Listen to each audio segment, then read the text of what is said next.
The Big Share is happening Tuesday, March 7th. This online day of giving supports our nearly 70 nonprofit members who are working on voting rights, healthy food systems, criminal justice reform, housing advocacy, environmental protection, and much more. No matter the size of your contribution, join us to make change happen. I believe in the beauty of Wisconsin.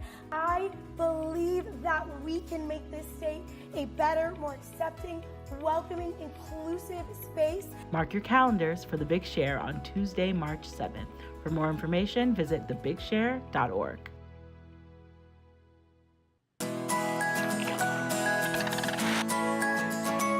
Do you remember fishing with your grandpa, catching frogs at the water's edge?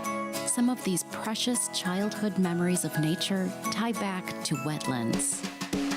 Wetlands occur between the places that are always wet and the places that are always dry. Not only do they give us great memories, they also protect the health and safety of our communities. They reduce flood damages, help keep our waters clean, and ensure we have water to drink and use in our businesses. But the ability of wetlands to provide these benefits depends on how we use and manage our land and water. Across much of the state, the changes we have made to our landscape have disrupted this ability.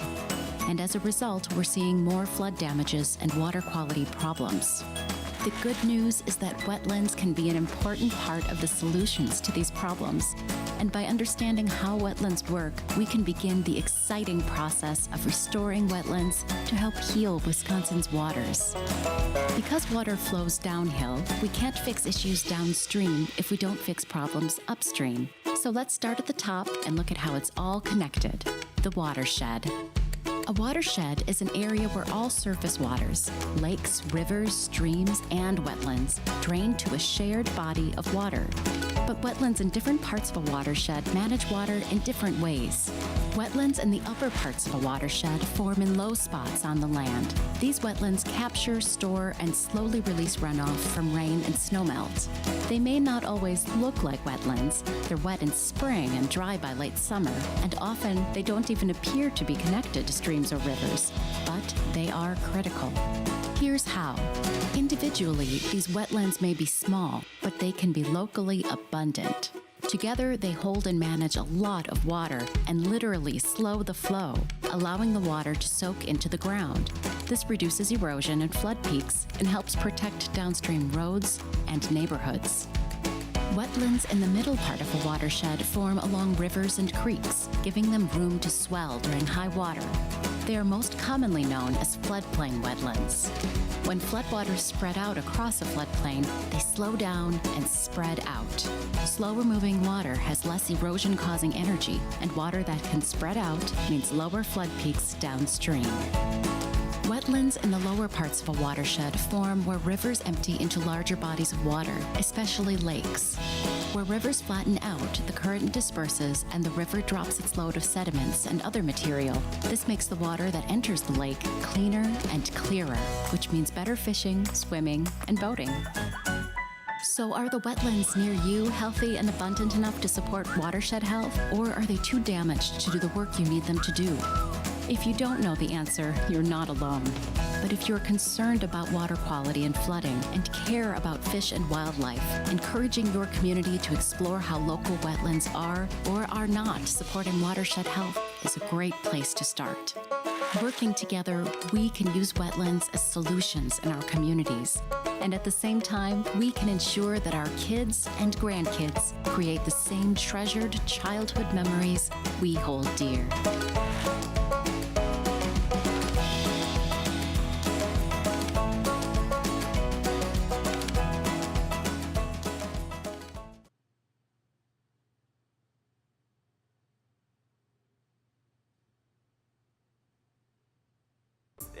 I can use the law to get a district to realize that it has to make a change in order to stop violating a rule.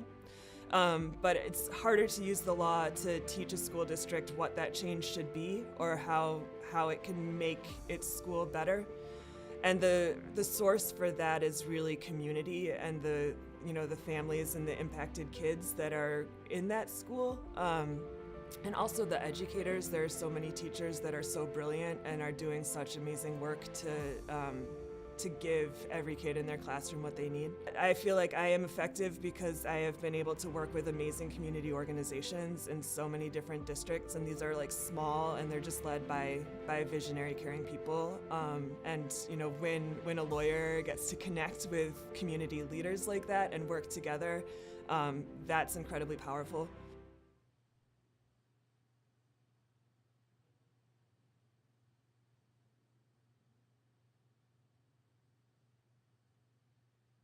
The last thing you asked about was a complicated situation. Those are my favorite.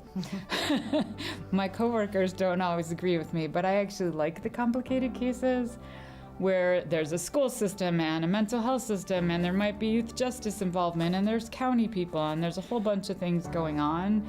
I like those because that is a place where you can really do teamwork, collaborating, you can think outside of the box. But also in a complicated situation, I can help a parent to say, okay, what are the two most important things to get first? And let's work on those first.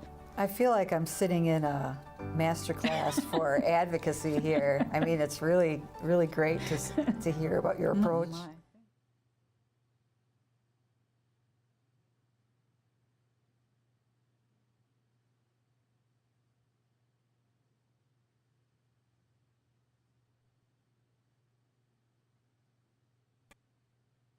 Do you have a vision for what you would like the future to be for the organizations that you work with? I would like for there to be sustainable work. I would like the people who have never been a part of that work to come into the work. I would like for persons who have been intentionally marginalized from this work and not been elevated to be the people at the top, to be the people driving what it is that is moving forward. And that means sometimes stepping out of the way. So I actually look forward to the point when those of us step away and those that are younger and have the new ideas and the new vision to come in so that we can support their work. It is never just about us. It is always about building up the next generation of people to make sure that this work continues forward.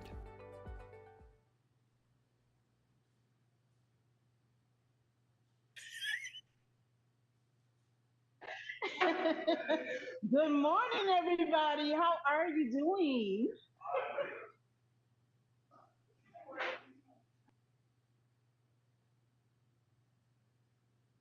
Okay, y'all couldn't hear me, could y'all? I was on mute. You know how we do with this live thing, but I want to say good morning to everybody. Welcome to the Big Share Live. We are here at Cargo Coffee, and we have a couple of people in the house, y'all. They all up in the house this morning. I am so glad they are here this morning.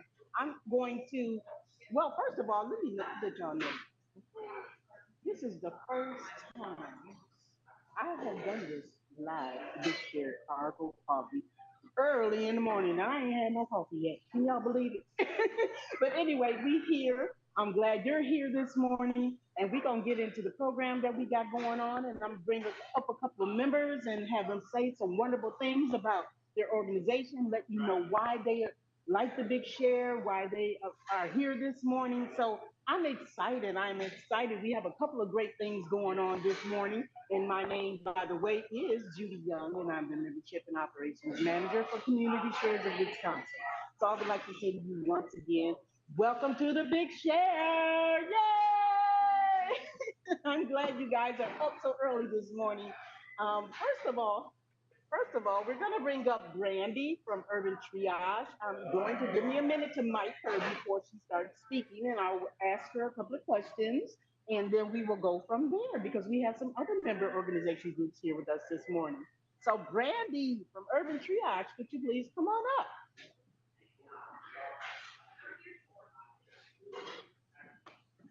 I'm going to mic her, you guys, so I'm called the production crew here. So yeah, we're doing this. This is really special to me here. I get to use my new equipment and everything. You got new equipment? So can you hear Brandy? Say something, Brandy. Hey. So I'm Brandy. You want to introduce your organization? Yeah, I'm Brandy Grayson, founder and CEO of Urban Triage. We are a nonprofit organization. We are are super excited to be here today with Community Share. So some of the work that we do is grounded and founded in transformative education, along with housing services and support. So for example, we placed about 225 families in permanent housing in the last 12 months. We've also served over 3,000 people in housing support. So we're looking to take our knowledge, our expertise, and service our unhoused youth with launching of our unhoused youth initiative. So we'll be launching and opening a parent shelter for youth. So homeless youth that are parents will open a shelter in Butler Street. That's the launch in August. We still need to fill some gaps, as always. You know how it is in a nonprofit. We also have transitional housing units, rapid housing units, and a drop-in center for youth on Butler and Wilson Street as well. And our designer did a walkthrough yesterday, and we're super excited for our drop-in center. So support the work. We have up to like $20,000 in matching funds. So dollar for dollar. Can you hear me now? Do you need us to be closer? Okay, you can see my face. It's the talking in the background, It's those people over there. You can't hear, but donate. That's at the end of the day, just donate. And it's my birthday, so. Yay! Happy birthday to Brandy. I just had my birthday too last week, so hey. You Pisces? Yes, I am. Okay, so there's something special about Pisces. Okay, Yeah, like we very all, special. Yeah, we loyal and we're trustworthy. Yes. And we love people most of the time. But we don't put up with no BS, so don't mess with us. We don't. So tell us, Brandy, why you're excited about the Big Share. I don't know, the Big Share is always awesome because it brings like other organizations together where we normally don't hang out. So I like to come to Big Share events for the Power Hour. In addition, like Cheryl rocks, she's always been a supporter of Urban Triage. And you guys always show up and show out for this one day of giving or online event. So shout out and big ups to you. Shout out to Community Shares and all the sponsors, including Madison Community Foundation. Thank you for sponsoring this Power Hour. Y'all need to donate so Urban Trash get that extra $1,000, okay? Okay. On my birthday. Well, thank you, Brandy. I'm gonna take a few minutes to unmic her, and then I'm gonna bring up someone else. Okay. I know y'all gonna miss me. I'll be back. Don't forget to donate though, Urban Triage, okay? Okay. So now I'm gonna have Miss Ann Katz from Create Wisconsin come on up. And we're gonna talk to her a few minutes and find out why she's here today and why she's excited about the Big Share. So Ann, I'm gonna mic you. Okay. So we can hear over the noise. Okay. Okay, there you go. So this is Ann, and she is from Create Wisconsin. So welcome her to the stage. Hi. So I should just start talking? Yeah, you should just start talking. Tell us something about your organization. Okay, so I'm director of Create Wisconsin. Into the camera. Yeah. We're the state's community cultural development organization. We are all about the arts, culture, and creativity for everyone, everywhere in the state. So we're a statewide organization. And we are really all about the arts as essential to, I say this all the time, so I'm gonna just economic vitality, education for the 21st century, vibrant communities, and engaged residents. The arts are all about access. Music is the universal language, and people have come together through the arts since the beginning of time. So we're not an arts organization. We are all about the arts, but we're an advocacy, service, and development organization, which means that we do everything from new legislature, which is very busy right now, in budget season, to helping artists and creative people and creative organizations and local governments figure out what do we do with our amazing cultural assets. So I've been everywhere in Wisconsin. I can tell you where the best pie and ice cream is in the state. Pie and ice cream. And Wisconsin is amazing. There are so many people, thank you, so many people out there doing amazing work for their communities. We have cultural tourism in Wisconsin. But we also have things happening on the ground for communities, and I get to help people who are doing that. Oh, really wonderful. Fun. Okay, so what are you here for with the Big Share? What part do you feel like the Big Share can help you with? Well, we're a nonprofit organization, and nonprofit organizations always need money, of course. And we do our work because very generous people and foundations and corporations and institutions support us.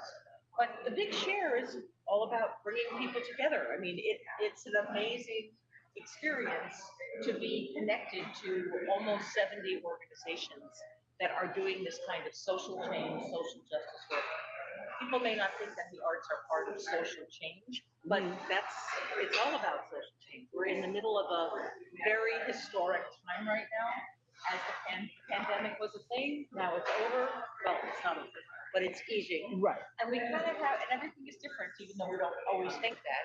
And we kind of have to build a new world, and we have to be creative about it. So our organization has been part of Community Shares for many years, and I really love the connection because it makes the point that the arts are part of the economy, the environment, education, social, the civic life.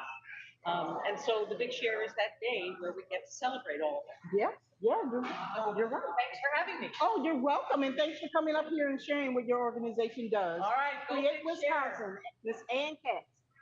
Thank you. And I wanted to ask you guys a question. Is this view okay? Are we portrait or are we landscape? Or would you prefer? Okay, so you guys are liking the portrait, or would you like me to go landscape to see more? Well, let me know before we bring up Beverly Spears from Wisconsin Democracy Campaign. Okay, well, we're going to bring her up. What I'm going to do is I'm going to turn you guys around and let y'all see where we're hanging out at this morning, all right? So come on with me. Come with me, you guys. Yay! We have people all over the place. Let me show you who's here this morning before we bring Ann up. Everybody wave over there. And then we have some folks over here. We have Miss Megan in the house this morning. Yay, yay, yay. And so, Beverly, I'm going to bring you up. I'm going to bring you up this morning while you're drinking your coffee. Come on up. Wisconsin Democracy Campaign is in the house. They're in the house this morning. And we're going to ask Beverly just a couple of questions about introduce yourself and your organization. Okay. All right. I'm not a camera person, but I'll start it quickly. It's early in the morning. Oh, hold on 1 minute. Hold on 1 minute. See, this is what happens when you're new at production. You forget to grab the mic from the last person. And, She's still wearing it. So I'm gonna mic Beverly and speak. Well, maybe it'd be better to have her speak for me. So here we go. I'm the outreach and director for Wisconsin Democracy Campaign. We're a nonpartisan group to watch them track the influence of money in state politics. Is that working? It's working. Okay. And then we've been working a lot on helping prevent voter suppression and working on the freedom to vote, getting people out to vote. And there's a lot at stake, and elections people need to be with good information out there. The misinformation campaigns out there, so we try to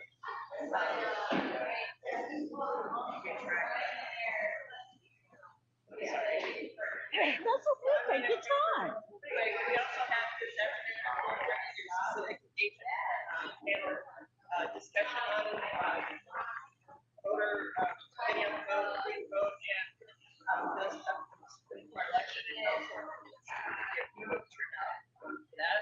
And the panel is some amazing people on it. I hope that you're able to turn out for that. We're pretty big. So tell me what makes you excited about the Big Share. Coming together, a lot of the organizations, especially in the times these last 2 years, get out about this exciting reconnect. I just reconnected with a former colleague of mine. His name is great to see Devin Meyer. So it's good. Just the networking, the energy behind it is so important to re-engage and connect and showcase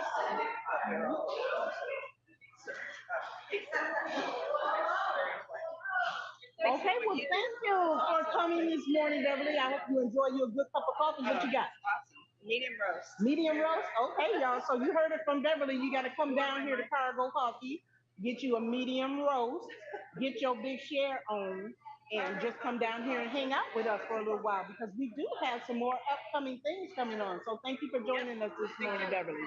And so I'm gonna take off the mic. Here we go with production. Gonna put that down here. And so, you guys, I'm going to, I do want to introduce to you Community Share's Executive Director, this is Sherry Duville. I included her name out. You know why? Because I ain't had no coffee this morning. So while she's up here talking to you guys, I am going to go get me some coffee. And then we're going to come back with some other things going on. So I'm going to grab Sherry real quick and introduce her to you guys. I know you know who she is, but we still want her to come and say hello this morning to you guys, okay? All right, hold on one second. Sherry, come on.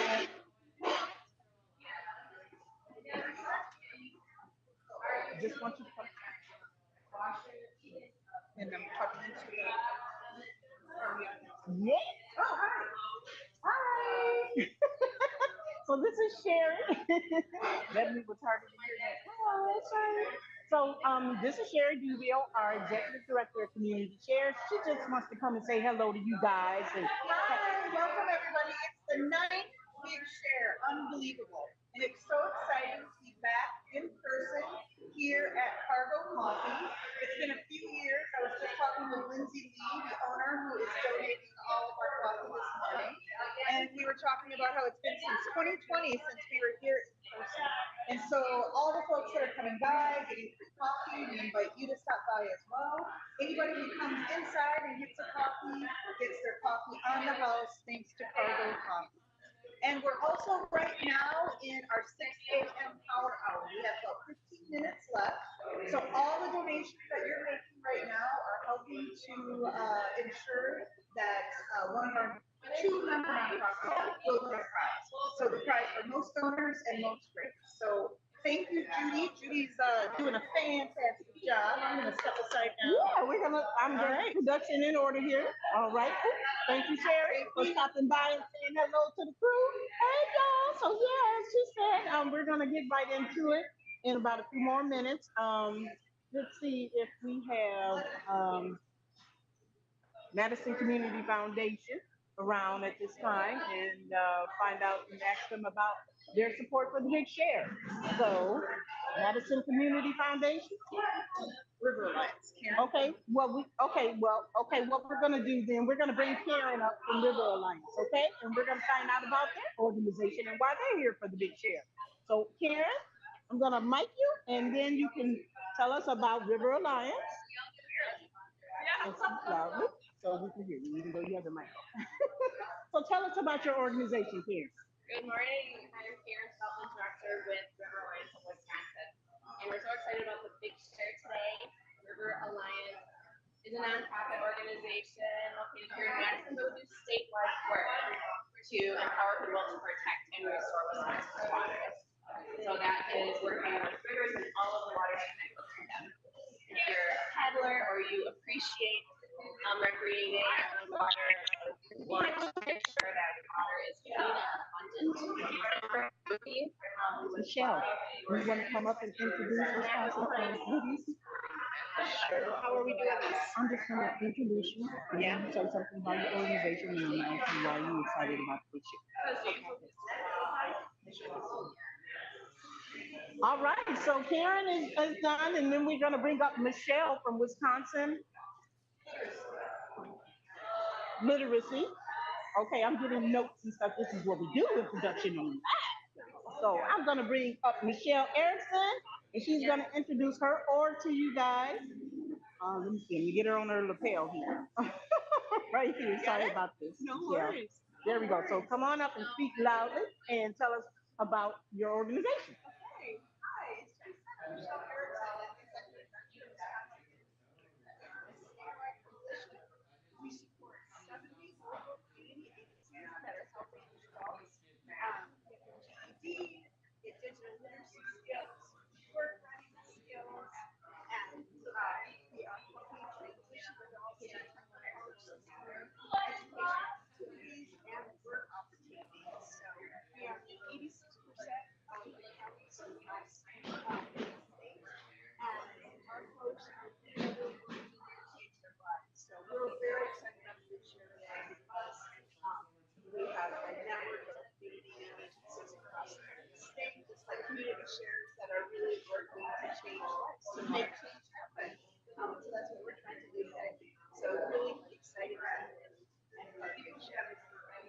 Thank you. Yes, thank you. Sorry about all this mic changing, you guys. I know it can get kind of confusing and you hear a bunch of noise, but we are at Cargo Cafe, so there's going to be some noise going on. I don't know if we can do noise reduction, but we can try to speak as loudly as we can. So I know you guys can hear me because, I just talk loud automatically. I don't really think I need a mic, but, we're going to go on there and we are going to see who else we could probably bring up because we have a few minutes before we do before we talk about wait, we just had somebody walk in. Ashley from Commonwealth is here. So we're gonna have Ashley come on up. So they coming on in, y'all. And as they come in, I'm gonna mic them and we're gonna do the best we can do to talk loud, okay? So Ashley from Commonwealth.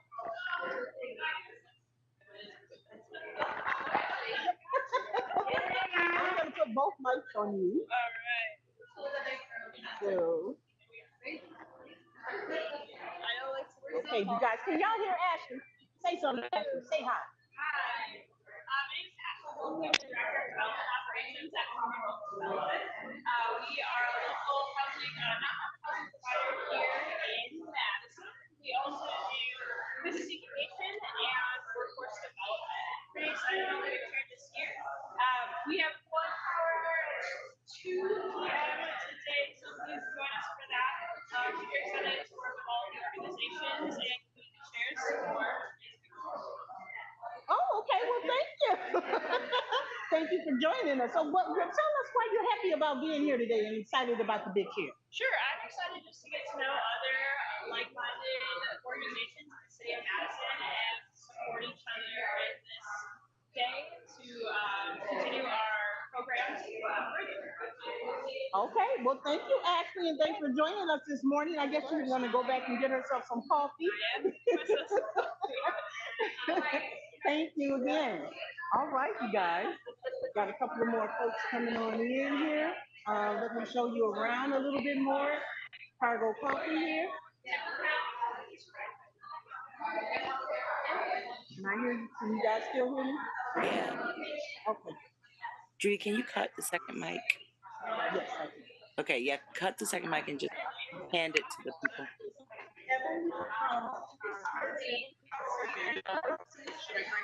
Yes. We're going to bring up Evan from Wisconsin Conservation Voices. Evan? I'm sorry, we're going to bring up Evan. Okay, you guys. So we killed one mic because we don't want to blow you guys' eardrums off. So, Evan?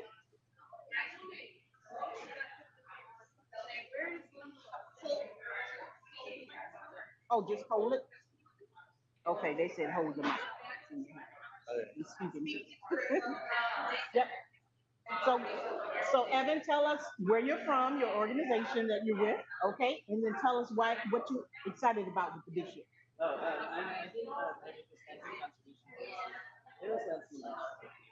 I love the Big Share. It's always so much fun. It's really great to see our donors support us, new people supporting us as well. And right now we're going for this power hour. We're trying, so okay. That's exciting. Power hour. Okay, well thank you for joining us this morning. As you hear that Evan and they're trying to go for the power hour. Can you guys hear me? Is that better than the last time? Should we just kill both mics? Y'all let me know. I think the audio might be connected to your headphone. Okay, hold on. Put that in. Hold on.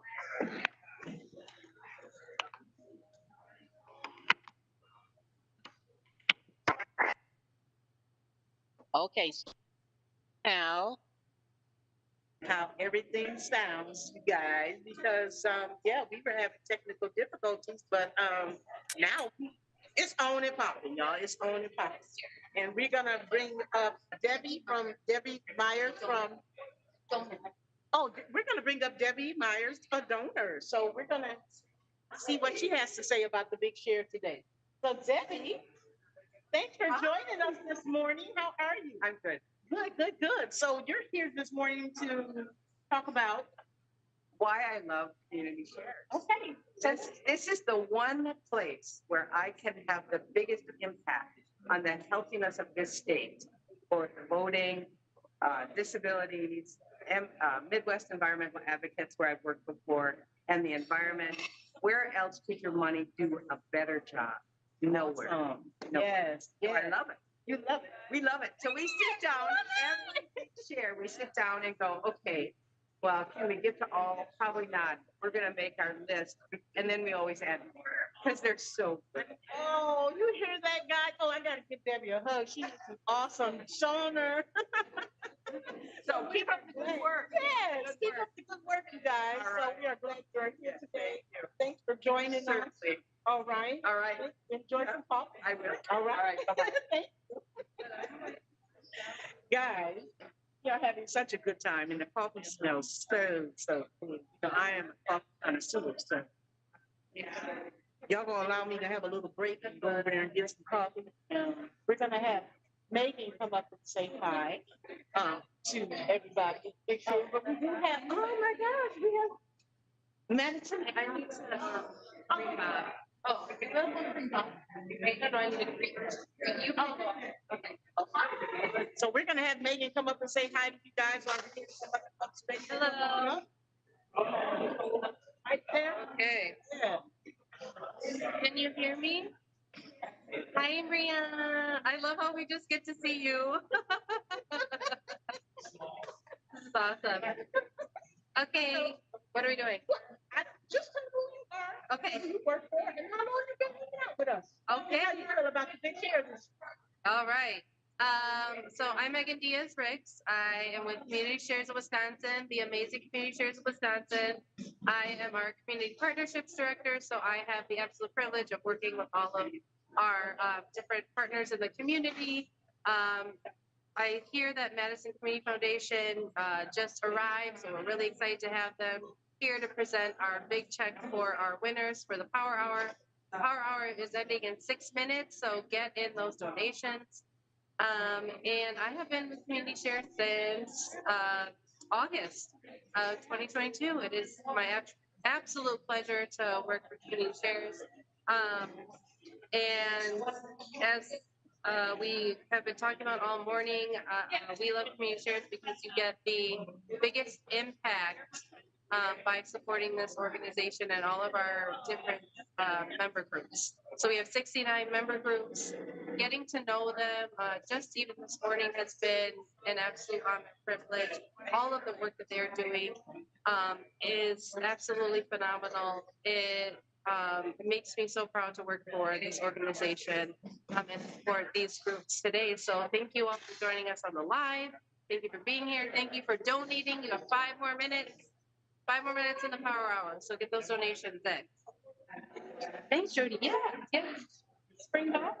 Okay, you guys. So we have Bob here from Madison Community Foundation, and they support Community Shares every single year.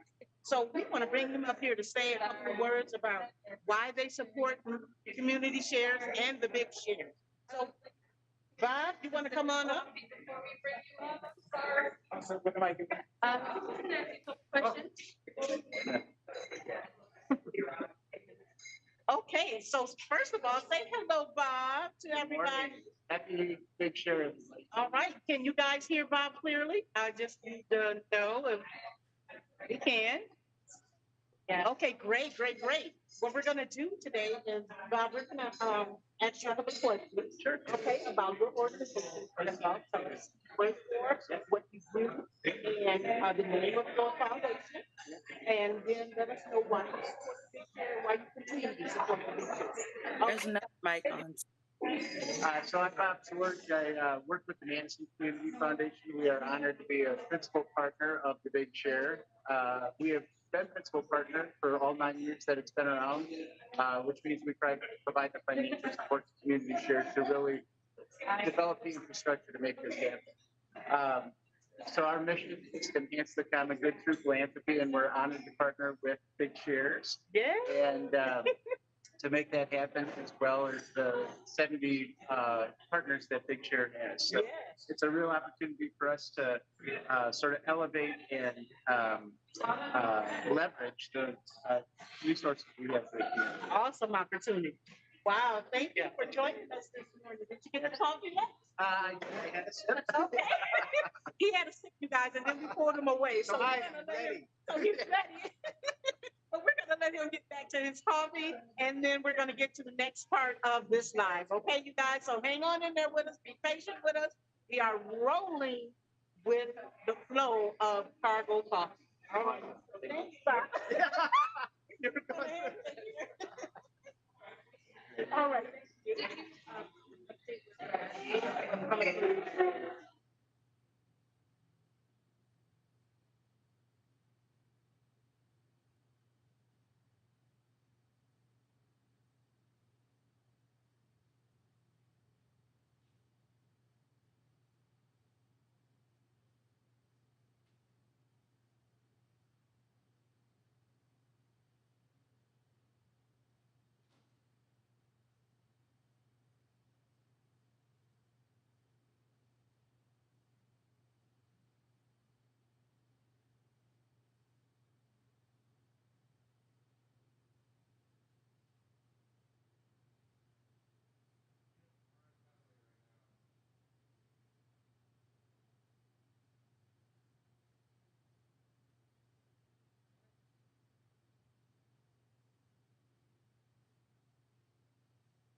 Do that now. All right, y'all.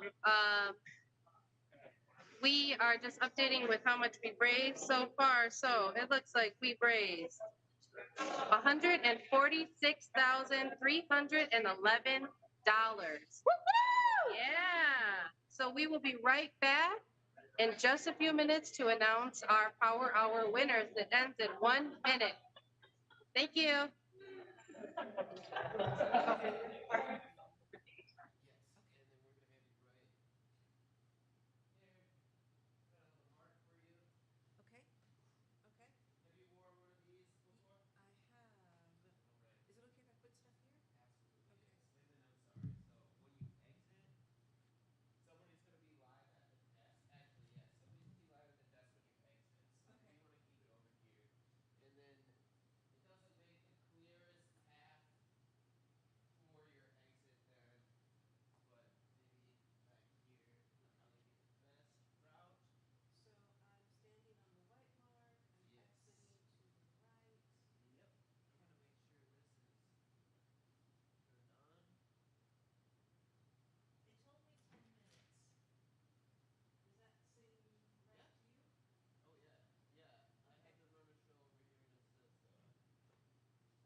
He said 10 seconds.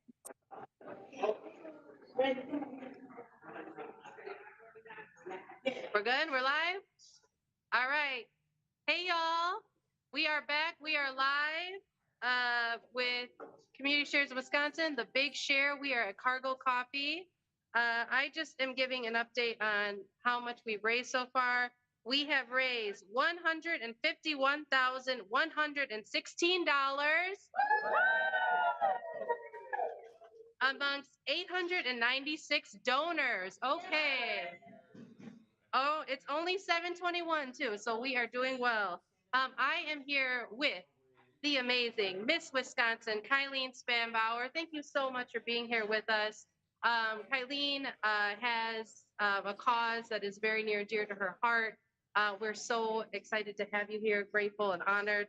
If you just want to talk a little bit about your cause and your support for today. Yeah, absolutely. Thank you so much for having me. I'm so excited to be here this morning and helping promote the Big Share event 2023. The cause that's really close to my heart is my social impact initiative, No Means No Sexual Assault Education. I actually work in the nonprofit field as well at a nonprofit sexual assault counseling center. And so this area is very close to my heart. I'm really passionate about talking and starting conversations about sexual assault and domestic violence, safe and unsafe actions, healthy relationships, and what we can do if those unsafe situations happen to us. So it's an honor to be here this morning and sharing all the wonderful things that we're doing here in Madison.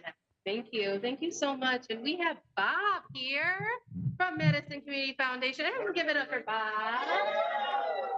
So, yes. Sorry, I forgot your tiara, Bob. I'm so sorry. So Bob is with Madison Community Foundation. They have been our principal supporter for a number of years now. We are so grateful to have you here. Thank you so much. Thanks for having us.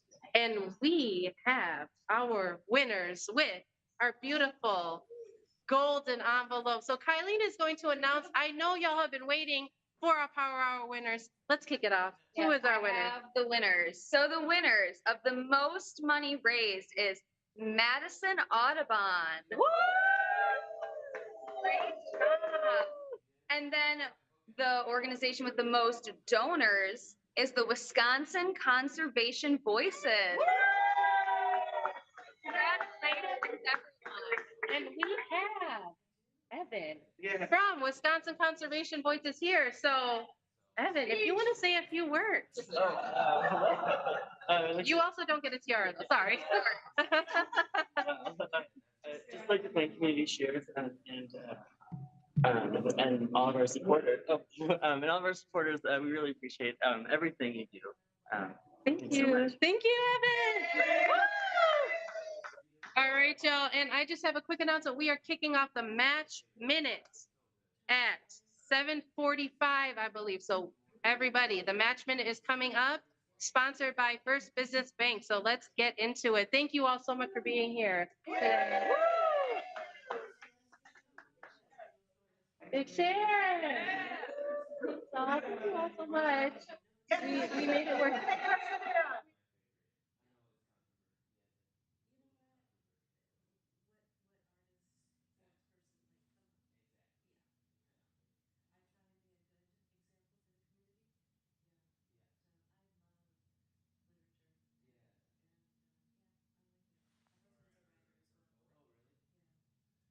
So we're getting ready for Angie.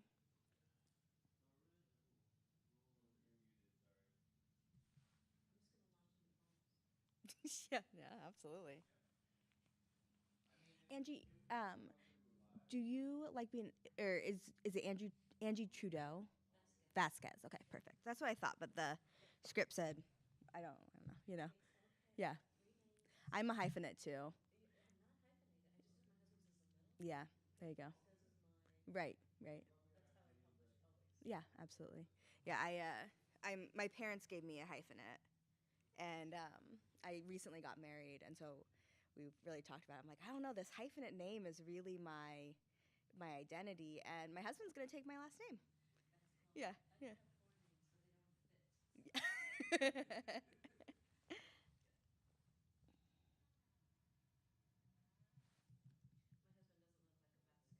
Yep. That was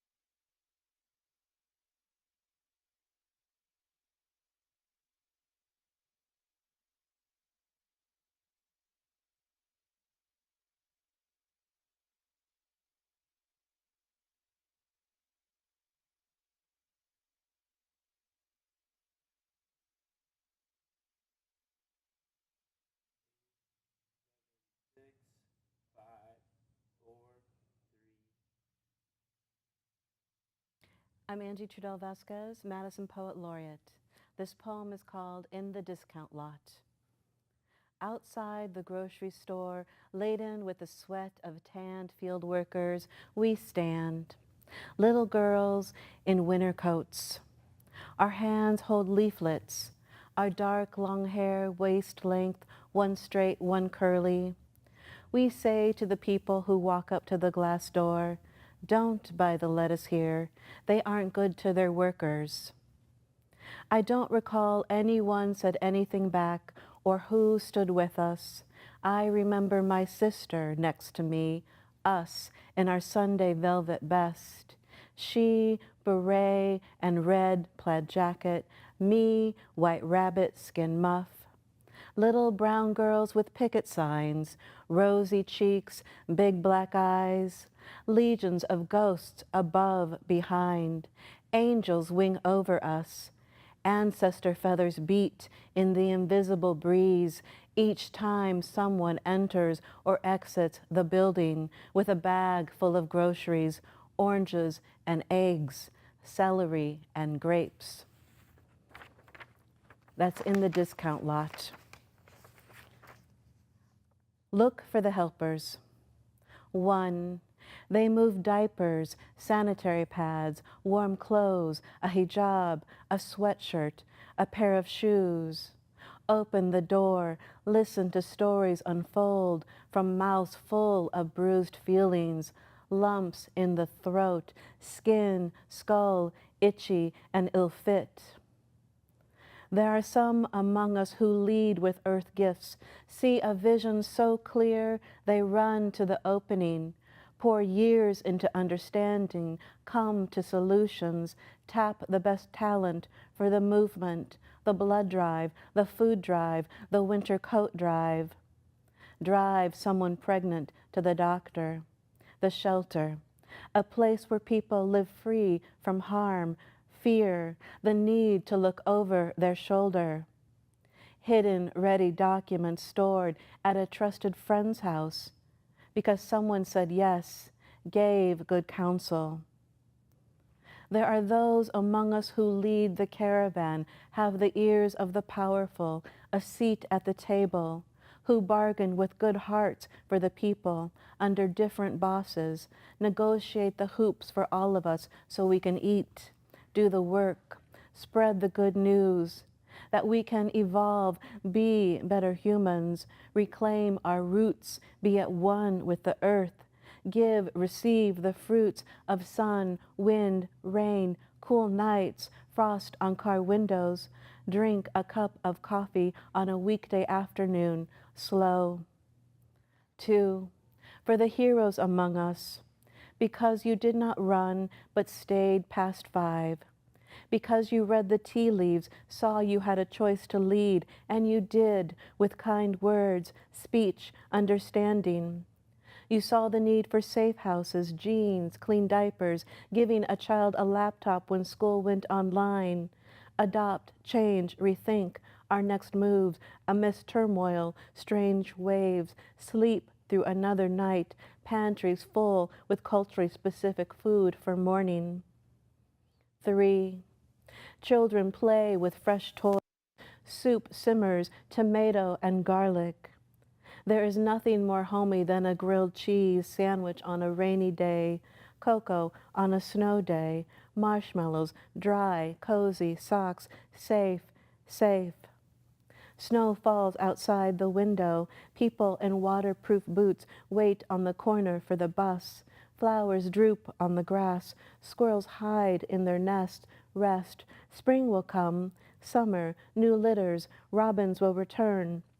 Renew, renewal, new days to come. 4. For the woman who stayed late, took the phone call with her coat on, keys in her hand. For the driver who asked no questions, but quiet dropped off the sleeping passenger, waved off payment. For the child who did not go home to a violent scene, but moved to a shelter with his family dog, sister, and mom. For the single father who sought to keep his child from harm, help from his local shelter. For the advocate who keeps the door open in a pandemic, pays young men who can't read cash out of his own pocket to pick up the litter in the streets, counsels them for free. For the director who after 20 years retires to garden, be a full-time grandma, who knows the pain of her clients firsthand. For the legal advocate who leads. For the survivor who speaks their truth. For the ASL interpreter who is at these readings. For the politicians who support our work, the judges who see the truth etched in the faces of the humans in front of them, tend to their wounds, be civil. For the way some show up day after day, do the work, run towards the fire, break the window, climb to the second floor, drop babes safe on blankets below, neighbors on the ground, arms outstretched to receive. Let's look for the helpers. This is Tree Friends. Talk grows deep in bereft woods. No human hands to mold or trim limbs. Tree Friends decide people are worth saving. They call to gusts their desires, and off go tiny helicopters, off go robins carrying seed. Forests take over farm fields, thirsty limbs stretch to creeks. Gossip in the wood root web say, hill cousin spring where land was stripped. Children run under branches, leaves wind in wind currents. Folks do not mind scat squirrels birds leave. Trunks bend, sway, leaf whispers meander. Maybe the earth will not fade if we keep weaving shade and people can nap under our branches on clear sky fair days. That's Tree Friends. This is We Are All God's Poems. When you pray to the silver maple, arms across its bark body, cheek against grizzled wood. When you drink from the water faucet lined up after recess, your friend's lips pursed in glory, clear stream bubbles between flesh and chrome, sunlight highlights brown hair, small limbs. When you dance at a summer festival, the band cues a holy drum roll, a sax bellows bluegrass blankets, winter toes relish spring, green blades tickle ankles. When you breathe the scent of cinnamon, candy your papa bought to cover tobacco breath, coffee, the scent of wet wool warms the spine. When you let the mother of four go ahead, take back the cart for a stranger. When you pick up park litter the critters left behind, stretch for the high pieces caught in evergreen branches. When you break for a squirrel, release the mother raccoon with her babies in a forest glen outside the city, where creeks run and rivers pour fish, where oak roots mingle, spread gossip beneath our hiking boots, our footprints. This poem is called Water Memory Mosaic. Body of water, boundary waters lace the landscape. People moved up and down the mouse, found themselves among the reeds, the fish, wild rice. Mound dweller remains. Here, see rocks stacked, how they stood on boulder dams, speared our ancestors laying eggs, spiraling back to their birthplace. Celebrants smoke flesh at night, sing songs of praise, prayers answered, sustenance for the next season, fins forward the way home. History in bones. Our cuerpos remember, I tell her, liquid memory, DNA swims in our blood when we drink. She, beautiful child, blinks, believes me, stops running the sink. Precious, I say, humans over 70% agua, water is life. All the wet that ever was, here now for all. And we walk, enter the lake, splash and race this summer day when school is out. How vast are we in our veins? And then my last poem is called They Could Be Sisters. And this is a poem from My People Redux, my last collection. They could be sisters. 3 girls with straight waist-length black hair go round and round the circle. They cycle, talk, sing, locks whip in their wake. Sunlight highlights red handlebar streamers. Spinning on two wheels, they split, jump curbs, catch air.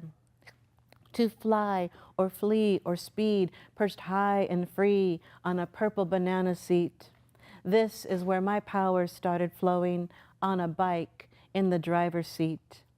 The three roll on grass when a voice echoes, shouting distance rules, close the drapes. Thank you.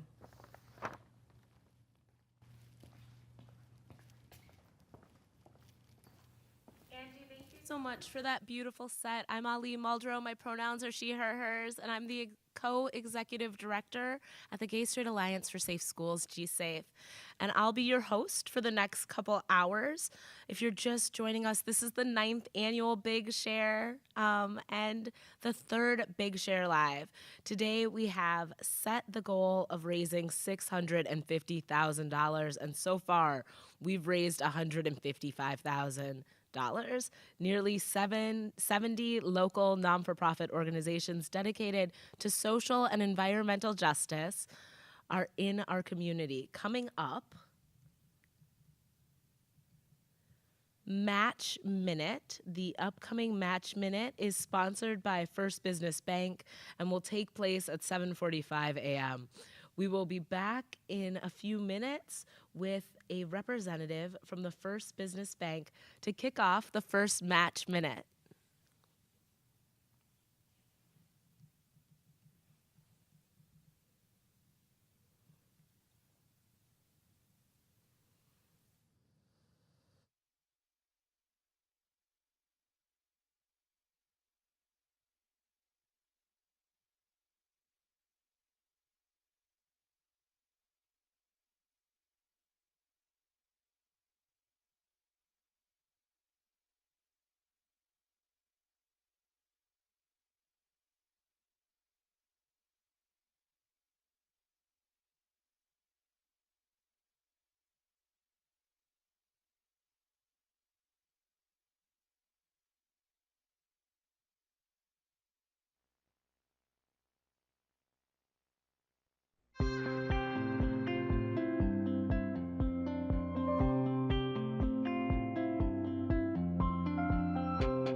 To this day, as far as like daycare goes, you know, I put my name on wait list when I was pregnant with Elena, and I still have not heard from those people.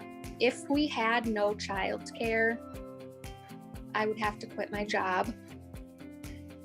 And it's like, obviously my kids are the most important thing and I'll do whatever they need. But right now in my career, I had been kind of set back. So I'm a advanced practice social worker.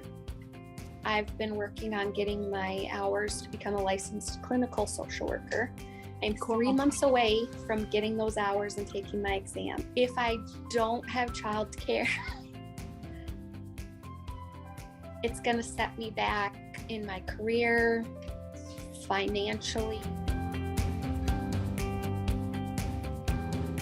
My husband and I both have bachelor's degrees, and I think childcare ended up just being so much. So Growing Generations, if you're taking your child there full time, it's $268.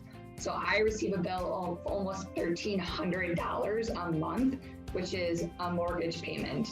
It's almost my husband's paycheck, like it's one whole paycheck they're eating up. The thing I would ask legislation is, if schooling becomes free, when you start going to public school when they are 5, why up until 5 isn't it free? Like, why aren't there government programs for that? It was very, very hard to come to that conclusion where, like, it was best for my family to stay home, for me to stay home financially, because I absolutely loved my job. Absolutely loved it. But at the end of the day, it's my family that I have to think about. Sure, I don't have an income coming in, but it wasn't much of an income after childcare and taxes and everything else was taken out of it.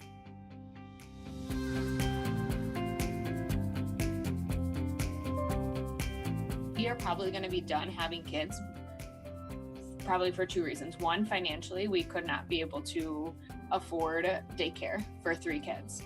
And I have my master's degree. Like, we're not probably gonna grow our family because of the daycare crisis, because I would have to be like getting on a list now in order to secure a spot for 3 kids in daycare. Like, it was hard enough to find 2.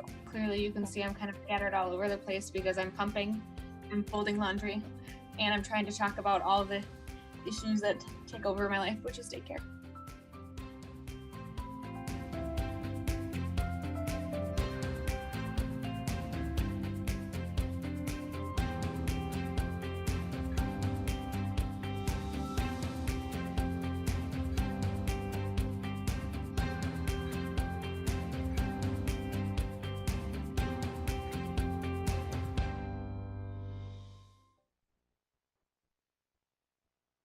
When it comes to citing sources, details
because that turned green. Now it's red. Hi, Marley. How are you? Good morning. I'm doing well. How are you? I am doing really well. We're back with Marley Jorgensen from First Business Bank, here to ring the first match minute of the day. Hi, Marley. Thanks for coming on to Big Share Live.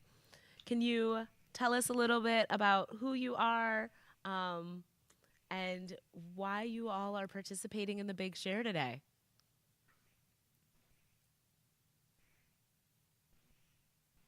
I'm sorry, I can't hear you. It might have, it looks like you were muted. Marley, I don't know what to do about that, actually. That's okay. I can hear you now. Okay. So we're back with Marley Jorgensen from First Bank, here to ring in the first match minute of the day. Hi, Marley. Thank you so much for coming on Big Share Live. Can you tell us a little bit about yourself and why you're participating in the Big Share today? Yeah, so First Business Bank, we've supported the Big Share for many years, as long as I've been here, and just really important to the bank since we started to support local community giving, and just a very important nonprofit that we like to support. Just all of the nonprofits that are members and doing good in our community, which helps benefit everyone involved. So really important to us. And we just really enjoy being able to support. Oh, Marley, thank you so much for joining us and thank you for supporting the Big Share. Once we have the totals for the match minute, we will let you know the total raise and we'll announce it to the entire community. I want to thank you for joining us. And I guess let's get this. Yeah, we're 1 minute away from the March minute, so let's get this match minute started. Marley, do you all have any goal for what we're gonna raise in the next match minute?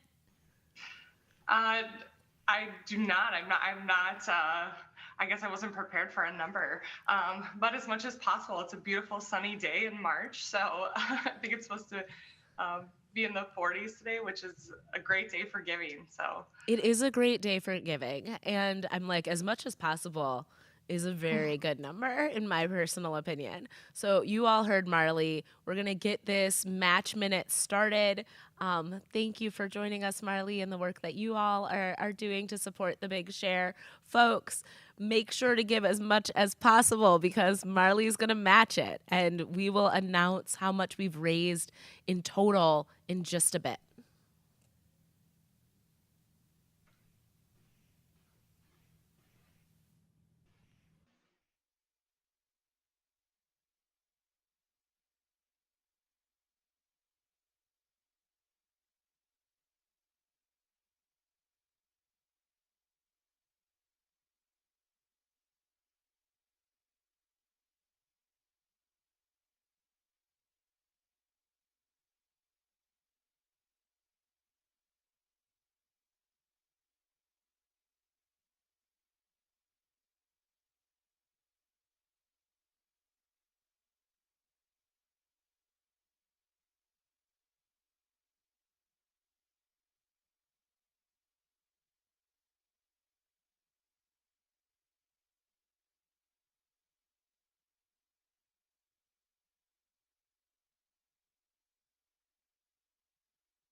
We're back, everybody.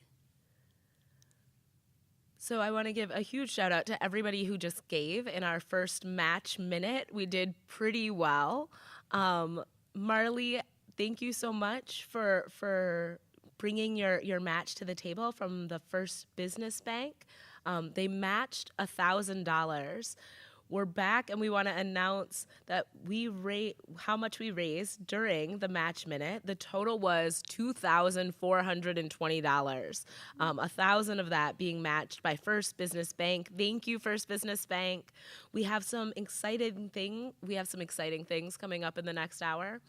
The next Power Hour is sponsored by Acidium and is from 8 a.m. to 9 a.m.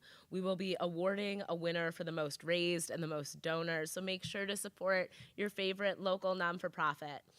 At the top of the hour, we're welcoming Jeffrey Lewis and Dahi. I'm so sorry I lost the highlighted part of this script, so thank you all for working with me. And they're gonna talk to you a little bit about the work that they're doing to make our community a better place to live, and particularly a better place to be a kid. So, over to you two. Thank you, Ali. You wanna? I'm gonna start by, since we're self-moderating, we're gonna each talk about what we do, and I'm gonna start by asking about your role. Like, what do you do? What's your impact on the schools and the students you work with? And maybe tell a little bit about your organization and this wonderful stuff that's going on there. Okay, I can get that started anyway. Yeah.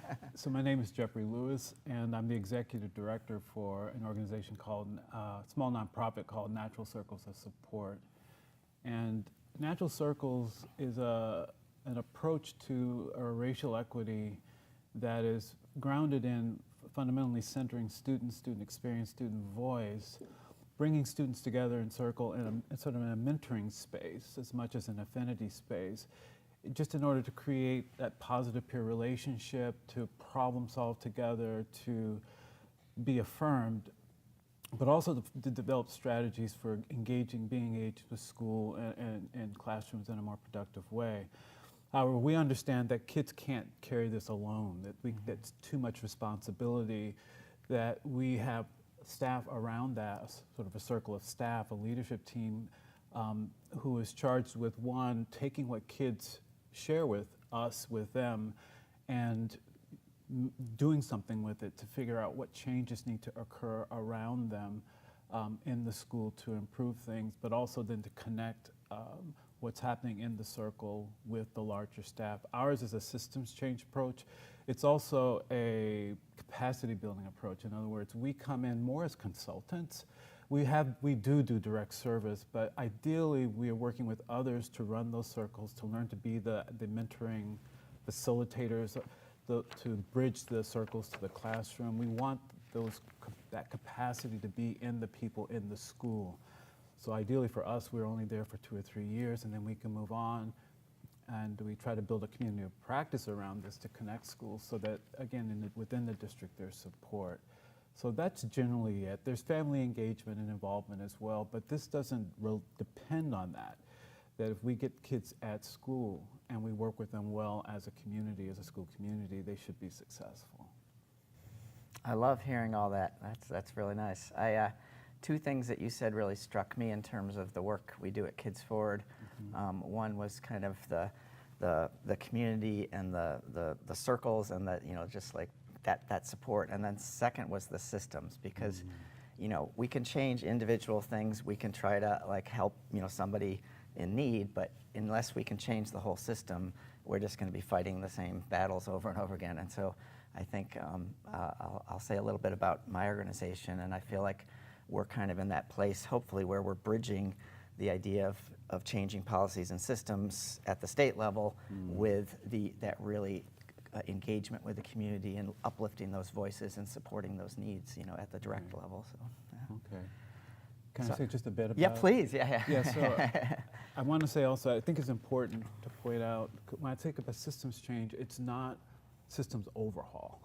Yeah. In other words, I haven't been in a school yet in any district or that I've worked in where I didn't see that they had what they needed to be successful.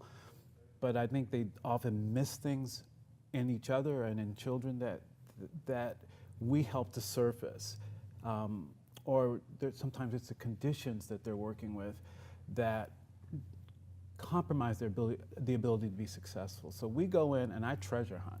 I go in and I say, okay, I like that. let's see what we have. We know what the problems are, and the challenges are real. We don't want to, sugarcoat that. The challenges are real. However, there's stuff here that we are missing. We start with the kids, and that's where I learned long ago. If you ask kids the right question, you discover there's much more working here for you than you think, but you're not even asking the right questions. And so it doesn't surface, and then we end up missing those important things. Hello, Hi. welcome. Yeah, so we're just getting started. We're just talking about ourselves and what we do. And so Jeffrey just started talking about the natural circles of support. And then I'll go next with a little bit about Kids Forward, and then we'll turn it over to you and free to make. So Sound good. Yeah, great. I really like that, what you said, treasure hunting, because, I think that's so important to do that asset-based work and not, see everything as a problem or a negative or that needs to be fixed or something like that. It's like, and I love that when I was a teacher, was learning from the kids and learning with the kids, and kind of like you said, I had a motto when I used to teach elementary school. I said I thought every student should get two things every day. One was to have fun, and one was to have success. And I felt like if you didn't come to school, at least have some moment of fun and some moment of success, why would you come back the next day? I like that. Yeah, so I'm Dahi Wolf. My name's hard to remember, so I'll just tell everybody it rhymes with Mahi Mahi. It's Irish for David, which is my real name.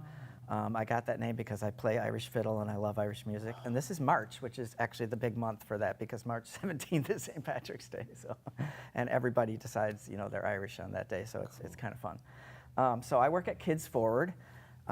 We used to be called the Wisconsin Council on Children and Families, which is a really wonky, long name.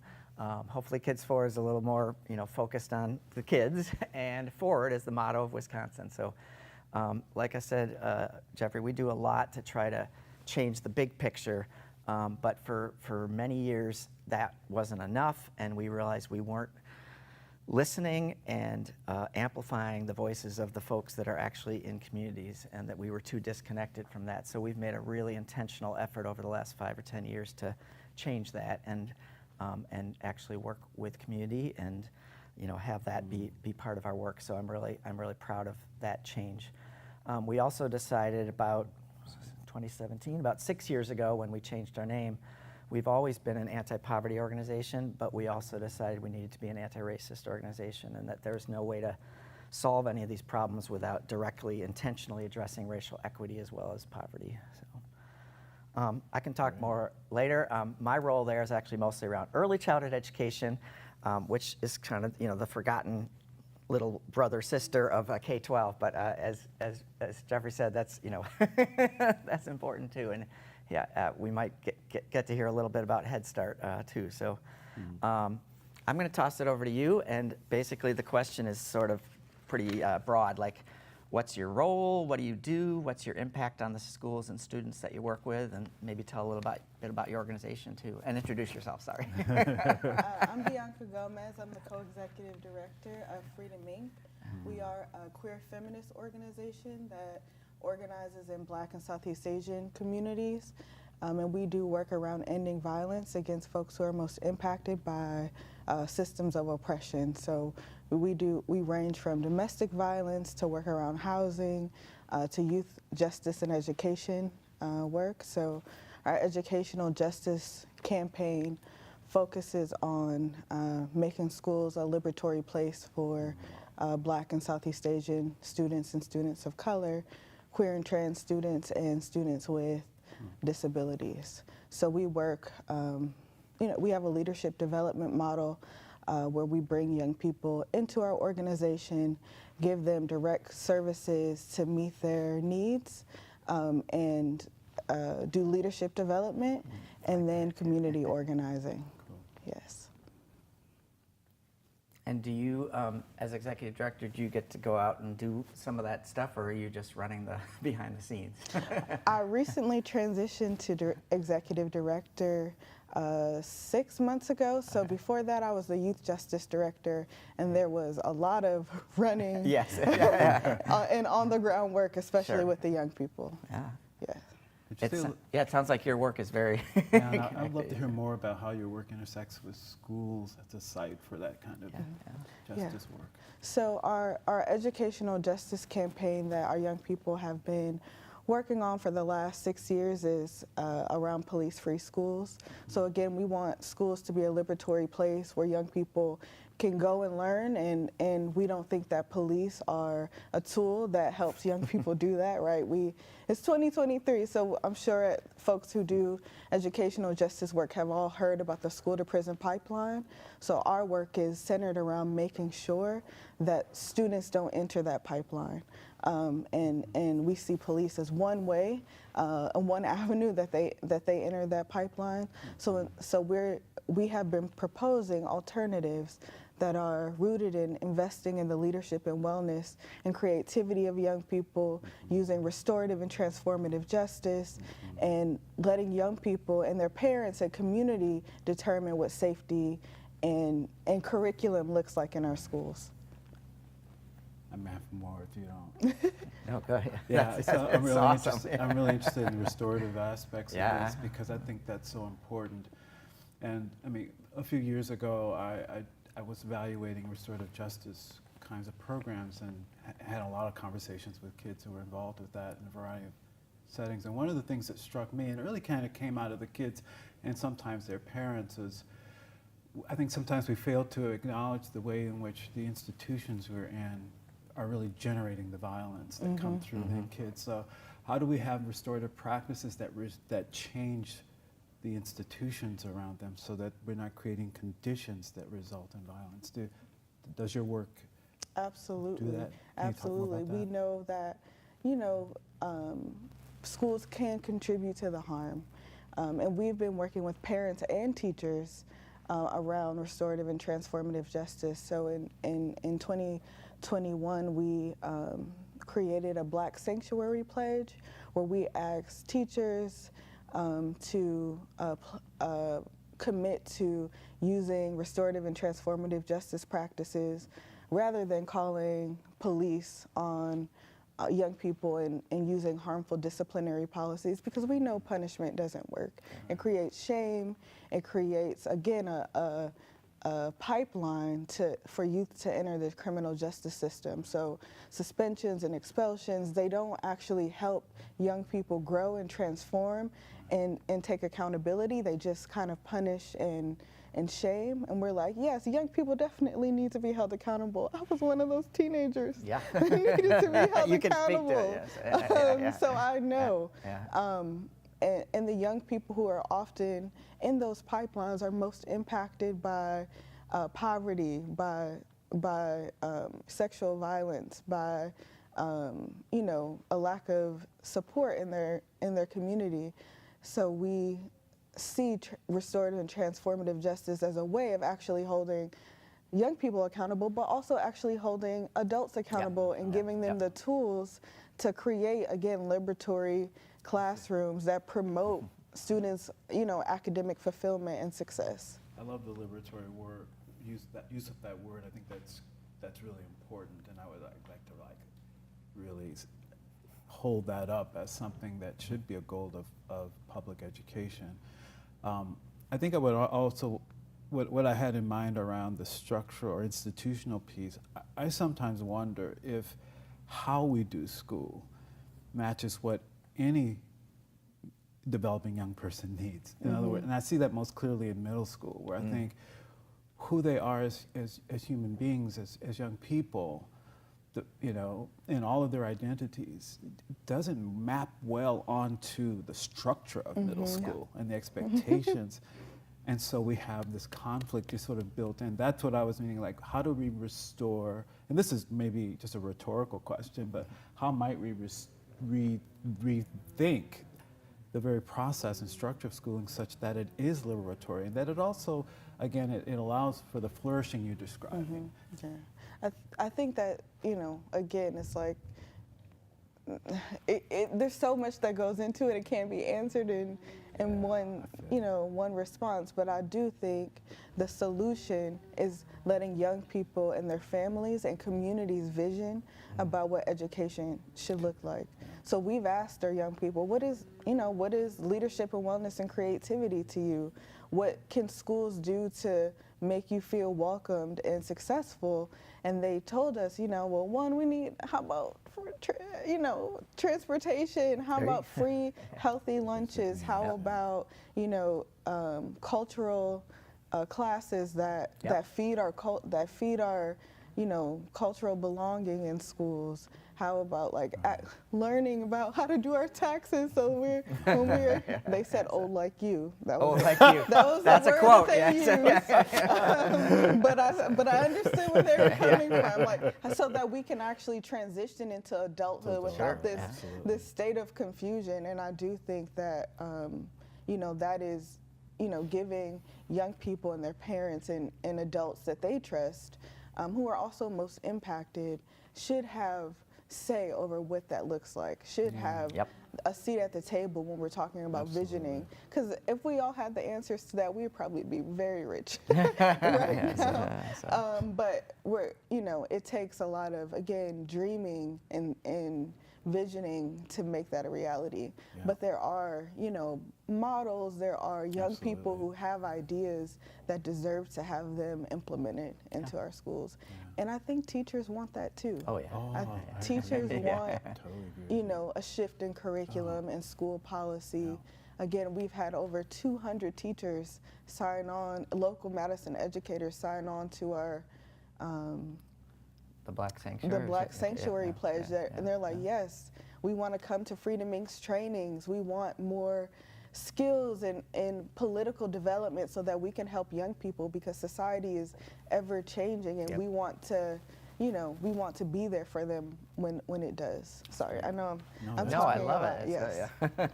Could I ask Well, you a question? go ahead. Yeah, please. I'm sorry. No, I like it. Well, I'm just wondering then, we're peer. Okay, I'm peer. just wondering, are there, like from your perspective then, is there anything you can do at a policy level that creates the opportunity to fulfill this vision or to do the work that we're doing? Well, so like I said, I think Kids Forward operates on two levels: that policy and, you know, budget and you know, systems level, and then, you know, also at that community level of you know, engaging and listening to those voices and those wonderful ideas that can make things better. So I'm going to try to combine both, because there's the wonky side, which I'll start with. It is budget season, and so you know, in Wisconsin, it's every 2 years, and you know, we're right in the middle of it right now. The governor announced his budget in February. And lots of great things in there that would actually support families and kids and these kind of needs. Unfortunately, we have a legislature that is bound and determined to cut taxes and to not you know, do things that will help children and families, including the things in the budget. So I'm just going to mention a couple things that are in there because I feel like they're so key. Here's one you just talked about. If we would increase our investment in public schools, including universal school meals and mental health services. So that's something that, like, if we actually had the funding and the systems to make it, that would be one less thing for students to have as a you know, to struggle with. So also we talked about going way back to the beginning, extending Badger Care coverage for 12 months after pregnancy to ensure continuity of care for moms and babies. And you probably know that we have just horrible racial disparities in terms of maternal and infant health. So, you know, way back at the beginning, you know, when kids and families get their start, you know, if that could be a better support so that once they get to school. So that's, I work mostly in early childhood education, so I try to, my focus is on the kids before they actually get to kindergarten and what can we do to support them. And then I'll just talk about a few things that happen in my realm that's more, you know, like hands-on and fun than just wonky budget. So we've been doing a lot of work in early childhood around outdoor learning.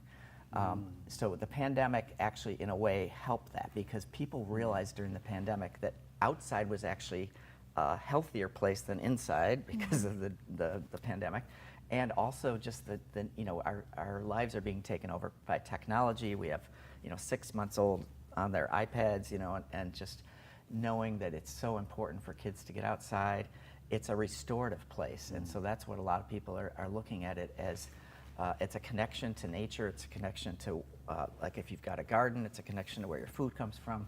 So these are all things that we're trying to promote in the early childhood realm that I think would also benefit in K-12, and having kids if they've had those experiences before they start school, I think it gives them something, some strength and some resilience and some engagement to do that. And our food system is a wreck. Junk food is cheap and good food is expensive, and if kids are eating bad food, that's gonna affect their behavior and their learning and all those kind of things. So there's a whole bunch of other stuff like that, but I would say that's a few things that I think of. But that whole idea of listening and building on the resources that are already there, because we have everything we need. We just need to not get in the way, like you said, like the day that student walks in the door, to have these systems that are confronting them or creating that violence or creating these situations. So yeah. Another thing you brought up that I really liked is this notion of the sort of political education, I guess. I'm not sure exactly how you put it, but I feel like a part of what we could reclaim, and this is a part of, I think, the community voice, is our social and cultural histories. So we have lots of examples of how to do things in a different way that worked for us, that we could reimagine for the 2023 and forward. And I feel like I love the idea that you're explicit about, at least certainly political consciousness. I would love to see us do much more around people reclaiming their own political and social and cultural histories, because they're so rich, and I think we've been cut off from that, and so we don't have the social imagination we might have had if we had that knowledge. A really good thought, of our collective histories. There are lots of wonderful examples of transformative change that we can adapt for the 21st century. Yes, and that's definitely something young people and parents and teachers have been asking for, right? Like more political development grounded in Black history, Southeast Asian history, Latinx history, queer history, all of these things. And I do think schools, the things that schools want to see out of young people, we would start to see that shift if we invest in them in that way and let them, and take the lead in telling us what they want and need in their schools. The kids are the teachers. Yes. Could we do a kind of a popular education movement inside, outside schools, wherever there's a space? Because I agree with you. I think when young people, and frankly, when we're exposed to it, it excites us. But again, I think it excites our imagination and it deepens our sense of possibilities for ourselves, and it's just deeply affirming in my experience anyway. So I would love to, I don't know if we can explore this moving forward, but I would love to look at popular history courses for communities who are oppressed and marginalized, and with this liberatory frame. Yeah, that's wonderful. You're welcome to use Dream big. Yes.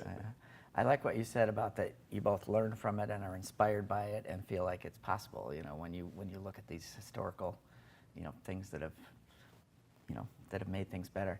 And I feel like it's what's going on right now in Florida is they're trying to cut us off from all that, and because they know it's powerful and they know it has a ability to empower people and transform their lives, and and so it's like, doing everything they can to legislate it away, and we know where that leads to, and the history of civilizations is not good.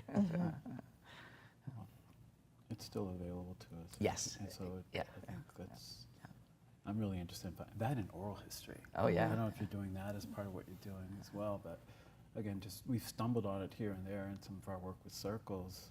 This was back in Beloit, where our African American girls were doing some action research around racism in the district there, and something came up from a historical context, but it was a time when their parents would have lived through it, and they had no idea what their parents knew about it Yeah, or experienced exactly. about it. So they had 3 generations of Black females talking about their experiences in that city, and they brought the young people from our circle groups just to witness it. And it was very powerful, and what was most powerful about that day, I'll never forget it. There was an African American boy who got angry, and he said, "We needed to know this a long time ago. Yeah, Why yeah. didn't Why you didn't you tell us?" Exactly. Yeah. So I feel like I just love everything that you're describing. I think it's, for me, I'm thinking, what more can we do in the context of circles in those spaces? But I would love to learn more about your work and what you're doing and opportunities to mutually support each other. and Yes, work together. absolutely. Yeah, I can think of a number of possibilities. Not to be presumptuous. Yeah, exactly. We will definitely, you know, continue to Yeah. connect around all of the work that our organizations are doing, because I do think that it's important to have a strong alliance with other, you know, powerful organizations. And, you know, it's cliche, but we're stronger together in Oh, yeah. terms of Yeah. trying to make change in the community. Yes. Yes, indeed. Well, I'll follow up a little bit at what you said about oral history, because part of our transformation at Kids Forward, moving away kind of from the lobbying and policy is the key stuff, is that those community voices. And so we've done everything we can to try to collect stories and to have people tell their, what is happening in their lives that they need help with.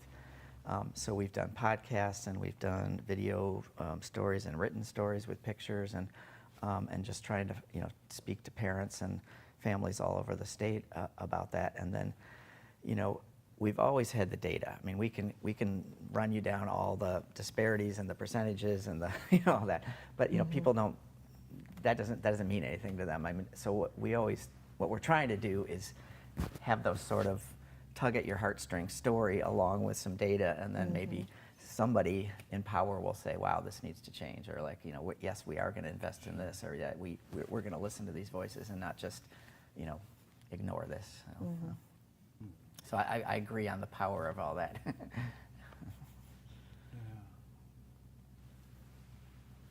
Oh, there's more questions, so let me just jump into another one. That was only the first question, sorry. Let's see, so your roles, your impact, initiatives within school and with students. I think you've covered a lot, but is there anything that we missed in terms of specific things that you're doing or maybe want to do? I mean, this is a fundraising event, so if the Big Share gave you more money, what would you do? I guess I could say a little bit more about what we're learning and what we're trying to do more of in our work. What we're learning from our students and really from our partners. One of the things we're doing moving forward, as we working in middle schools, we've here and there done youth participatory action research. And kids have always been very responsive to that and excited about it, but we haven't always been able to do it in the middle school. This is where we've done that work. But I think moving forward, that's just going to become core to what we do, is that action research where kids, again, they identify something that they want to engage in, change, and we support them in doing that through an action research project. And I think a part of what we're doing along with that is we've done this in the past in other districts, is to try to figure out, is work with staff to identify, are there standards that we can incorporate so that we're also helping kids accomplish or achieve some of the outcomes that they're going to be measured by, while they're also doing work that really matters to them. Yeah. Similarly, in the elementary schools, we're beginning to have conversations with staff to kind of really understand what not so much around the content, academic content, though we can do some of that in circles. You know, just, I mean, I think even just what you're describing, the exploration of personal of culture and history, I mean, that requires certain kind of intellectual skills and development. That requires, you know, coming up with language and dealing with concepts. So those certainly should translate into academic success. But then we can also be really explicit and say, are there certain behaviors or dispositions or other things that we want to make sure kids have, that when they get to the classroom they can be successful. I mean, something as simple as help-seeking skills, knowing when you need help and how to ask for it. That isn't always straightforward, particularly if you're in a situation where you haven't been able to trust. So I think, I don't know if it's an initiative, but it's becoming a focus of ours, is really being more explicit around strengthening the support for academic success for our elementary and middle school kids. Because the SEL piece, their emotional support, we don't have, when kids get in circle, they're easy for us. It's that translation back into the larger school and the classroom where it's been a struggle. Yes, I definitely identify with that. And at Freedom Inc., we have 8 programs that are dedicated to young people throughout the year.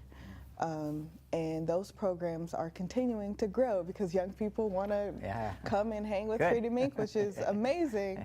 But it does take resources, it takes staff, it takes capacity in our organization. And we work with young people as young as 5 years old in our Books and Breakfast program, where they get political education and literacy skills, and to 18 years old, before they're transitioning to college or their career. So it has been great to know that so many young people want to come to Freedom Inc. and enter one of our programs, and they're also assigned a youth advocate that's there for mentorship, so that we can help them with those individual skills they need to advocate for themselves in the classroom or in the workspace or in the community. But it is, again, we are growing, and growing means that you need more funds to run the organization. And we've been really grateful to have the support of so many community people who will donate $5, who will cook for our program, who will, you know, give young people rides to back and forth, you know, to field trips and stuff. So we're grateful for all of the ways that community has contributed, even just spreading the word about our work. And also, today is Big Share Day. So we would love for you to donate to Freedom Inc. to help us continue to expand our youth services and programs. Well, I'll say 2 things that I'm super impressed always about Freedom Inc. One is with the Big Share every year, I think you all win the prize for the most individual donations, because like you said, it might be $5, but there's all these people out there that want to help and have their, you know, raise their fist and be there. And second is like your electoral advocacy and encouragement of people to participate in democracy has been amazing. I mean, I get on your, you know, list, and I'll get you know, 5 texts the week of the election, and like, I mean, you were just, I think it's amazing, because we need young people to be part of our democracy, and that is so important. And even, you know, a local primary election, and you guys are out there doing it, because you know, we don't. It's not just every 4 years when we're voting for president. It's like you gotta be there. So thank you. There's one thing you said that I would like to pick up on, and I really admire the work you're doing and learning more as I sit here with you. But if there were an initiative for us, it would be around, since we've been doing this work, we encounter African Americans in particular, but other folk who want to be able to be youth advocates and to do the work in schools that we do with Natural Circles, and there's not a position for them to do it. So one of the things that we would like to be able to do moving forward is to have a cohort of youth advocates and facilitator mentors who we can have work deeply with schools, who can do the mentoring and who can do the coaching of others in schools to be able to do this work. For us, you know, we're an organization. We're 5 people doing, you know, systems change work, and we're also growing, and we're at a point now where we had the desire. I mean, I met with an African American woman last night who's just like excited about wanting to be able to do this work. So we're looking for the opportunity to raise funds to expand the number of people doing this work so that we can reach more schools and that we can provide more support to staff within schools to be able to do this work. In Madison and beyond,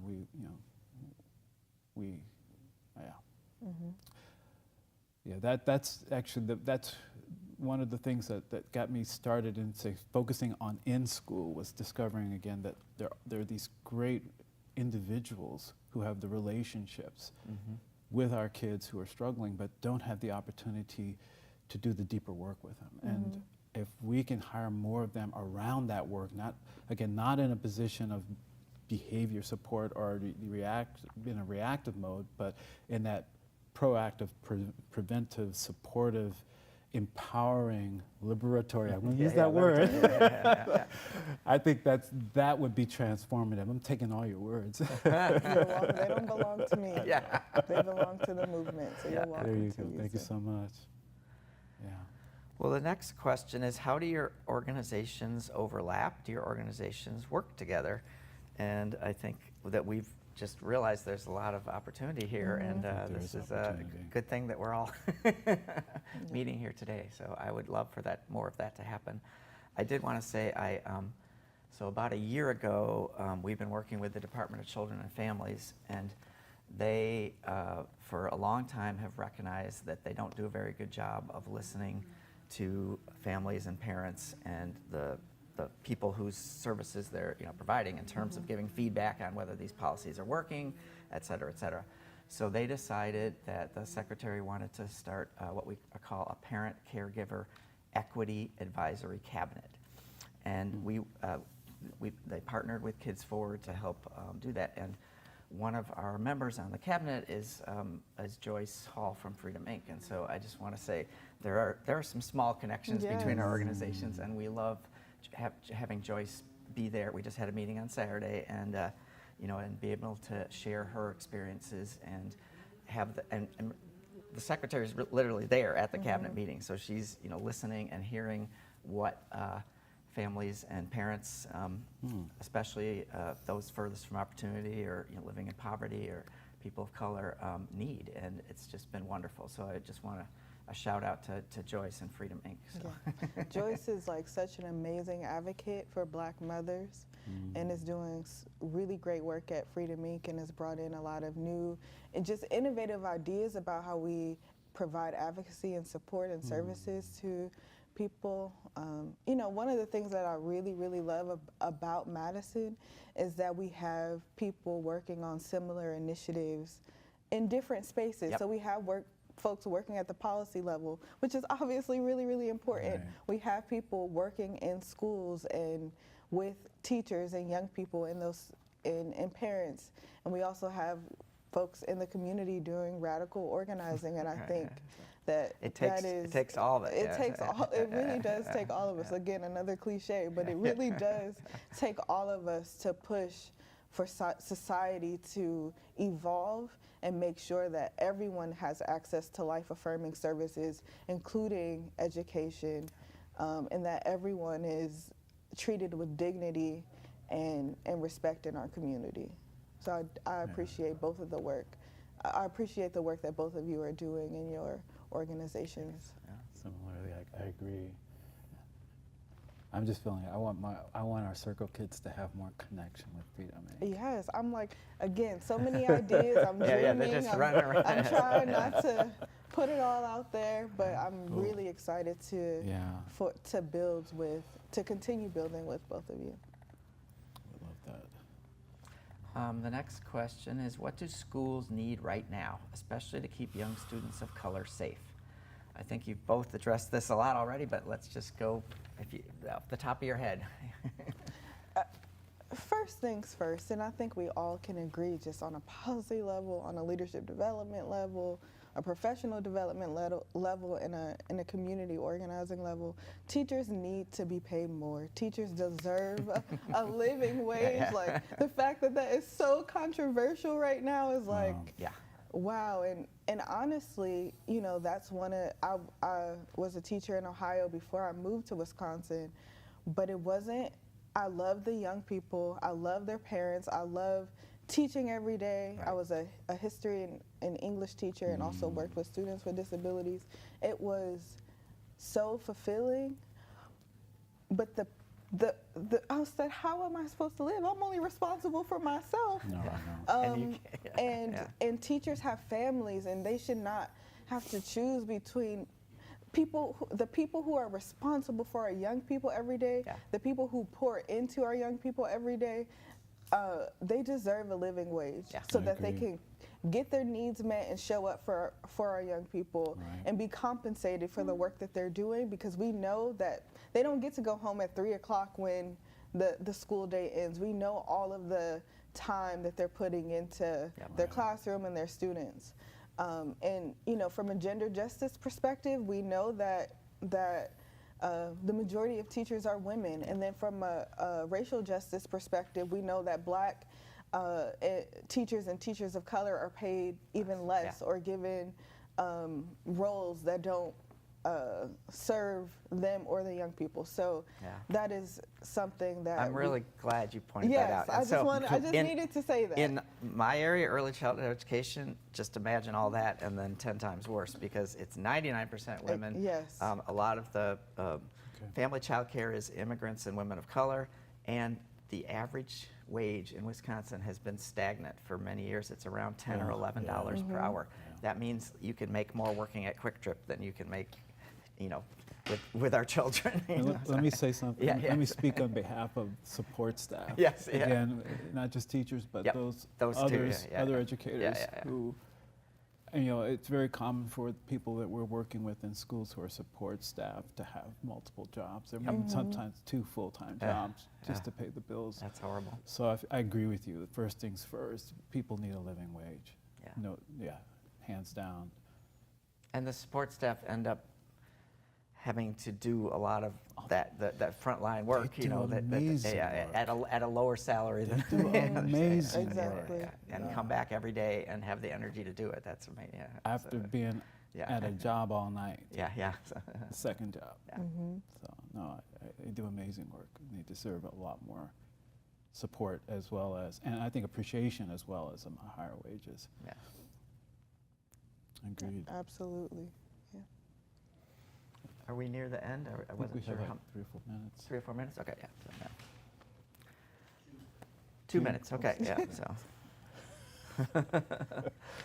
Well, why don't we just sort of wrap up then, and anything else that you've maybe forgot to say or want to, I mean, I love that you just brought up paying teachers. I was a teacher for 16 years here in Madison, and until I got burned out, and I just feel every day for my teacher friends, and I especially through the pandemic, and then with, you know, the fact that education is basically being defunded in this state, you know, at the time when we need it more than ever. So. And I guess I would just say that I love working in schools. I think the work has gotten harder than it's ever been before. The people who are there are as committed as any group of people I've ever worked with before. They have difficult circumstances, they're underpaid, and yet so many of them keep showing up. I want to do what I can do, and I want us to be able to do what we can do to create the conditions for everyone to be successful in our schools, for our teachers, and for our kids. Frankly, I think, you know, our families we can't leave out our families. I mean, we have to really begin to look at the whole sort of social fabric in which our young people are growing up, and figure out how do we bring support across the board to lift everyone up. Yeah, I think there are so many attacks on education right now. There are attacks on teachers. There are attacks on young people who oftentimes are viewed as deviants or the problem, when really, you know, we always say this, that they're actually the solution. Yes. The young person that's getting kicked out, pushed out, that's having quote unquote behavioral issues, that is a young person that we should be investing in, investing in their leadership, in their wellness, holistic wellness, mental wellness, and their creativity and vision for themselves, and vision for the schools, and vision for the world. Again, transformative justice, and instead of punishment, we will see schools and young people transform into what they have the potential to be, liberatory learning spaces. Again, so it's, you know, investing in those things will give us the bigger, better society that we all want to live in. Yeah, I couldn't agree more. I was really lucky. Our whole staff went to a conference in DC in, I think, December, and we got to hear Heather McGee speak, who wrote The Sum of Us, which basically makes that argument that our society will only be better when we address racial equity and all are lifted together. And I just think about that. You know, when I was a teacher, I think I was able to recognize that if there was a student that was, you know, having discipline problems or learning problems or just, you know, expelled, any of that kind of stuff, that they were not the problem. The classroom was the problem, and that student was like the canary in the coal mine. They were like the one that was shouting out, like, stop, do it differently, you know. And then knowing that if I could do something to help that kid, it was going to help every other student in that classroom. Exactly right. So. I just want to give a shout out to Community Shares, because you're supporting some really good work here in Madison. And Yes, thank you, Community Shares. So appreciated.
everyone. Welcome back to the Big Share Live. It's your girl Jay in the house this morning, and I am going to be getting you guys up and moving. So if you are sitting down, get up out of that chair right about now, because we are going to learn how to do the latest cha-cha slide. We're going to get that heart rate up, those bodies pumping and moving, and we're going to learn a new dance today, and I'm going to teach it to you, okay? So what I'm going to do first with the dance, y'all ready? All right, get up. I can't get up, y'all. Let's go, let's go, let's go. Okay, what I'm going to teach you is the moves first, and then I'm going to let you hear the music, and then we're going to try to do this together, okay? Okay, so let's go. The first move is going to be to your left, and it's a cha-cha, and it's going to go to the left. Here we go now, cha-cha-cha. To the right. Here we go now, cha-cha-cha. Back to the left. Here we go now, cha-cha-cha. So that is the first move, okay? And then there is another move. This is the second move, and then it's to the front. To the front. Here we go now, cha-cha-cha. Then you slide back, and then you cha-cha in place, okay? So let's try those first couple of moves together. Here we go. To the left, here we go now, cha-cha-cha. To the right, here we go now, cha-cha-cha. To the left, here we go now, cha-cha-cha. To the front, here we go now, cha-cha-cha, and slide back. Okay, so the third set to this dance is a quarter turn. So we're gonna do a half quarter turn. So that turn goes, we stop from here, cha-cha, cha-cha-cha, then we step back and we turn, cha-cha-cha, back, and we cha-cha-cha. We come to this direction facing the wall, and we go back 4 times. 1, 2, 3, 4. So let's put all those moves together. Y'all ready? Okay, let's go. To the left, here we go now, cha-cha-cha. To the right, here we go now, cha-cha-cha. To the left, here we go now, cha-cha-cha. To the front, here we go now, cha-cha-cha, and slide, cha-cha, and step, and turn, and step, and turn, and 1, 2, 3, 4. Okay, so what we're gonna do now is we are going to play just a little bit of the music so that you can hear the pace that we go, because we're not gonna be going that slow. I just did that to break it down to you, and if you want me to do it again, we'll go over it again, but I want you to hear the music. So we got Mike back there in production, so I'm not doing production now, so got some help this time. So Mike, what we're gonna do is get that song started, and I'm going to do the movements in the beginning so you guys can see how it all flows together. So, okay, Mike, it's all on you.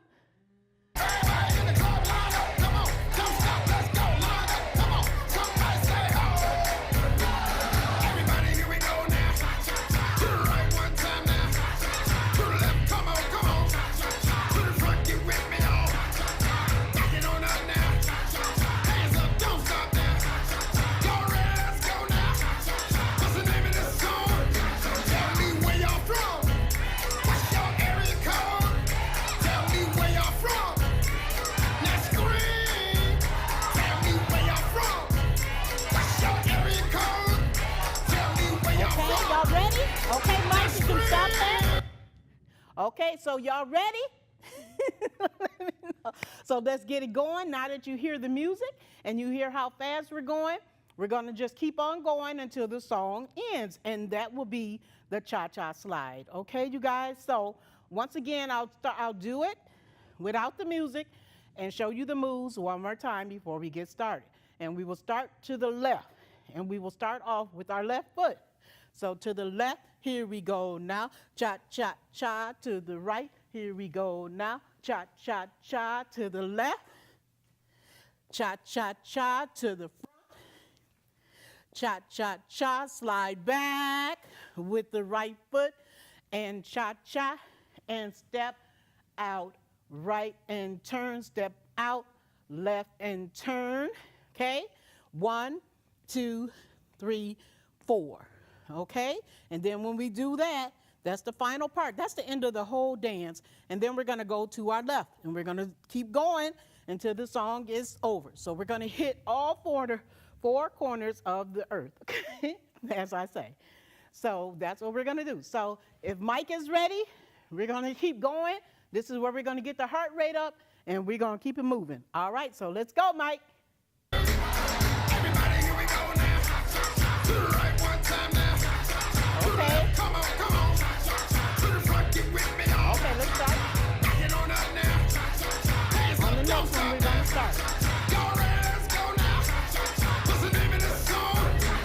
Now, if you got a birthday, get your hands up in the air. Somebody say yeah. Now scream. Somebody say it's my birthday. Say it's my birthday. Say ho. Now scream. Everybody, here we go now. To the right one time now. To the left, come on, come on. To the front, get with me on. Back it on up now. Hands up, don't stop now. Go, let's go now. What's the name of this song? Hold up. Now I know y'all can do that way better than that. Now hold up. Now listen, I know for a fact that my zodiac sign is better than your zodiac sign. What's your zodiac sign? What's your zodiac sign? Is it Pisces? Is it Aries? Is it Virgo? What about Scorpio? Sagittarius? How about Aquarius?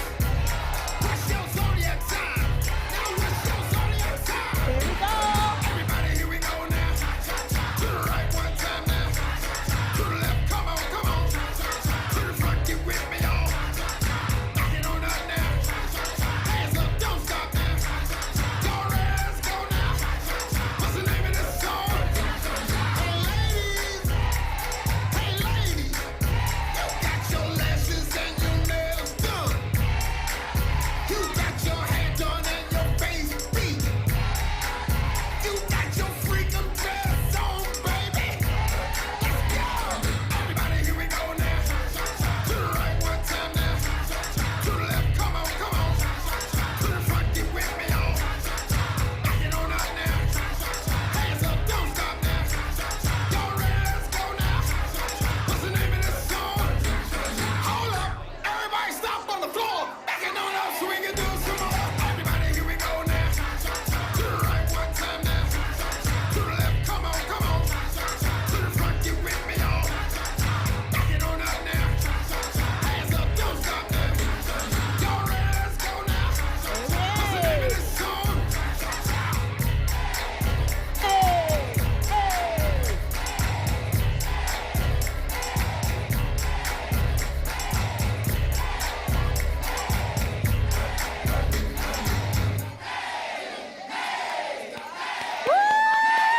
Give yourselves a hands, and thank you for learning the cha-cha slide. Hope you guys enjoyed it. Hope your heart rates are up. Mine is give, give, give to the Big Share and the organization that you love. Thank you, everybody. Have a great day.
Today we're going to talk about peppers.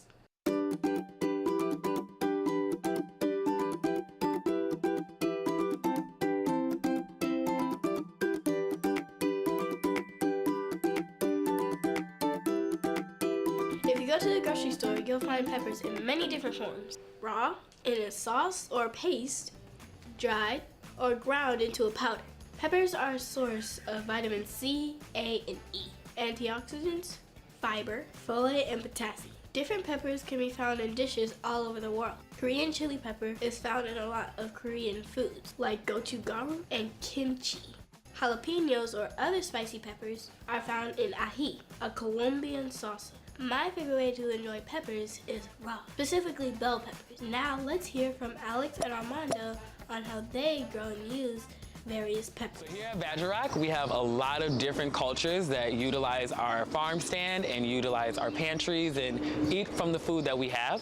And so we grow a wide range of peppers. We have some sweet peppers and some spicy peppers and some very spicy peppers. Some of the most common peppers that we use are our sweet bell peppers.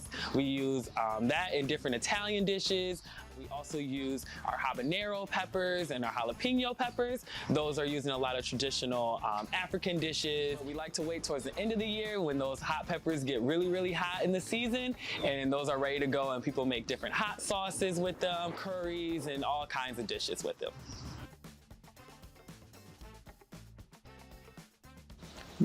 Bueno, estamos aquí en Carries Grow. Es un bonito día para estar aquí. Sí, sí, es como, por ejemplo, tienen 2 semanas, entonces como yo veo que ya el producto ya no se ve que se muera, o sea que ya está agarrando muy rápido.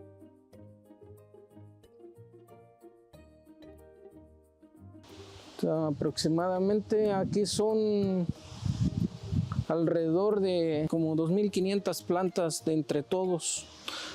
Por ejemplo, aquí ya están los jalapeños y aquí ya son 3 líneas de jalapeños. Estos son serranos y aquí ya viene la florecita, está chiquito. Y aquí van poquito a poquito. Estas 3 líneas son serranos. En the grill, yeah, I like salsas in the serranos, jalapeños, yeah, and the tacos.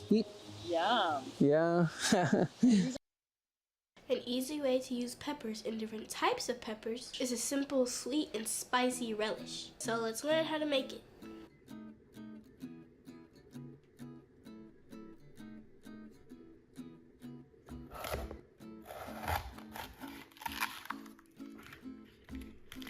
There is no one way to make pepper relish. Just use what you have.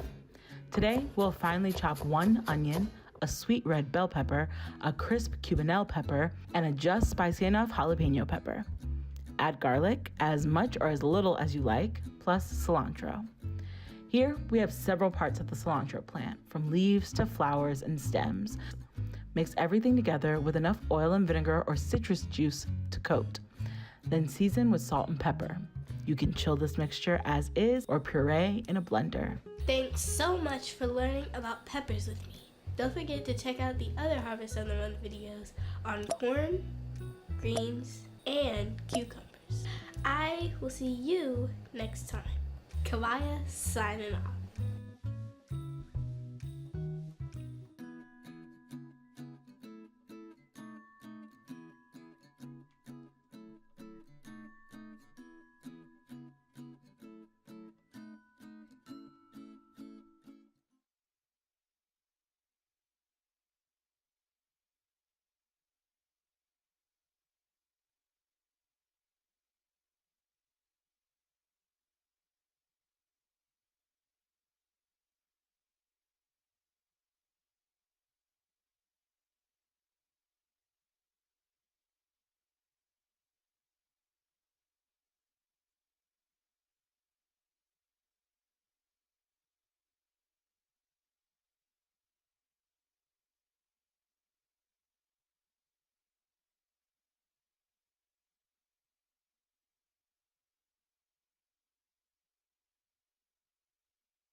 Welcome back, everybody. We got to see some line dancing. We got to have a pretty powerful power hour. I want to give a huge shout out to the folks who won our power hour, the Tenant Resource Center, for having the most donors, and Midwest Environmental Advocates raised the most in our power hour. Stay tuned for more power hours. Right now, joining us here in the studio, we have Brett Lindquist. How are you doing, Brett? I'm doing great. Thank you so much for joining us and for being part of the match for our last power hour. I want to ask you, to introduce yourself to our audience today. So what's your title? What do you do for Incendium? All right. Well, first of all, thank you for allowing us to be a sponsor of the Power Hour. Really excited about that. My name is Brett Lindquist. I'm the VP of Strategic Communications. And again, just really happy to be here. What is Ascendium's philanthropic kind of motivation? What is it that inspires you all as an organization to give and to be part of the Big Share today? Well, we believe strongly in the power of post-secondary education to transform lives. Our philanthropic efforts are focused on changing post-secondary education and workforce training systems across the country. We do this so low-income learners have increased opportunity for academic and career success. Detailed information about the philanthropy and our approach can be found at ascendiumphilanthropy.org. We're based out of Madison, but we do operate nationally. However, we're happy to support many of the local efforts as well. There are several outstanding organizations doing outstanding things in the community that are right in line with our education philanthropy focus. Given the nature of our organization, we also have a strong employee giving program that we call Ascendium Cares. This includes a VTO program or volunteer time off, where each employee gets 8 hours of VTO per year. There's also employee corporate matches for giving that they would do. And then we also have an annual fundraising drive that we call Unite for Our Communities, which is this last year resulted in a $38,000 donation to Community Shares. That is a serious donation, $38,000. Thank you so much for all the work that you're doing across the country, but particularly right here in Madison, where your headquarters is located. Why do you support Community Shares of Wisconsin and the Big Share? Community Shares, from our vantage point, plays a really important role in supporting many organizations in the area. And this broad-based support is appealing to our organization and our employees who know a lot of the organizations that you support. Program effectiveness is also really important to us, and Community Shares has a proven track record. The organizations that are supported by Community Shares provide a broad array of essential services to the community, which is just critical. And so this foundation and the work that you do really helps with the work that we do then that's focused on education. Hashtag I love Community Shares. Thank you so much for all that you're doing to support local non-for-profits, and thank you for being deeply vested in the learning of our young people here and all across the country. Brett, I'm so grateful to have gotten the opportunity to get to chat with you a little bit this morning. I hope you have a beautiful Tuesday. And thank you. Folks, stay tuned because we've got a lot going on. Thank you to Ascendium, and thank you to our winners who raised, a really significant amount to support incredibly important causes. So huge shout out to Midwestern Environmental Advocates for the most raised, and to the Tenant Resource Center who got the most people to donate. I think we often think about the dollar amount, but I think getting and rallying a lot of support from a lot of people is just as exciting, if not more so. So huge shout out to everybody who's raising money today and everybody who is out there giving. I know that my list of who I'm giving to just keeps growing as we continue to hear from folks this morning. Next up, we are going to a portion of the ACLU Fairness for All event happening right now. In this event, the ACLU will be discussing how they ensure that Wisconsin is a place that is fair for all Wisconsinites, especially in issues such as voting rights, the criminalization of poverty, and the Wisconsin Supreme Court election. Remember to vote on April 4th, y'all.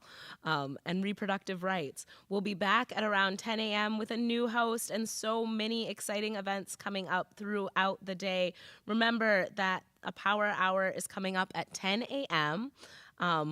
Thank you all for letting me be a part of today. I'm Ali Muldrow. My pronouns are she, her, hers, and I'm with GSafe. Keep giving, keep supporting your local non-for-profits. Make Madison a great place to live. Make Wisconsin a great place to be a kid. Help the community that you care about this morning and all day today.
Hi, Tony. How are you? Schaefer, who's Director of Communications and Development here at MEA. Good morning. Good morning. You two had a really beautiful hour between, early in the morning, between 9 and 10. You all between 8 and 9, you all are the winners of the Power Hour. How does it feel to know that people care about the work that you're doing and to have raised the most really early? It sure does. We are very excited. There were a lot of people who are supporting the Tenant Resource Center and the work that you all do, and you all are such an important resource to our community. Talk a little bit about We're from Midwest Environmental Advocates, but I totally agree that the Tenant Resource Center is amazing. I've used their services before. They're absolutely fantastic. We're a public interest environmental law center that is based here in Madison and works statewide, and we provide legal services to Wisconsin's grassroots environmental movement. So we're just really thrilled with the support. Tony, I am so grateful for your media training right there. Thank you for letting us know who you are accurately. Talk to us a little bit about why the Big Share is important to the work that you do and why it's important that folks give and champion this work right now.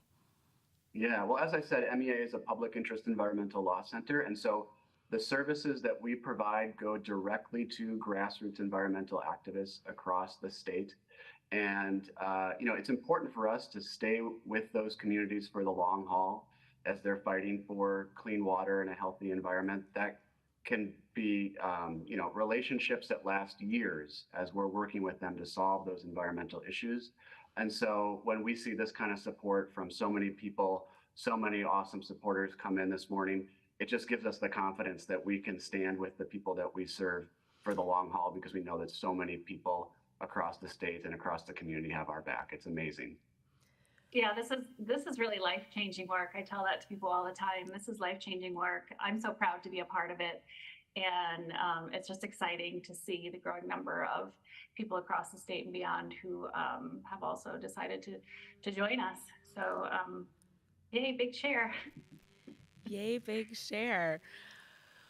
Are you all looking forward to kind of the rest of the day? There's a full 24 hours of the Big Share. I know a lot of the organizations that participate find ways to make today kind of special and fun for their staff, for their team, as you kind of power through the full 24 hours. What does that mean for you all? Yeah, I mean, we were just saying before we came on the air that this is probably the best start that we've ever gotten off to here at MEA. So we're really excited where the day will take us. We've got at least a dozen donuts still in the break room. And yeah, we're looking forward to having a great day. And again, just kind of being filled with this inspiration as we see the support come in. When you all think about like what inspires people to give, what inspires you all to do this work, what is it that keeps you all, vested in this work, that keeps you all, getting up super early to start fundraising in a really passionate way at 8 a.m.? What is the driver for you all? I think it's love for our homes, for our communities, for the people we live with, and the people we work with and share our communities with. I got involved in this work originally because I was working with a community group in my part of the state to protect clean water resources in our community. Got to know MEA that way first, and just working with so many incredibly dedicated people in my community was a real inspiration for me personally. And then through that work, I realized, that there exists this network of like-minded folks all over the state who are dedicated to achieving the same kinds of goals.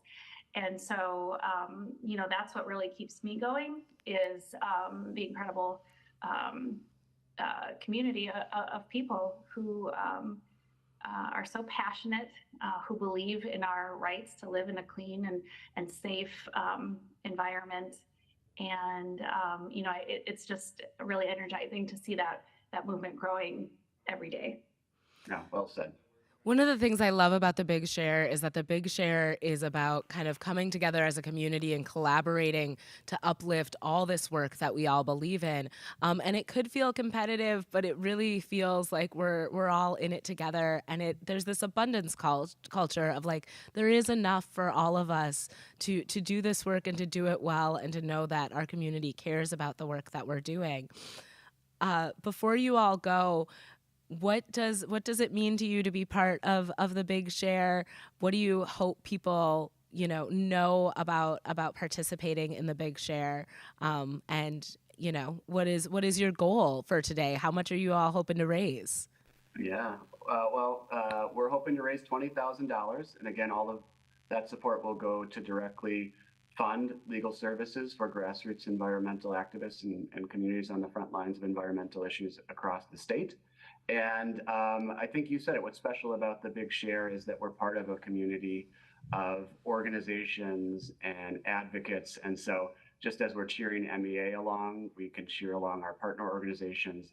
And our work is most effective when we're doing what we do well by providing that legal support to advocates across the state, and other organizations are doing what they do well on environmental issues. So as I look at the leaderboard and see River Alliance of Wisconsin, Wisconsin Conservation Voters, Clean Wisconsin, the list goes on and on.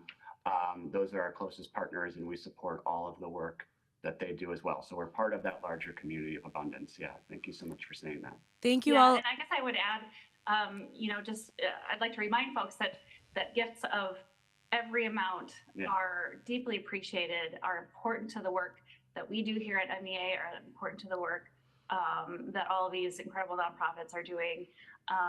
And so, I totally agree that it's exciting to see, the amount of money raised today, but it's just as exciting, if not more so, to see the number of people who are coming together to make this event a success. And so again, gifts of any amount make a real difference. And if you haven't made your donation already, I encourage you to do so. Oh, thank you all so much for joining us, and thank you for talking about what it means to work in partnership. Congratulations again on winning the Power Hour and raising the most so early in the morning. You all are going to have a great day, I can tell. Folks, if you are just tuning in, we're talking about, what it means to work together today for the Big Share. Huge shout out to Community Shares. Huge shout out to Hinckley Production for making this possible. Like, we would not be live on whatever you're watching us on without Hinckley Production. So they're the best. They look out for all of us little guys around town. Next, you all are going to be hearing from the ACLU, which is another phenomenal partner in our community, about how to make sure Wisconsin stays a fair place to vote, a place where we all have rights and autonomy when it comes to our own bodies. You're going to learn a little bit about the Supreme Court. I'm Ali Muldrow. I've been so grateful to get to be part of this with you all today, and we'll be back in just a bit. But for now, here's the ACLU.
Services at the Wisconsin Council of the Blind and Visually Impaired.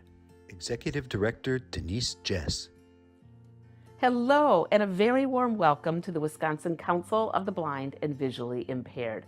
Our mission here at the Wisconsin Council of the Blind and Visually Impaired is to promote the dignity and empowerment of people in Wisconsin living with vision loss through advocacy, education, and vision services. We've been doing this work for over 70 years. I'm so excited today for you to meet our qualified, certified, kind, and energetic vision services team and learn more of how our services could support you on your journey. Education and Vision Services Director Amy Werf. The goal of low vision therapy is to help someone maximize the remaining vision that they have. So glasses may not be able to help at a certain point. Surgical interventions or medical treatment can't assist. Low vision can step in and pull out all that other vision that they can still draw on to try to help them see the things that they want to do again and see them better and more efficiently. Two women sitting across a table from each other, one of them using a digital magnifier to read a bill. So the first evaluation is really just talking. It's finding out what their goals are, what their needs are, what are the things that they want to be able to see or to do again that they haven't been able to very easily. Two women sitting across a table from each other with a plate between them and several lamps. Some of the common things that people express that they have difficulty with, a lot of that is pill bottles, trying to read that small print for the dosage or the phone number for the pharmacy, trying to read their mail when it comes in, the bills or the statements from doctors. Reading the mail or the newspaper is really difficult for people. Seeing photographs. Nobody prints pictures anymore, so everybody has pictures on their cell phones, and many older people with vision impairment have difficulty seeing those pictures on a phone.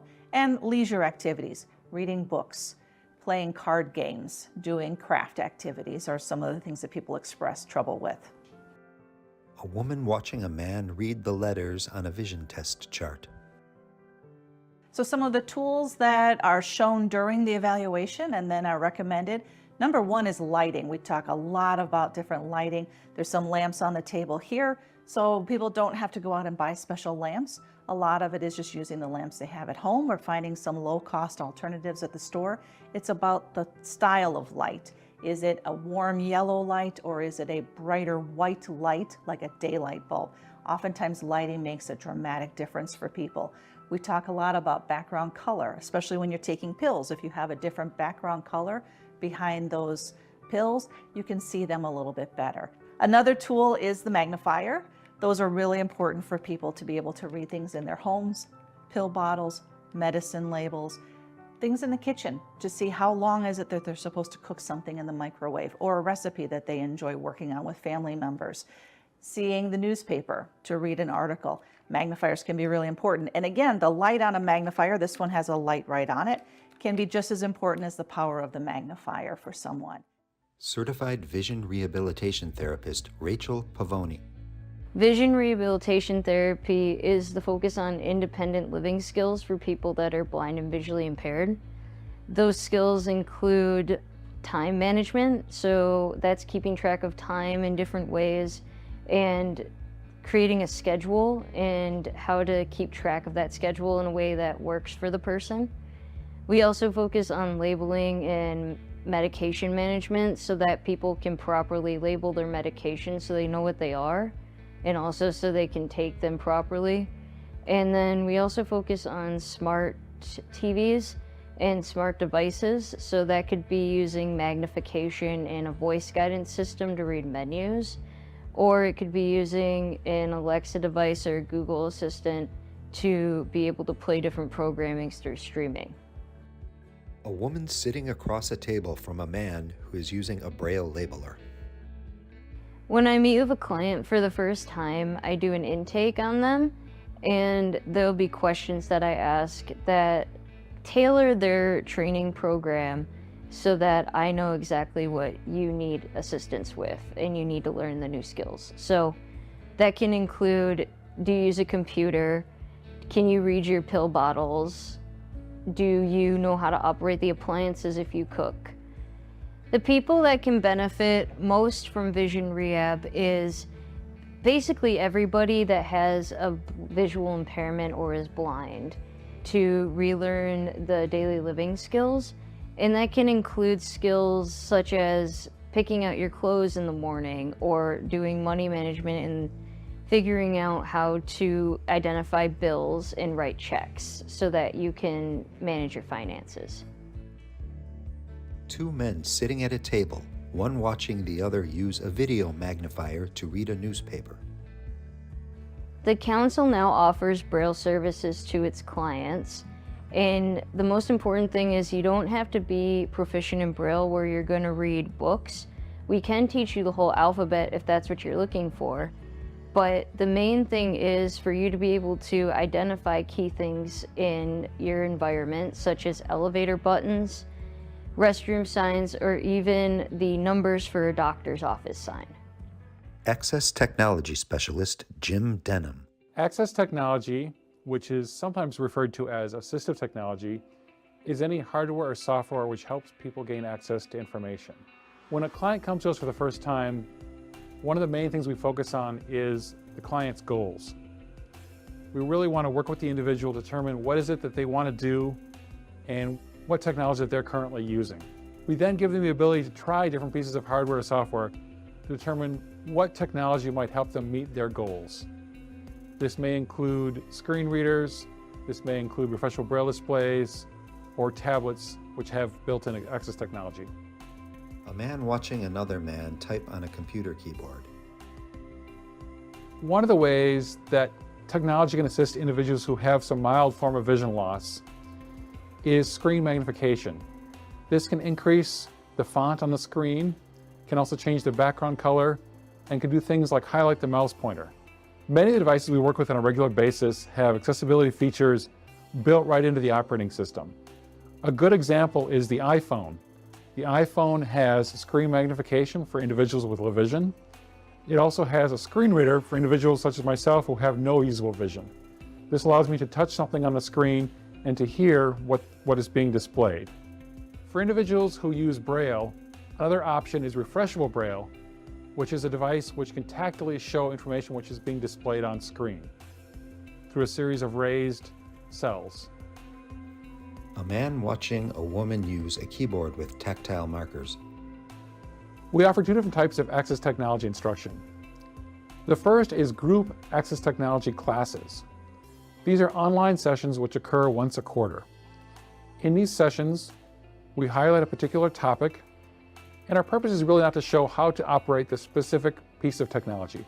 It's more to show what the technology can be used for and the benefits of that particular piece of technology. A group of people sitting around a table, many of them with smartphones in front of them.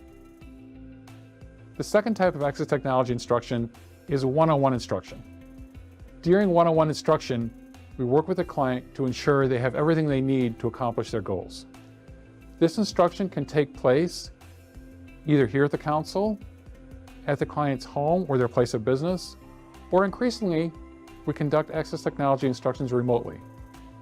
Two men sitting at a table, one of them with his hand on a computer speaker.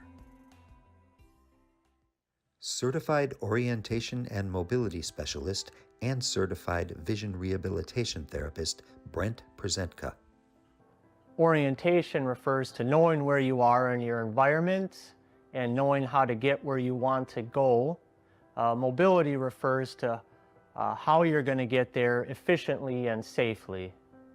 Orientation and mobility training can take place in any environment dependent on the goals and needs of the individual. We can train them here at the Wisconsin Council of the Blind and Visually Impaired in Madison. We can come to your home environment and help you navigate and learn how to travel safely in your home, your neighborhood, your local community. It could be a store in your neighborhood that you want to learn to navigate safely. It could be a workplace environment that you want to learn to navigate. It could be your public transportation system that you want to learn. When I meet with somebody to discuss their goals for orientation and mobility training, Some examples of questions I might ask might be, do you feel unsafe in any of your navigation of your home or other environments, which might include going out to get the mail from your mailbox, going up and down stairs in your own home, traveling in your neighborhood on a walk around your block. Do you feel safe in doing that? A person using a white cane approaching stairs leading to a building entrance. Almost anyone with vision loss could benefit from orientation and mobility training. Certainly those that plan to use a white cane would benefit from orientation and mobility training and how to use that white cane safely and efficiently. Somebody that moves into a new home, a new community, to learn that environment would benefit from orientation and mobility training. Somebody that might have started a new job and needs to learn a new route to get to that job, or their workplace environment, learning that workplace environment would benefit from orientation and mobility training. A man watching a woman use a white cane to navigate a corridor. Thank you so much for visiting with us today at the Wisconsin Council of the Blind and Visually Impaired to learn about our vision services. Whether you're new to vision loss, experiencing changes in your vision, or know someone who is also experiencing vision loss, we would love to partner with you to learn the skills to be able to live your best life. Thank you so much. Wisconsin Council.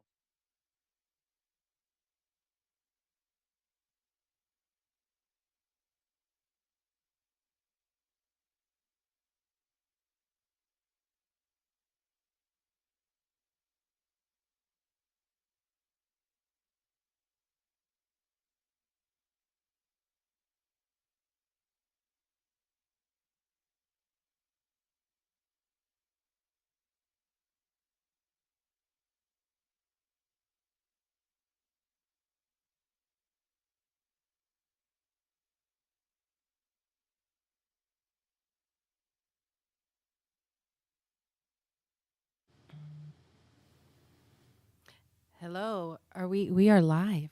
Can you hear me? Are we good? Okay. This is a weird thing. I never know where to look, but I'm looking in the camera, right? Okay.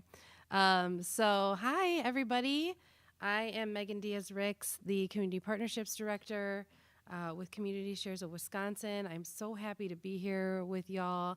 I get to bring up a phenomenal organization in our community and one of our corporate partners in just a bit.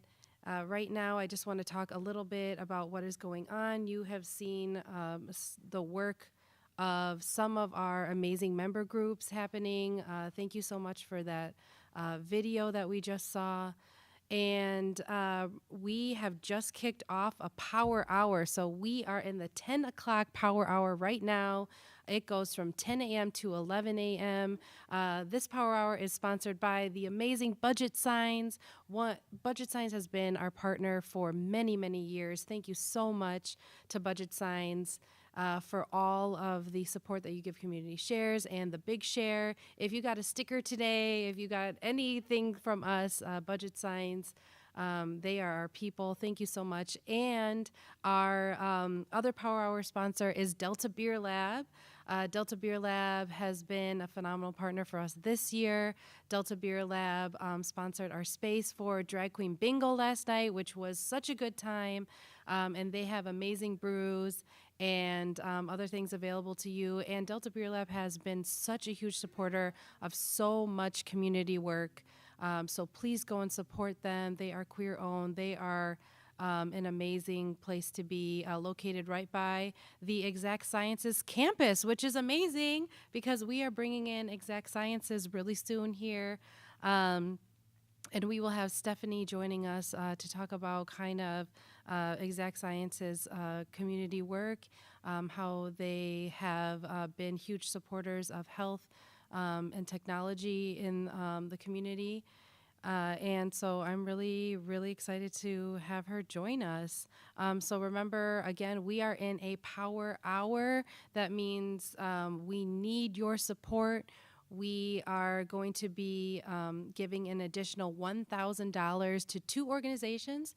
The one who raises the most funds in the hour, and then to the other organization that has the most individual donors. So as Ali said before, there is power in numbers. So any donation helps. We can give $5 all the way up to $5,000 today for an organization. So please lend your support for the next hour. Let's get 2 strong winners. At the 11 a.m. So a little after 11 a.m., I believe we will be announcing who those winners are. But right now we are about 5 minutes into the power hour. And let's see, we have raised $222,451 so far just by 10 o'clock. So that is due to all of the amazing community support that we have for the Big Share. The Big Share is so important because we're able to make a huge impact in just one day. The impact that we are going to have by the end of today, supporting nearly 70 nonprofits based in Wisconsin, supporting our communities all over the state, is amazing. And just a $5 donation can go such a long way. So please keep the donations coming in. Watch our live feed. We have even more amazing programming coming up. And we have nearly 1,300 individual donors already. So I know that we're going to make our goal. Our goal is to raise $650,000 this year. So we are well on our way to getting there. It is only 10 a.m. and we just hit the threshold over $240,000. So thank you so much to everybody who has donated so far and given your support. And next up, we are joining Dana Pelabon, the Executive Director of the Rape Crisis Center, Virginia Gittins Escudero, who is the Executive Director for Unidos, for a peer-to-peer chat about their important work of supporting people who are impacted by domestic and sexual violence. So thank you all so much for joining us, for coming in. And yeah, we will be with Exact Sciences in just a couple minutes here.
Okay, can you hear me, Stephanie? Yes. Can you Okay, hear there me? we go. Yes. I was like, wait, all right.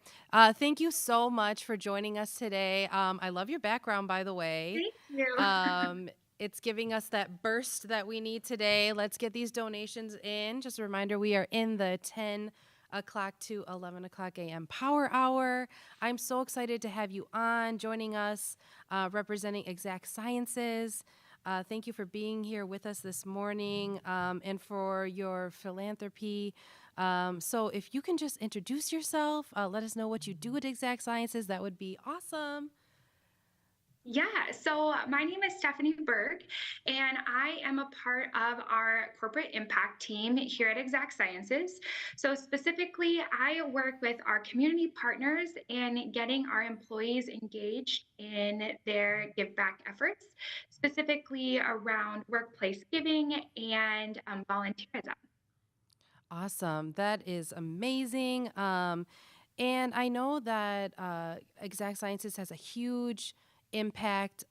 You all are working on such amazing causes in the community around social determinants of health, eradicating cancer. Can you talk a little bit about kind of what your corporate kind of philanthropic philosophy is and why you support organizations like Community Shares and the Big Share?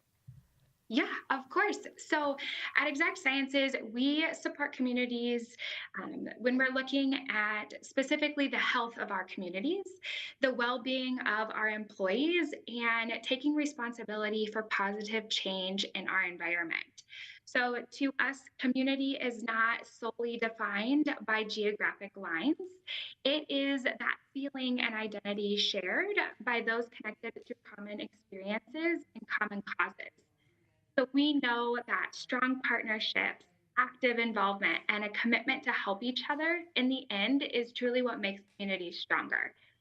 So our corporate impact areas contain of three key main focus areas. So the first are working with our partners in the communities that we live and work. Second is working with our partners that are helping us achieve that mission of eradicating cancer. And third is looking at that environmental sustainability. And so when we look at that, we are more focused on that internal infrastructure piece around the decision, those internal infrastructure decisions. So when we're thinking about our relationship with community shares and today the big share, we are looking at partnering with organizations that are truly going to make our communities great. And so as we look at this collaboration, we believe that there is strong alignment that we are both working to make sure that our communities are great for all. And we hope that through this partnership, through this opportunity today, we are creating momentum and energy around coming together for that common mission and hoping that this is a way to truly magnify our efforts to be a part of bigger than something we could do on our own and will result in great communities and make our communities stronger. Thank you so much for your impact, for being here with us today.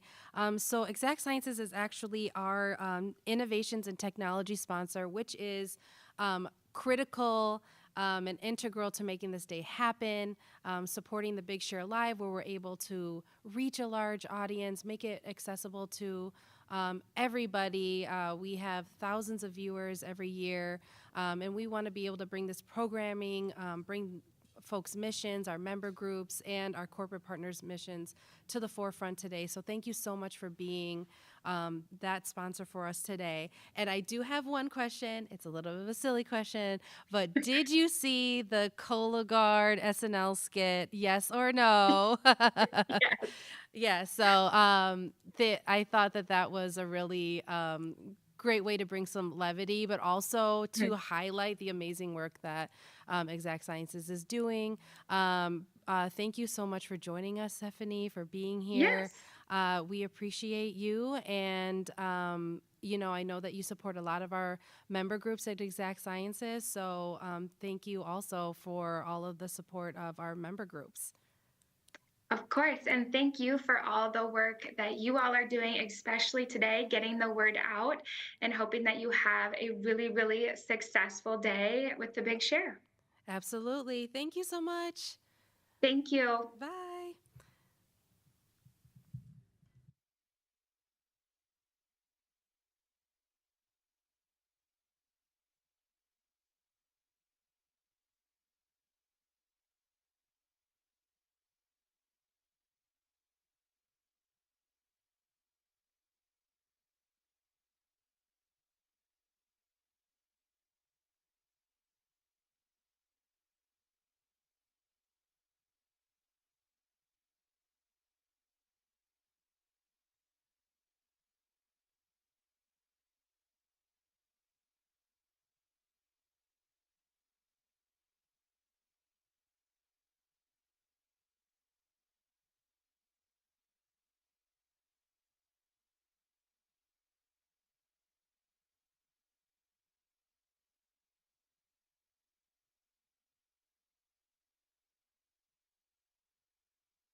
right. Hello.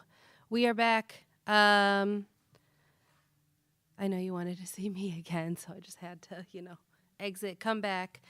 So we're being joined in the studio right now by Dana Pelabon, the Executive Director of the Rape Crisis Center, and Virginia Gittens Escudero, the Executive Director of Unidos, for a peer-to-peer chat about their important work of supporting people impacted by domestic and sexual violence. Thank you all so much for joining us today. I'm really excited for this conversation. We heard from Miss Wisconsin earlier, who has her No Means No platform that she uses, and I know I'm hoping that she's tuning in so she can hear this amazing chat that we have. So we will hear from them in just a few moments. Thank you, everyone who's joining in right now. Hello. Hello. Hello. Thank you so much for joining us today. My name is Dana Pelabon. Buenos días. Good morning. My name is Virginia Gittens Escudero. We are here to talk a little bit about our organizations, who we are, and why we do this work. So let's jump right in. Great. So tell me, Virginia, how did you start this work? What was your journey to the Executive Director of Unidos? Yeah, thank you. Thank you for that question. I had to say, I'm very happy to be here with you sharing space. Same. And thank you for that question. My journey supporting survivors of domestic abuse and sexual assault started about 10 years ago, right? And my passion has been always to help the community in any way possible. And I identified a need in the community, which was survivors needing to support navigating the legal system. That is often overwhelming, frustrating, and especially for communities of color and communities whose language is a barrier. So I was able to join an organization, a local organization, and I have been doing legal advocacy for the last 10 years, and now I am at Unidos. I'm very happy to continue the work supporting survivors of domestic violence and sexual assault. How about you? Well, what's funny is that our entry point was actually the same organization. Years ago, I remember opening a phone book, if we remember what those are, opening a phone book to look for resources for a friend of mine, and I found DAYS. That is a local domestic abuse organization here in Madison, and the help that they offered was life-changing to us. Over the years, I kept connecting with DAYS in particular, and ended up joining their board about 12, 13 years ago. And so that started my formal journey of supporting survivors. As the time has gone on, what I found was that in the industry that I was in, I was working with a lot of survivors and people who were unhoused. I worked for about 20 years in the housing industry, working in homeless services the last 10 years, and sexual assault and domestic violence were part and parcel to the women's experiences that I was working with. So in that journey, I got to meet the former ED, and her and I talked about the work, and she offered for me to come over to the Rape Crisis Center and work with the direct client services, because that was some of the work that I had done in my previous job. And the last 3 years has been really focusing what our organization was doing, and in the course of that, she retired, and we went to 2 co-EDs, and now I am the sole executive director, and I'm very grateful to be leading an organization with the incredible amount of community experience that RCC has. This is actually our 50th year here in Dane County. We were started right after Roe v. Wade, and unfortunately have outlived Roe v. Wade, but we are grateful to be able to do the work that we're doing here in the county. Great, great. So Dana, I think it's a good opportunity also to talk about our services. So what the organizations do, and also what communities we serve, right? Absolutely. Do you want to start? Actually, I'm going to have you start great, because great. the work that you do is important because it is very specific. Can you talk a little bit about that? Thank you. So at Unidos, we are considered a dual agency. What that means is that we serve survivors of domestic abuse and sexual assault, and I'll add to that human trafficking, with the collaboration of other organizations in the community like Project Respect and RCC. And our core services, which is like crisis intervention services, those are case management. We offer support groups for the community, individual counseling, and we operate the only helpline in Dane County, bilingual helpline in Spanish, 24/7 live. And I want to take the opportunity to send a shout out to all of our staff at Unidos, and especially our overnight responders who are there every night, every weekend, every holiday, answering that phone call and making sure that the community have access to supportive services during those times. We also provide legal advocacy, which I have mentioned. It's a really important service and supporting the community. And we also, our other part of our job is prevention and education, which is so important. We need to talk about domestic violence in the community. How does that look like? Because domestic violence and sexual assault is not a personal matter anymore. It's a community matter, right? And we all have a piece of work, something to do to prevent and to raise awareness about violence in our community. And we also engage in system advocacy, right? Advocating for systems and a better treatment for survivors, because survivors deserve to be treated with dignity and respect. How about RCC? Well, so RCC over the years has transformed a little bit of what they've done. So now we are the only 24-hour crisis response agency in Dane County. So what that means is 24 hours a day, we provide services to survivors that go to the hospital for forensic nurse exams. We also provide services to persons who would like to report to law enforcement. We do provide those services in English and in Spanish, although we are very aware of the importance of Unidos' place in that work. And so our job is to support their work as a secondary resource. In addition, we are also out there doing prevention and education. We are in the schools, almost all of the schools in Dane County, middle and high school, where we talk about consent. We talk about healthy boundaries. We talk about healthy relationships and what those look like. And especially for teens, that's an important step in the journey of prevention and eradication of sexual and domestic violence here in our world, quite frankly. We have interactive programs like our Game Changers. The Game Changers are a group of high school students that we work with to build up what advocacy and activism looks like, and they put on a variety of different trainings throughout the year, and they have different projects that they do. Last year, their year-end project was to do a resource guide for trans survivors. So we are working with the high school students to really help them understand where their place is in this work, because all of us have a space in the work to eradicate sexual violence. One of our other interactive programs is our Chimera program. Our Chimera program is a self-defense and self-awareness and bystander intervention program also. I actually took this program back in my 20s. I'm not going to tell you how long ago that was, but back in my 20s, I took the Chimera program, and back then I was actually kind of a shrinking violet. I didn't know that I could say no.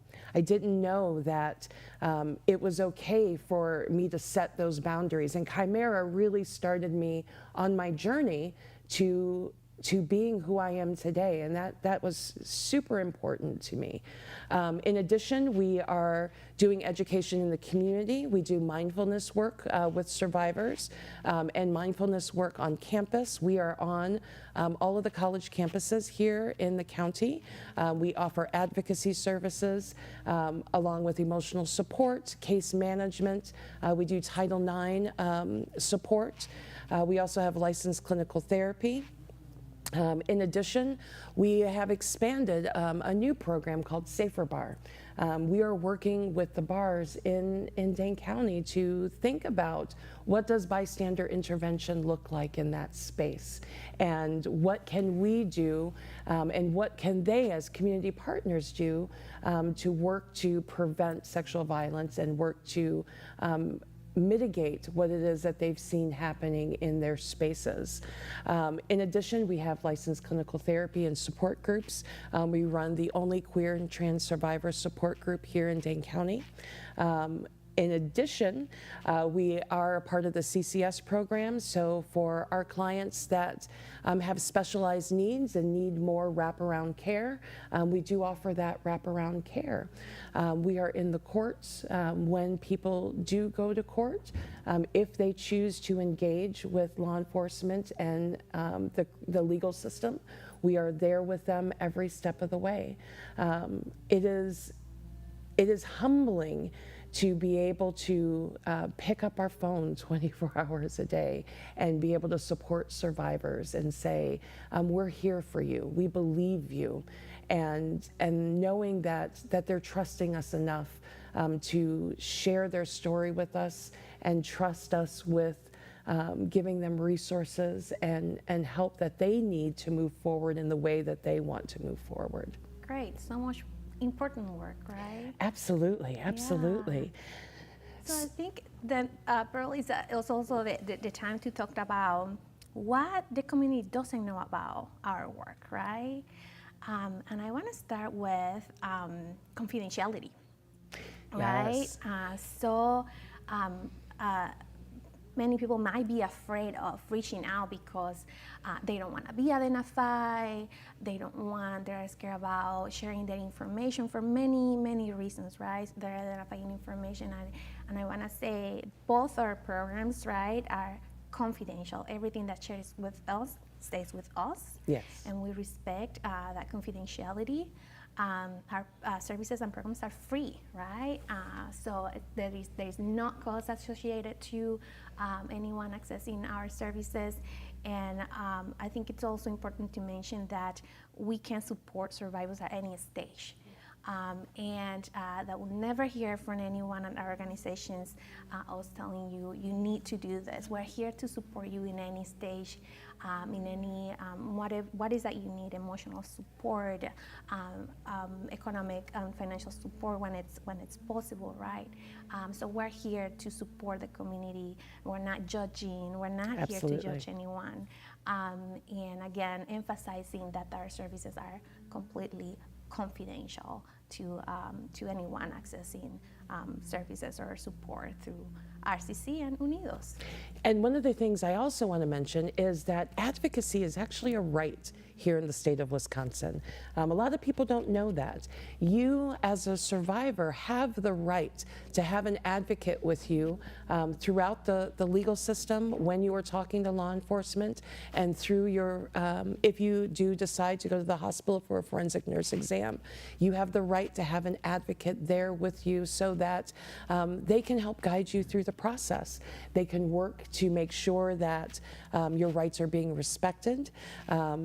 One of the other things that people don't know is that it's not just for survivors. Both of our organizations support the loved ones of survivors. I can't tell you how many times we have had people call to say, this has just happened to my child, my partner. I don't know what to do. I don't know how to help.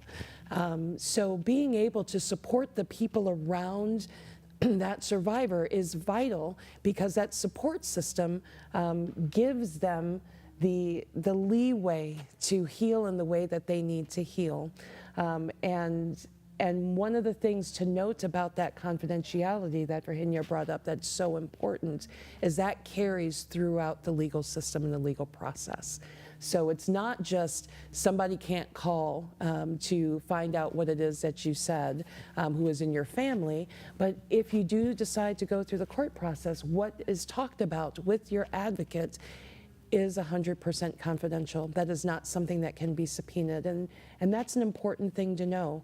We in Wisconsin just codified a bunch of laws in our Constitution called Marsy's Law, and that law gives further protections for victims when they are dealing in the criminal justice system. Great. And Dana, you mentioned something very important, that that our services are not only there for survivors and also their families, and I think and the community as a whole, right? Because I Yes. think we all have something to learn about how to best support survivors of Yes. abuse and violence.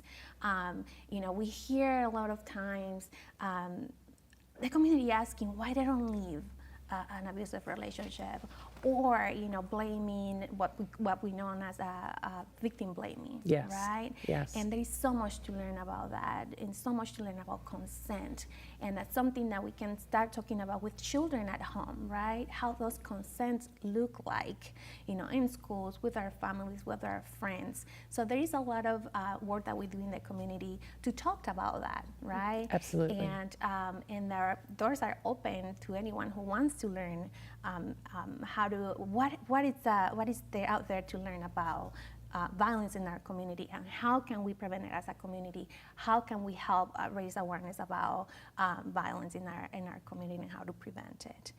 Do you have anything to add to that?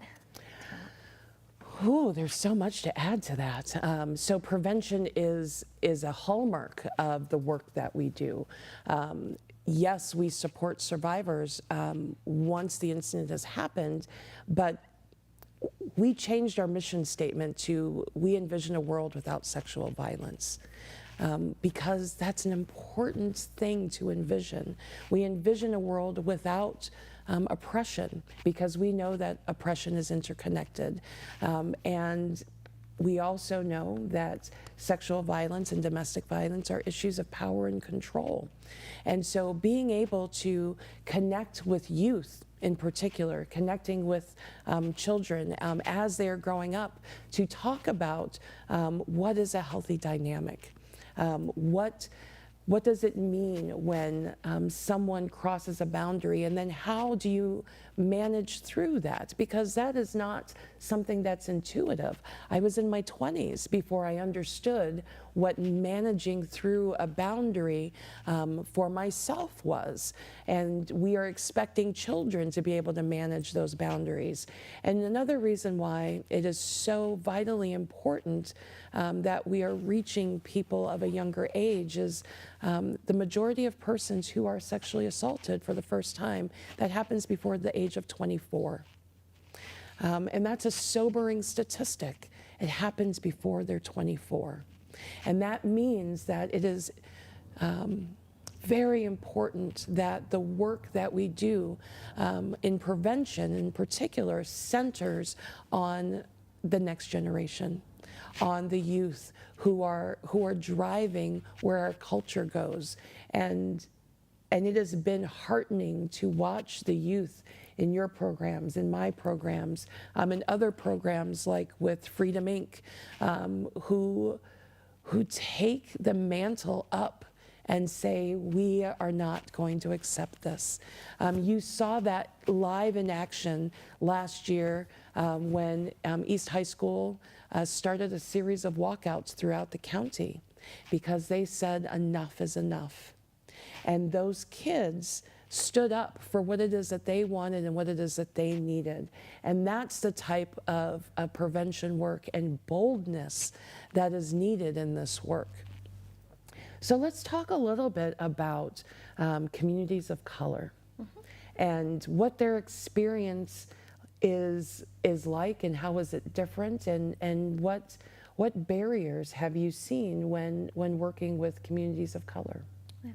Great question, Dana. I think something we have not talked about is that Unidos serve specifically communities, Latinx and Hispanic community. However, our services, our doors are open to anyone seeking services. We won't close the door on anyone. But our staff is bilingual, bicultural, Latinx, Hispanic, and we that's the core of our the services we provide to the community. And I think it's something important, when we talked about barriers, is that not all communities experience domestic violence and sexual violence in the same way. Communities of color have barriers, systematic barriers that oppress them and that they discriminate and makes it more difficult for them to access justice, to access rights, and to access support. Yes. It's very different, and it's important that we learn about that. I think something that comes to mind every time that we talked about the Hispanic and the Latinx community is the language barrier. But it goes beyond the language barrier, right? It goes beyond, let's think about immigration. Let's ask the question, why do people migrate, right? And what is happening, war, climate change, gun violence in their countries. And we had to be open and empathic and compassionate about that. But many other barriers that we're not aware of. I think the other thing that comes to mind is housing. Housing is a huge barrier. Lack of childcare, lack of affordable legal representation. All those compound, and the other thing, the other reality is that we're not so much aware is how that intersects, and that how prevents survivors to live an abusive relationship. And I think something I always ask the communities to think about twice when we are asking why a survivor of domestic abuse doesn't leave a abusive relationship or an abusive partner. And let's think about what the environment, and let's think about if that person have everything that they need and their families to be safe. Yes. Right? But how about you? What is your response to it? Yeah, so I'm going to specifically speak about my intersections as a Black queer woman and kind of the barriers that we see. So for every one Black woman that reports, 15 do not. And that's a staggering statistic. And there are complex barriers that interrelate with how Black women perceive and heal from and report sexual violence in particular. So one of the things that I know that I am told all the time is I am a strong Black woman, I have Black girl magic, I have all of these things, and I am the pillar of the community. I am here to protect my Black men. I am here to keep my family going. So in the context of an assault, the messages that I'm hearing are, I need to protect the people around me. I need to be strong. I need to always exude this magical force of excellence without realizing that Black women need that support too. And that there needs to be space carved out for Black women to say, I don't have to be strong in this moment. It's okay for me to accept help. Not only is it okay, but I deserve the same help and the same resources that everyone else does. And that I don't have to protect everyone around me. I can care for myself. And particularly as a queer woman, we know that sexual violence comes on both ends. So within the community and outside of the community, sometimes as hate crimes. And we see that in particular with our Black trans women. Our Black trans women are some of the most unprotected in our country. They are some of the most victimized, and they have the least amount of resources. So as a trans woman who then has to leave a situation and go to a shelter, what does that look like? How opening and inclusive is that space? These are things that they have to worry about that some survivors don't. And so knowing that there are complex things that are happening with a variety of different people depending on their intersections and depending on how oppression has shown up in their lives. So let's talk about what's next for Unidos. Where do you see the work going? Yes. So I you know that I'm new to Unidos, not to the field, but the Unidos as an organization. I have been leading the organization for about a year and a few months, and I think it's important to continue with the legacy that the founders of Unidos, you know, how they initiated the organization and advancing the mission, our mission, which is ending the cycles of domestic abuse, ending sexual assault, and strengthening family ties. And we want to continue with that work. I think it is very, very important that we continue with our initiative of prevention and education, something that we're seeing more and more. It's with the digital age, like how it's important to talk about like how children and youth are spending time in social media. So we have some projects in mind to talk to the community, to come out with the community and talk about the community about that and be aware of that.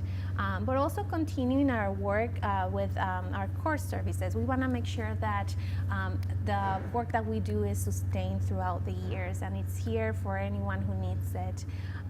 So Sexual Assault Awareness Month is coming up in April, and we hope that our community also helps us raise awareness. So we're gonna be sharing some information about our events. Follow us on Facebook and Instagram to learn more about those events in the community. And of course, we'll continue also working on the prevention of domestic abuse, which Awareness Month is in October. However, the time to talk about these topics is the whole year. Right now, that's right. Right now, that's right? right? It's not, you know, specifically April or October. We have to talk about this often, and we have to, talk to our organizations, like what is that we need, right? Because we need the support of our community. I often say, this is not a job to do by ourselves. We need our community. We need to, to get together, to exchange ideas, Yes. and also to hear from the community about where are we going? What is that our community needs to be safe, right? And for us to provide a safe space for survivors to heal. But about RCC, for RCC? Yeah, so last year we did a very large expansion.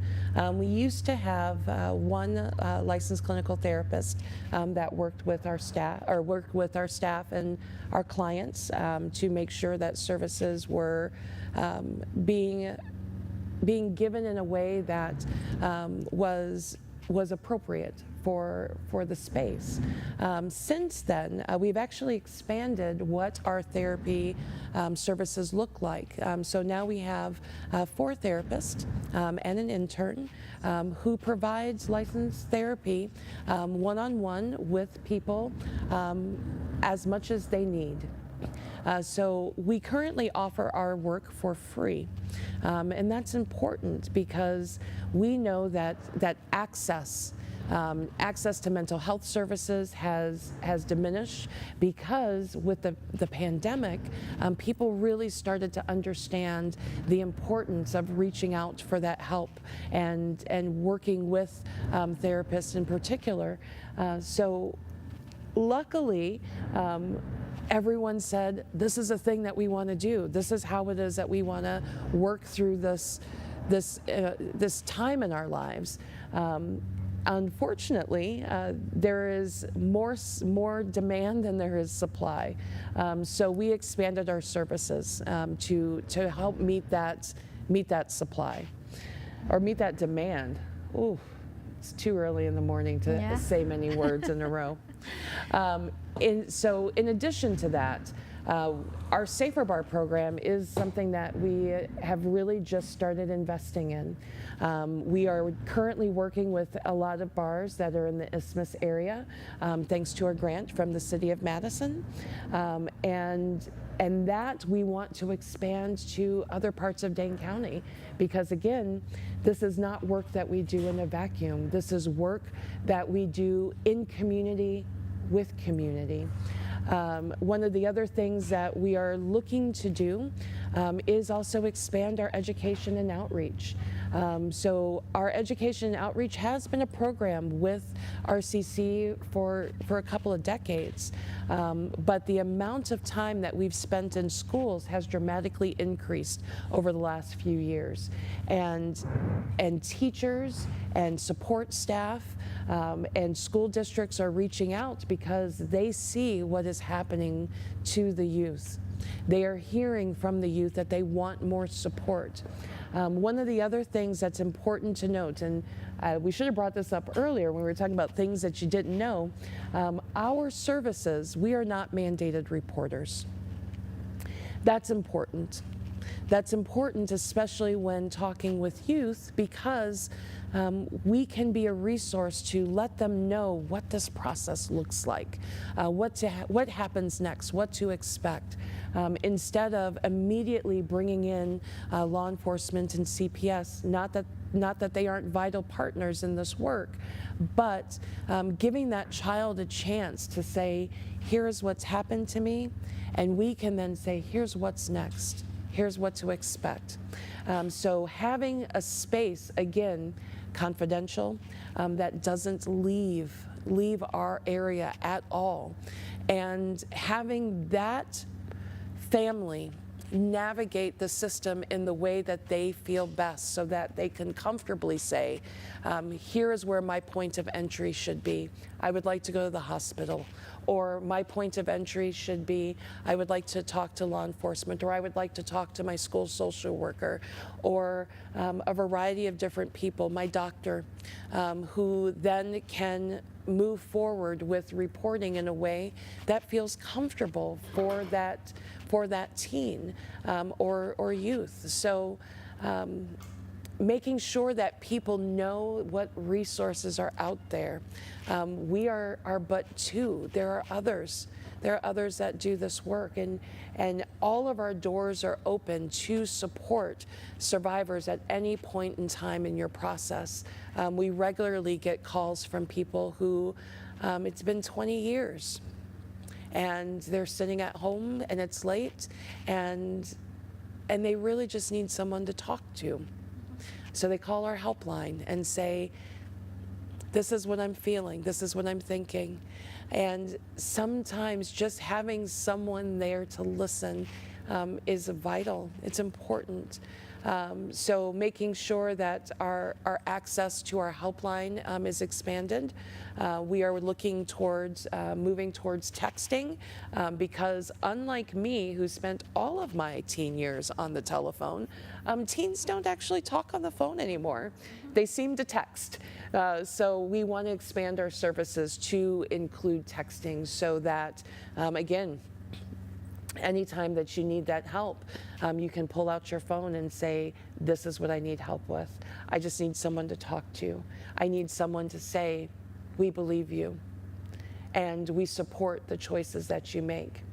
Another important thing that I want people to know, even though we've been talking a lot about the legal system and law enforcement, that is your choice, 100% all of the time. You can choose to work with law enforcement, or you can choose not to. We're here to support that choice either way. We know that with the Me Too movement, it has moved the needle, And people are saying, I'm going to talk more and I'm going to stand up more. Just in the last 5 to 10 years, we have seen the reporting numbers go up. It used to be a steady 25% of persons who were sexually assaulted reported that sexual assault. In the last few years, that has now moved up to 33%. And that's moved because we are talking about it, because we are in the schools, because we are saying we won't be relegated to behind the scenes and behind the door. We will instead shine the light on this problem that needs to be fixed, that needs to be addressed by everyone in our community, because this work doesn't just affect women, it affects men. It affects trans folks, and it affects non-binary folks. It affects everyone of every race. It affects everyone of every monetary background. So it doesn't matter if you are rich or you are in poverty. This is a universal experience that we would rather not be a universal experience. So having resources like Unidos, like RCC, like Freedom Inc., like DAYS, is vital to the health of our community. So I'm gonna get a little political. Sorry. What is it that you think that the community can do more of? Sure. I wanted to talk about that because we have been talking about the community a lot, and thanks for all the information that you have shared with us today. And I think before we jump into that, like how the community can help, I think I want to highlight something that you said too, is the fact that we had to adapt to the needs of our community, and which is the pandemic. Making sure that our services were there for the community, and in a time of chaos, but we didn't know what to do, right? And mobilizing our staff, making sure that our staff was also safe, and that our services were open. And you mentioned many other realities, the texting now, right? It's no longer phone. Not everyone feels comfortable accessing or calling a phone, or now, for communities whose language is a barrier, its number one fear is calling someone, because they don't know if the people on the other line speak their language, right? And if they're gonna be understood in the information that they share. So making our services accessible and adapt to the situation and to the realities is very important. And with that, and that's connected to what the community can do, donating. It's a great one, right? Yes. Today, the Big Share is your great opportunity, and throughout the year, but especially today, making a donation to our organizations, make sure that we can continue with this work, that we can continue sustaining our core services, our prevention program, our assistant advocacy program, and also coming in community to talk about it, to learn about our programs and how we serve the community, and the many barriers that victims, survivors, and communities of color face in that journey of seeking peace, seeking justice, seeking healing, right? Yes. Yes. So that's number one. Volunteering too. We also need volunteers, right, to help us advance the missions of our organization.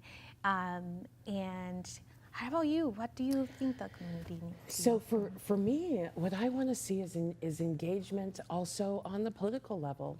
Reach out to your electeds and say, we want to see more of this work. Mm-hmm. We want to see affordable housing. Yes. Affordable housing is one of the number one issues that both of our organizations are continually struggling with. There's not enough homes here for the people that live, and there is not enough affordable homes for the people that live in Dane County. So reaching out to the people that you trust, that you elect, and say, I want to see something different. looking at the services that are needed, for example, for human trafficking. Project Respect is one of the great organizations that works specifically and solely with victims of human trafficking. So how can we better support those victims? How can we better support communities of color? How do we better support the LGBTQ community to say, this is the baseline of services that everyone should get, because everyone benefits when all of us are lifted up. And that's important to know. And donate. Community Shares of Wisconsin is a unique type of organization that relies on community engagement and relies on everyone saying, this is the place that I live. This is the place that I care about. And I want to support the organizations that give services and give back to the community that I live in. And it's not that other places aren't great also, but Community Shares occupies a unique space in donations, in fundraising that is vital to our community. So not just supporting Community Shares and supporting partner organizations like ours today, but every day. Every day checking in to say, what is it that is needed? How is it that we can help? The thing that I find most, the thing that I find the best about anyone that I meet in this field is, how can I help? The first time that I met Virginia, it was, how can I help? How can I support? The first time that I met the staff that I work with now, it was, how can we help? How can we support? And so knowing that there are so many people that are out there that want to give that vital help, that want to give that vital support, is important. Yes, and I think, Dana, we can also say, thank you to everyone who have donated so far and those who plan to donate to our organizations today, and more importantly to the staff. Yes. To our staff who are out there helping, making sure that our clients receive the support they need, to everyone that makes this work possible. Because again, we cannot do this work by ourselves. So big shout out to our staff, to all the advocates, counselors, the supergroup facilitators who are out there in this community, to Project Respect, Days Unidos, RCC, all doing very, very important work. So thank you for your work. Thank you for what you do in the community too. Same, thank you. And we do want to thank Community Shares for having us, thanking them for this opportunity to talk about our work. You're going to see a lot of great things that are happening today on this broadcast. There are power hours, all powered throughout the day. So we want to thank you. Our 10 to 11 o'clock power hour is coming to a close here soon, but we will be back in 15 minutes to announce the Power Hour winners. I'm going to be emceeing for a little while, so you're not getting rid of me. But I want to thank you, Virginia, not just for being here today, but for your incredible contribution to this work for the last however, like so many years, not just with Unidos, but with other organizations. Your leadership has been inspiring to many of us around you. So thank you for that. Thank you. Thank you. Muchas gracias. And we will see you in a little bit after some videos from the CSW member organizations.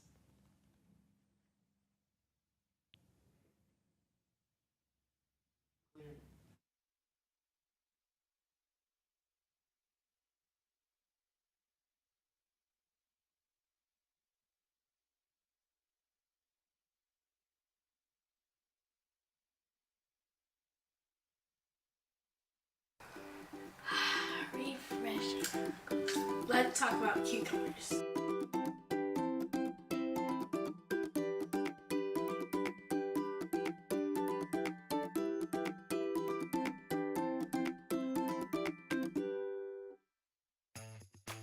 Hi, my name is Kamaya. Welcome to the Harvest of the Month series. In this series, we're learning about locally grown vegetables that you might see in your school. Today, we're going to learn about cucumbers together. Guys, did you know that cucumbers are 95% water? That's a lot of water. That means they're super hydrated. Personally, my favorite way to eat cucumbers is just sliced. I like the original taste of cucumbers themselves. Now, let's hear from our friends Alex, Armando, and Yama on how they grow and use cucumbers. Hi everyone, my name is Alex Booker. I am an Assistant Farming Education Manager here at Badger Rock, and we are at our Badger Rock farm where we are in the Rimrock neighborhood on the south side of Madison. So here at Badger Rock, we have, we're connected to Charter Middle School, and they're building an elementary school right here as well. We grow 2 different types of cucumbers. We grow a bush cucumber where those just grow on their own in a nice little bush, and you're able to pick those off of the ground. And we also have the more traditional cucumbers that climb up things that are called trellises. And so those cucumbers will be up on a fence pole or on different vines, and those are the cucumbers that we pick more traditionally. So cucumbers are a type of veggie that we are able to do 2 different seasons here in our short growing season in Wisconsin. And so we're able to start our cucumbers in our greenhouse here at Badger Rock. We start them off and then we let them grow a little bit, and then as soon as we're out of the danger of frost, we put them in the ground, and then we're able to get them going. It takes about a month or so before they start bringing out flowers, and then it's just keeping the weeds back and keeping the plants happy.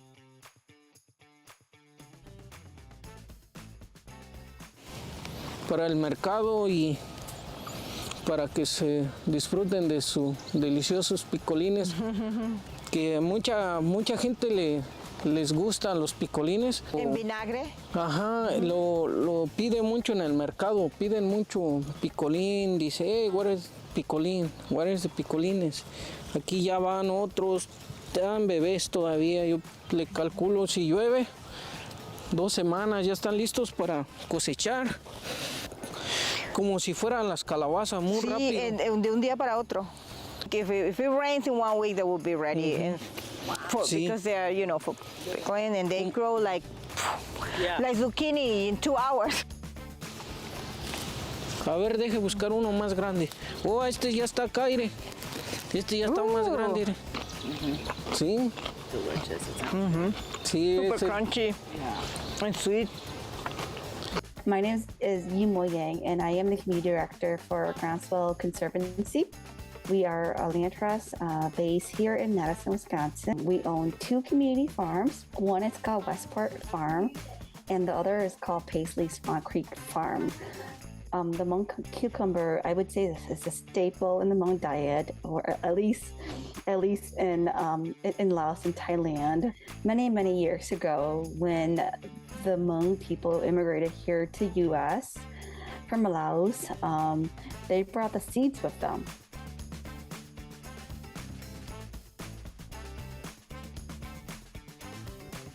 And their minimal luggage, and they've been saving and planting those seeds since then, because we can only grow here once a year in the U.S. and specifically the Midwest.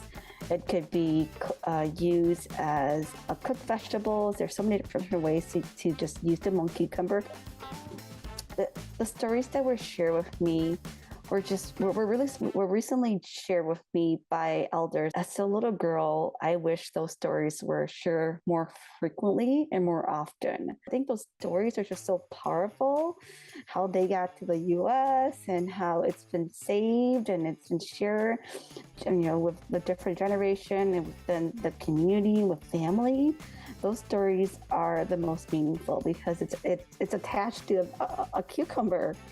Wow, there are so many different types of cucumbers. I cannot wait to try them all. I really want to try a new cucumber recipe. What should we try? I know. Let's learn how to make homemade pickles.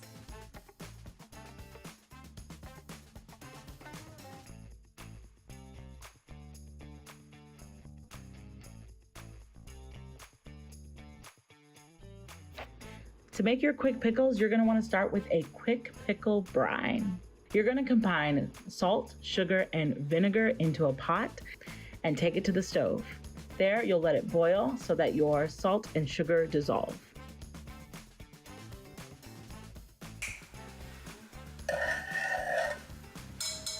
When that's done, combine this vinegar, salt, and sugar with water and let it cool down completely. You can pop it in the fridge.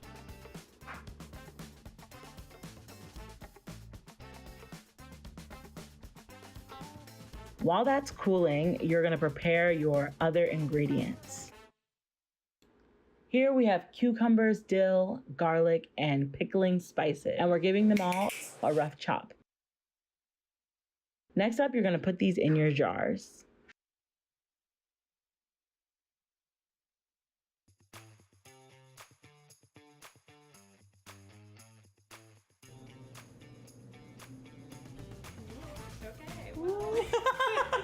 Once it's cooled down, use your brine to fill your jars.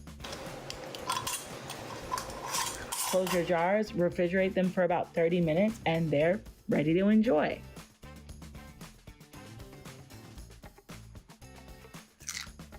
Thanks for learning about cucumbers with me today. I'm gonna go enjoy the snack. Be sure to check out our other Harvest of the Month videos. We have one on peppers, leafy greens, and corn. See you next time. I'm Gamaya, signing off.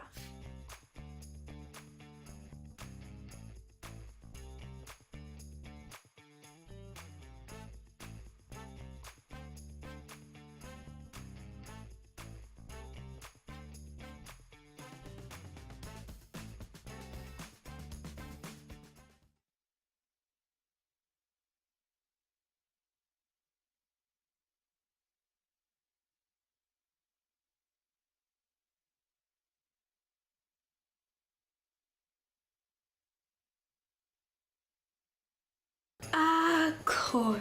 It can come in many different ways. In a can, on the cob, or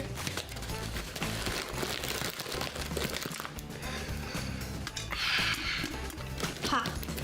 Let's talk about corn, because, well, it's corn.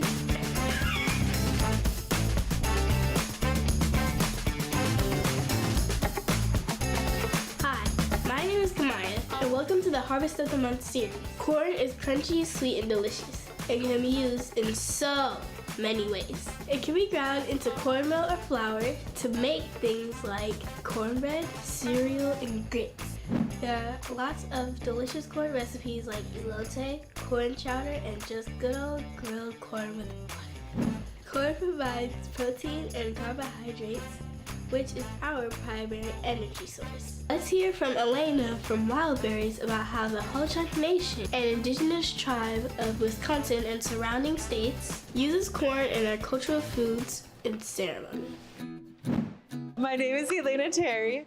I'm the executive chef and founder of Wildberries, which does community outreach with indigenous foods and indigenous food systems throughout the Americas. I'm a member of the Ho-Chunk Nation, which means our ancestral territories are throughout the state of Wisconsin, part of Minnesota, Illinois. One of the things that ties us to our culture and that we absolutely love, it actually has a role in ceremonies for us, and in some spaces is even recognized as a living being, which it should be, because corn is a beautiful seed. So when I say corn, you kind of think of sweet corn, but I wanted to bring a couple different varieties here. So I brought this, which is a Haudenosaunee white corn that my friends in Oneida, Wisconsin grow for me. We also have some blue corn, which resembles these cobs, and this is made into cornmeal. Then we even have something as beautiful as this, which is a mini cob of popcorn. When we talk about corn, this is what I think of.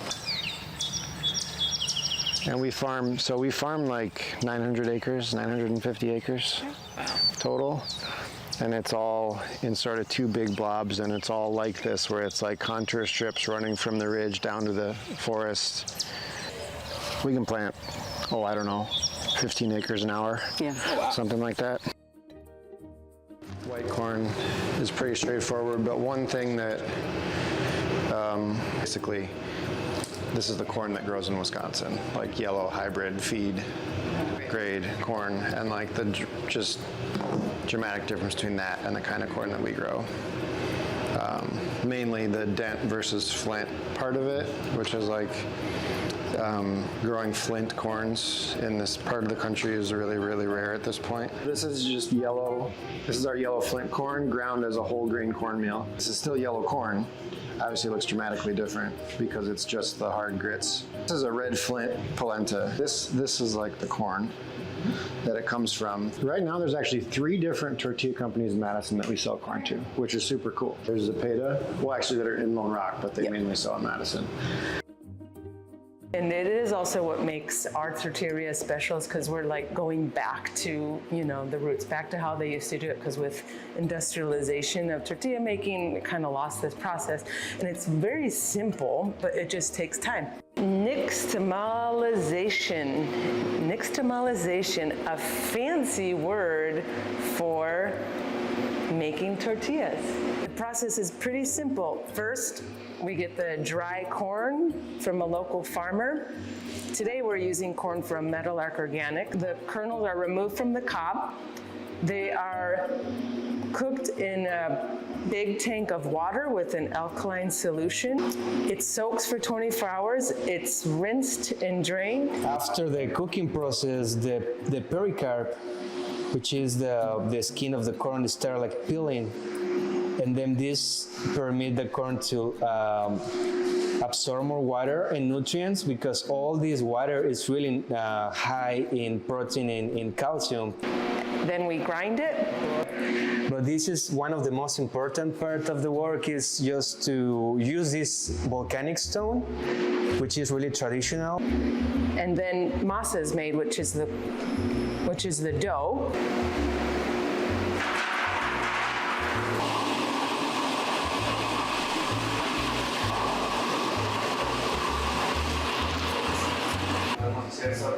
And then we make our tortillas.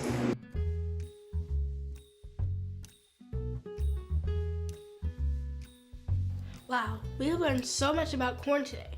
Can you believe this is corn? But before we wrap up, I think we need a recipe. Elena is back to teach us how to make, wait for it, corn cookies. Are you ready? Because I definitely am.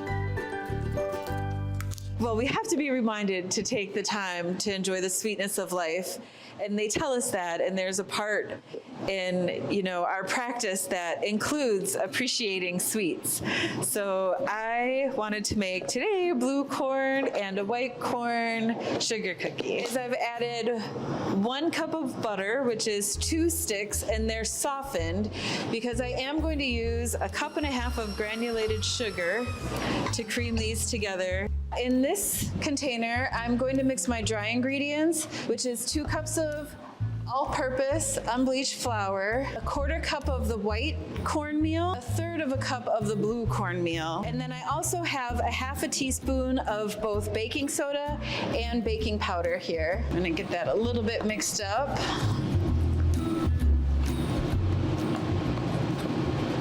Because we added a lot of sweet in there, we have a little bit of fresh lemon to offset that.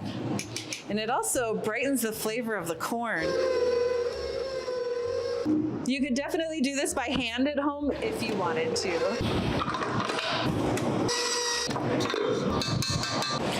All right, so then I'm just going to add this dry mixture in 3 groups and just lightly blend it, because the more you stir it, the tougher your cookie will be now.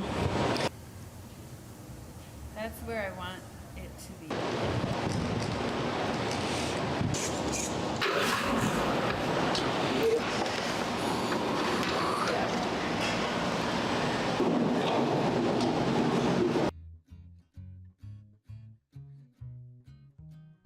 Wow, I cannot wait to make those. Thanks for learning about corn with me today. Make sure to check out the other Harvest of the Month videos. Cucumbers, greens, and peppers. Kamaya signing out.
Welcome back. So first we want to send a thank you to our media partners, the Capital Times, 105.5 Triple M, and News 3. So the Power Hour has ended. The Power Hour was sponsored by Delta Beer Lab and Budget Signs. And drum roll, we are excited to announce the winners. So for our most raised is the Wisconsin Literary Inc. and most donors is Bayview Foundation. I believe both of them are on the Zoom right now. Hello, hello, congratulations. Thank you, we're thrilled. Can you introduce yourself and your organization? I'm Heidi Frankson. I'm the Development Director at Wisconsin Literacy. And I'm Michelle Erickson, the Executive Director at Wisconsin Literacy.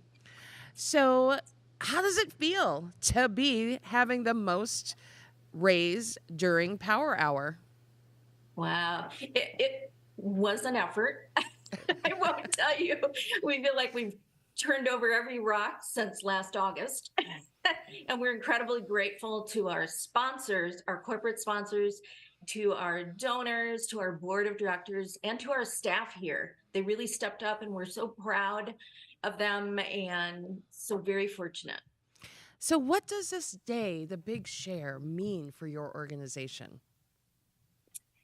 It means a lot. It's our biggest fundraiser of the year. It is the one time of year that we're able to coalesce our whole network statewide. We work and it's just one opportunity that we don't have otherwise to raise these kinds of funds. So it's huge to our organization. It makes such a difference in the impact that we can have on adults learning, literacy and digital skills and health skills and workforce skills. And so it's a big deal for us. That's exciting. So what are you excited to see the rest of the day? Is there something that you're looking forward to in particular? Hopefully achieving our goal. we have a biggie. This year we set it at $40,000 and fingers crossed. And we have a lunch and learn at noon where we hope people will join us on YouTube. That's right. And a book giveaway at 4 and 7. So the lunch and learn is something actually pretty unique. And we hope people can join us at that time. Thank you so much for joining us, and congratulations, most money raised during the Power Hour. That is spectacular work. Thank you. All right, we are going to move over to Bayview Foundation, who had our most donors. Congratulations. Can you introduce yourself and your organization? Hi, I'm Alexis London. I'm the Executive Director of Bayview. So how does it feel to have the most donors? There's so many people that supported you during this Power Hour. It feels absolutely incredible just to be able to get the word out about our important work that we're doing, redeveloping the Triangle neighborhood, and to see so many other incredible organizations sharing more information about their work and what they do. It's just such an exciting day, and I'm glad that we're a part of it. And it was exciting to see so many donations come in during the last hour. So what does the Big Share mean for your organization? What is the impact? Well, the Big Share is this incredible opportunity to share with the community more about Bayview. A lot of people don't know who we are and what we do. We're a relatively small organization, but like so many of the other community shares organizations, we're doing such big work at a really local level. And so Bayview is rebuilding our community. We're building a brand new community center. We're building new affordable housing. And we get to tell that story. We get to tell it with images, with video. And it's just this incredible platform to do it virtually so that everyone has access to that information and everyone can contribute toward making change in their neighborhoods. So, we have an incredible lineup here for the rest of the day. Is there anything in particular that you're looking forward to seeing? I'm just looking forward to seeing all of the organizations reach their goal. I'm really hopeful that everyone can reach their goal. Bayview's goal is $35,000, which is the strongest goal that we've ever had. We've been participating for almost 10 years, and I hope we reach ours, but I'm hopeful every other organization can reach theirs too. And Community Shares as an organization, we're so grateful for their work and for bringing all of these orgs together and helping to move policy forward, helping to move social justice forward, equity. So yeah, just grateful. And it's such an exciting day to see all the good work in the community. Anything else you would like for us to know about Bayview? No, the only thing is if you drive by West Washington and Regent Street over the next year, you're going to just see incredible change taking place before your eyes. We're building a dignified, affordable housing that is really intended to support families and enable them to have access to the services that they need in a space that makes them feel safe and secure and stable and connected to their neighborhood. And so I hope you just have a chance to check it out. Well, thank you so much for joining us, and congratulations on having the most donors during our Power Hour, sponsored by Delta Beer Labs and Budget Signs. Thank you. And thank you to both of the organizations for the incredible work that they are doing in this community. This is the important work that Community Shares is bringing to you to highlight the work that their member organizations are doing every day. So next up, we will hear part 1 of Advancing Transportation Equity for Non-Drivers, a moderated conversation featuring Barbara Beckert. She is the Director of External Advocacy at Disability Rights Wisconsin, Denise Jess, the Executive Director of the Wisconsin Council of the Blind and Visually Impaired, and Tammy Jackson, the Public Policy Analysis and Legislative Liaison for the Wisconsin Board for People with Developmental Disabilities.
Good morning and welcome to Advancing Transportation Equity. I'm Andy Moore. I retired a little over a year ago from PBS Wisconsin, where I served as senior political news producer for over 30 years. In my retirement, I've joined the Wisconsin Council of the Blind and Visually Impaired as a copywriter. And even though I've only been in that position for about 6 months, I've learned so much. And we hope you'll learn during this hour as our panel helps you understand why transportation equity is important to all Wisconsinites. And we hope you'll know a little bit better about the reasons why it matters by the time we're finished over the next hour. In a moment, I'll introduce you to our panelists, but first let me tell you that our forum today is presented in conjunction with Community Shares of Wisconsin, an organization that brings nonprofits together to raise awareness of their important work. Our forum is part of a Big Share event going on all day today. It's the 9th annual Community Shares online day of giving focused on social and environmental justice. Nearly 70 nonprofits host this important day of local fundraising. 2 of those member organizations are represented here today. The bigshare.org is where to go to give to our organizations represented here in our forum, or to provide a gift more largely to Community Shares itself, which brings us, as promised, to the introduction of our participants. Welcome to Denise Jess. Denise is the Executive Director of the Wisconsin Council of the Blind and Visually Impaired, a Community Shares of Wisconsin member organization. Denise is also the Wisconsin Non-Driver Advisory Committee Co-Chair and City of Madison Transportation Commissioner. Denise, will you tell the audience a little more about the council's work and mission, please? Yeah, you bet. Good morning, everybody, and thank you, Andy. The Wisconsin Council of the Blind and Visually Impaired has a statewide mission to promote the dignity and empowerment of people living with vision loss through advocacy, education, and vision services. We know that there are approximately 110,000 Wisconsinites who live with vision loss. We estimate that that's an underrepresented number, but that's the number we're working with. And we know that the greatest majority of folks with significant vision loss are older adults, age 55 and beyond, who are experiencing diseases like macular degeneration, glaucoma, and retinopathy due to diabetes.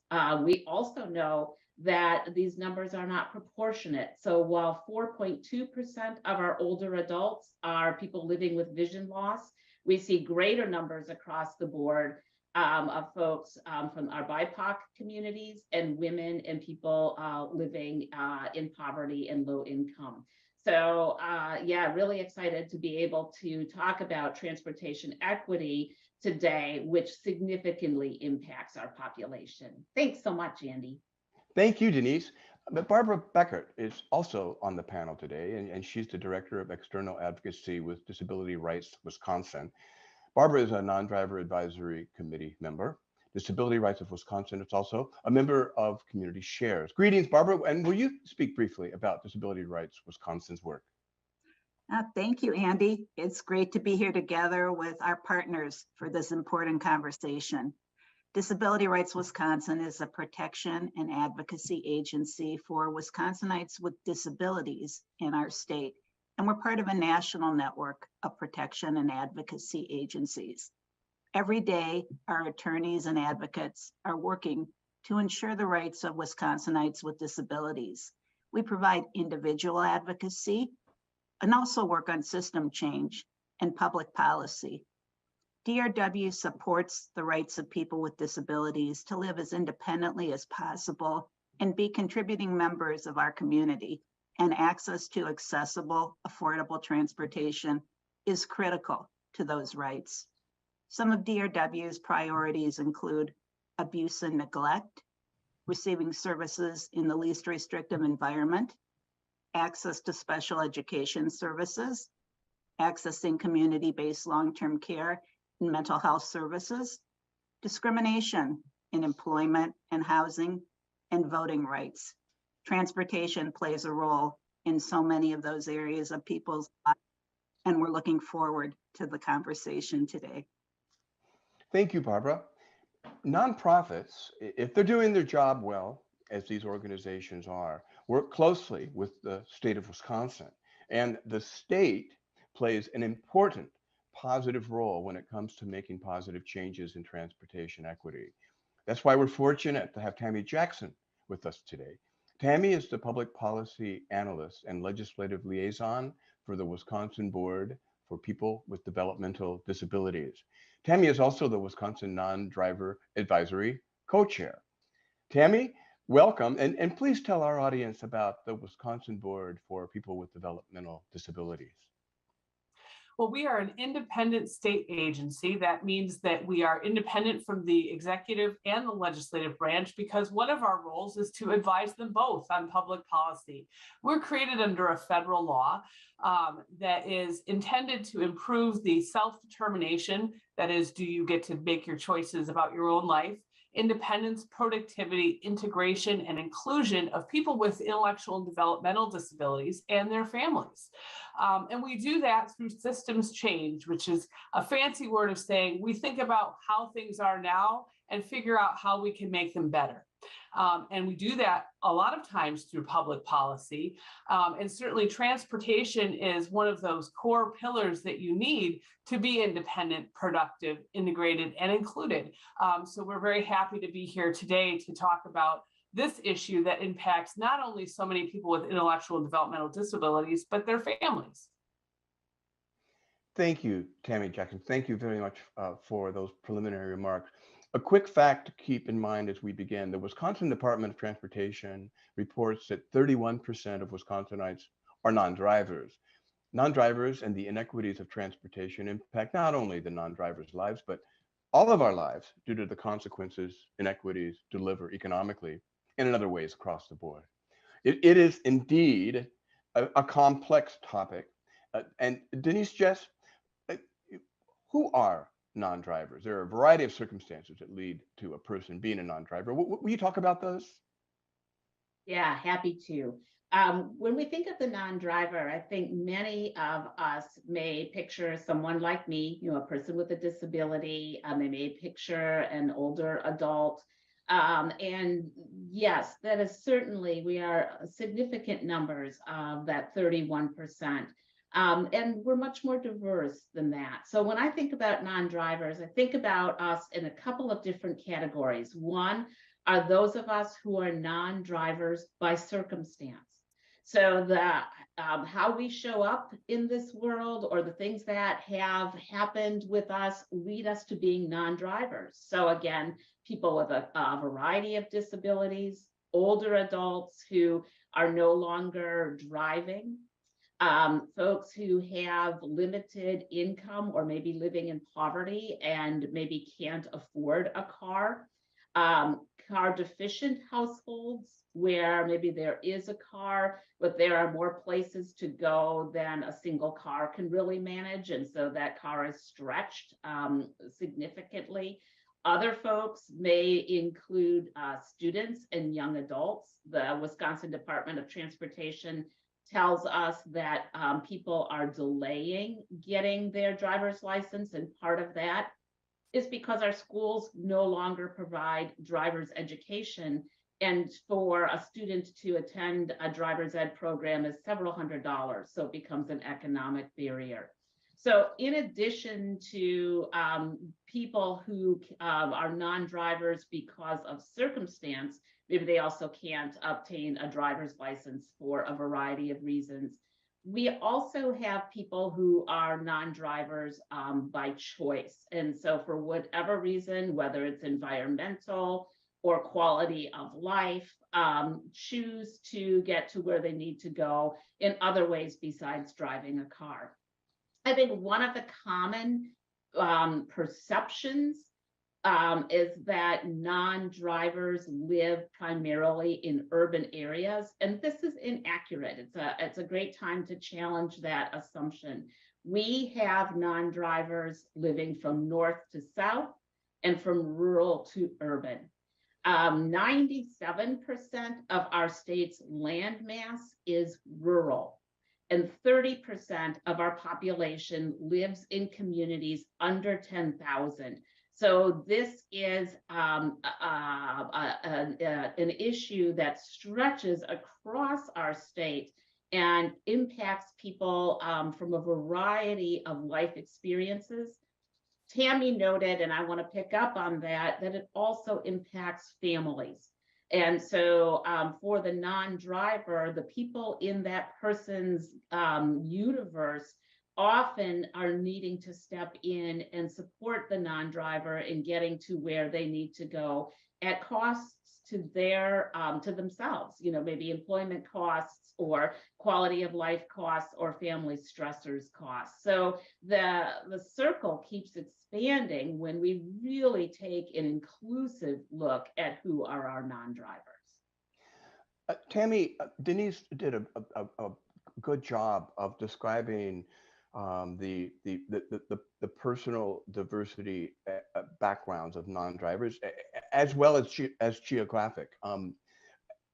Could you please talk about, with that in mind, limitations in transportation options, including in the area of pedestrian and bicycling? Yeah, that's a great question. I think if your listeners take a moment, because many of our listeners are drivers, and you thought about if all of a sudden you weren't driving a car, what would you do? And some of us would be able to cobble together a plan for like a few days or a week. But when you start thinking about that as a permanent thing that you can't do, most of us have very few options, no matter where you live.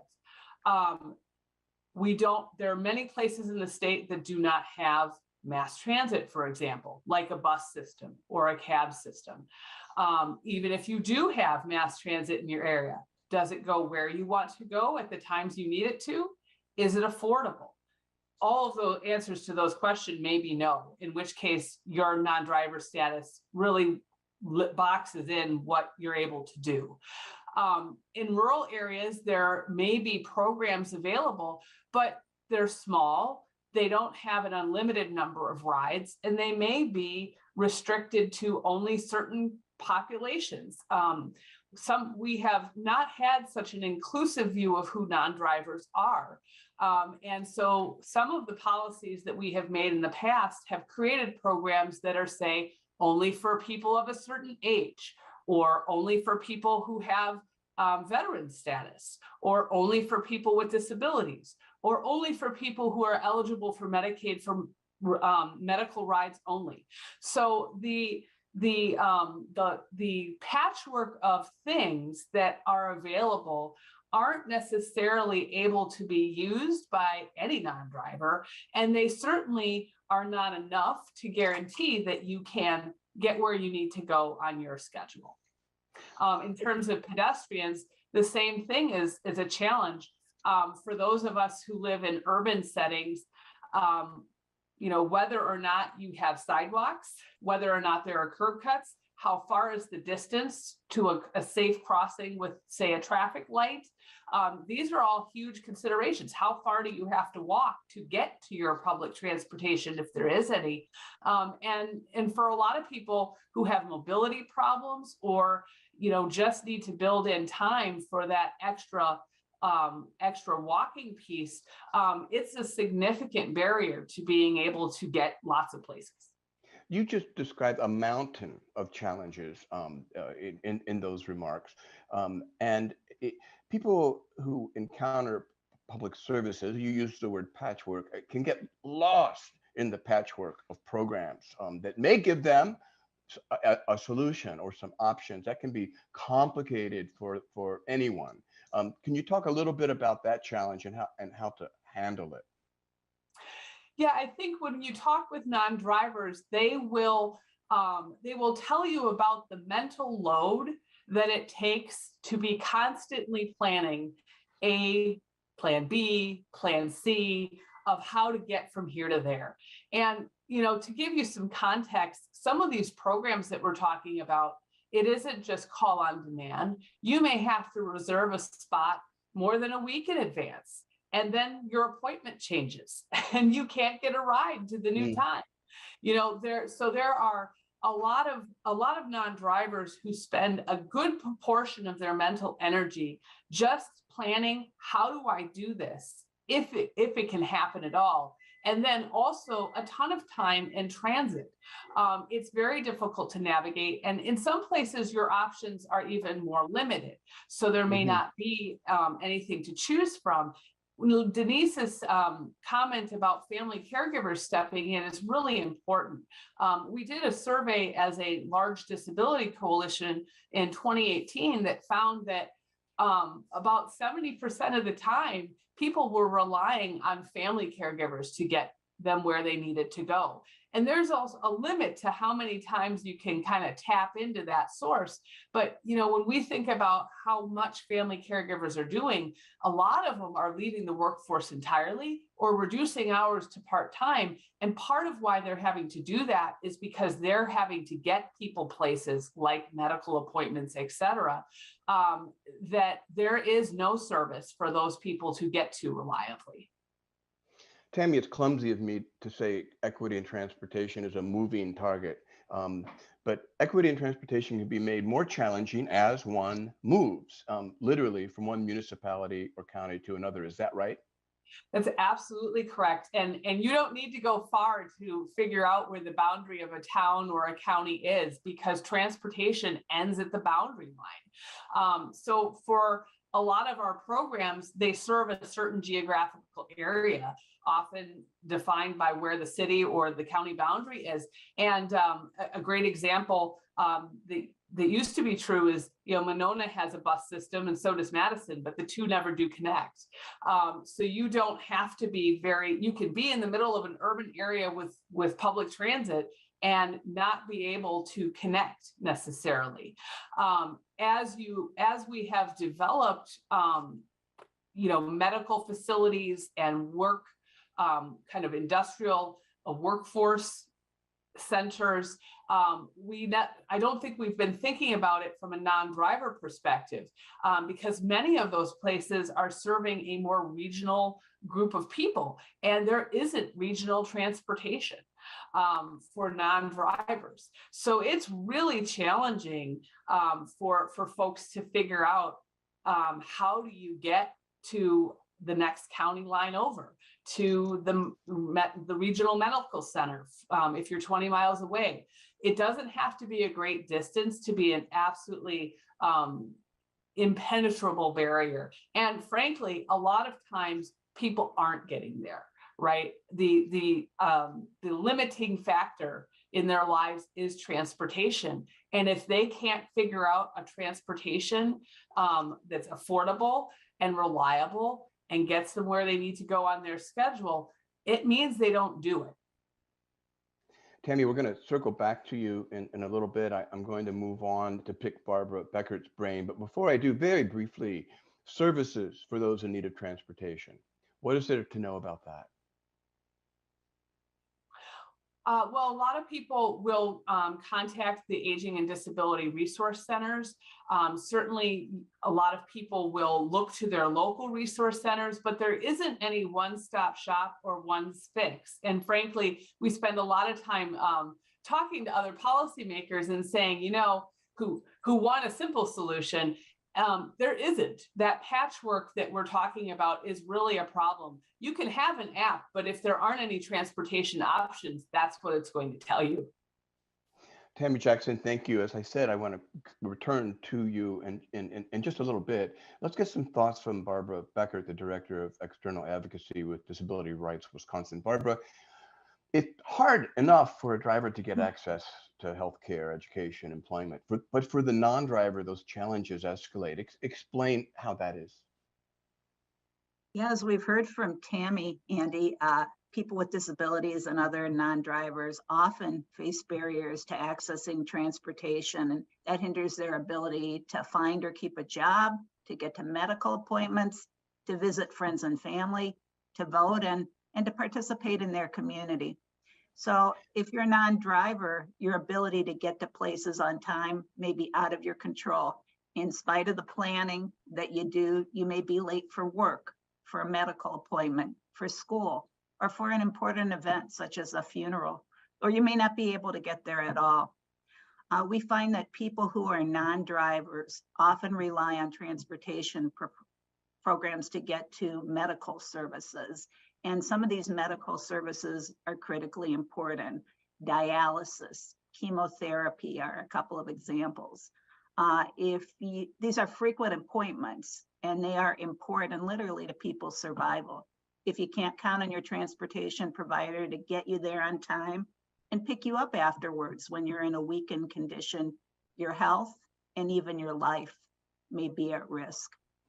And as you very briefly touched on, your citizenship, if you can't get to the polls to try to enact change with your ballot, it's no surprise then, given those kinds of setbacks, that there are also emotional, mental health consequences for a person experiencing transportation inequities, are there not?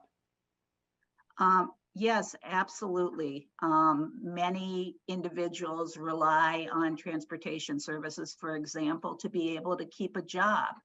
In a survey that Tammy referred to about transportation services, 59% of the respondents, people with disabilities, indicated that current transportation services limit my ability to find or keep a job. That isolates people. And in times it may result in them losing a job if they're unable to have reliable transportation. That takes a toll on your mental health, as well as your financial health and your ability to be independent. So the consequences are quite significant. What about the lack of accessible transportation for people using mobility devices? What are the implications there? Well, one implication, I would say, again, thinking about the workforce shortage, is it means that people do not have access to the transportation that they need to find and keep employment. Individuals who have mobility needs often require accessible transportation, and that's particularly in short supply, especially in rural areas of our state. So as a result, I think it has a direct economic impact if people can't get the transportation, the accessible transportation that they need to get to work. Our community is losing out. And if you look more broadly, we are seeing a shortage of direct care workers right now. And those are low-income workers. Lack of access to transportation has an impact on their ability to be able to find and keep employment as well. For many people with disabilities, they are facing a dire shortage of direct care workers right now. Providing access to affordable transportation is part of the solution and should be prioritized by our policymakers. Barbara, I'm going to put you on the spot. I'm sorry in advance for doing this, but I want to ask you if you can populate your points with an example of someone, a case of someone that you've been made aware of in your work that has had to struggle with these challenges, either to involving getting to see their primary doctor or getting to the polls. Again, I'm sorry to put you on the spot, but can you think of a story that could put a face, not necessarily a name, on this challenge? Yeah, absolutely. At Disability Rights Wisconsin, we staff a voter hotline, and voters are able to call us all year round to ask for assistance. And one of the calls that we get most often is people who need transportation. So just recently, during the February primary, I got a call from someone with a mobility-related disability. She very much wanted to vote and to get to her polling place. And her polling place was not that far away, but there were icy conditions. And she tried to walk over there using her mobility device to get to the polling place that was too icy, and she felt that it was dangerous. And she contacted us hoping that we could provide her with some kind of access to transportation. And she lived in the Stevens Point area. And I was so disappointed that I wasn't able to come up with an option for her. And it was even more disappointing for her because as a result, she was not able to cast a ballot in a very important election. Thank you, Barbara. I want to shift gears and return to you, Denise Chess, to learn a little more about the on-the-ground aspects of this. Denise, how many non-drivers need to walk and or bike to complete a trip? Talk about the meaning of that. Yeah, thanks, Andy. I think the pedestrian and bicyclist are really important to include in this conversation because the reality is not only are non-drivers pedestrians, drivers are too. You know, there are simply ways that even a driver needs to walk in order to complete a trip. So the issue of infrastructure that supports pedestrians and bicyclists is really critical, and it's often a piece that's left out of these kinds of conversations about the needs of of non-drivers. So concretely, if you are using mass transit to get to some place, that bus doesn't get you door-to-door service. You need to go to a stop to get it, and you need to exit the bus at a stop and then still likely walk to the destination. And so you might have a lot of ease in getting there on the bus, but you get off the bus and there's only the cement pad at the bus stop. There's no sidewalk. Now, whether you're using a mobility device or not, you have to decide, am I walking in the roadway to get to where I need to go? Am I walking on the shoulder? Am I walking in the grass? If it's, weather that's conducive to that. And you can see, in places where there's this broken transportation, what transportation engineers call cow paths. So people have walked in the grass so much to get from the bus stop to the destination that they've worn off the grass. And so that whole broken network is significant. Other places where the network might be broken is you've got the sidewalk, but now you need to cross multiple lanes of traffic in order to get to the destination. And you're walking out of your way to try to find a signalized intersection, or maybe there's a signalized intersection, but it doesn't have an accessible pedestrian signal or a walk light. And one of the most dangerous things that pedestrians do is cross streets, plain and simple. A car that hits a pedestrian, if the car is traveling 40 miles an hour, the risk of death or serious injury to the pedestrian is significant. That won't end well for the person not inside the steel box. So that disconnected network is really significant. It's true in our rural areas too. I think sometimes, again, folks don't think about people in rural areas needing to be pedestrians or bicyclists, and they are. So if they need to get to the grocery, and as Barbara and Tammy described, it's so terribly impossible to get a ride to the grocery because it's not a particular non-driver program, they're likely to just try to walk to get there. And maybe they can get to a full grocery, but maybe they're going to a convenience store. And so the whole issue of not getting good food also comes into this. But they're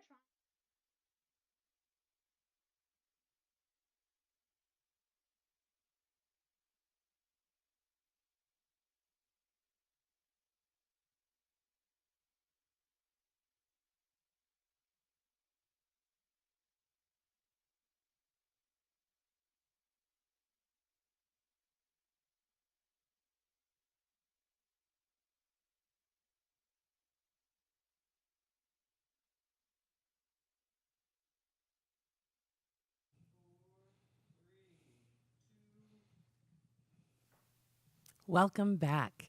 Next, you are going to see Megan from Community Shares and Jennifer from Boardman Clark, who is one of our prize sponsors. So take it away, Megan. Hello. Thank you for joining us. How are you today? I'm doing great. Thanks for having me here. Yes, we're so excited to have you here from Boardman Clark, who is our visual storyteller sponsor for the Big Share. Our visual storytelling sponsorship is super, super important to us because we get to hear from all of our member groups telling the stories of their work, how it's impacting the community, and we get to reach a really wide audience with them. So we have Jennifer here from Boardman Clark. I'm just going to have you introduce yourself. What do you do? And kind of what is your philanthropic philosophy at Boardman Clark? Yeah. Sure. So Boardman Clark is a Madison-based law firm. We've been in the Madison area for more than 100 years. We are about 60 attorneys in Madison and the Dane County area. We have several satellite offices, and we provide legal services to public sector clients, private sector clients, and individuals. I've been with the firm more than 27 years. I myself am an employment lawyer, so I help employers kind of comply with the law and get educated about the law to maintain good, healthy workplaces. And we're really thrilled to help sponsor today and help sponsor the storytelling effort, because it is the stories that make the difference. Yeah, absolutely. Thank you so much for being here. And so can you talk a little bit more about your support for Community Shares and the Big Share, and how you kind of get the word out about why today's important to your company? Sure. So it's a core to who we are as a law firm, not just to provide legal services around town, but to be part of the community and support the community. And Community Shares is obviously a huge part of that. You are an amazing organization that supports amazing organizations, right, that are doing such critical work in the community. The need is so huge. And so it's just really core of who we are and core to what makes our employees, part of what makes them happy to be, part of our organization to support Community Shares. Yeah, absolutely. And so you're sponsoring the Visual Storyteller Award that we talked about before. So how has technology and innovations in digital media helped your company carry out your philanthropic action in the community? I think it's a lot of what you said, Megan. It allows us to get messages out, right, and be visible on these issues. So our social media platform efforts have increased multiple times over in the last few years. I think the pandemic gave us an opportunity to just get better at using different technologies. And so, I myself am able to push out messages about today on my personal Facebook page, our firm's Facebook page, LinkedIn, everything. It's that visibility and that awareness of a special date like today that really, you can use the technology to leverage that awareness and knowledge. Absolutely. Thank you so much for being here with us, Jennifer. We are so grateful for your sponsorship, for Boardman Clark being our partner for several years, and for all of the work that you're doing to support our communities, for supporting healthy workplaces, and for making sure that days like today are accessible for all of our donors who want to give to all of our nearly 70 nonprofits today. So thank you for being here with us. Excellent. Thank you for having me. And again, everybody give. Let's give. Let's break that record today for new amounts. And we are in a power hour, so let's do that. Yeah. We're in the new power hour. All right. All right. Thank you. Thank you.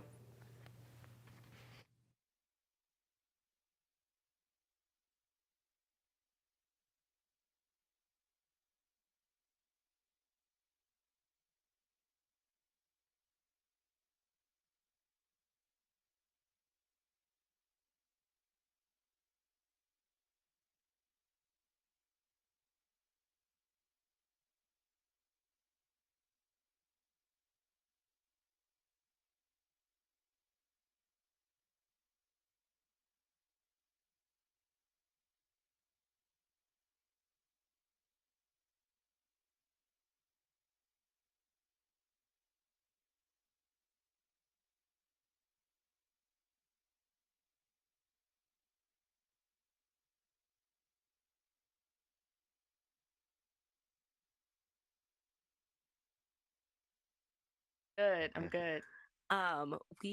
We're in here today and we're energized, and it's Pledge Week, and we're about to, raise some funds for WORT 89.9 FM. We're asking you to give by calling 608-256-2001 and then hit 1 We'll patch you through. We've got some great folks who are waiting for your call. They'd love nothing more than to accept your donation. We are listener-sponsored community radio. Earlier this year, Madison Ballet announced that John Malik would set up as the company's interim executive director. John Malik is joining me in the studio to talk about his new role, his vision for Madison Ballet, and the career that led him to Madison. Welcome to the show, John Malik. Thank you for having me. How's your day going? It's going great. It's busy, but really great. You have done a lot of work in cultivating yourself as an artist and investing in the art of other people. How'd you get started? Where does the story start for you? Oh gosh. Cultivating and investing in other people has come out of my lack of that in my life as an artist.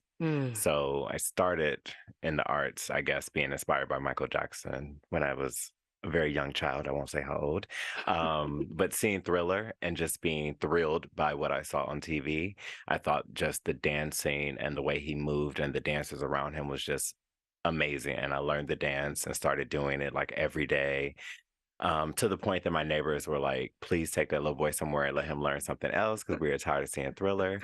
And and then my family kind of just took me to some classes here and there, nothing serious, and just got on a journey of dance and finally saw an opportunity when I saw a reflection of myself in a performance and was like, oh, ballet, that's what I could do, because I fell in love with it, but I was just like, I'm a little Black boy and I don't think it's a career for me. So when I saw the person on stage who looked just like me, I was like, oh my gosh, this is like the dream of a lifetime to know that this could be a possibility for my life. And I've been on this journey ever since. So do you remember the first people who were like, whoa, you've really got something, you could really take this, you could build a career out of this, you have a gift?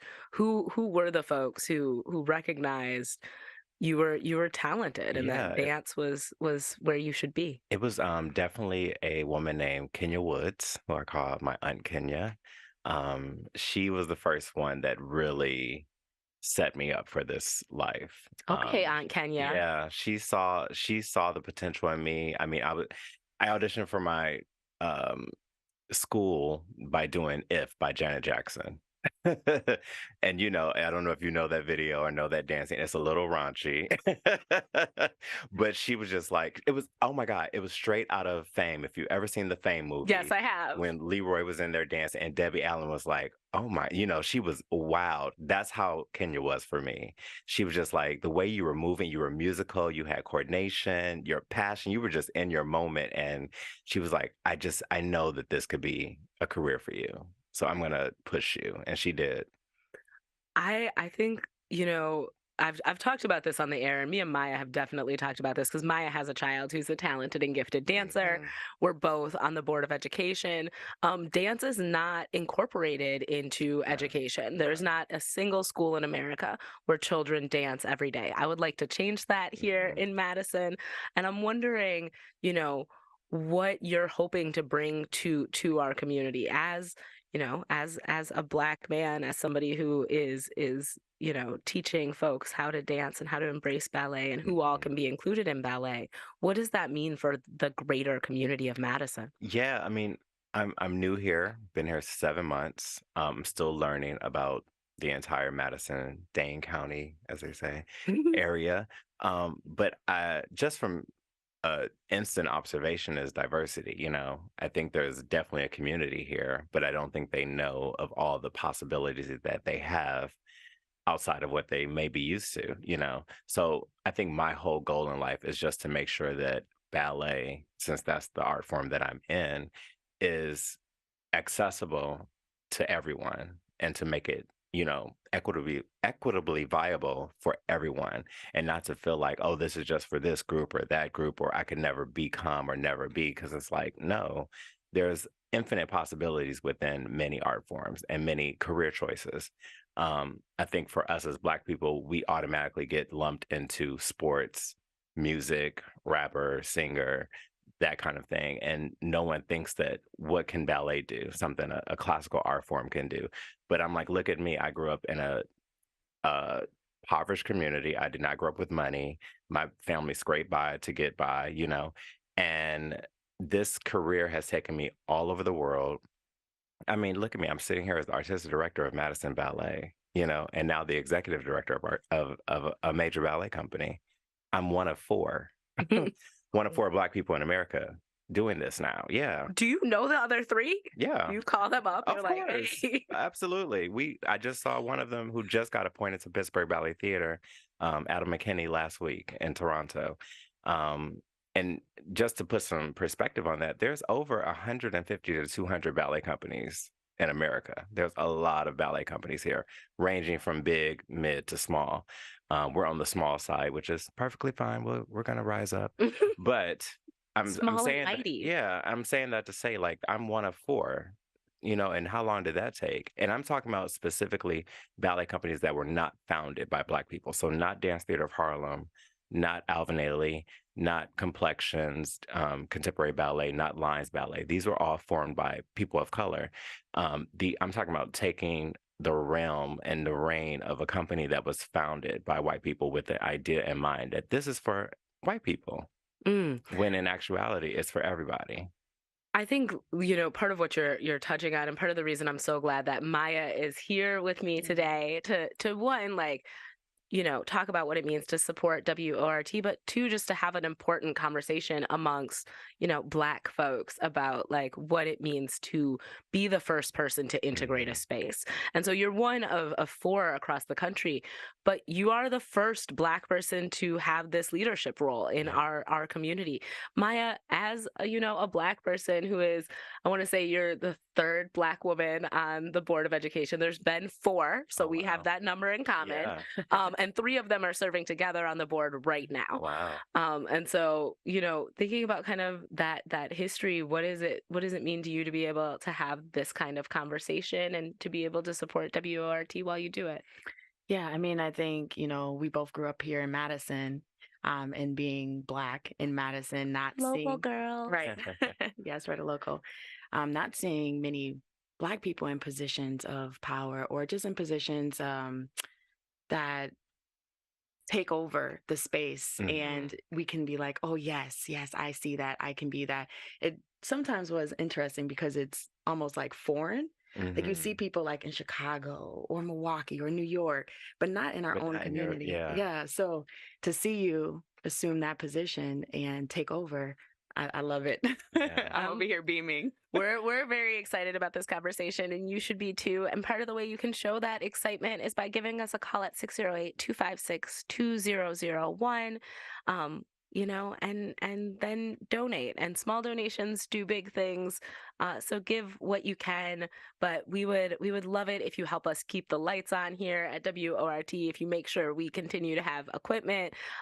This is a team of folks who is small, but so mighty and so passionate about making sure we get to have thoughtful, inclusive, intentional conversations. So if you want to support us in doing that, all you got to do is call 608-256-2001. You can give, Shamalika a shout out. You can say, what's up, Maya? You can say, Ali, you're looking really cute in that red sweater today. Like whatever you need to do to feel like you're supporting what we're doing. But we need you to give, and we're asking you to give. So please give us a call at 608-256-2001, and then hit 1. We'll patch you through to some folks who are really excited to help you support WORT. Also want to give a little shout out to Cooper's Tavern for making sure we all get lunch after this conversation. Y'all are the best. John Malik built your career of executing commissions from nationally renowned dance companies and advocating for representation of Black artists. You founded the New York City's Ballet Boys production, whose mission is to create pathways for young Black men to thrive in dance. How are you bringing that component of who you are and that work to Madison? Madison is far less diverse. It's far less Black. We're about 7% of the population here. Yeah. What is it been like for you to, start to do this work in a space that is so dominantly white? Yeah. Well, a little bit about Ballet Boy production. So I started that as a means and a ways to give back to young Black men who were interested in pursuing careers within the classical and contemporary ballet world. And that basically came out of my own lack of mentoring and education and opportunity. So I wanted to make sure that I created a pathway for young men to be able to have that, have mentoring, have education, have the performance opportunities that they so rightly deserve, with also not having someone to talk to. So that was the main purpose of that. And so that mission is within me. It carries everywhere that I go.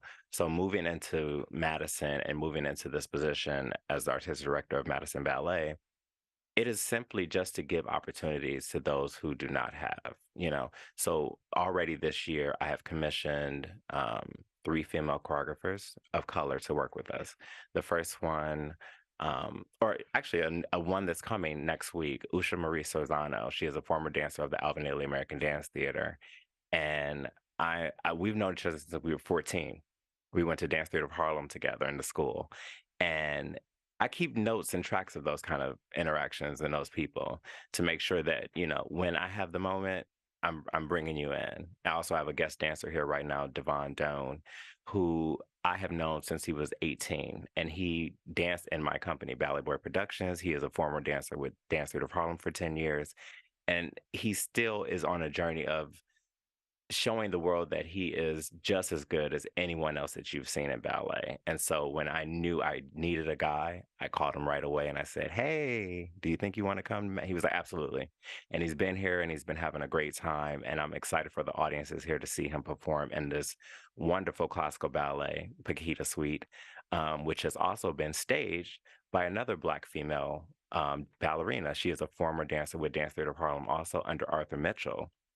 She was a principal dancer there, so at the highest rank of her talent. And she was here for 2 weeks and she staged a ballet, and it was just wonderful to see her in her element that so many places have denied her the opportunity to really show what she can do, and to see her in the studio with 19 dancers leading, charging, inspiring, giving corrections, giving notes, being stern, being jovial, you know.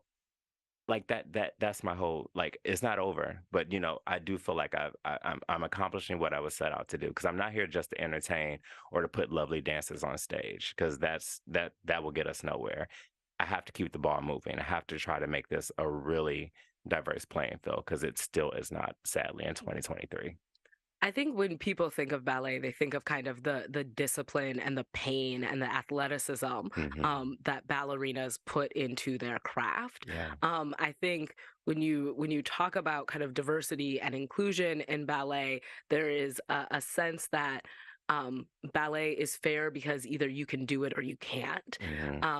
What was it like for you to navigate that space coming from your background, and to realize that maybe isn't kind of the normal background for ballerinas, that ballet has been associated with affluence, it has been associated with whiteness, and what did it mean for you to kind of integrate those spaces or claim space within ballet for yourself? I mean, it was hard. I mean, it was really hard. I mean, I tell this to a lot of people, you know, to walk into a ballet studio in the first day and the company is completely white. We're talking about 30 to 40 white people, and you're the only Black person there. It's intimidating. It's scary. It's a little bit crazy. And it gets you ready for Madison, Wisconsin. And it gets you ready for Madison, Wisconsin, and the life beyond. But, you know, actually what I have found is that I have never had an issue with the dancers that I work with. I feel like even as a child in an all-white ballet school, I never had an issue with the children and my peers that I was dancing with. I was invited to their homes on their vacations to spend times with their families. Now, I don't know if they were doing it out of charity or what, but I didn't ever feel like, "Oh, come here, little Black boy, let us, you know, take care of you," or anything like that. No, they just treated me as like, "Oh, you're a student dancer with my daughter, you know, come join us, you know, you're cool."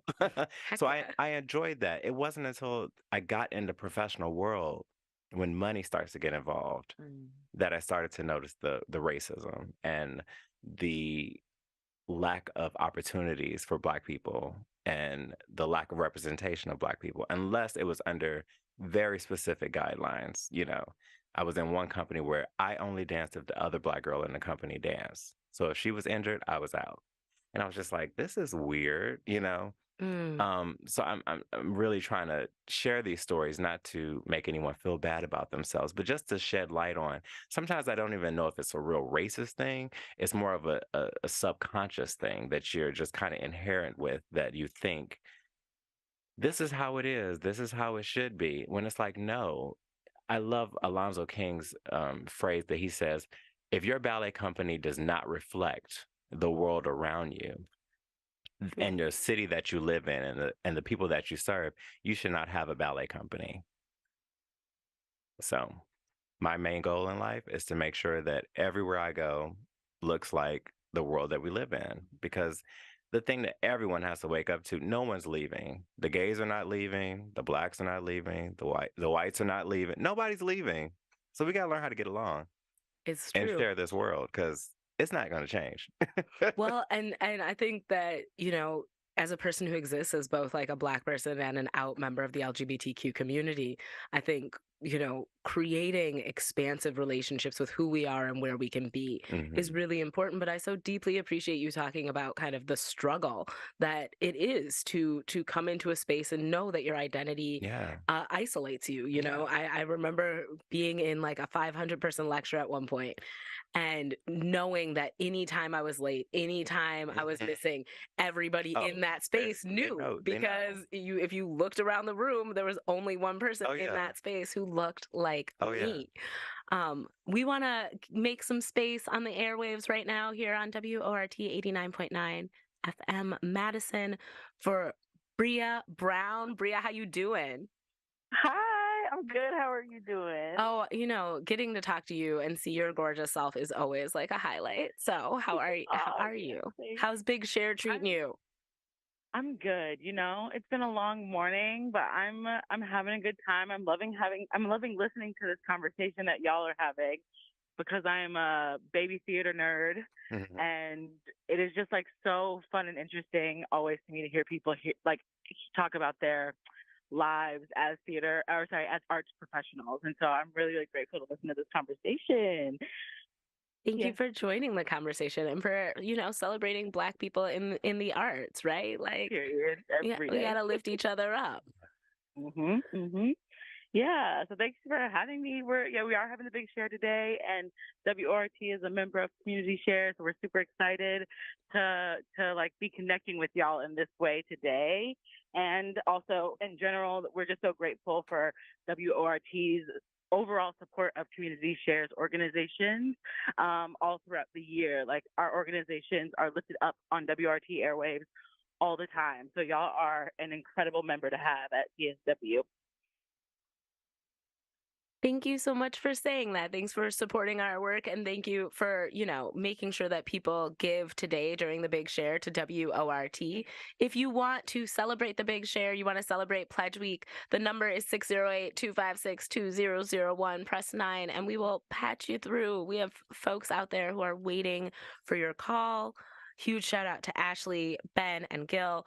Biggest shout out ever to Jade. Me and Jade have been working together since dawn. We were working together to make the Big Share happen, and then we both bopped on over here to WORT to make this happen. She's looking so cute today in her outfit that has hues of the colors of her glasses. I'm gonna describe it because you all can't see. This is a radio. It's a beautiful day out, and it's a great day to support your local artist, your local movement, your local leaders, your local non-for-profits, definitely your local radio station. WORT has meant the world to me since I was a kid. We got Maya Pearson, the Vice President of the Board of Education, in the studio. Yes. And, WORT, I grew up listening in my household. It was on the Saturdays we would play the music. And we would have to clean, of course, right? Every Black household. Yes. What are weekends for? So just, make sure that if you want to make a donation to us, make sure you give us a call at 608-256-2001, and make sure you hit that number 1 extension and make a donation. We're looking for 6 donors today. We're looking for 6 donors, and we're about halfway through. So be our first donor, get us started. we're relying on you to keep the lights on to make sure that this little mom and pop shop of local media is around for a very, very long time. So whatever you can do helps. But please give us a call at 608-256-2001. This is WORT 89.9 FM. I'm your host, Ali Muldrow. This is A Public Affair. And we're talking to Jean Malik, who has taken over Madison Ballet. I want to ask just a little bit about kind of how you knew you were going to do this professionally in the long run, because I think a lot of times when you go into the arts in general, people are like, that's not a real job. You're never going to make any money. Doesn't come with healthcare. What you really trying to do? And I think with dance, that's actually intensified because dancers have a career that is sometimes,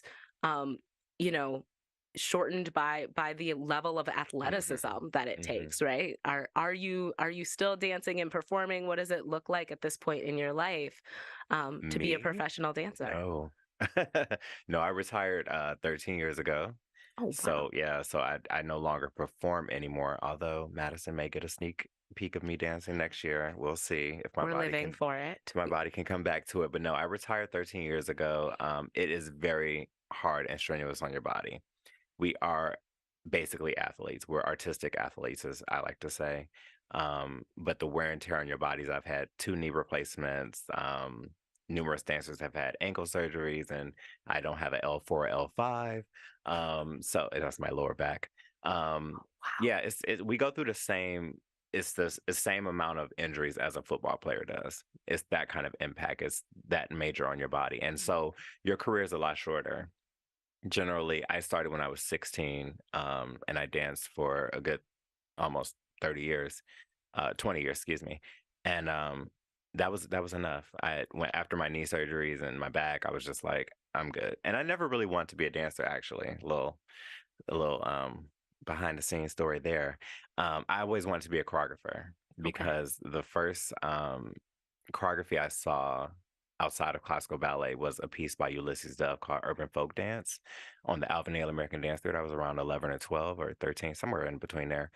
And I sat in that seat and I was just in tears. I was so emotionally drawn in by the story, the physicality, and the beauty that he created. And I was like, whatever it is that he does, that's what I want to do. So I found out he was a choreographer, and then I kind of was like, okay, I guess in order to do that, I have to become a dancer. So I just delved in, studied, became a dancer, and eventually had a wonderful performing career. I'm not going to knock that. I loved it, but it wasn't like my passion. My passion was really to move bodies around in space, to show the stories that were all in my head of what I wanted to see on stage. And so I just kind of went on that path, and I never thought that I would become an artistic director of a ballet company. Although my teachers growing up at Ailey, at Joffrey Ballet, they all told me, like, you have leadership quality. So you might want to think about, becoming a leader in this field. And here we come again, full circle around.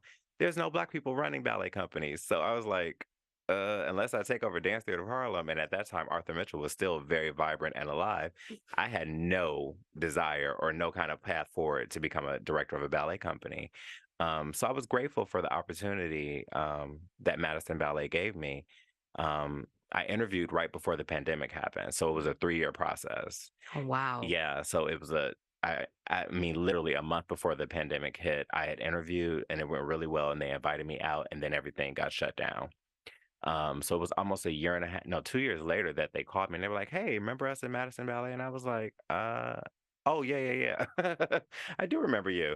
And everything just started rolling from there. I came out, I interviewed with the dancers, I met with the board, I met with the staff of Madison Ballet, and everything was kind of on and popping, as I like to say, from that point on, and I moved here in August of 2022, and it's been a nonstop since. Yeah. So it's,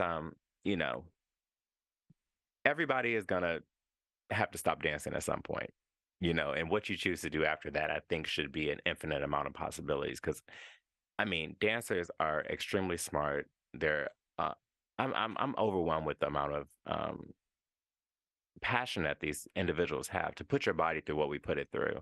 You know, it requires a kind of a genius mind, you know, to make yourself go in every day for 8 hours a day in front of a mirror, judging and dissecting your body. You know what I mean? Oh, absolutely. Like that's some kind of genius, kind of almost, you know, they should do a study on it, but it's kind of genius in a way, it's kind of torturous in a way, but to be able to arise above that, to put yourself out there and say, here I am fully as myself, you know, that's a lot. And I think these make amazing leaders, because all the people that I know from my company, Ballet Boy Productions, they've all gone on to do great things.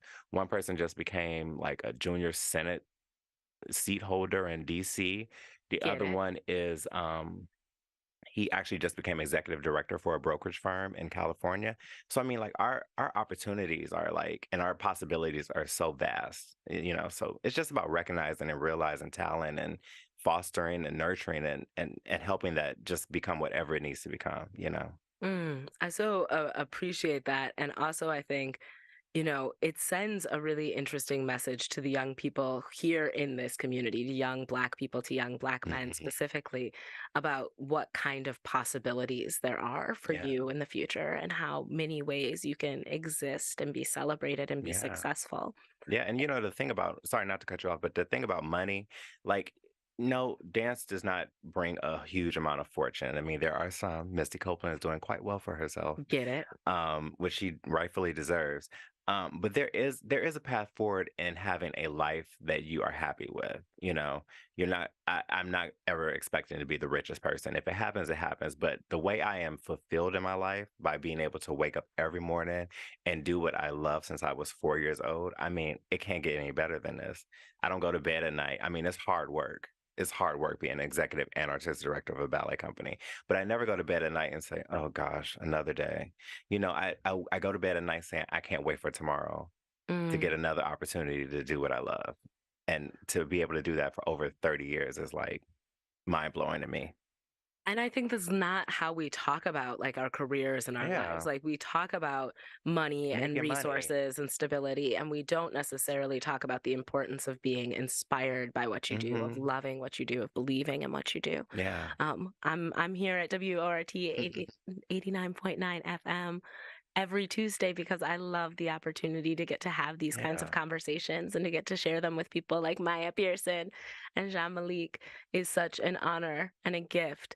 And to share it with all the folks who are out there listening. And we can only do that because of your support. So give us a call at 608-256-2001. Be the first person to donate this hour.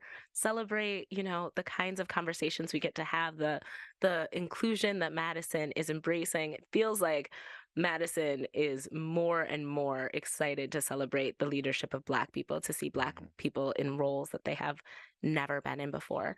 And I think once you get over kind of the tokenization of that or the fetishization of that, you have to acknowledge that with that comes real significant change. Yeah. You don't, you know, work your whole life to be able to lead within a space, to keep that space the way it was when you got there. What are the really significant changes you want to make to Madison Ballet, and how do you hope that those changes kind of ripple throughout our community? Yeah, I mean, it all has to do with diversity. You know, I have a strong passion and desire to diversify the company as much as I can. We have dancers from China, we have dancers from Brazil.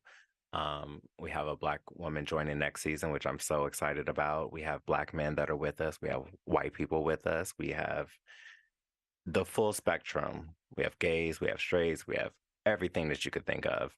And I just want to keep building on that because I think, like I said earlier, if your company or your arts organization doesn't represent the community that you're serving, then why are you doing it?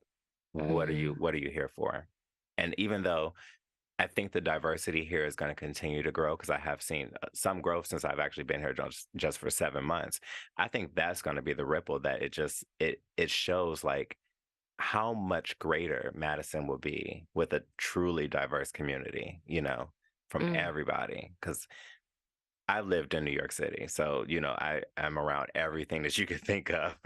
It's a sincerely international Yeah, city. it truly is, and that kind of energy, I just can't describe it. It's just fascinating, and it's wonderful to learn from so many different people and backgrounds of where they come from. That's the most important thing to me, is just taking in people's experiences and where they come from and learning about them so you can have a broader acceptance and understanding of people, you know? Because I think if we stay, even for Black people, if we stay in our shallow little mindset boxes of this is all I know, this is all I want to know, where are we going to go as a people, any people, I as a human race? I so appreciate you speaking to kind of the narrowness or boxes, and I think, you know, one of the things I think about in talking about ballet is just like, I guess, some of the homophobia that exists in talking about men in the arts and talking about men in dance particular. And I think ballet probably has its own heightened version of that. How have you, you know, addressed the way folks think about masculinity and have to redefine masculinity in order for you to be a ballerina, in order for you to be in that To space? be a male ballet dancer or a ballerina. For me, I'm a Black queer man living in Madison, and I choose to express that usually everywhere I go. I mean, today I'm in a tracksuit, which I love. I love my Adidas, shout out. But like, if you've come to the shows, if listeners, if you've come to the show, you've seen in my curtain speeches, you have seen everything on me, from a tux to a three-piece suit to a dress to a skirt to a button-down shirt to some, you know, jeans and a t-shirt. You know, I show the spectrum of a male presenting human without a masculine or feminine attached to it, because I don't understand that. It's never lived in my world. Thankfully, I had very progressive parents and family members who never cared that I was queer. Never. I mean, they knew before I knew, and they made me feel just as validated and important as my brothers and sisters who were not queer, you know? So I that's just naturally who I am and how I walk around and how I live my life. And I try to be a representation of that. Like, don't judge a person based on their femininity or masculinity. Because the thing in ballet and the thing with dance is, when I tell male dancers, you got to have both. You got to have both. You have to show the strength, of course, because you're lifting these girls over your head and you're pretending and make believing that you're their lover. But there's a delicacy and a vulnerability that you have to show also. And you see how I didn't have to use the word, there's a femininity. That's not a femininity. It's just a delicacy and a vulnerability. And there's nothing wrong with that. It doesn't make you any less of a man. It doesn't make a woman less of a woman if she's asked to be a little more stern and hard and, you know, and straightforward. It doesn't change who you are as a person. It's just different flavors to add to life, to add to connections, you know? I cannot thank you enough for speaking to that. And I also just want to give a shout out to your family, because I think there are so many young people who don't have that at home, and it makes every other space that much more challenging. I wish my mom was still alive. I wish my dad was still alive, because I would thank them, and even my aunts and uncles, I would thank them immensely, because they didn't know no better. These are people. My family comes from Alabama originally. My grandfather used to tell me, or his mother, my great grandmother used to tell me stories about her picking cotton. So, you know, that's where I come from. And these are the same people who raised a little Black queer boy to feel just as empowered as anybody else. So that's, I mean, how progressive is that? You know, these people did not know, they knew nothing about ballet, nothing about the arts, nothing about being queer or gay or homosexual or anything like that. And they just went in and just shared love. That's all they did. And let me be who I needed to be, and let me become who I wanted to become without judgment.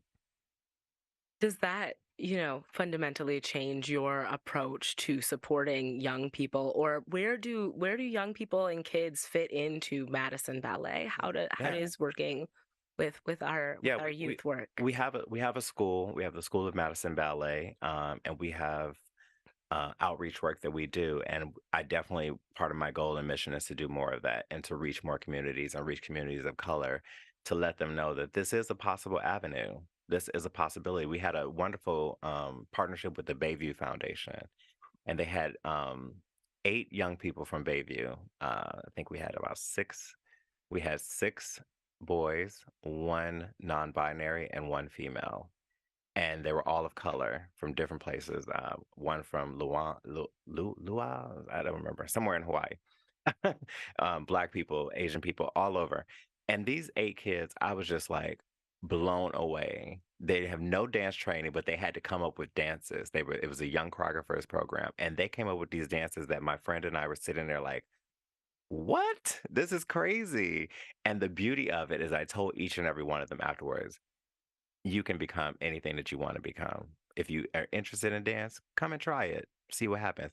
And next week we have a young man coming from that program to the school to try it out. And they asked yesterday, what can he wear? Because I know the ballets, you wear your tights and you da.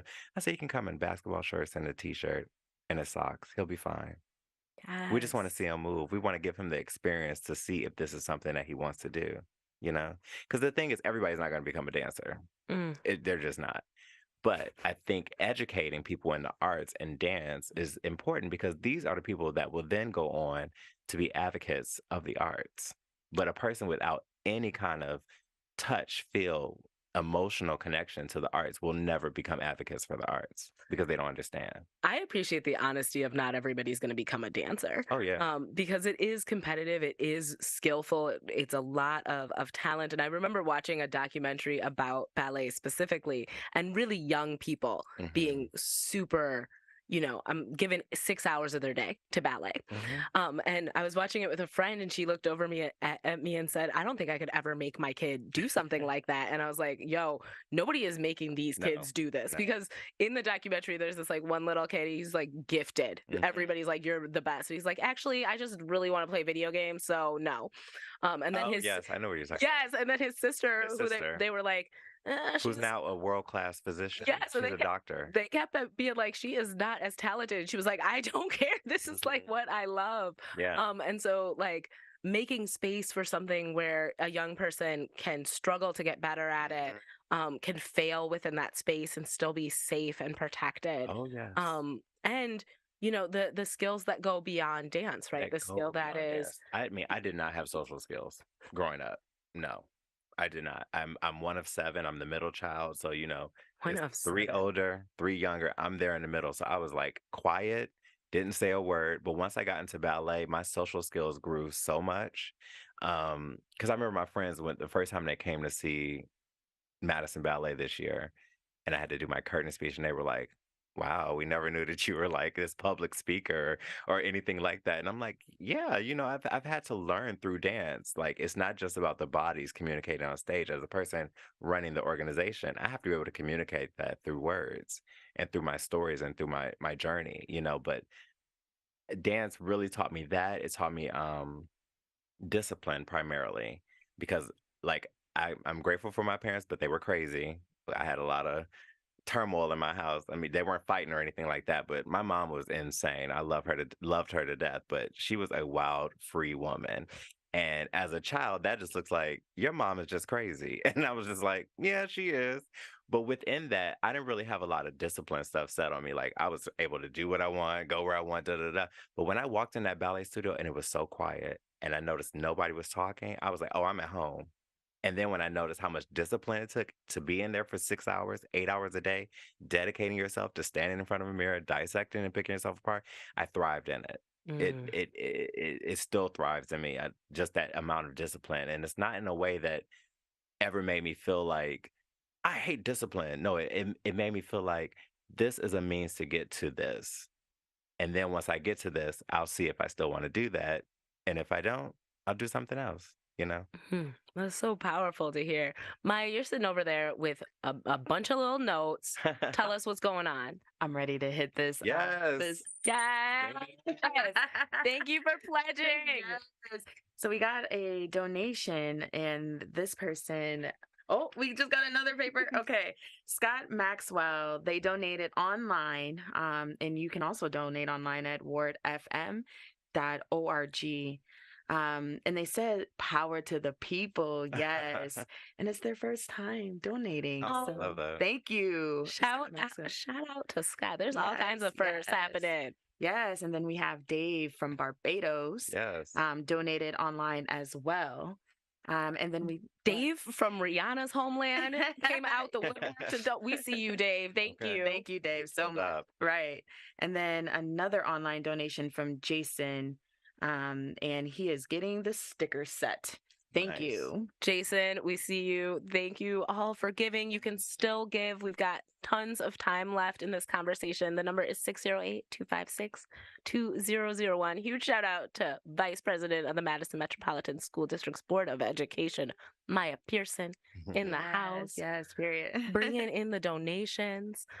I feel like it's hard not to talk about the more the part of ballet that I'm critical of, which is, you know, you've talked a lot about, like, you know, picking yourself apart. And I have 3 little girls, and 2 of them have participated in ballet at Storybook Ballet, and my oldest actually was pretty good at it. She had a lot of love for it, and I had this immediate fear that she would not like her body if she did it in the long run. I wanted to protect her from some of kind of the eating stuff that I have heard can be really associated with ballet, and other like body image stuff. And I think that can be intensified There's a as a Black person, you know? So can you talk a little bit about, like, you know, the expectation of the body, what's considered beautiful, what's kind of the desired physical, you know, reality of a ballet dancer, and what it's meant to you to confront that. That's the ugly side of this beautiful art form is, you know, how can I give this story? So ballet started here relatively late in comparison to how old it is. America was one of the last countries to really start ballet. And it really started to pick up once this choreographer from Russia moved here named George Balanchine, and he presented New York City Ballet, which wasn't called Ballet. New York City Ballet at the time was called Ballet Society, and it eventually became New York City Ballet. And he changed the game. He changed the art form as far as the choreography is concerned, the physicality, the musicality, the ideas that Americans had about ballet. But what he came with also was the baggage of the European aesthetic, which you had to be white, you had to have a small head, long neck, thin body. And that grossly just filtrated into all of the thoughts and the processes of most American companies from that point on, even to today, unfortunately. But there is a new generation. I'm here to tell everybody. There's a new generation of leaders, including myself and other people that are, you know, non-Black. I'm not just talking about Black people. This is everybody. There's a new generation of leaders who are coming along, who are protesting against that, you know, saying bodies are beautiful. And you'll see in Madison Ballet, we have a variety of shapes and sizes. And I want that to be represented, because I don't want to just represent colors on stage. I want to represent bodies and people, you know. It's a, you know, it's an art form, just like being an athlete. There's certain criteria that you need to have. So those are the given things. But that to me is musicality, coordination, and some kind of passion and drive for it. Beyond that, I feel everybody should have the freedom to express and enjoy and explore ballet as much as possible. That's where I have an issue with it. If you want to deny children from expressing themselves and enjoying themselves and learning something, that's not right. Who gave you the right to deny this child that opportunity? This person might not be right for your ballet company, but they might be right for somebody else's ballet company. You never know. Or they might be right to make their own ballet company. Or make their own ballet company. There's nothing wrong with that. But to deny any person the opportunity is just, that's nuts to me. And that will never be me. Like, I don't get it. It does not sit in my spirit. It does not sit in my soul. I refuse to even go to companies who still have that kind of idealism that it's white, it's skinny, it's and that's what it is. Because I'm like, I don't know what world you live in outside of your bubble, but that's just not the world we live in. So have you seen dancers, or have you yourself ever felt the pressure to conform, to change the way you look, to try to adhere to the aesthetic that is most valued by the art form? Of course, not so much for myself. I mean, I'm fortunate that I'm a male dancer. And we get away with a lot. You're like, we're so rare Yeah, that we get to do our thing. I recognize my privilege in that we're still rare. It's very few of us still that do this professionally and at a high quality level like I did. That we don't really get the same amount of burden that the women get.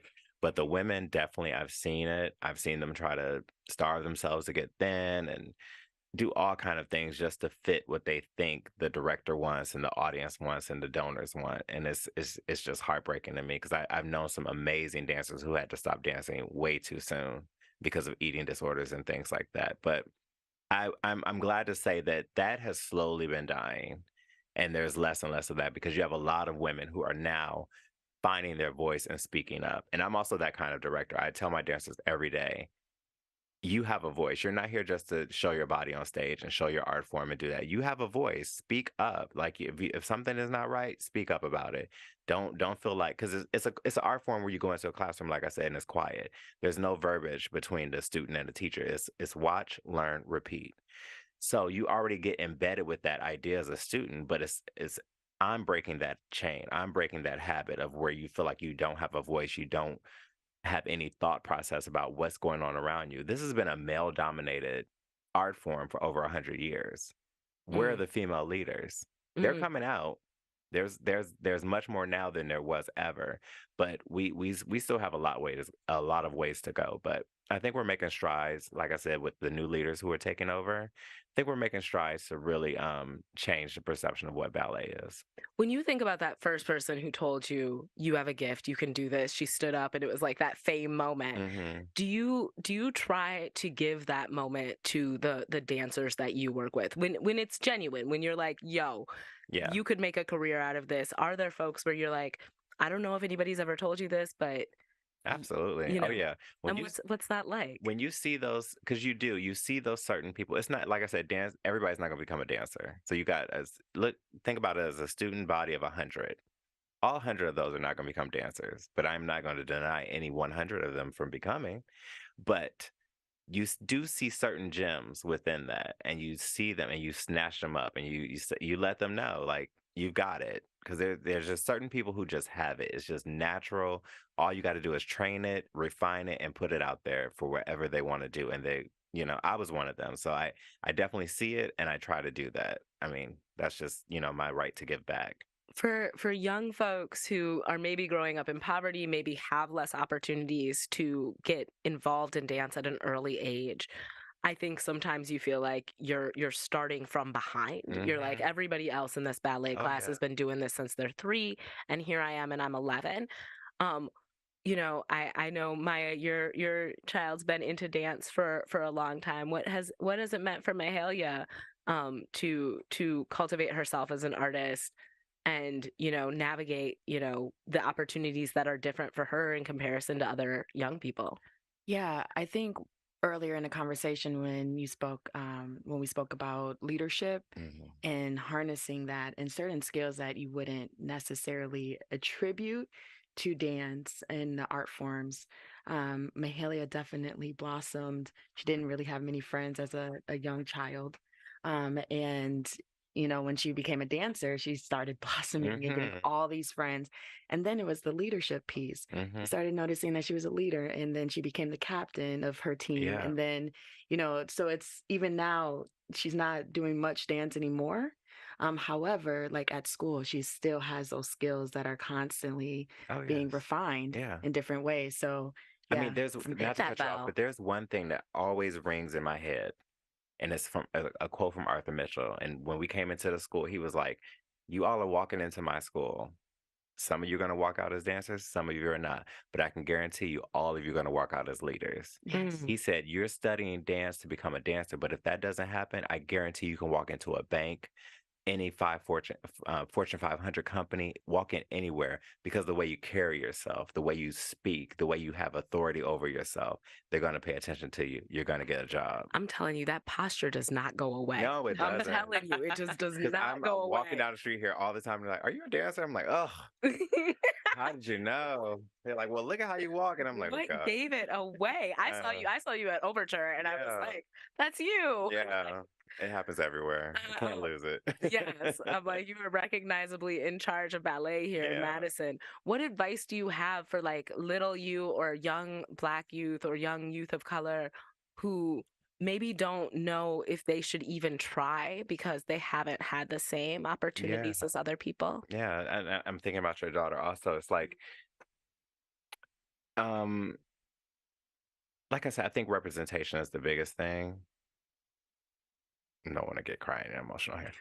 Representation is the biggest thing, but I would definitely tell all young children as to, especially, oh my God, these people nowadays, you have more access than ever to see possibilities. I didn't have that. There, if I wanted to see dancers, I had to go to the library, go through the catalog, find a VHS. Oh, Hopefully, goodness. yes, that's how old I am.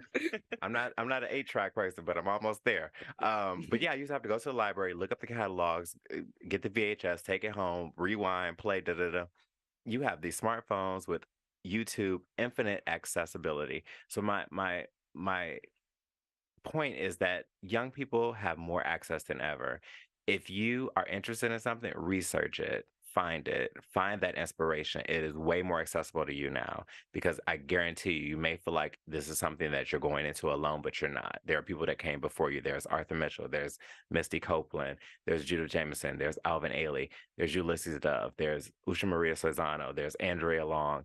There's so many people that have come before them that have created these monumentous careers within the art form that you can look up to and find inspiration from. And then my second point would be to people who are listening that are leaders of whatever organization you are, seek out people and mentor them, guide them, help them along the way because they will be a reflection of you in the future. Just like I spoke about Kenya in the beginning of this, I hope one day somebody says, John Malik gave me my first break and I'm grateful for him. He was hard on me or he was nurturing to me or something to me, but I'm grateful that he got me here. So, that's what I encourage both sides to do. It can't just be a one-way street, but we both have to come in our own perspectives and meet in the middle.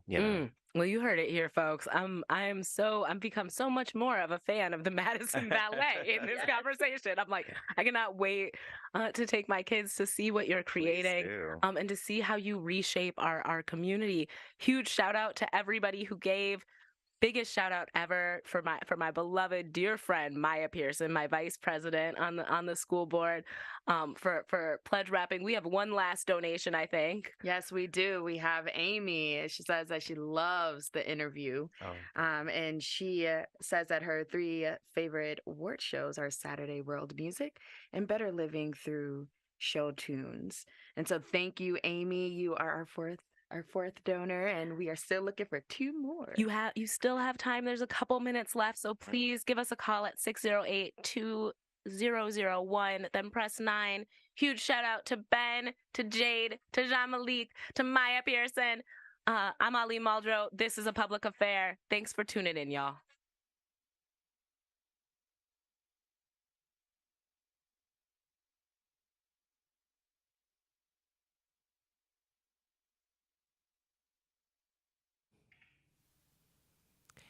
And a big shout out to Ali, Jamalik, and Maya. Thank you so much.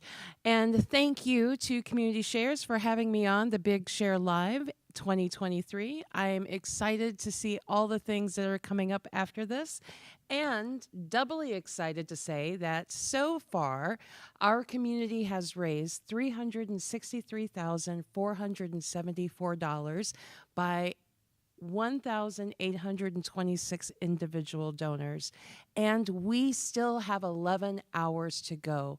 Let's make this year the best year ever for Big Shares. Now, before I head out, I am excited to announce our next panel. Next up, we have an exciting panel discussing the food systems in Madison and Wisconsin. On this panel, we have representatives from REAP Food Group, Rooted, Mentoring Positives, Sustain Dane, and Fair Share CSW Coalition. They'll be discussing what food systems are, food insecurity, and where food comes from and goes, and how food insecurity and issues in the food system impact minority and marginalized communities. Thank you so much, everyone. Don't forget to donate.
All right. Hello, Big Share. We're here today. We get to join you here from the Cube Land on the Big Share Live. Earlier today, if you're following us at Rooted, I was at Troy Farm walking through mud. So I do not look like my headshot because I was walking in Mud Girl today. So she's different. But I'm so excited. I'm Hetty Rudd. I'm the director at Badger Rock Neighborhood Center. That's one part of my job. The other part of my job is being the deputy director of Rooted, which is a nonprofit whose mission is rooted in food, land, and learning. And I work with a number of the beautiful people that are here with me today. And so I'm really excited to get to talk with everybody today about the food systems and the different ways that we approach the work in the food systems. And you'll see that it is as diverse as we all are. And so I'm really excited to hear more about that. So before we get started, I'd like to have everybody introduce themselves. And I guess I can throw out some names, and I'll do it by starting to my left, which on my screen is Tess. Thanks. Hi, all. I'm Tess Romansky. I'm the Communications and Development Manager at Fair Share CSA Coalition. Fair Share is based in Madison, and we connect farmers and eaters through CSA, community-supported agriculture, serving primarily small-scale diversified vegetable farmers, and really excited to be here virtually with all of you today. Awesome. And then next, Philip. Hi, everybody. My name is Phil Kaut, Executive Director at REAP Food Group in Madison, Wisconsin. I've been on the job for almost a year now, so it's been an amazing learning experience coming into Madison and learning what the food system is here. REAP has been around for 25 years now, and a lot of you may pick up the Farm Fresh Atlas, which lists a bunch of local farms and organizations and businesses that support those local farms and sustainable agriculture. We also have our Farm to School program and Farm to Communities program, and it all comes back to supporting local farms, connecting consumers and eaters to local farms and supporting them. Awesome. Claire. Hi, everyone. Claire Olekshak, Executive Director of Sustain Dane. Our mission is to inspire, connect, and support people to accelerate equity and sustainable actions for community well-being. We have a number of programs, and some of them are in the food system space, really looking at that as a critical part of how we address holistic sustainability in the community. Thanks for having me. Thank you. Cooper. Hey, good afternoon, all. This is literally day 2 for me at this desk in this position. So I'm really honored and happy to be here. I learned so much in the last 3 hours. But my name is Cooper Talbot. I'm agriculture lead for Urban Triage. And our mission is rooted in the belief of returning to the land to heal from our past. So through advocacy, transformative education, collaboration, and connecting to nature, we address the root of health disparities and inequalities in our communities. And again, I'm happy, honored, amazed, and proud to be a part of this great partnership here. And Will Green.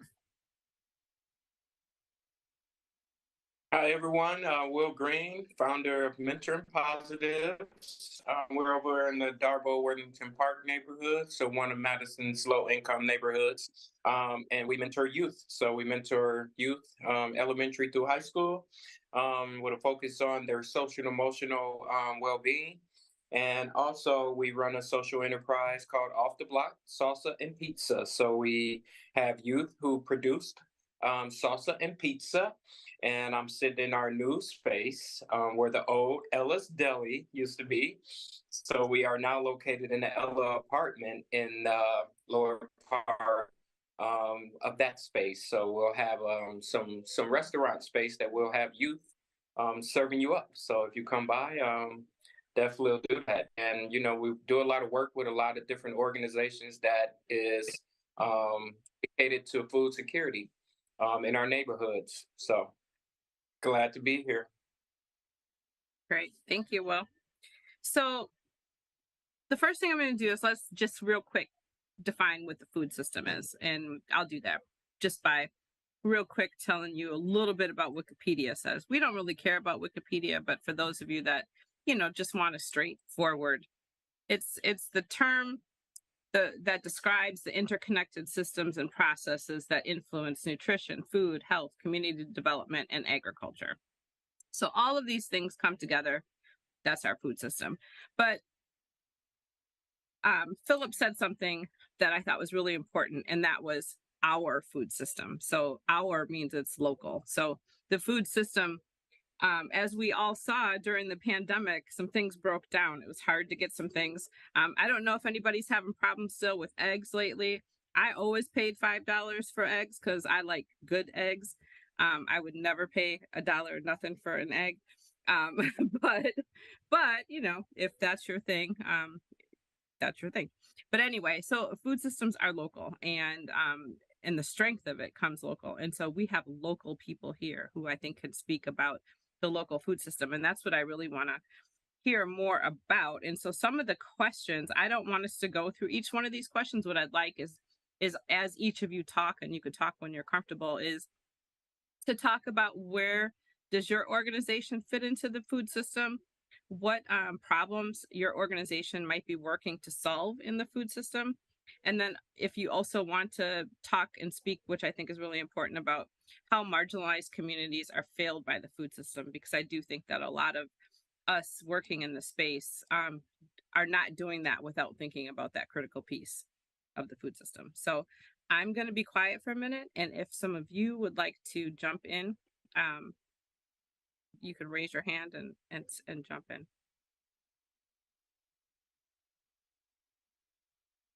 Or I'll pick someone. I don't mind jumping in. So it is my second day. Might as well take initiative, right? So we're answering the question about where we fall in participating. Well, I mean, I think it probably is the same for all the organizations here speaking today. But, you know, for us, it's really critical to know where the problem is and listen, right? Especially listen to our young people, because those, you know, and our children who are the, you know, the most disadvantaged, because they're growing and they're, you know, lacking the nutrition, they're lacking the accessibility to healthy foods, fruits, and things like that. And so it's really seeing what, you know, where the change needs to happen. That's a big start, you know, for us. And then, you know, us implementing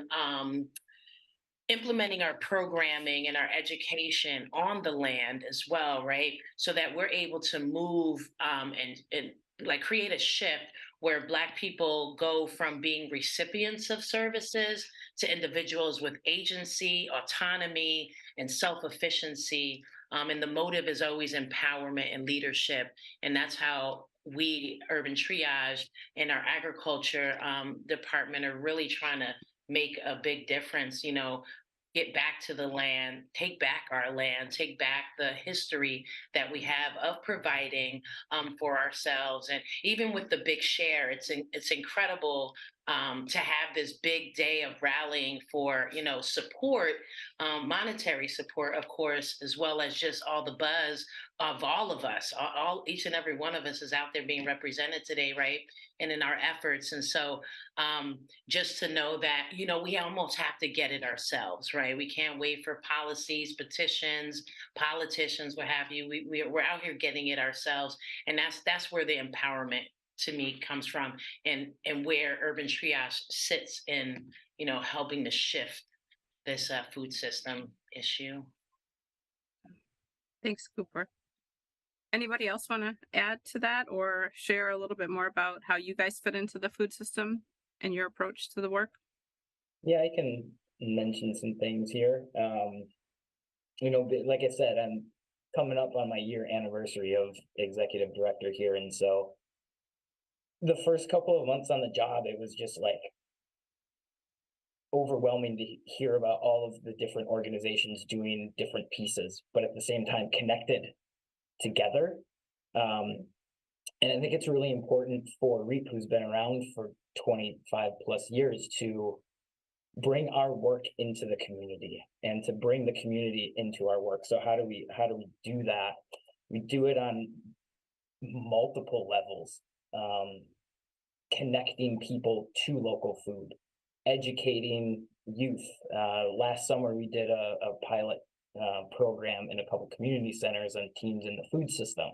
And so we're looking to do that again. We're partnering with chefs who are cooking culturally relevant food and bringing them to the students and cooking alongside them, so they know what it feels like to cook food and also cook alongside chefs that look like them as well. So that's an important piece as well. And then supporting the farmers as well. So a big part of the food system is infrastructure. And the last couple of weeks alone, there's been a lot of talk and a lot of movement on infrastructure needs.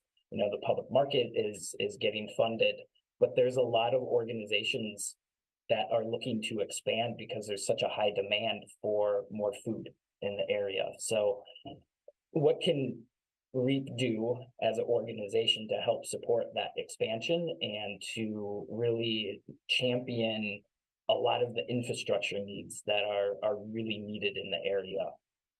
So that's a big piece of what we're looking at the moment. Thank you, Phil. Anybody else? Yeah, Go ahead, Tess. Mm-hmm. Yeah, I feel like what Cooper said about empowerment really resonates. Also, Fair Share, we have this dual support of farmers and eaters, and a lot of times those programs are very different. One of the ways in which we bring farmers and eaters together is through the Partner Shares program, which is a food assistance program. And so thinking about the program as a way to support and connect farmers and eaters, kind of a stepping stone to food security, where we provide assistance and support, and then we try and get out of the way as much as possible. So it really is facilitating direct connections between the farmers and the people they're feeding. And thinking about it in terms of how can we empower people to make the food choices they want, while at the same time allowing farmers to feed their communities while being paid for the food they're growing. So providing a sliding scale of assistance where participants can kind of pick the level of assistance they need, and then also having farmers make a living wage, because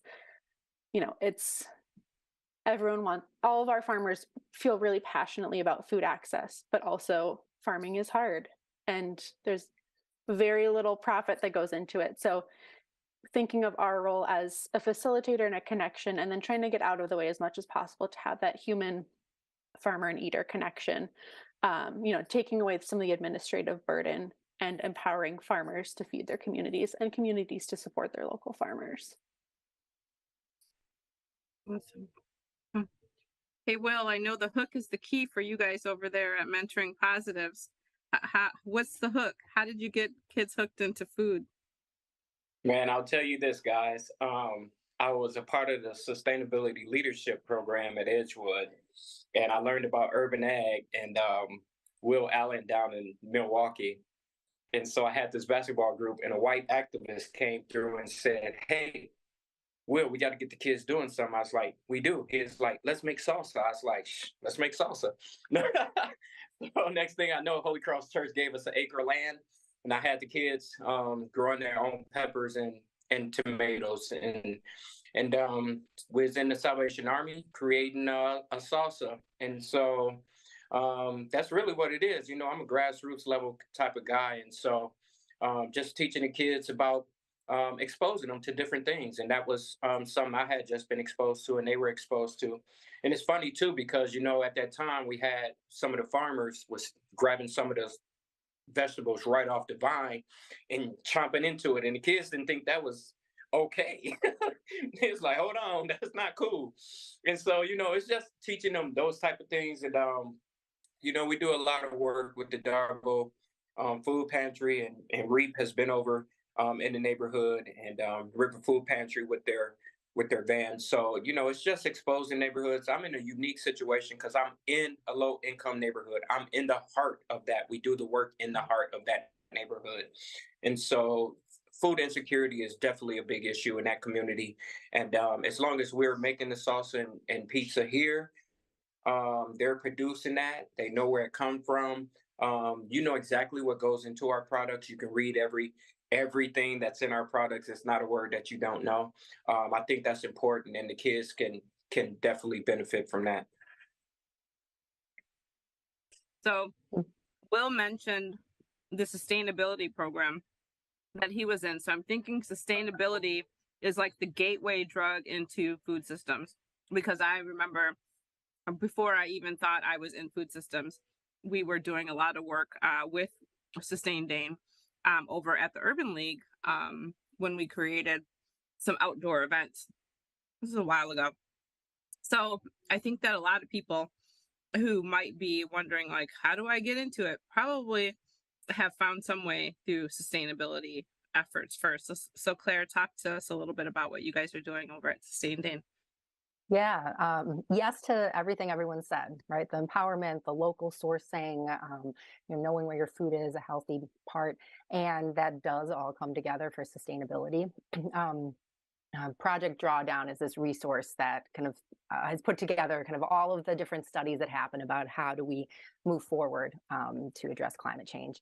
And sustainable food choices is the most impactful area to work on. And you know, that's just like you said, Hattie, kind of that an entrance that once people kind of start to realize of the ability that they have to take action and to be a part of sustainability. I think there's, you know, a lot of different branches that come off of that. Focus on locally in Madison. Our food waste goes to the landfill. It's about 20% of our landfill. It makes up the largest part of our landfill, and our landfill has to expand because it's full right now. So, you know, what are we going to do as a community, not just farm to table, but table back to the farm? How can soil be regenerated so that there can be more growing opportunities locally, right? How can we reduce those emissions from the food turning into methane in the landfill? And then with schools, we're also doing some work with helping kids look at the food that's being going into the trash, the food that's not being eaten, and thinking about all that food. How do we change it so that the kids want to be eating that food and it's food that they want to have and it's going into them instead of just through the process, you know, of being farmed to the trash. So I think probably the last thing I'd say is I mentioned holistic sustainability, and that's this intersection of environmental health, community well-being, and a just economy, and food systems sits right in the center of that. Because if you have people that are hungry, there's not community well-being. Like we can't get to a sustainable community. And if we have unjust practices in farms, we don't have a just economy. So it is really one of those, one of those issues that is really important when you think about sustainability overall. Awesome. Thanks, Claire. I'll just say real quick, Rooted, as I said earlier, you know, our mission is collaborations that are rooted in food, land, and learning. So I'm here at Bedrock today. I was at Troy Farm earlier. So we have two physical locations in addition to our youth farm, Goodman Youth Farm. That's over by Kennedy Elementary School, where the Grow Academy is located. So we have that physical space, but we also have what we call networks. And so you know, if you're a community gardener, you've probably been touched by the work that we do through the Gardens Network. If you're an educator, through our Farm to ECE and Wisconsin School Garden Network work. And so, you know, there's different ways that we approach that work. Youth education is central to that, but just as important as youth education is, family and youth education is critical. That this is a family effort. So I just wanted to mention that. So we're gonna transition because And I want to preface that by saying we're going to talk about food insecurity. But before we talk about food insecurity, I want to talk about something called food justice. Because I think before we talk about food insecurity, which is, people who may not have access to food, food justice is just as important. And that's a movement that works to ensure universal access to nutritious, affordable, and this is an important part, culturally appropriate food for all, while advocating for the well-being and safety of those involved in the food production system. So I say that because I know that a lot of food went to waste during the pandemic. People were giving all this food away, but they weren't thinking about who they were giving food to. So I heard stories about, garbage cans that, they'd give out food in a community, and the people who gave it would walk by the garbage can later and see all this food, in the trash can. Well, why? Didn't they want the food? Weren't they thankful? Well, no, maybe they don't eat that food. And so I know we worked with REAP over the summer, and we had that summer, the first summer of the pandemic, and we had staff that were here through the programming that REAP was doing to make sure that people in the Latinx community were getting food that was culturally appropriate for them. And I think that other efforts have come up. So I just wanted to mention that because I think it's important that we think about the food justice aspect as much as we think about food insecurity, because we can't do one without the other. And so on that note, I just want to look at the questions that we have here real quick. So I guess I'll let you guys, I don't want to answer this for you, and how you want to answer that is up to you. But, we're looking at what is food insecurity and what does it look like in your community? And then what are some of the things that you think about when you're working with BIPOC community members, specifically in food system work? And then how are the organizations that you're working with responding to food insecurity in your community? So those are a lot of questions. You don't have to answer any one or in a particular order, but just in general around that topic. In the community where I live and also and work, the food insecurity looks a lot like, despair, and it's almost paralyzing for some, because most of the people in the community who are experiencing this insecurity usually will they're not necessarily thinking of a solution, but they'll take what's there, because obviously, yeah, we may not have fresh produce, but boy, do we have a drive-through right there. You know what I mean? And so it's almost just going with what's there and almost thinking that that's okay, and that's the sustainability that's available to us, right? And I mean, that's not going to operate so well for long, as we see with our elders and their, they're just their state of health or lack thereof, good health, that we're just going to continue to see this cycle. And so that's really what food insecurity looks like in the community which I live, work, and where I grew up and everything. And I mean, our hope, of course, is that with all of us being able to provide, not just, I mean, again, just that shift, that education, that empowerment. And again, with Urban Triage, we like to bring them right to our field, where this will be our second season growing out in Verona at Farley Center in Verona. But we work with 20 families thus far, really getting them to turn their minds around and have more information. Where is this food coming from? How is all of this even rooted in our past, and how can we go back to it to live better, right? And take away the notion of like a post-traumatic slave syndrome. Like, let's dive into that and, pull away from some of those things that really keep us still and not, growing. So, like, literally, seed in the ground and growing, as well as ourselves. Thanks, Cooper. Anybody else? Sure. REAP has been really involved with Farm to School last 15 years, and that's where we kind of see the food insecurity happen a lot. A lot of kids, they go to school hungry, or they have access to what people call good, maybe not good food at schools, but it might be better than what they're getting at home. So the whole definition around good food and access to what people think is good food, it totally differs from everybody's perspective. And so what does food security look like, or access to just food? And we like to start in the schools. Let's have food available to kids in schools. And there's a lot of movement right now out there with healthy school meals for all, universal school meals, whatever you want to call it. It's a big issue at the moment that's up in the governor's budget. So it's work that REAP is championing and doing. And we want to have, if youth don't have access to food at home, let's have it in school so they're not hungry throughout the day as well. So that is a big issue that we're working on at the moment. And it goes back to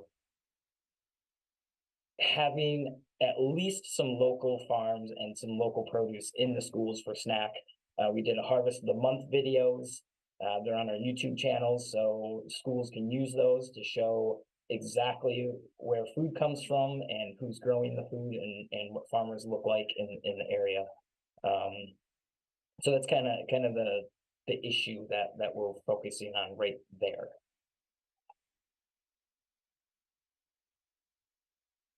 Thanks, Phil. Anybody else want to talk about that? I can jump in. Thanks, Blair. So climate change is going to make it harder to grow food, right? More extreme weather.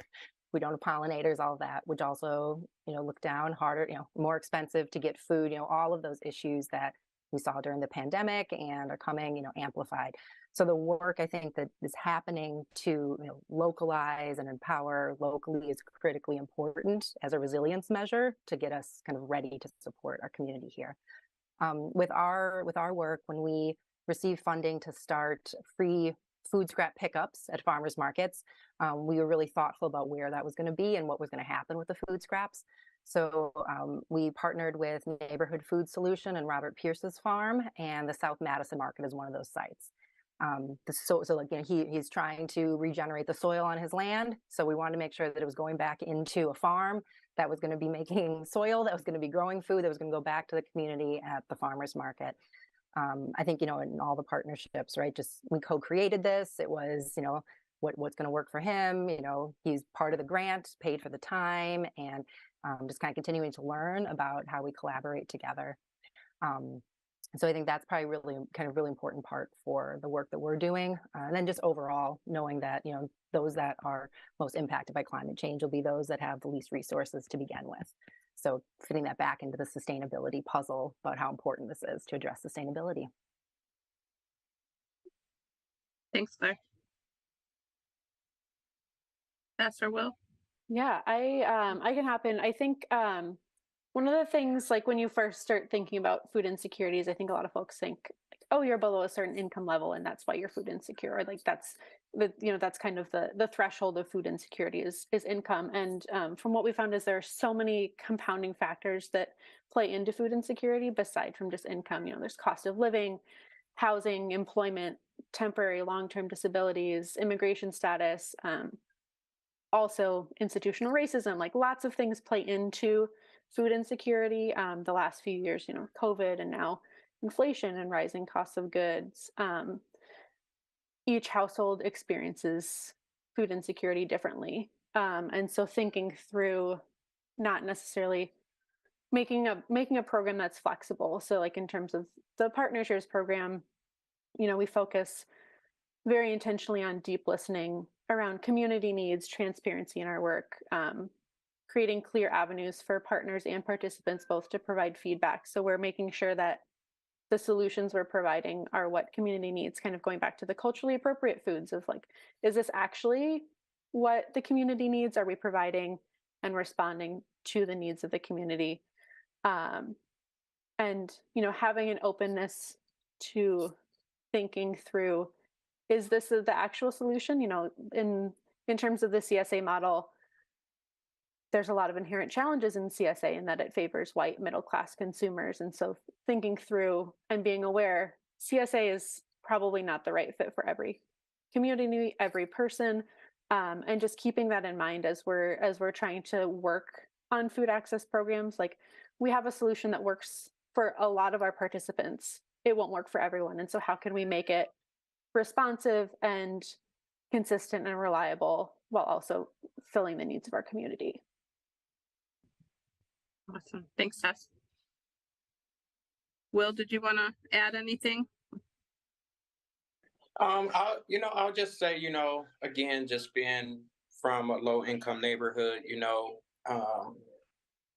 it's like a food swamp, right? It's like no handy grocery store, lots of fast food, junk food, Walgreens. And so they just don't have access, right? And that can be as simple as, they was doing the development like right here at Union Corners in Darbo. It's like right up the block, right? It's like maybe a couple of miles, but people was like, oh, people will go there and do their grocery shopping, right? Like, yeah, that's unrealistic. And on top of that, it was organic, right? So that's another when it comes to organic and just the regular, people are going to go on the cheap side. So I think, we just got to think about that. I think when we say, for instance, I do a lot of work with Joe Mingo, who runs the Darbo Pantry Project. And when he brings different foods, even in the neighborhood, like people don't even know what to do with it. So it's an education that needs to go around the food insecurity. And like Tess was saying, we got to think about, CSA, some things works for some people, but a lot of things is not going to work for everyone. And nobody is fit in one box, right? It's like different things for different venues in the different areas. So, and that's comes from an approach of really understanding your community and getting to know your residents and people and what their needs and wants are. And so I think we just need to do a better job of that. But we got a big job because, it's a system. Anything we are trying to do better in this community or make better is because of a system that's in place. And so that's oftentimes hard to take down or, help a system when it's kind of so big, right? And so you just got to take it day by day and keep it at a level where you got to meet people where they are in this work. And I think this group is important to this work, whether it's from a food system way or Sustain Dane coming in the neighborhood and helping us put that mural on the Salvation Army, partnering in that way, So I think it's just a collaborative effort that's going to help any kind of insecurity in food system that we're dealing with. Awesome. Can you, Will, just talk a little bit more too? I know you guys, are you still planning to be in the Madison Public Market, or now that you have your own space on East Wash, has that changed? Or just talk a little bit more, because I think what's cool about the work that you're doing is that it is kids who are doing the food. It is them that are giving each other the food. That means they'll take it from each other a lot quicker than they will with us walking over here, eat this carrot, so I just think the approach that you're taking is so it's just on the money. It's there in the heart. It's like you said, the hook is the key, and you're there with them. So I just wanted you to talk a little bit more about that. Yeah, I think it's we walking with the kids, so that's what's so great about our thing, because kids give us credibility, right? I'm only cool because some kid has said, hey, Will G is cool. And so I know their word is a lot of weight. And so just being here and them able to see the tomatoes that they cut up, the peppers they cut up, and they put it into the salsa, and they make the salsa pizza sauce. They do everything from start to finish, and it's in the store too. So that's an amazing transformation in itself. Right now, we were definitely planning to be in the public market. We went through the Market Ready program. We just didn't get chosen as an organization, but I felt like that was sent our way because we got this beautiful space that I'm sitting in right now that the kids are able to produce pizza and salsa in, and we're going to be able to open a restaurant where you will see the kids display their skills around food and things like that. So it's just a joy. We get to experiment with a lot of different foods. You know, we're making a vegetarian chili with our salsa. So they are just a special group, and I think it's in my space we need to offer them that opportunity and that stage to display their skills and talents. So for right now, I don't think we're going to be in the public market. Okay. Anything can change, but I am really heavily into development on the east side and the neighborhood. So I'm really concentrating on that to really have our residents and voice matter in the upcoming development that may lie in the horizon. So, You've been sounding that alarm for some time, so thank you for that. I'll just add on the Rooted side, we have been doing education with youth and with families for a long time.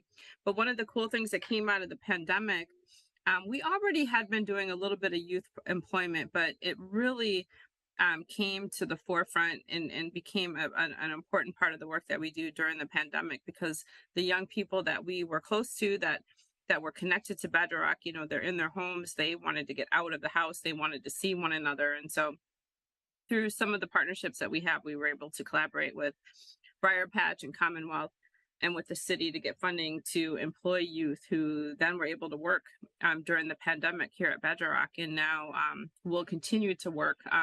If you've been by Bedrock lately, you might not see Bedrock because we're having a school built around us, the new Southside Elementary School, which we're excited will welcome hundreds of new families to this space. But in the meantime, we have to deal with construction, and that is not fun. So between COVID and construction, things have been a little wonky here at Bedrock, but my team has been fantastic at finding ways to get people out into the garden and themselves out into the garden, and to get youth out into the garden. And collaborating with a lot of the people who we have here today and who will be stopping by Bedrock later today, or who stopped by Troy Farm. So we're continuing to do that work. I know that others of you are doing creative work. And so there's one other question that I want to get to. But before I do, I wanted just to create a little bit of space for you all to talk about, some of the creative work that you have coming up. Cooper, it was mentioned today that you guys might be doing a little bit of different farming over there at Urban Triage that we might want to talk about. Might not be food related, but it could be. It's growing. So I just want to talk a little bit about some of the creative ways that we're, getting people outside, getting folks growing, and if it involves food, yes. If it doesn't, and it's just something that you want to mention, I just wanted to create that space.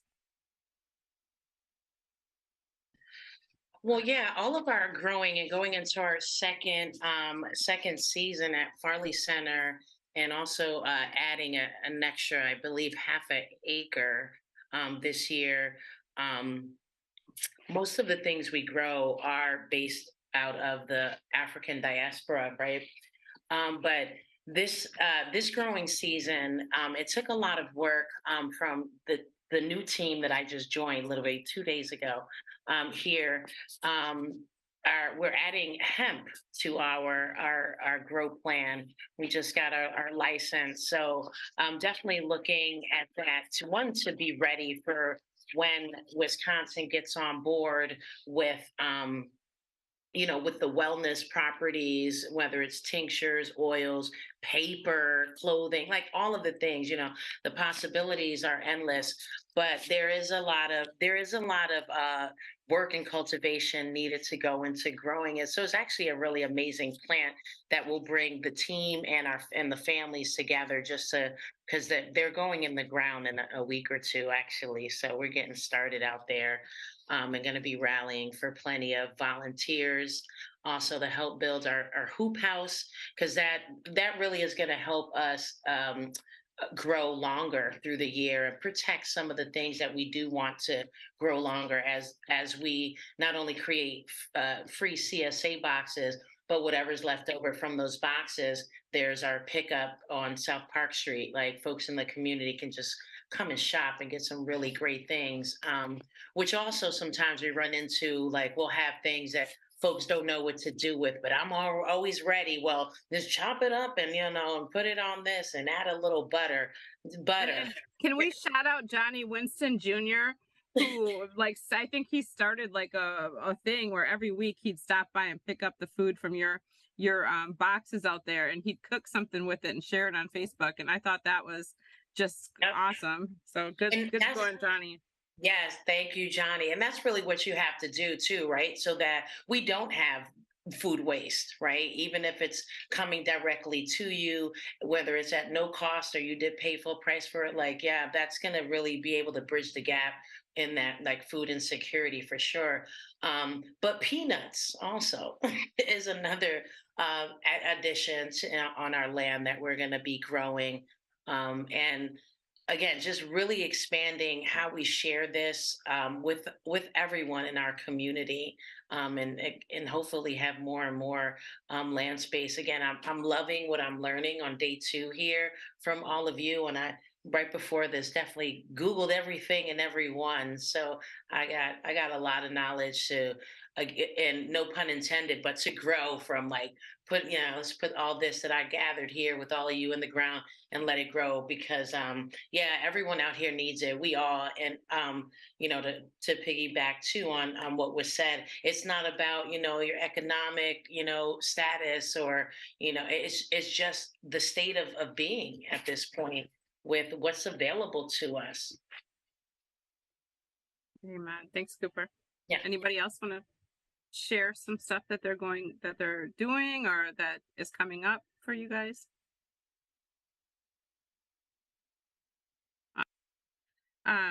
So one of the other questions, which Cooper kind of alluded to, is there a connection between reducing food insecurity and reducing food waste? And what does that look like? And then also, how do the issues of sustainability overlap with the issues of food insecurity? So I'd love to hear what your thoughts might be on that. Can I go back to the previous question? Yes, please do. Some of the cool things we're doing. Yes, please. So REAP has a food truck, and we are currently chatting with a couple chefs that are interested in using the food truck, and we're trying to figure out how do we get the food truck out to the farms. And so we can actually have kind of a mobile kitchen on the farm, getting produce, getting products right off the farm, cooking it right on the food truck with some really awesome chefs from the area, and just kind of showing how to prep food right off the farm. And so that's in the very, very early stages. But some of the other things, do a lot of summer programming with youth, and partnering with the Juventud program at Centro Hispano, and having their Juventud program students out on the farm, learning about how food is grown, and then harvesting some of the food and bringing it back to Centro Hispano, and partnering with some chefs, bringing them in and cooking alongside the kids there. So that's coming up in summer. We do a harvest dinner every the last couple of years at Yoela Farms with Dan Cornelius, and we're expanding that to a harvest weekend now, and doing more workshops to show some regenerative indigenous farming techniques, and bringing people out onto that farm. So that's something coming up too. That's awesome. Yeah, I know Urban Triage kind of raised the bar for the Harvest Festival last year. Cooper, were you at that festival? I was. I actually emceed it. It was, and 2 days later I got hired.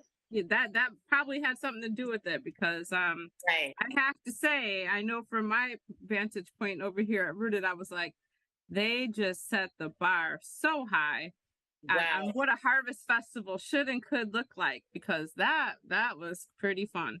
That looks good. Yeah, thank you so much. Yeah, you are all invited, formally invited. Harvest Festival, you can check out the dates on our website and all. I also, Will Green, I'm going to reach out soon to you as well, because I want to get your kids. That's not where your kids up to. And also, I want to know what time is lunch. Like, what time are those pizzas ready? Okay, because they sound, and now chili. I need to know all of that. So we'll be here all day. Y'all can come get some of that good old salsa pizza. Okay, yeah, and I live right in the Eakin Park neighborhood. I'm literally right behind you all. Okay, yeah, come on over. We over here. I'll be there. And now REAP is doing a whole weekend of Harvest Festival, so we'll have to see how we can get in on that action too. That's awesome. Tess, did you want to add anything to that, or should we go to the next question? Oh, I'm happy to. I mean, yeah, our farmers are in the midst of planting already, which is always exciting, and CSA season is in full swing. Kind of on the connecting people eating on the farm, we have our annual Bike the Barns every year in September. That'll be in the Mount Horeb Cross Plains area this year. One of the stops is the Farley Center. And it's just a really great experience for people to come out, go to 3 or 4 different farms, food, music, farm activities, farm adjacent activities, and just spend the day connecting with local agriculture and local food systems as a fundraiser for our Partner Shares program. So it's a really great opportunity for folks to kind of connect on a deeper level in like a very long one day. Super fun. Lots of biking. There is a bus option for people who don't want to bike like 40 miles, which I personally don't. But just a nice way to get folks out on the farm and enjoying local food on the farm. Awesome. I would be remiss if I did not tell all of you that Thursday, Kip is cooking here at Badger Rock. He's doing Kip's Pop-Up Kitchen. Sweets by Sweets will have her cakes here. She won't be here herself, but Kip will hopefully be helping to serve those cakes. And we also have an artist. If anybody likes houseplants, this gentleman is known as The Artist. He's a local artist whose art is being featured at the Oberger Center. And he is selling his houseplants, which we have housed here at Badger Rock, because he was struggling with housing. And so come by and buy a plant and get some food from Kip. And at the end of March is when the inside of our space will be closed because our neighborhood center will be under construction. And so this will kind of be the last chance that you have to kind of come inside the neighborhood center proper space before we're done until fall. But then fall will come and we'll be open, and it's going to be hopefully shiny and new and awesome.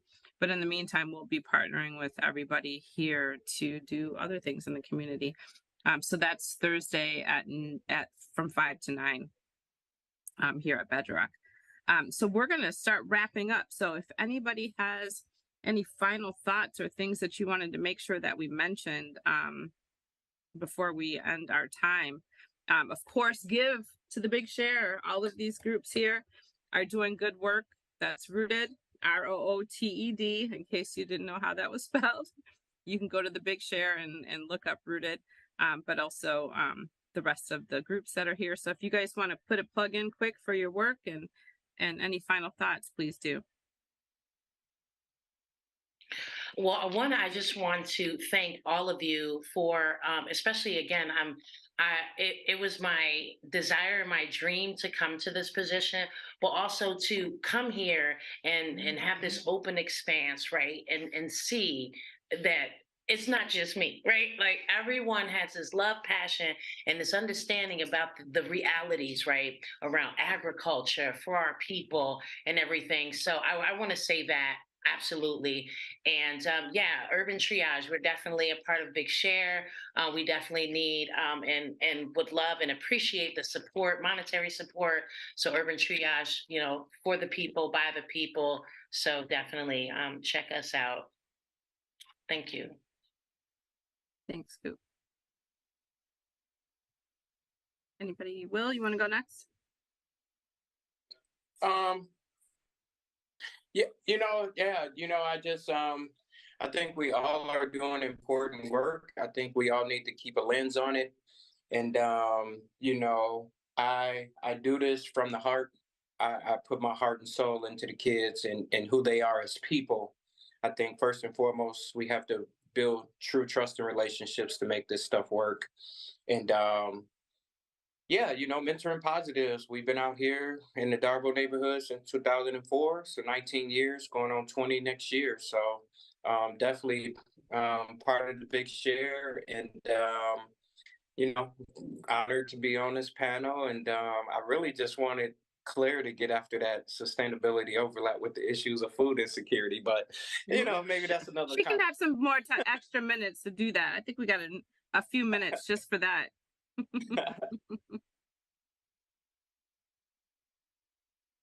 Well, it's so good to see you. And I want us all to get together again in person. This is such an amazing group.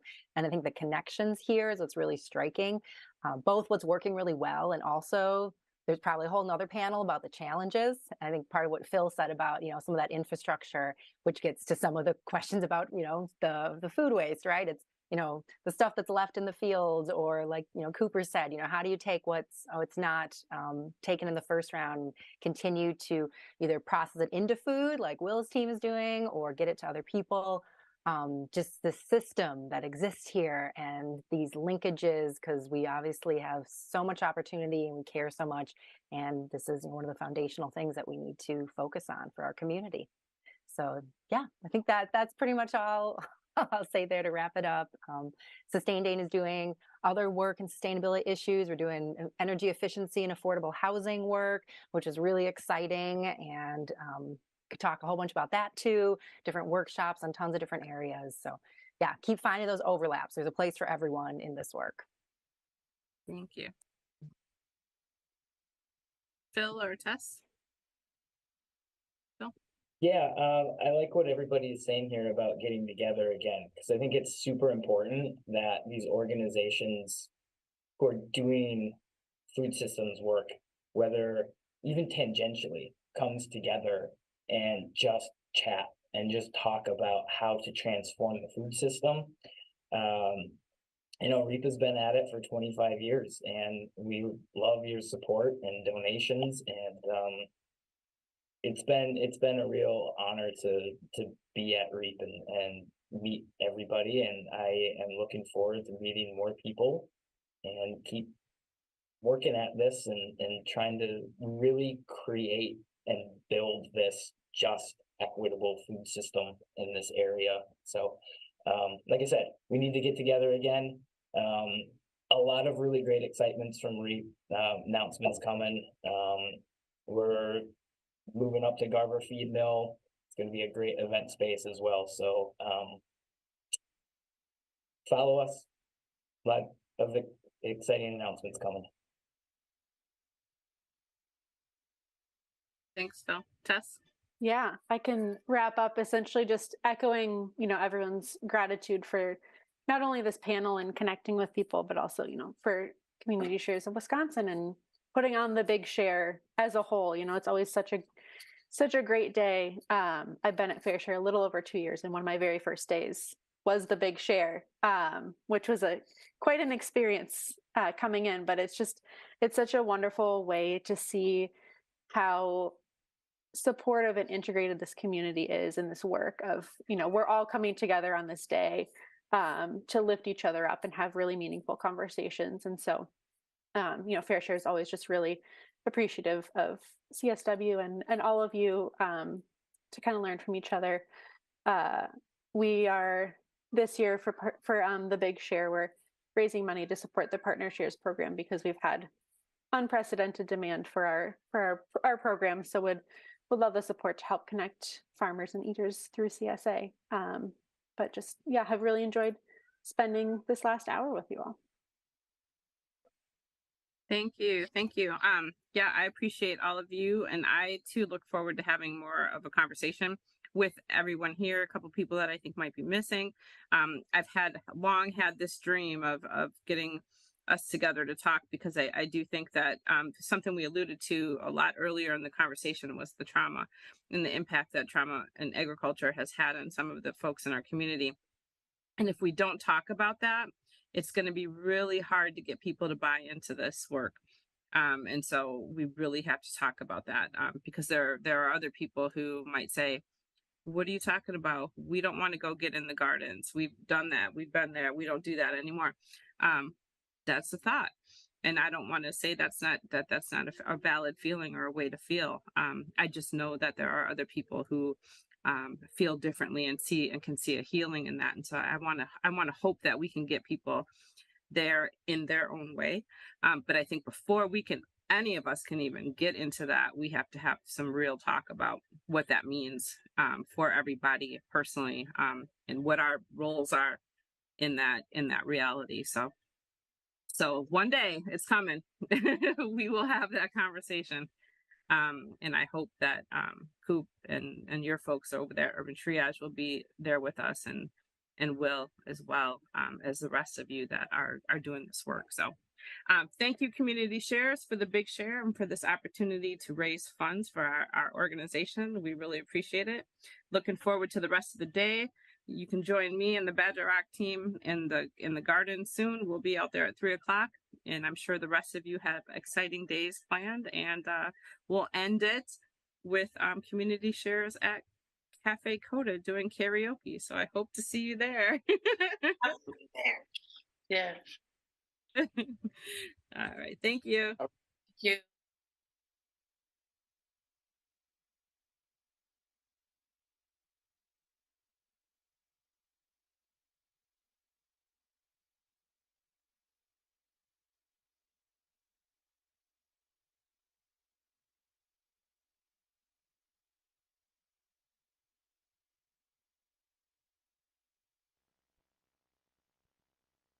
Community Shares of Wisconsin is proud to present the posthumous Lifetime Achievement Award to Richard Dick Wagner for being instrumental in the movement for LGBTQ equality in Wisconsin, and especially in Dane County. But they had to be very brave about who they were, because the context in which they lived was one that created criminality for homosexuality until the 1980s. Dick Wagner was many things: the gentle revolutionary who was a gay rights pioneer, lifelong public servant, and award-winning author. As his estate's personal representative, part of my duty was to help preserve his legacy, archives, and contributions to gay history. But I would be remiss if I did not share a photo of Dick in his element, hosting friends at his historic Jennifer Street home. Nowhere was this warm-hearted man more at home than in his historic home, serving exquisite meals in an incredible environment. Mark Webster. Our friend Dick Wagner was always growing something. Often it was in his beautiful terraced garden on the shore of Lake Monona that exploded in blooms and colors from May through October. Sometimes it was his famous homemade breads that accompanied casual lunches on his deck, intimate meals at his kitchen table, and fabulous feasts with friends in his dining room. Other time he was raising dough for a less savory but equally essential flavor for countless campaigns, New Harvest Foundation, Olbrich Gardens, and many other good works in our community. More recently, he wove the disparate fragments of gay and lesbian history in Wisconsin into a compelling 2-volume narrative of our lives. Whether he was wearing his gardening boots, a chef's apron, or a scholar's cap, or leading the county board, Dick embraced the push and pull between the forces of change and stability. Sure, there were some losses and disappointments along the way, but always he held firm to an unshakable faith that we would keep moving forward in the long run. That's the legacy of Dick Wagner, our dear friend and chosen brother that inspires us to carry on. Linda Wilsey and Ann Monks. He was like the post office. Neither rain nor sleet nor snow nor dark of night shall keep me from attending the things I committed to go attend. I mean, my God, how many events have I looked up? And there's Dick. And I go, oh my God, what is he bothering to take his time and energy to come to this little thing for? But he was there, and he was always made a difference. So he showed up for us, and we showed up for him. And now in his death, I think this afternoon, we want to make sure to honor his legacy that we continue to show up. We must continue to tend, nurture, protect, and advance the many seedlings, trees, paths, policies, rights, responsibilities that compromise all of his many gifts to our society. I met Dick my first week of work with the Wisconsin Department of Administration nearly 32 years ago. He was a mentor, friend, and confidant for over 30 years. There isn't a day that I don't think of him and miss him. Scott Thornton. Dick has been a presence in my life as long as I've been in politics in Madison. He hosted memorable fundraisers at his home with fabulous food and spirits. I remember Dick as the person who welcomed the folks who were celebrating James Madison's anniversary. All the towns named for the president were on a year-long tour. Dick was a historian and he loved all the ceremonies of civic pride. I have a few stories of Dick Wagner. Almost any LGBTQ person in Dane County who ran for office or was considering running for public office consulted with Dick Wagner. His wisdom and encouragement helped elect many LGBTQ candidates in Dane County and Wisconsin, myself being one of them. Dick was always working for political, social, and environmental causes and hosted untold events at his beautiful home and gardens. He was a treasure in our community and is so greatly missed.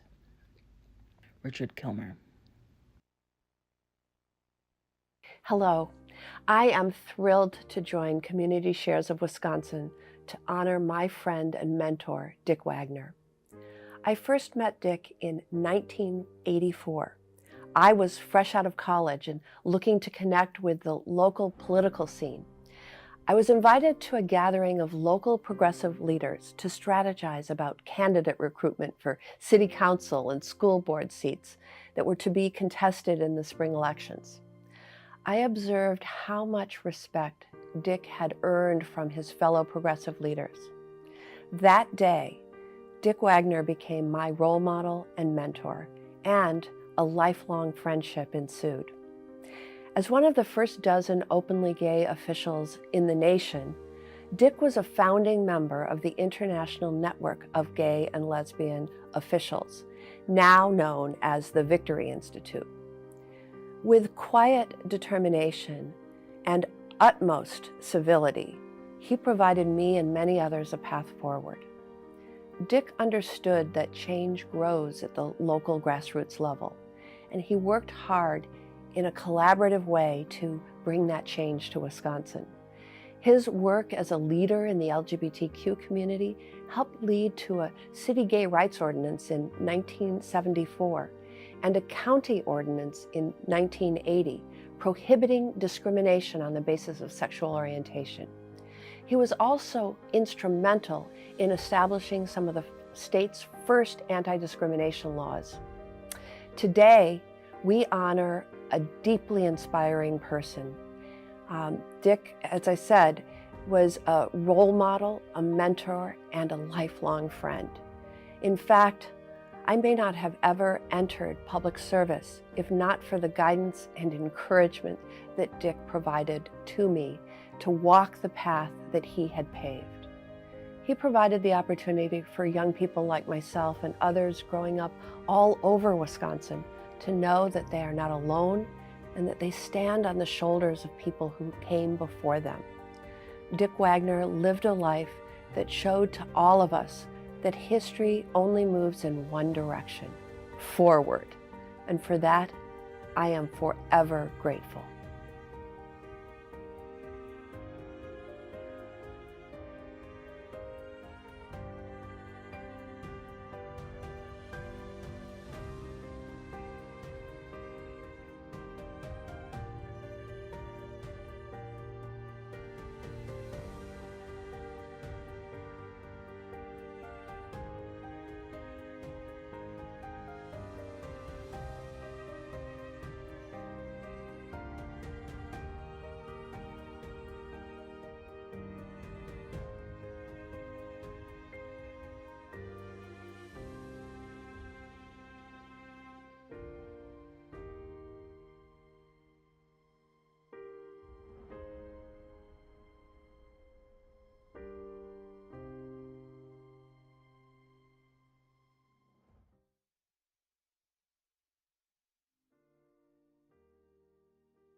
get things done for the greater common good, and we all have to keep showing up. Dick, we're going to do it for you.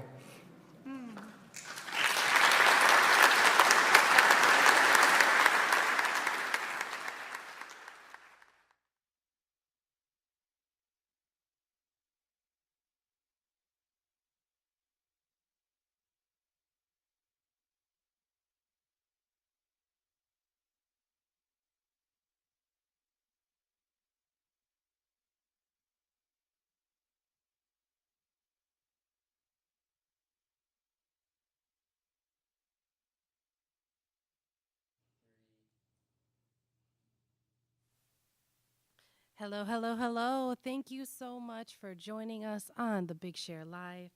I'm back as your MC, Megan Diaz-Ricks with Community Shares of Wisconsin. I am so excited to be here with our 12 to 1 p.m. Power Hour winners. So we had a 12 to 1 Power Hour sponsored by CUNA Mutual. Thank you so much, CUNA, for your generous sponsorship of the Big Share and for your amazing support of so many community groups in Wisconsin and beyond. So I am joined here first by Clean Wisconsin.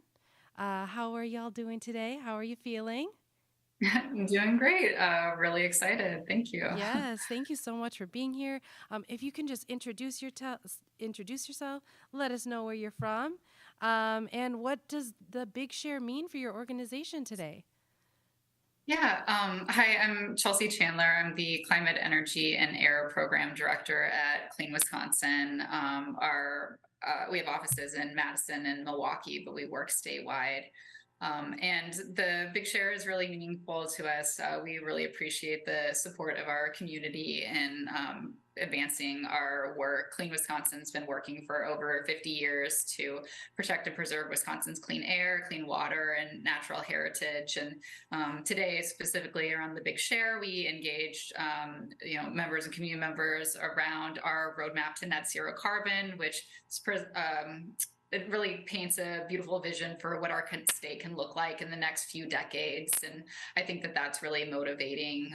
Instead of being burdened by pollution, our residents will be breathing cleaner air. Instead of relying on dirty fossil fuels that we have to import from out of state, we'll have an abundance of homegrown solar and wind energy. We can transition our cars and our buildings to clean and efficient electricity. So I think these are things that our community really embraces and is excited about, and that, as advocates of Clean Wisconsin, we are working with in partnership with our community. So we greatly appreciate all of the donations and support so we can advance this work and a clean energy future for all of us. Absolutely. That work is so important for us now, for our future. Thank you so much for working on environmental justice, making sure that we have clean access to clean water, clean air. And that's a human right? And so one more question is, what are you excited for the rest of the day? I know that clearly folks are really excited about this. You said they're really motivated. We have until midnight tonight. So what are you looking forward to for the rest of the day? Yeah, I'd say just, continued engagement and support. We really appreciate, like I said, our, community is definitely a partner in all of our work. And so to the extent that folks are able to support this work as we do work towards cleaner energy, cleaner air, cleaner water, all of these, basic human rights that we all need to live with kind of dignity and comfort in our state. So just really appreciate that and look forward to continuing to see support from everybody. We're all working for you as well. So thank you for helping us out. Thank you so much, Chelsea, for joining us. Congratulations again to Clean Wisconsin, and good luck on the rest of your campaign. Thanks very much. Thank you. All right, I think we are going to be having our next winner, if they are still on the Zoom with us, Wisconsin Women's Network.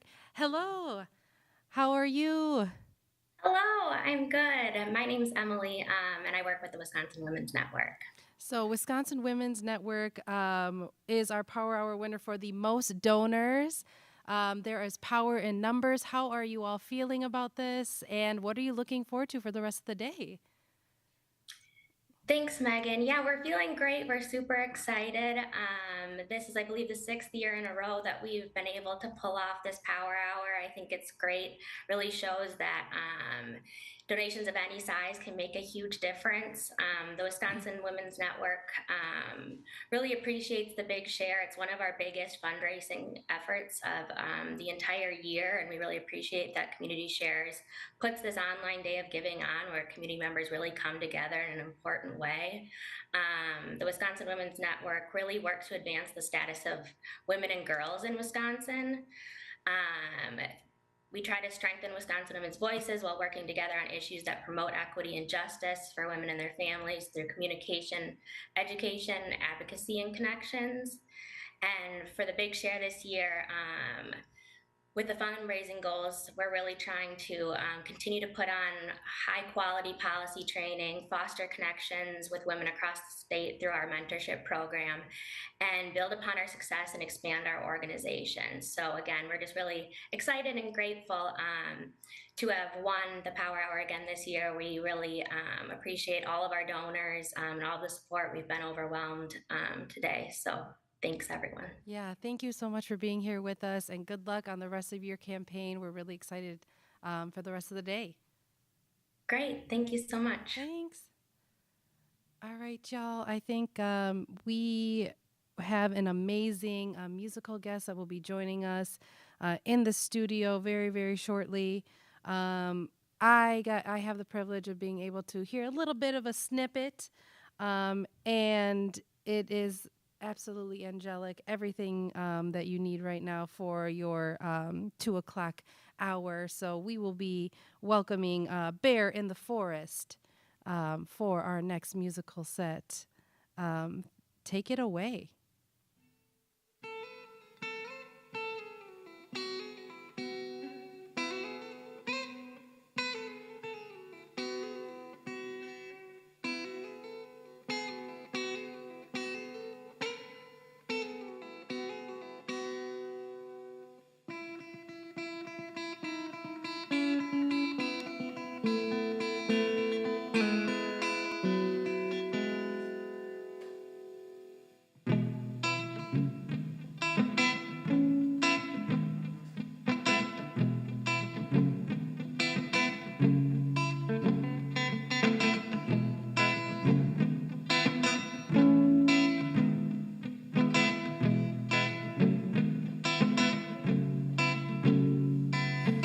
In the space between, I see that there was more.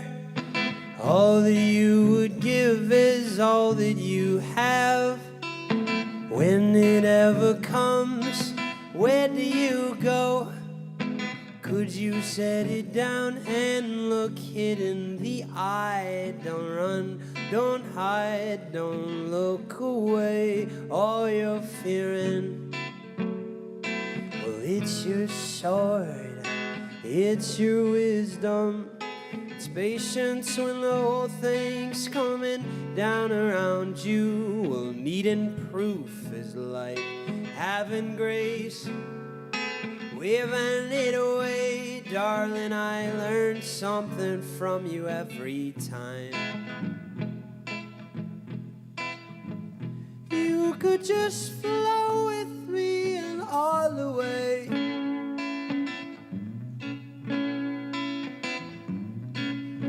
You could just flow with me and all the way. Up, up, up, up, up, up and away, lover.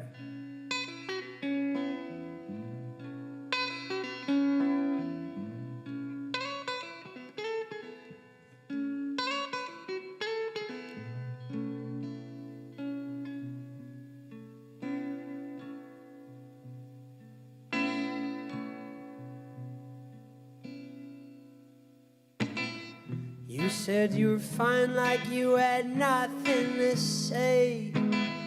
You kept on running from the things that stay. How could you be afraid of what will happen anyways? Don't you know there was never ever reason to be this way, to lose your love or waste away, never feeling. Well, it's your sword, it's your wisdom, it's patience when the whole thing's coming down around you. Well, needing proof is like having grace, waving it away. Darling, I learned something from you every time. You could just flow with me and all the way.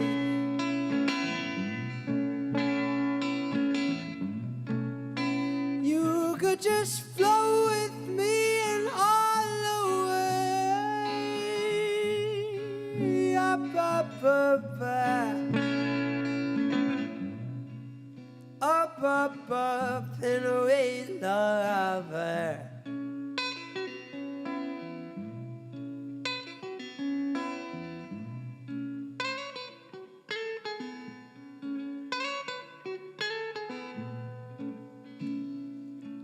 Just flow with me. Just flow with me. Just flow with me.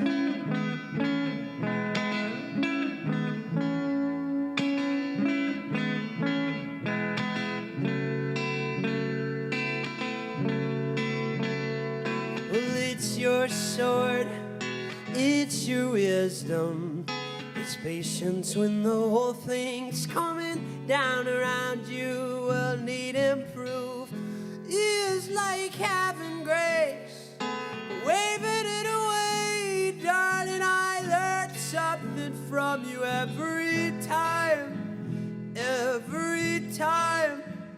You could just flow with me and all the way.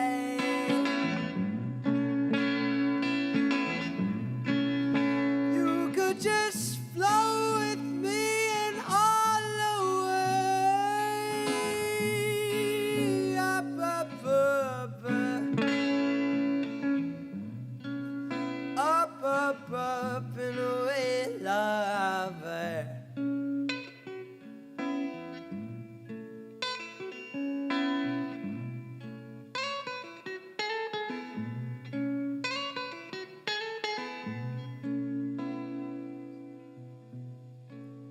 Flow with me. Just flow with me. Just flow with me.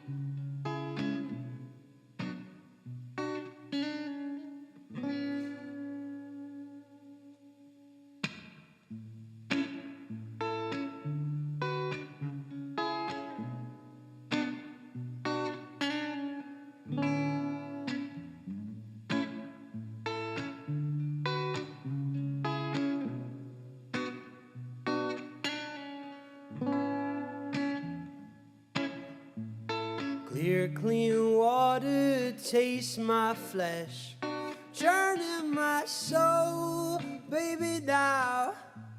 Sometimes I could be a hothead, cooling me down. Oh, oh, oh. Never telling me lies. The water's been nice.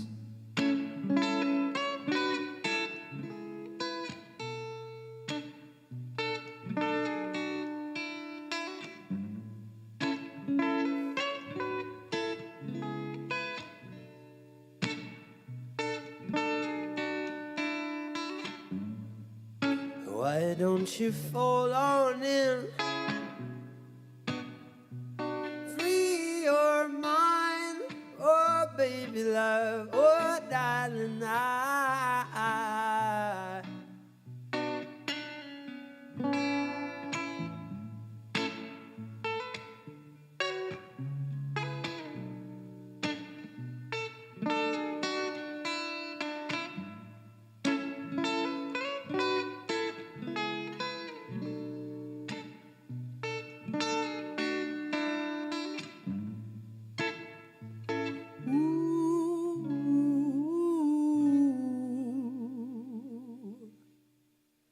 Suppose you take a leap of faith, darling.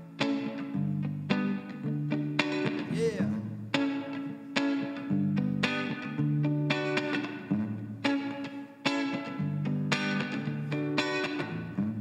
I hate how we test the waters, trying to find a reason not to bear, trying to find a reason not to care. Get your way up. You're scaring yourself now, yeah. You're scaring yourself now, no. How to show my boys, how to show mine. You don't need nothing else. You don't need nothing else. You don't need nothing else. Had some good loving, baby, some good loving, baby, some good loving, baby, some good loving, baby, yeah. Oh, it takes it right off, oh, it takes it right off of me. Oh, it takes it right off, oh, it takes it right off of me, yeah. Woo!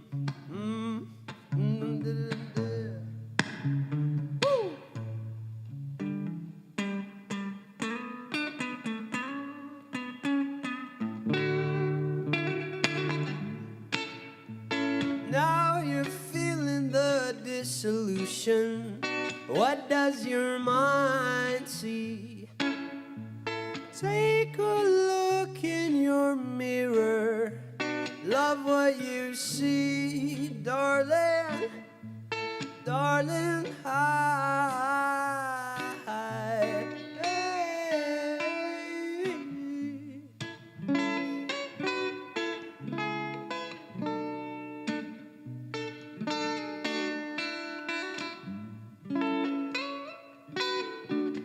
Clear, clean water.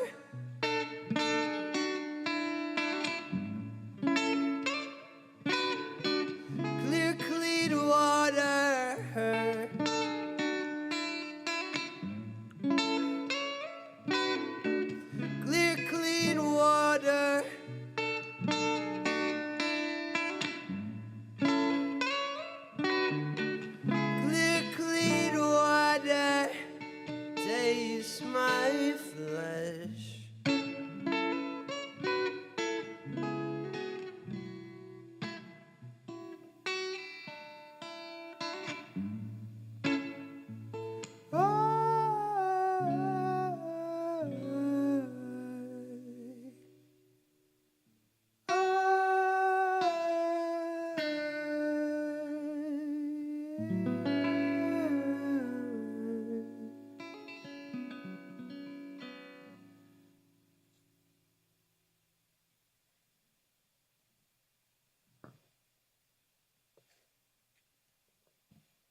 saw me so headstrong, knocked me off my seat.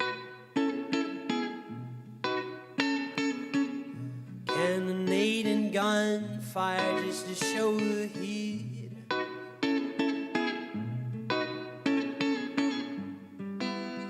I'll just be on my way.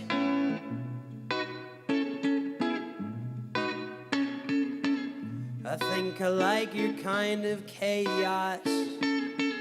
The way you throw me off keeps me hard-earned.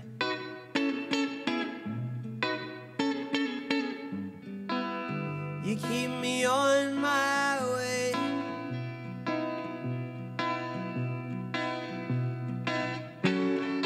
They won't keep me from the sea. Wind in my back, only the waves are gonna take me where both sides sharper than knives, both sides on the big ship with the new side.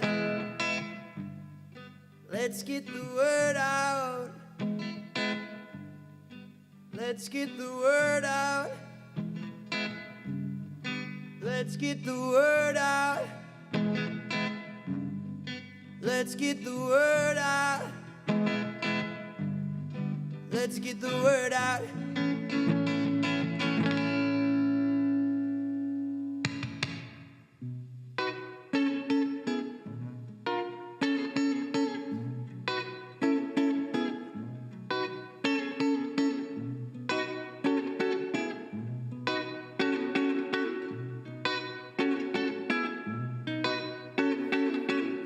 Drowning all in these boundaries, a mist affair. I'll be your wanted man, you can send me to the sharks.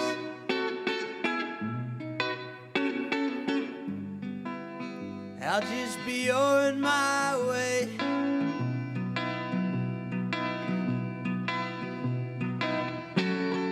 They won't find me in the sea.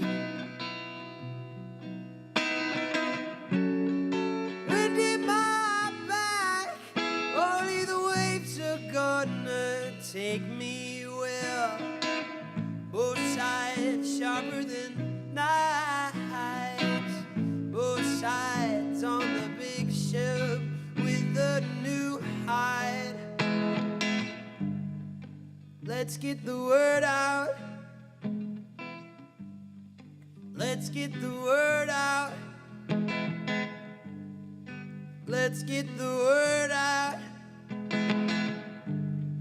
Let's get the word out.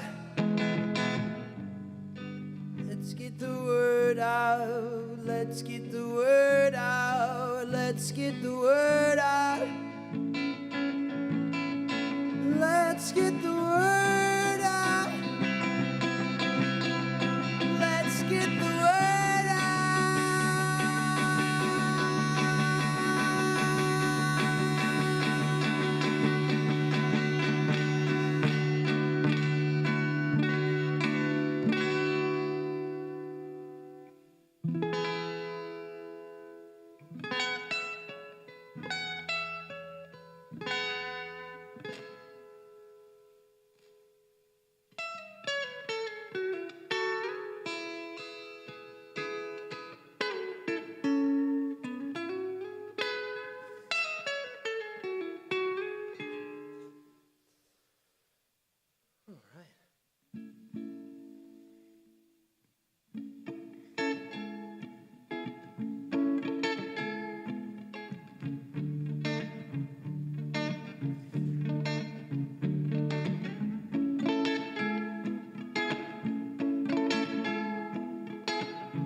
I don't mind to stay in line like you do.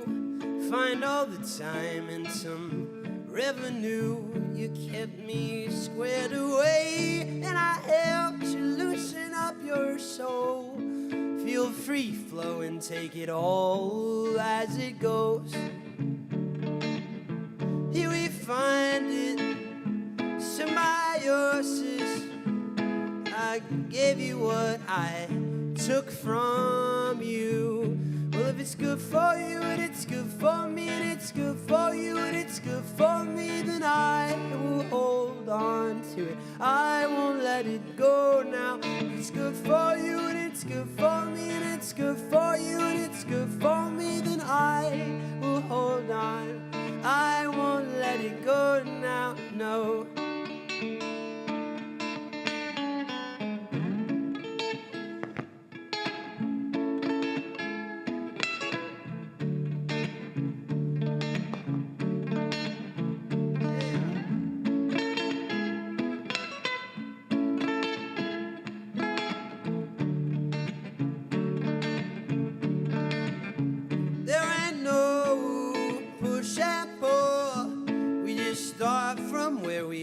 Now it don't have to be hard. You could be the river, I could be the dam. You could be my shears and I could be your lamb. Darling, just let me know.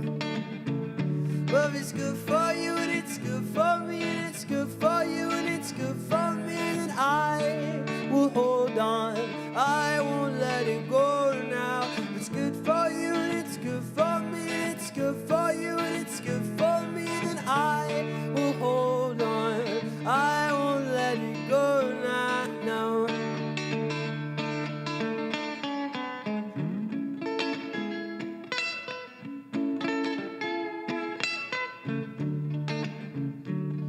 Searching for my symbiosis,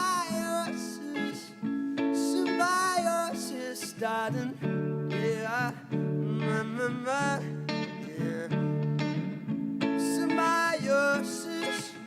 Symbiosis, it don't have to be so damn hard. Now if it's good for you and it's good for me and it's good for you and it's good for me, then I will hold on. I won't let it go now. If it's good for you and it's good for me and it's good for you and it's good for me, then I will hold on. I won't let it go now, no.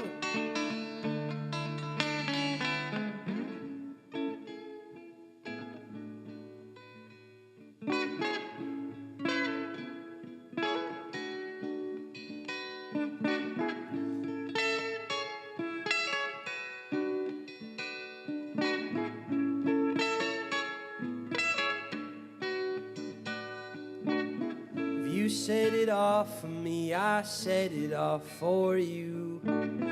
If you set it off for me, I set it off for you. If you set it off for me, I set it off for you. If you set it off for me, I set it off for you. If you set it off for me, I set it off for you. If you set it off for me, I set it off for you. If you set it off for me, I set it off for you. You set it off for me, I set it off for you. If you set it off for me, I set it off for you. If you set it off for me, I set it off. I set it off for you.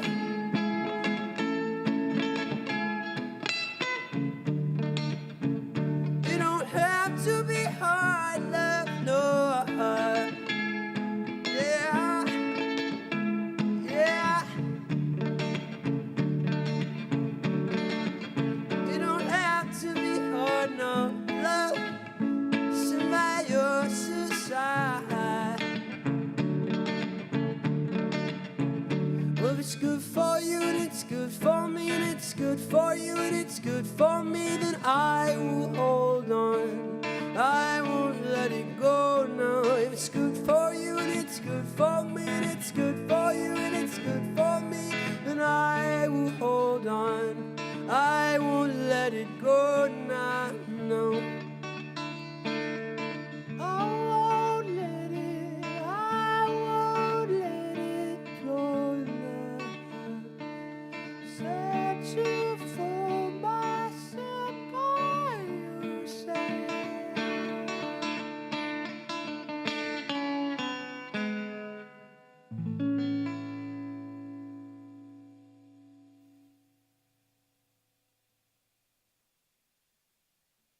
All right, we got one more.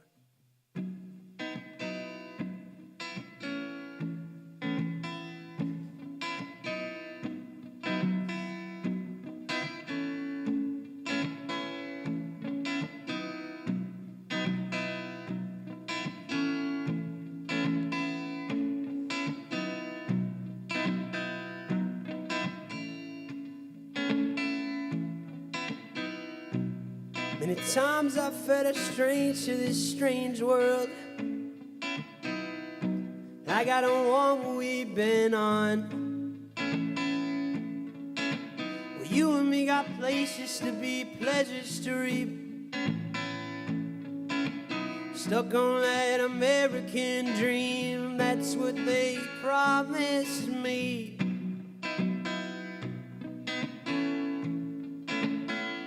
Not with that noise, not with their saying, not with their choice on. I'm setting a new way, saying you are what you wait on, what you prayed on high. Well, you know me, read it on my phone, got the whole thing chalked up.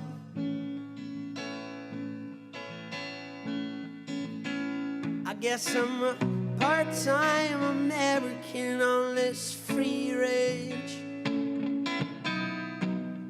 Haven't you heard the news?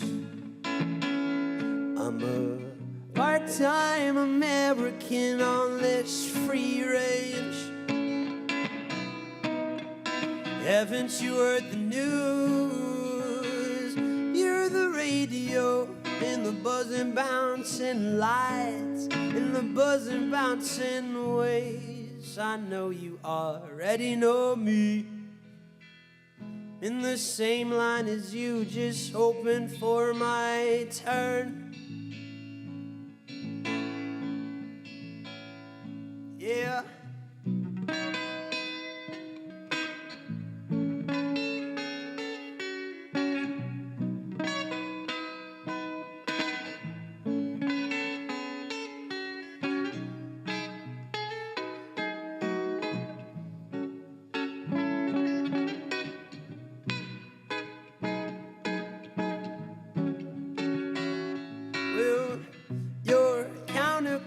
Heard you feel messed up. Still give a leg and arm just to be your. Folks out here, silver spoon in mouth, saying that summer just on top. By and by the show must still go on.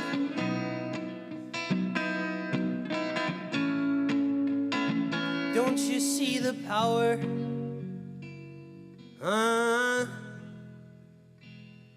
Do you still think you can win the game?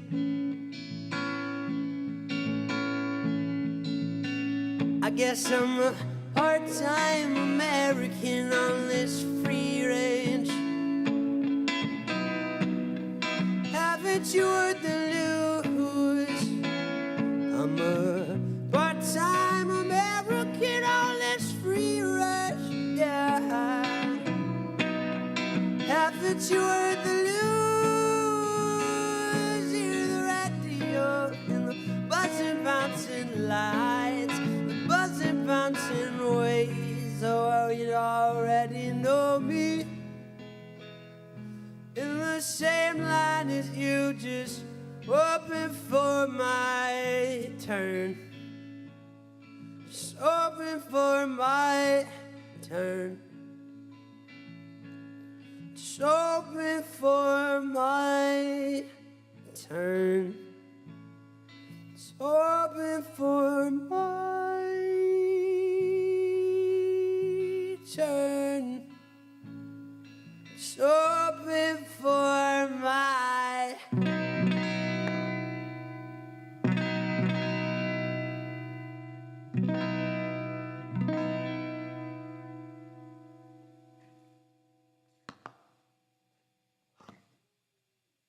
Happy Big Share, everyone.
I can use the law to get a district to realize that it has to make a change in order to stop violating a rule.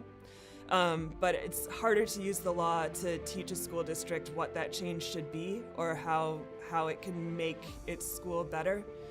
And the source for that is really community and the families and the impacted kids that are in that school.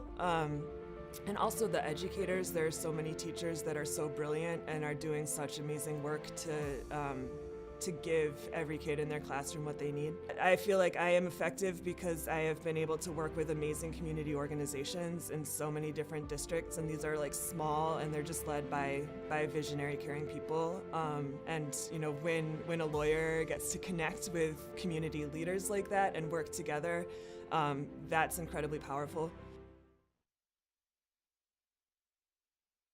The last thing you asked about was a complicated situation. Those are my favorite. My coworkers don't always agree with me, but I actually like the complicated cases where there's a school system and a mental health system and there might be youth justice involvement and there's county people and there's a whole bunch of things going on. I like those because that is a place where you can really do teamwork, collaborating, you can think outside of the box. But also in a complicated situation, I can help a parent to say, okay, what are the two most important things to get first? And let's work on those first. I feel like I'm sitting in a masterclass for advocacy here. I mean, it's really, really great to hear about your approach.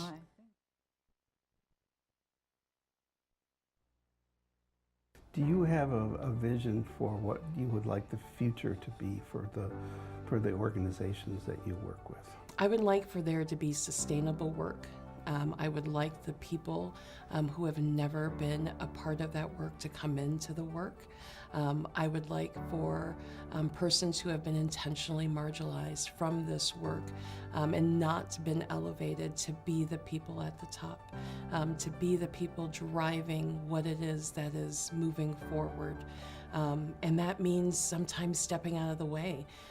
So I actually look forward to the point when those of us step away and those that are younger and have the new ideas and the new vision to come in so that we can support their work. It is never just about us. It is always about building up the next generation of people to make sure that this work continues forward.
Yes, yeah.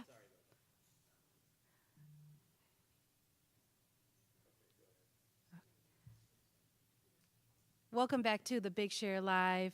Thank you so much for tuning back in, joining us. If you're just tuning in, we have just ended our power hour that was going from 2 to 3 p.m., sponsored by Wegner CPAs. Wegner, thank you so much for your generous support of Community Shares and the Big Share over the years. We are so grateful for your partnership. And I get the absolute honor and privilege of introducing our next performer, Natalia. So Natalia integrating 3 universal elements of dance, Ang, which is grace, Tal, which is rhythm, and Abhinaya, which is emotion. Natalia creates her own original aesthetics by weaving the multiple global dance styles she has loved and learned in depth into one tapestry, which connects her and others to the spirit, culture, and ancestral wisdom.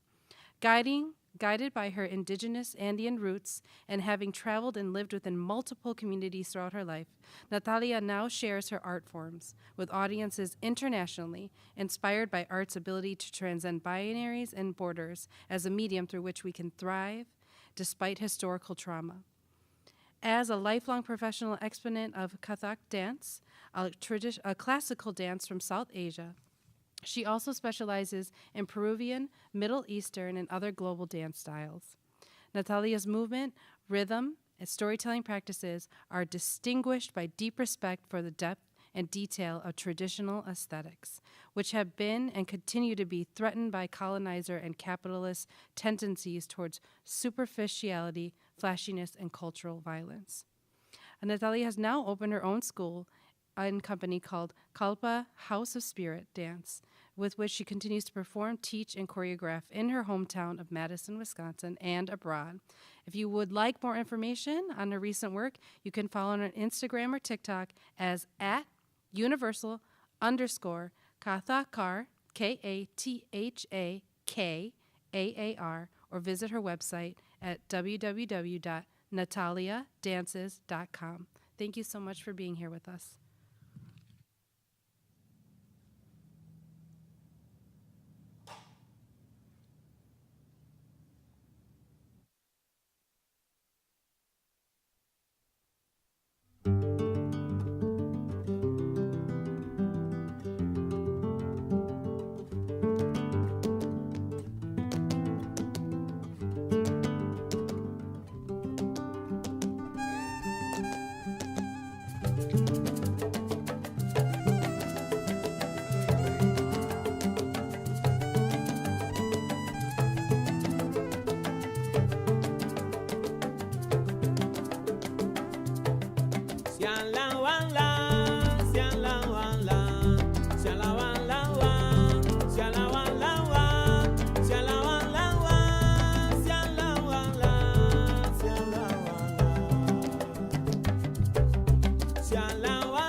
Florece en Bella Palmera, Guajira, Guantanamera. Florece en Bella Palmera, Guajira, Guantanamera. No es una falta quererte, no es un delito amarte, mi bien. Florece en Bella Palmera, Guajira, Guantanamera. Yo quiero ir el sinsonte en la espesura del monte. Florece en Bella Palmera, Guajira, Guantanamera. Ver tu gigante con cocos y tu hermoso canite. Florece en Bella Palmera, Guajira, Guantanamera. Guajira, Guantanamera, Guajira, Guantanamera. Florece en Bella Palmera, Guajira, Guantanamera. Ay, Guajira, Guajira, vamos a gozar, vamos. Guajira, Guantanamera. Oye bien lo que te voy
Hello, hello, hello. Welcome back to the Big Share Live.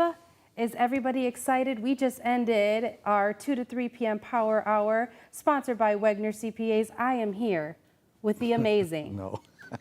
the wonderful, the most eligible. I don't know. No, not the most eligible, No, but I'm the engaged. off the market. I'm engaged. Yes, but we absolutely love Scott. Scott has been a huge supporter of Community Shares and the Big Share for many years. We are here in our 8th year, and we have been supported by Wegner every single year. So thank you so much for being here with us, Scott Humberson of Wegner CPAs, an amazing community member. I know that you personally support so many of our member groups, which is amazing.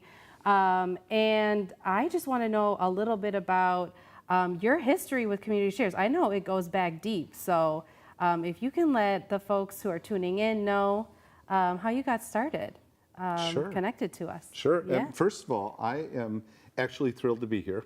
Yes. So this is really fun for me.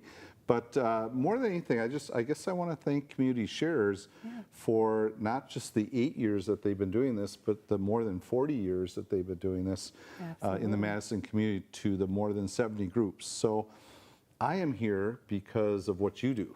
Yes. Not because of what we do at Yes. all. So, and I'm just thrilled about the Power Hour today, and we got the Match Minute coming up. But I've been involved in Community Shares, which used to be Aid to Wisconsin Organizations and Madison Sustaining Fund. And if there are some of you out there that was around when I was, all those years ago, they merged and became Community Shares as really just a great alternative way to give in the workplace and corporately. And we actually, Megan, were one of the first corporate workplace campaigns that you had. So we've been a part of that since the very beginning. And why am I involved? I think it's just so many of us, myself included, want to have a better community. And this is what Community Shares is all about. And I think that's something that we all desire. And each and one of these different programs that you have do something different and better in the community. We're talking about environment, we're talking about social justice, we're talking about just helping people in need. You know, every one of them does something that's really important. And I can't think of one of them that I wouldn't want to support. That's how much I Absolutely. love what they're doing. Yeah, I agree. I absolutely agree. And I think that today we're really learning the power of community coming together. But what we believe at Community Shares is democratizing fundraising. We want this to be accessible to folks, and you're helping us to make sure that, you know, even smaller donations, those power in numbers. We have our Power Hour prize for the most raised in an hour, but also the most individual donors. So you could have $105 donations, and that is really going to get all of our organizations far. So we're so happy that you're here joining us. And I think. But I got a question for you. So where are we at in the campaign? I know last year we got to 500,000. I got my phone out here. I Yes, was gonna please. punch it up. I don't know. I can't like find Darn, the link or something. I don't. So if folks go to www.bigshare.org, we can get our number. Oh, and we got a train going by. Sorry, I don't know if folks can hear that. They're rooting us on. Woo!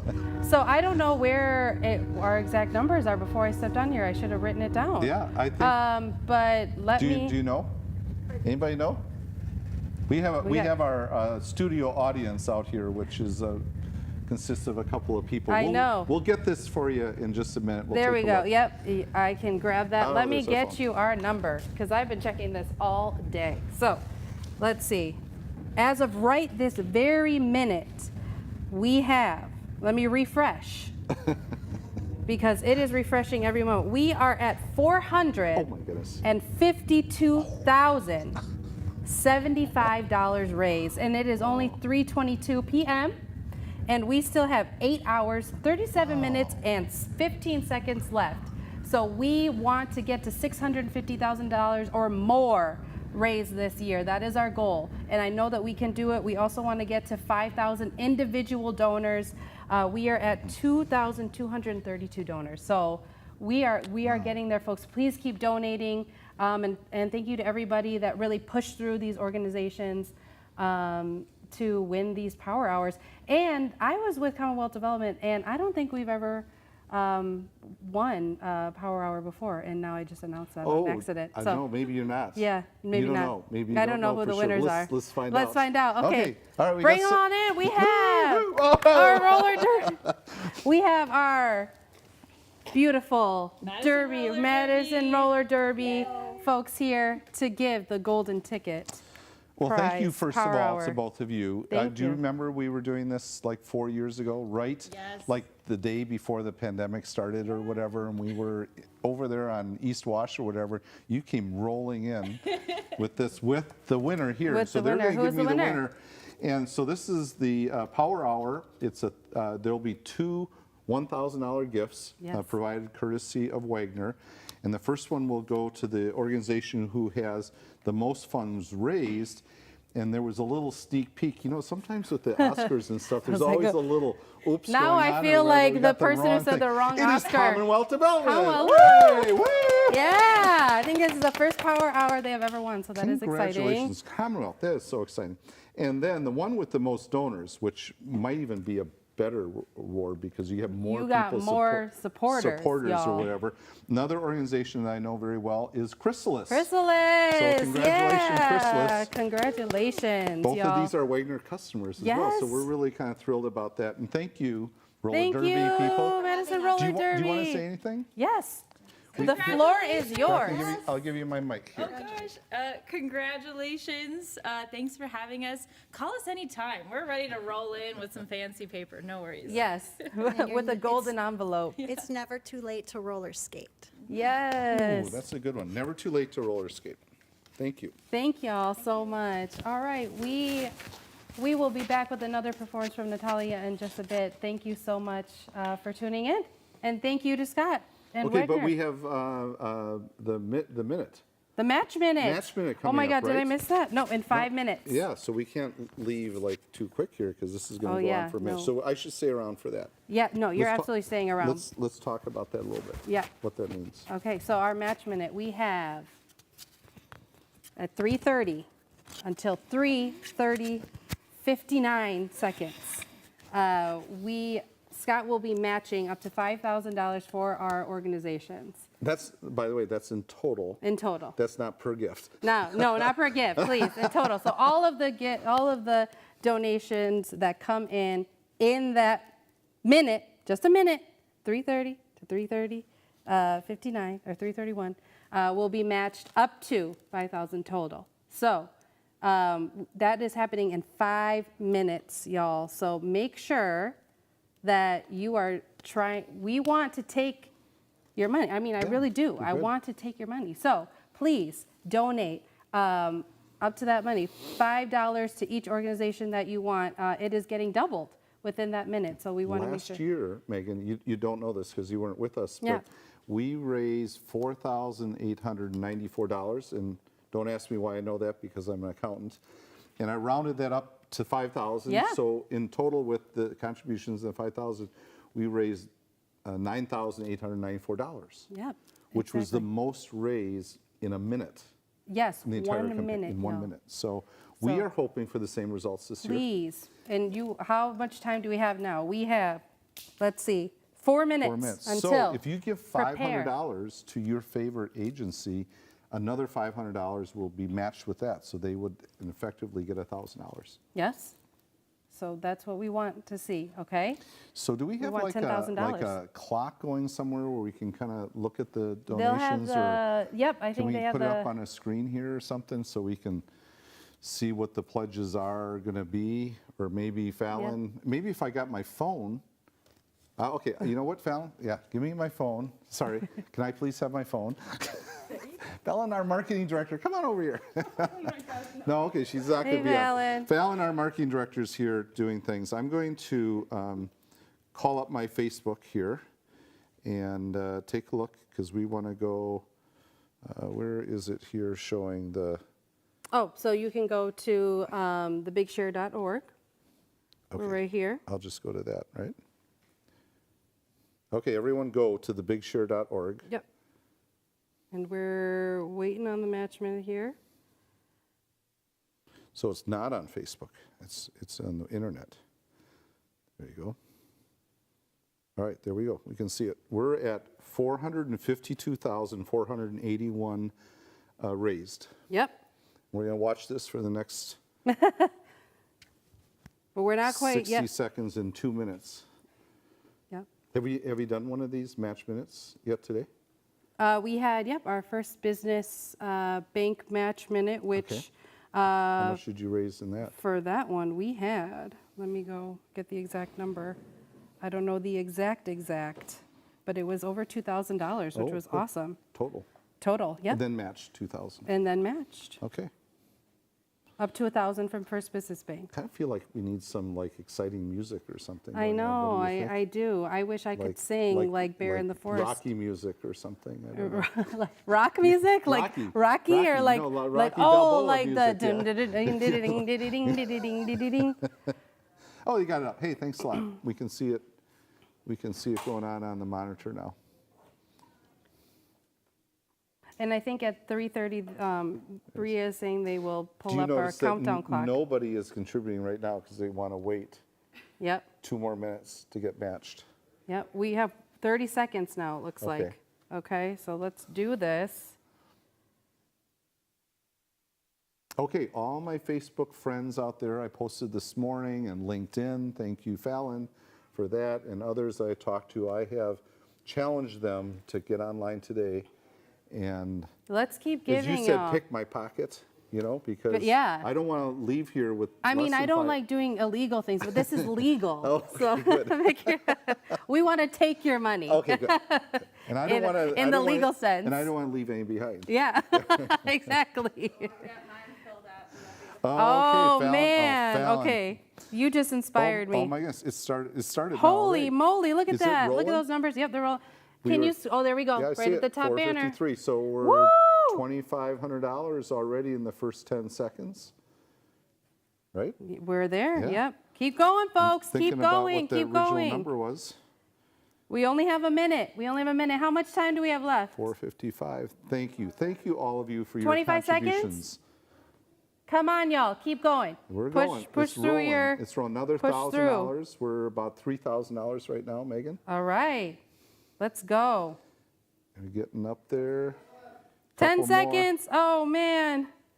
All right, somebody's going to hit the button for $1,000, and then we'll put us Please. over the top. Come on. Let's do it. Keep going. Keep going. Yay. Oh. And it stopped. And I think And that's it. We're done. Okay. Okay. Where were we at? Oh, no. Oh, here comes some more. Oh, here comes a whole bunch more. Yeah. You know I what? think they We'll just extend it another 10 seconds. Yeah, What another do you 10 think? seconds to get Right? those rolling in. Oh, yeah. yeah. Look at it. It's still There was going. just a little lag, it's Yeah, okay. maybe it's the Technical difficulty. Maybe it's the computer. Yeah, it's a computer's fault. Computer thing. We're at almost $460,000. So that was What? Yep. $6,000 raised. Yep. This is a new record, Megan. Look at us. This is so great. And this is Give all me five. because of you, No, Scott. This no, is absolutely no. not me. Scott took over the show because he knew that I was in peril in this very moment. So thank you so much, Scott. All Look right. at that. So we made it and Congratulations. more. All Thank right. you so much for being here with us. Okay. We love Scott. We love Wegner. I'm so happy that 2 of your clients could take home the bacon for the Power Hour. That is amazing. Commonwealth and Chrysalis were our 2 to 3 o'clock Power Hour winners. When we come back, we will have Natalia for another dance piece. So thank y'all so much. We'll be back in a bit. Bye. Bye. Look at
The Rock River meanders through massive wetlands and shallow lakes amidst the rich farmland and picturesque glacial terrain of Dodge, Jefferson, and Rock counties.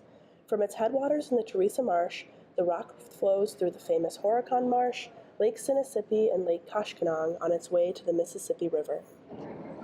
The Rock River Coalition works to facilitate public engagement in watershed management through its volunteer stream monitoring program. Citizen participation is the cornerstone of our work to maintain water quality in the midst of extreme weather and climate change. The Rock River Coalition has taken part in 20 native shoreline restoration projects, worked with hundreds of students to plant rain gardens in their communities, helped monitor local wetlands, and tested water quality down the full length of the Rock River. To continue to pursue these ecologically crucial projects and maintain community involvement, we ask you to make a donation in any way you can. Thank you.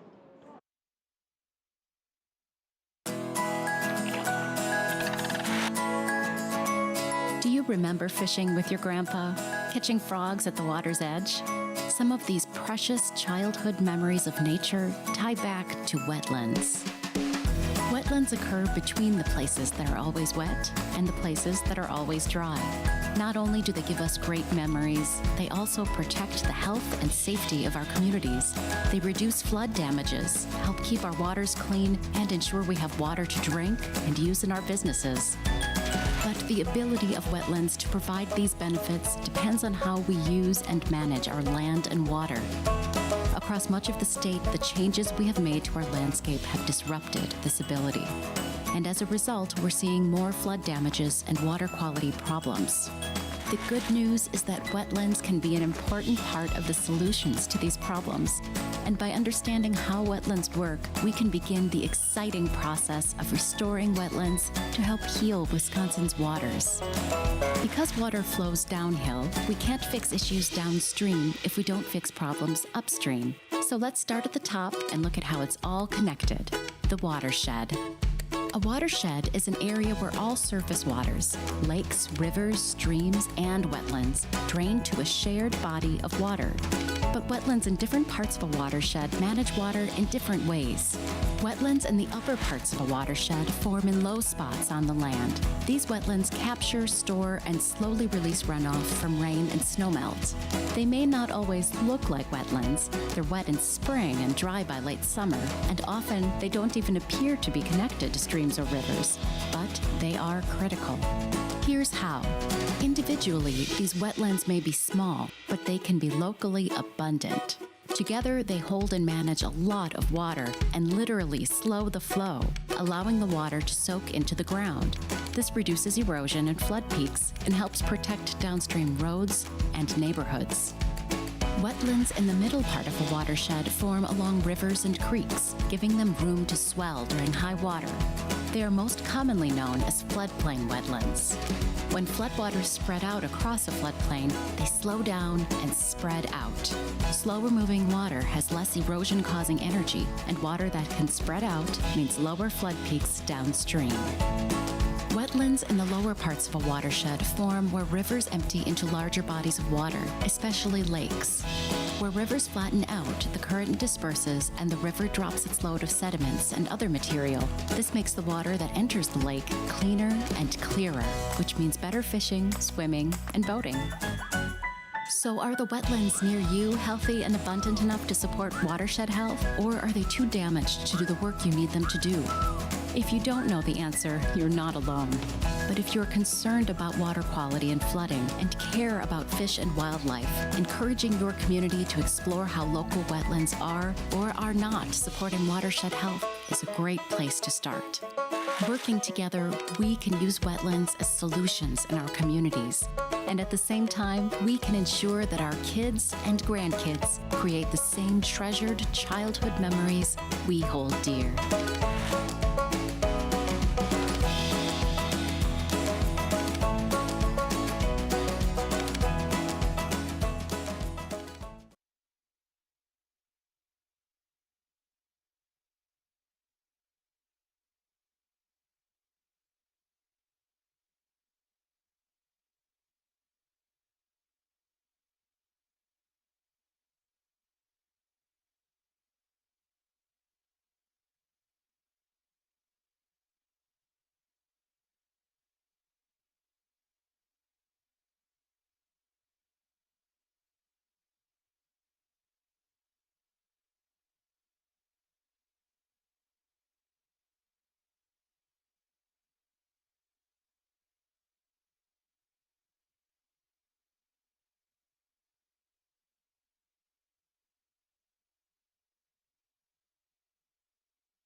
Hey folks, remember, keep your heat down at 68 degrees while you're at work during the day and 64 degrees while you're sleeping.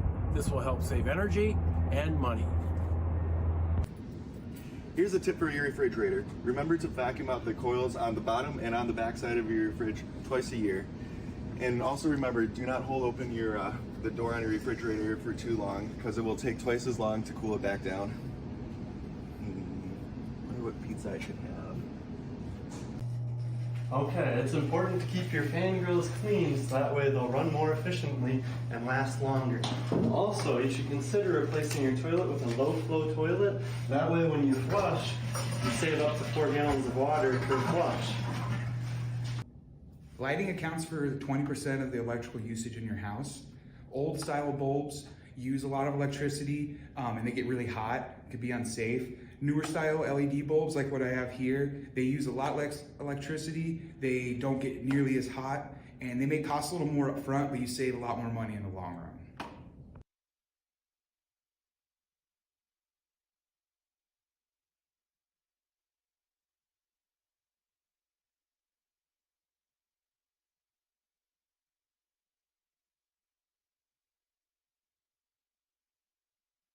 The Madison chapter of the Wisconsin Mortgage Bankers Association is proud to support Project Home. We love to partner with other organizations that share a mutual concern and commitment to improving the quality and affordability of housing in our area.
Hello, hello, hello. Welcome back to the Big Share Live. Thank you all so much for tuning in.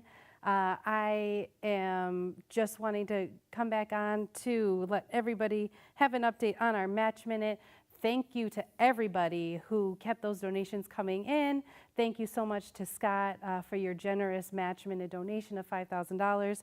And we have our total. We met our match of $5,000. So y'all, we did it. We made $5,000 in a minute. So thank you so much for all of your generous donations.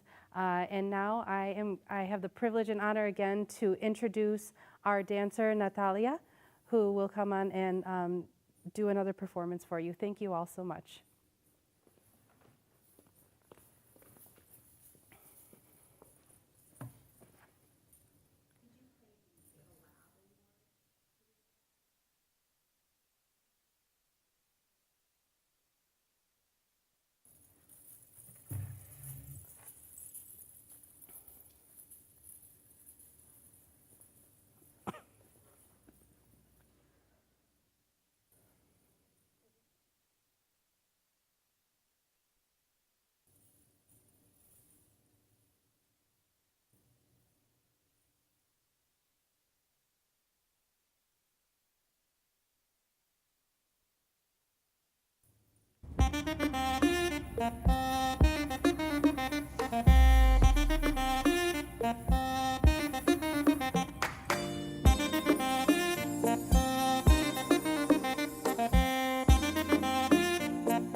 मेरी जान मेरी जान मेरी जान मेरी जान मेरी जान मेरी जान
The idea that if a corporation or other entity pollutes the water or contaminates the soil, they are responsible for cleaning it up. It really is as simple as that. The spills law has taken on greater significance in the last several years as communities have confronted PFAS contamination. PFAS are manufactured compounds. They're sometimes called forever chemicals because they don't break down in the environment. And these chemicals have been around for over 50 years. There's over 3,000 of them. They are used in our products to repel water and oil. So they are in our shoes that are water repellent, our jackets that are water repellent. So they are in the firefighting foam. However, we really didn't totally understand the downsides of PFAS until studies have been done that show that it is linked to many health issues. It is now contaminating our drinking water across the nation. All across the state of Wisconsin, we're seeing contamination from PFAS and other chemicals. And more communities, the more we test, the more we learn, the more we find out. So Marinette, Peshtigo, Wausau, Rhinelander, La Crosse, Eau Claire, just too many communities across the state are finding PFAS at levels in their water where it's not safe to drink. Science is increasingly showing that they are toxic in very, very small quantities. And as communities have realized that they have PFAS contamination problems, they have depended on the spills law to protect them and hold polluters accountable. What's more, the arguments that WMC is making about PFAS and the spills law don't just apply to PFAS, but they apply to a host of other toxic substances. There's not a community in the state of Wisconsin that has not benefited from the state being able to quickly come in and hold polluters accountable for investigating and cleaning up toxic contamination. So the Wisconsin Environmental Health Network is a group of clinicians, and our goal is to advocate and educate about the link between environmental issues and human health. So the reason that we got involved in this lawsuit is the spills law is essential to maintaining our health here for the Wisconsinites. Oftentimes when it comes to a toxin in the environment, it's the most vulnerable who are the most affected. Because this is one of the only tools the Department of Natural Resources has to help individuals and communities take action when there's a toxic spill in their community. Communities that stand most to lose right now are communities in and around former industrial sites. And those tend to be low-income communities and communities of color. So there's just so much at stake for justice and environmental justice in this lawsuit.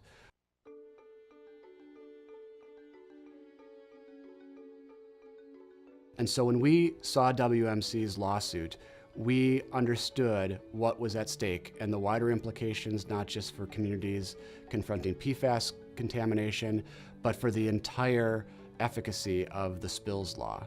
And so we called our coalition partners together. We called a wider network of groups and advocates together and talked about what was at stake and jointly developed a strategy. By collaborating with other environmental groups and showing the health effects of environmental issues, we bring a different voice. And who isn't for human health? I mean, if there's something that's going to have a negative impact on health, people pay attention. A lot of what we did in this collaboration together was talk about messaging. Who's going to say what? What important messages do we need to get out to which audiences that this case was important to? So that piece of collaboration was one of the essential pieces to all of us working together. We also learned more about each other through this process, and we have even stronger relationships now. And for River Alliance, Midwest Environmental Advocates in particular brought some local groups like Citizens for a Clean Wausau to this case, which we didn't know very well. So we also got to know others across the state that we now have deeper relationships with and are working with. We are taking on the most powerful lobbying and business interest group in the state of Wisconsin. The more voices we get together, the more power we have. If we act as individuals, individual organizations, or individual people, we will likely lose. But together we are much stronger, and I think we've already shown that we can win.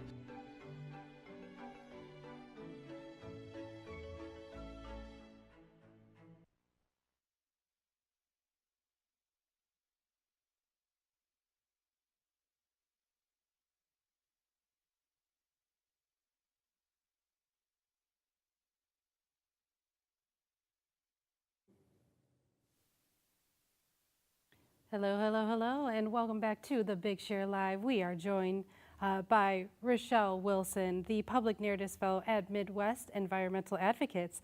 She's going to tell us about Midwest Environmental Advocates' upcoming podcast series, Public Trust, featuring stories about the impact of PFAS in our communities. Thank you so much for being here with us.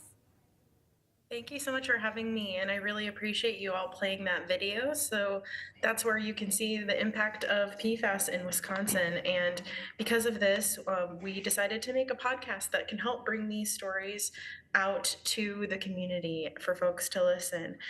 So I'm just going to share a little bit about the podcast and kind of let you know what to expect. My name's Rochelle Wilson. I am a Public Narratives Fellow here at Midwest Environmental Advocates, and that basically means that I'm here to tell the stories of what MEA really does and the great work that it does out in the community. We decided to call the podcast Public Trust because of the public trust doctrine, which is a unique thing we have here in Wisconsin that protects our waterways and our land and our air to have access so that everyone has access. And so that's a really big commitment that we have here, and we named the podcast accordingly. What does it mean that it's a narrative nonfiction format? Well, that basically means that it's kind of like an investigative reporting where you're going to hear news and real, true stories from community members. And so we're going out into all corners of Wisconsin, some of the places that you heard about in the video, to Marinette Peshtigo and La Crosse, and hearing from folks exactly how PFAS contamination has affected them. So it is stories of PFAS in Wisconsin. That's our big priority. And not only will we be speaking with community members, but we'll also hear from experts, scientists, policymakers, legal experts, journalists, to sort of help us understand how we navigate this new landscape of coexisting with forever chemicals. We're going to be releasing 4 episodes, and we have support from the Wisconsin Sea Grant, which we're really excited to be partnering with them, and we plan to release in May, so be on the lookout for that for Public Trust. You should be able to subscribe soon. So I just wanted to kind of give a lay of the land, if you will, some of our episodes. First, we'll be going to La Crosse area to talk about the community members there who are still having to drink bottled water because of PFAS contamination in the groundwater in that area. We're also going to go up to Marinette Peshtigo, where testing of firefighting foam has led to this years-long battle to clean up forever chemicals, PFAS, up there. We can't. So right at 4 we'll be able to play that. So we also have a third episode where we're going to be talking about the Natural Resources Board and how they sort of have played a role in regulating PFAS in Wisconsin. And we really want to think about how we move forward. If PFAS really is a forever chemical, it means that we're stuck with it for a really long time. And we want listeners to understand exactly what it is that we can do in this fight. So to support the work of Midwest Environmental Advocates, you can go to midwestadvocates.org/BigShare. We're so excited to be a part of Big Share today. It's a beautiful sunny day here in Madison. We're grateful to all of you for coming here to the live stream. And I believe I have a couple minutes left here, and I wanted to take you on a quick tour of our small office here in downtown Madison. I am here in the entrance, and let's go take a peek and see if we've got any folks here.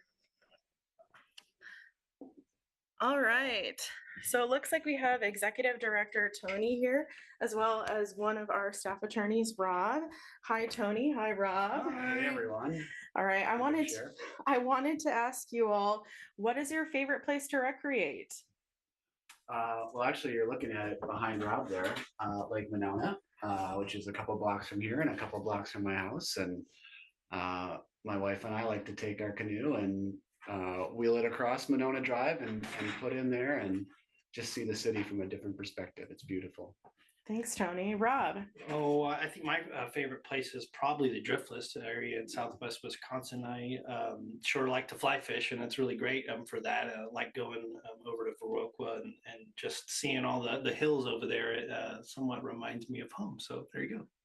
Wonderful. Thank you. Well, yes, we have so much natural beauty here in Wisconsin to share, and Midwest Environmental Advocates is here to protect and make sure that that's available to all of our residents here. Right. All right. Thank you, Rochelle. Thank you. I'm making my way through the office here. We've just got another minute or so, but I did want to make sure that you all meet perhaps our most important guest of the day. Is Lennon still in here? Yeah. We do have a unofficial dog of the office. Lennon, do you want to say hi to the good people of the Big Share?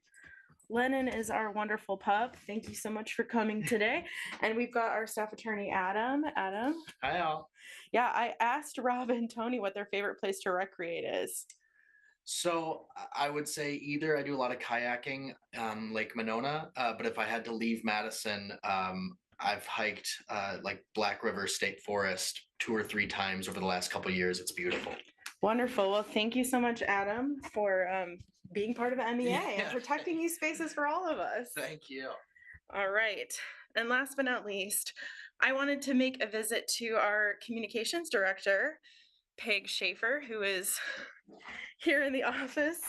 Hello, Peg. Hi. Happy Big Share. Yes. How's Big Share been today? It's been fantastic. We are so close to reaching our goal. I know there's a little bit of time left, and I think we might make it. So thank you to everyone who has donated both to MEA and to all of the other wonderful 70 plus nonprofits that this day benefits. Thank you.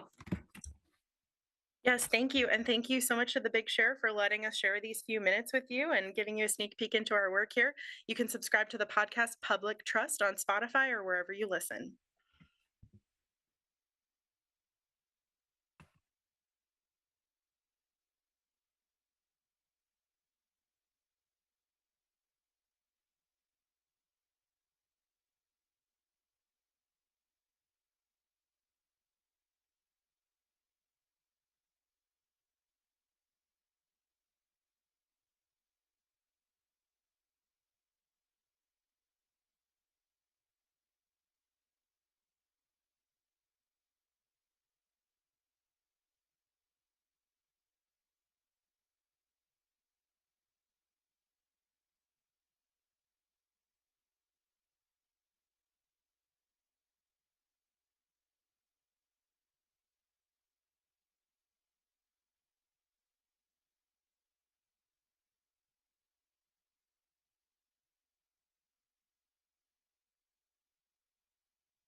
Hello, and we are back on the Big Share Live.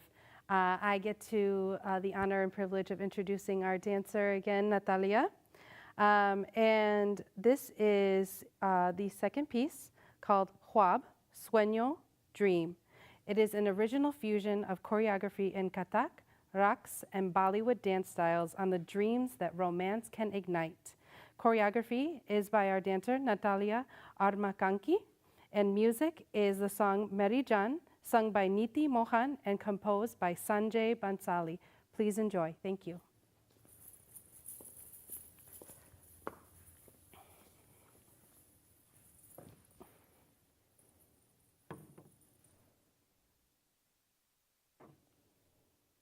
Mummy के लिए best gift Saregama कारवां।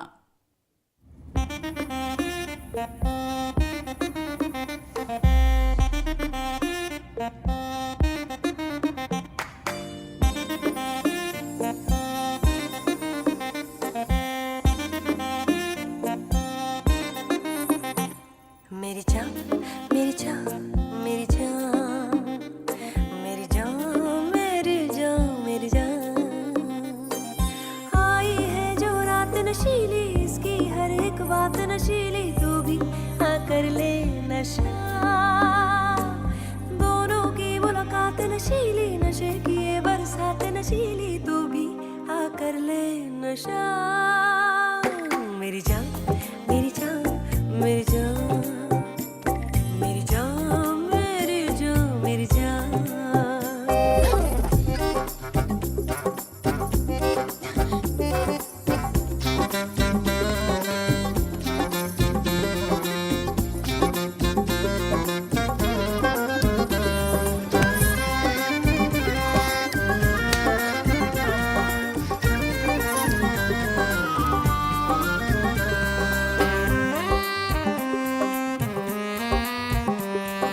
मेरी आंखों से कम गहरा नशा पैमानों का हो मेरी आंखों से कम गहरा नशा पैमानों का इनमें ही तो डूबना चाहे दिल मेहमानों का तेरी खातिर है तोड़ा ये ख्वाब दीवानों का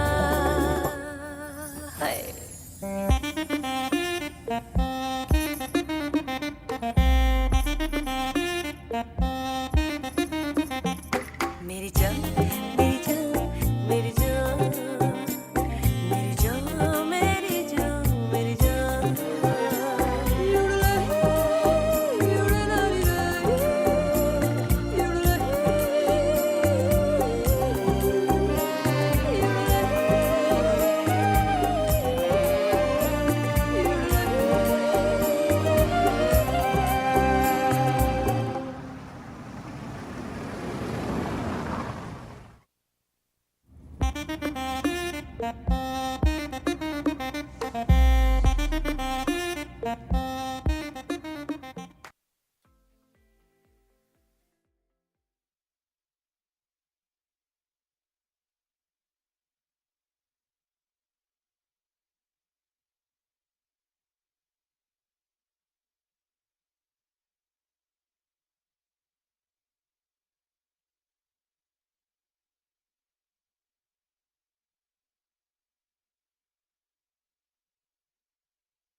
not been good. Denise, I believe this will come up in an organic way later, but in doing my research to participate today,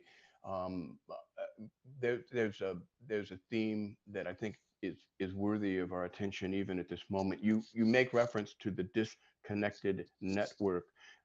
This is part and parcel and has its roots in what I have heard you describe as a car-centric way of thinking about transportation as opposed to a person or human centric.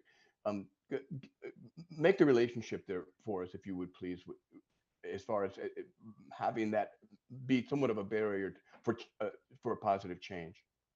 Yeah, I really appreciate that question. So, if you think about how our world is built, it puts the car at the center of the universe. We think about our roads and what's going to move the car with the greatest ease, and and a lot of times at higher speeds. And so we've been doing that for decades.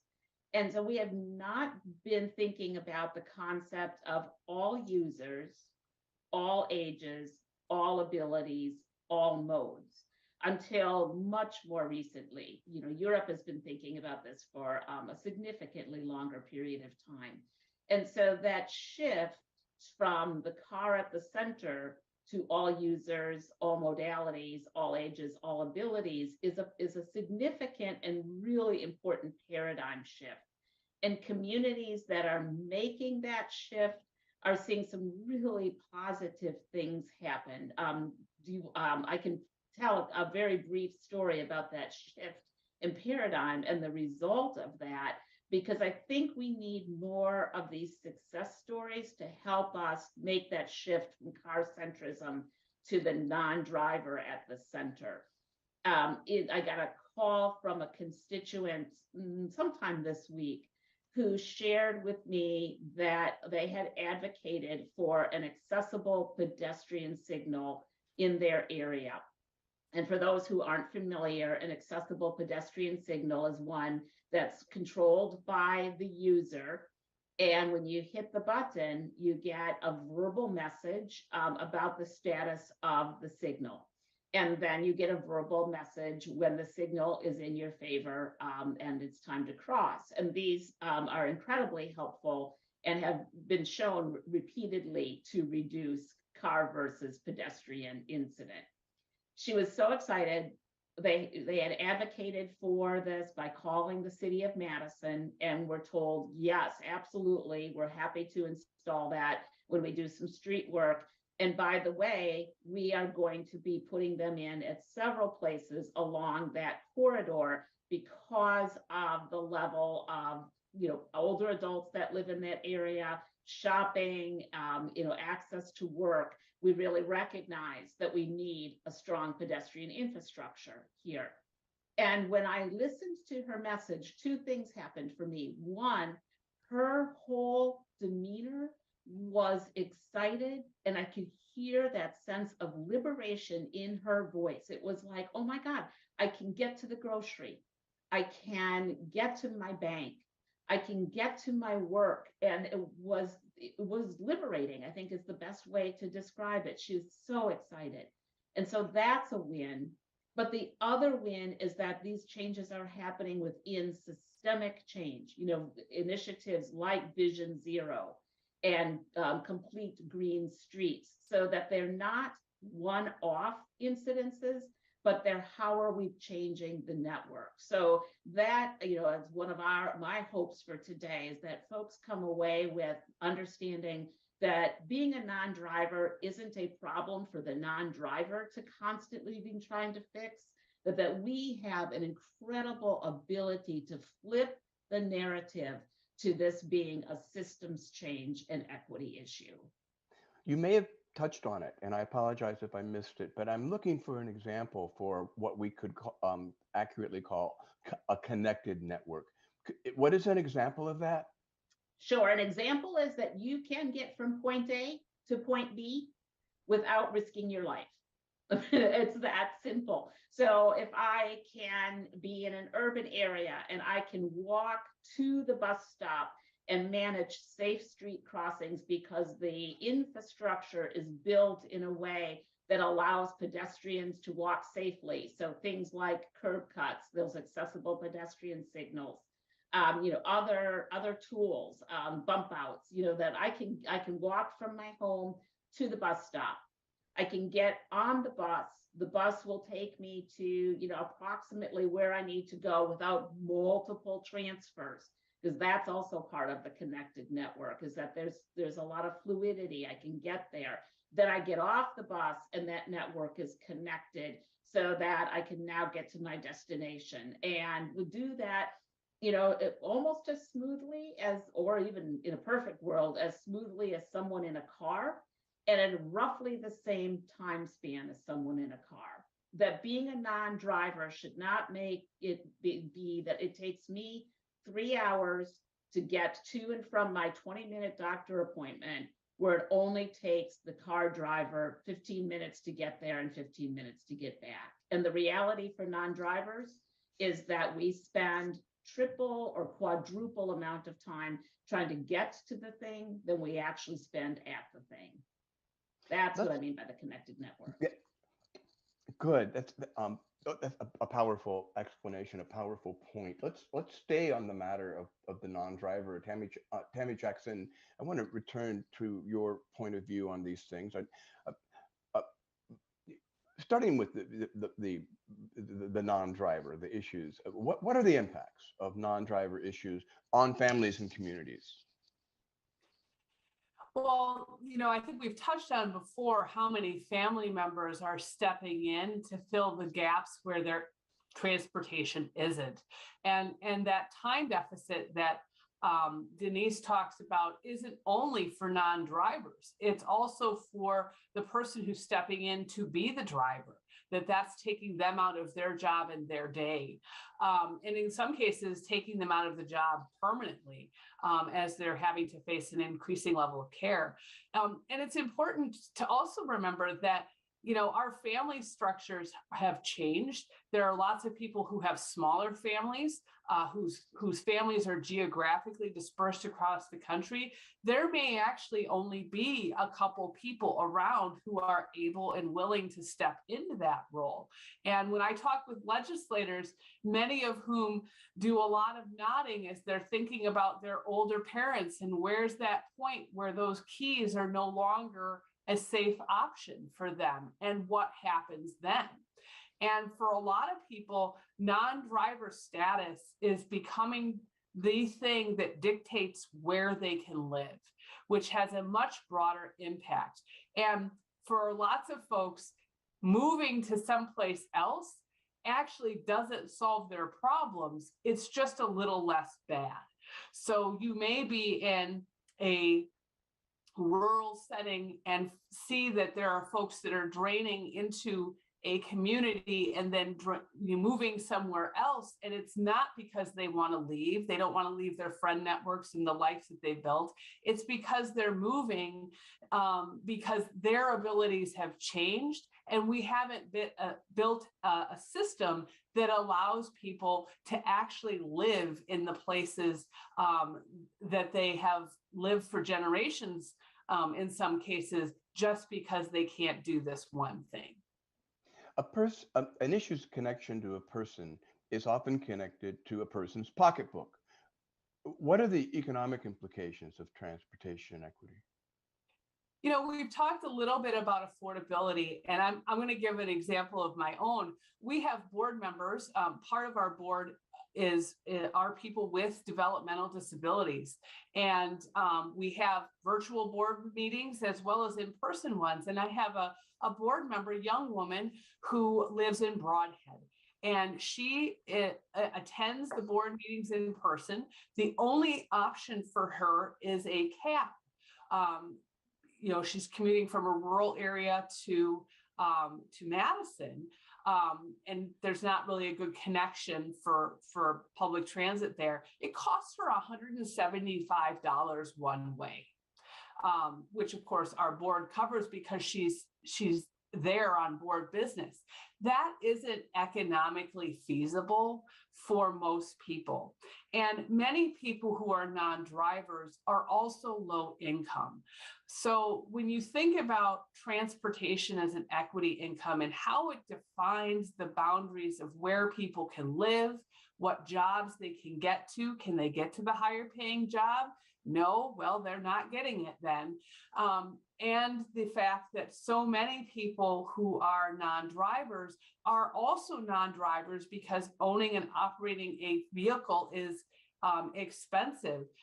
The idea that public transportation, which is limited, is also out of reach because of cost is an important one. And, you know, as Barbara said, when you have economic struggles amplify all other struggles. So if you have a hard time getting places, you have a hard time getting to medical appointments, you have a hard time getting to the things that would make you feel connected and less lonely and more productive and more independent.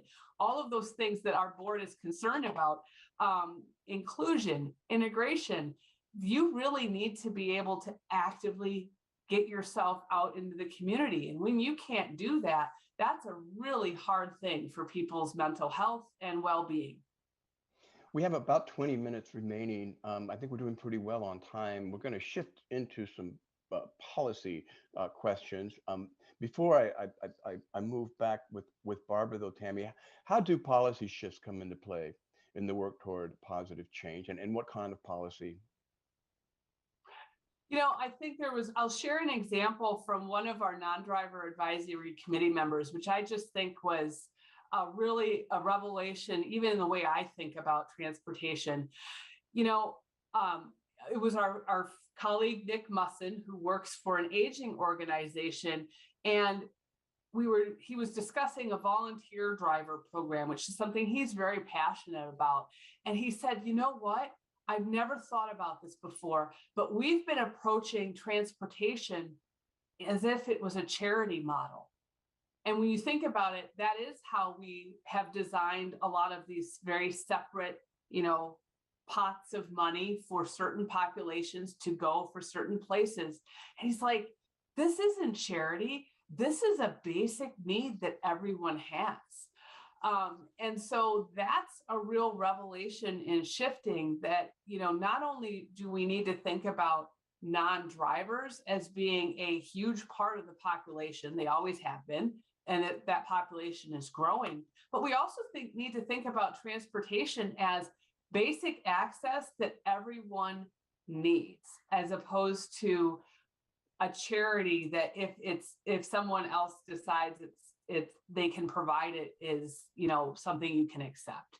And I think Denise's points on policy shifting, you know, we have designed in the last 75 years a lot of our planning structures, how we think about where do we site, you know, buildings and services, even how we select our juries on the presumption that somebody drives a car.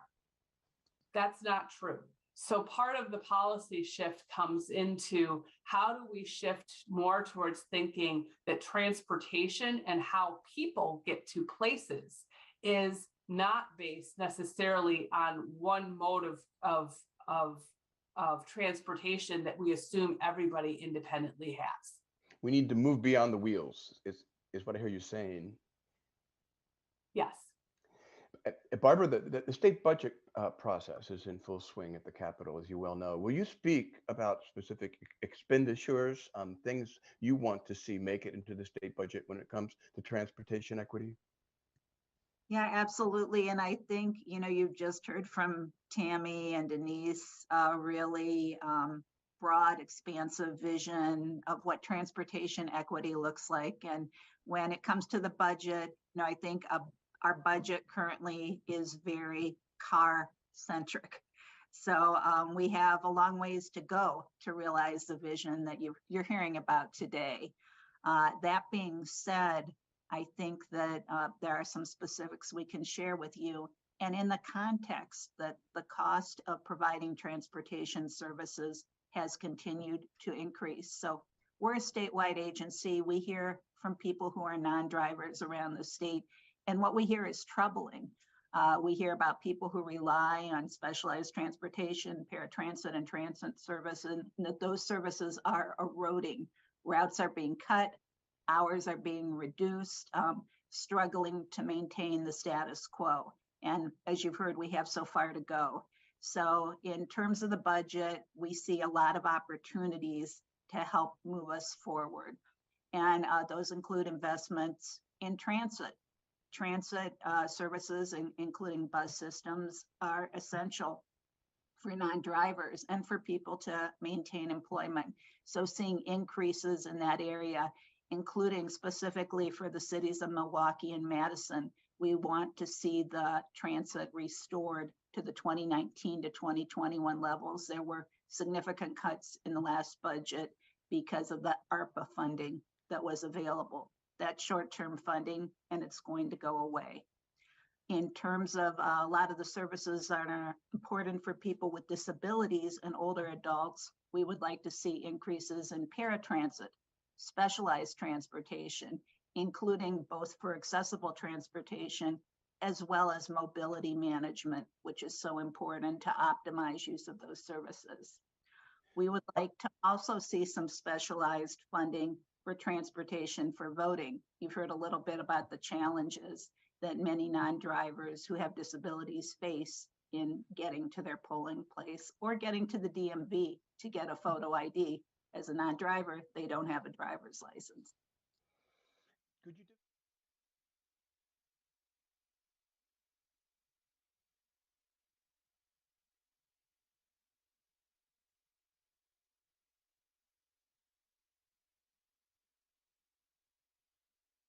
After having a couple years with her, they speak like native speakers.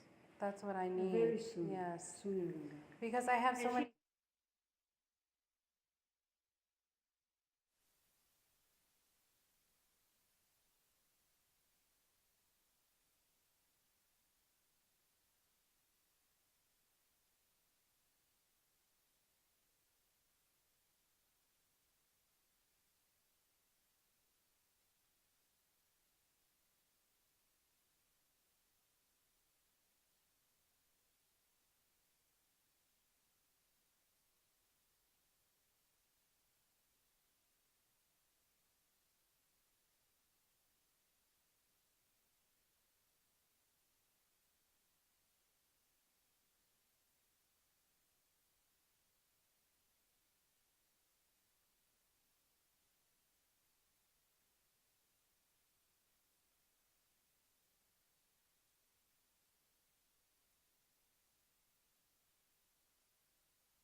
Here at the Big Share. I also want to check, I'm going to check the totals. We are currently at $475,002. Yeah. So if you missed the sorry, not if you missed, we came into a really great conversation of the Wisconsin Council of the Blind and Visually Impaired conversation. If you would like to continue that conversation, you can go to their Facebook page and check it out there. Again, we have raised over $475,000 so far today. We're getting really close to our goal, but we still need y'all to be engaged and to continue donating to your favorite community shares organizations. Like I mentioned previously, we do have the 5 o'clock power hour coming up, so be looking for that. Up next, we have the Civic Engagement Roundtable featuring representatives from the ACLU Wisconsin, the Wisconsin Democracy Campaign, Fair Wisconsin, the Progressive, and the League of Women Voters of Wisconsin. They're going to be talking about the elections, specifically the Supreme Court elections, those are a big deal. Barriers to voting for marginalized communities, and an eye on Wisconsin. All eyes are on Wisconsin right now. You know that we are a state that the whole country is looking at as far as what's going to be going on in these pivotal elections. So stay tuned. Keep donating to your favorite community shares organizations, and be ready for that 5 o'clock power hour.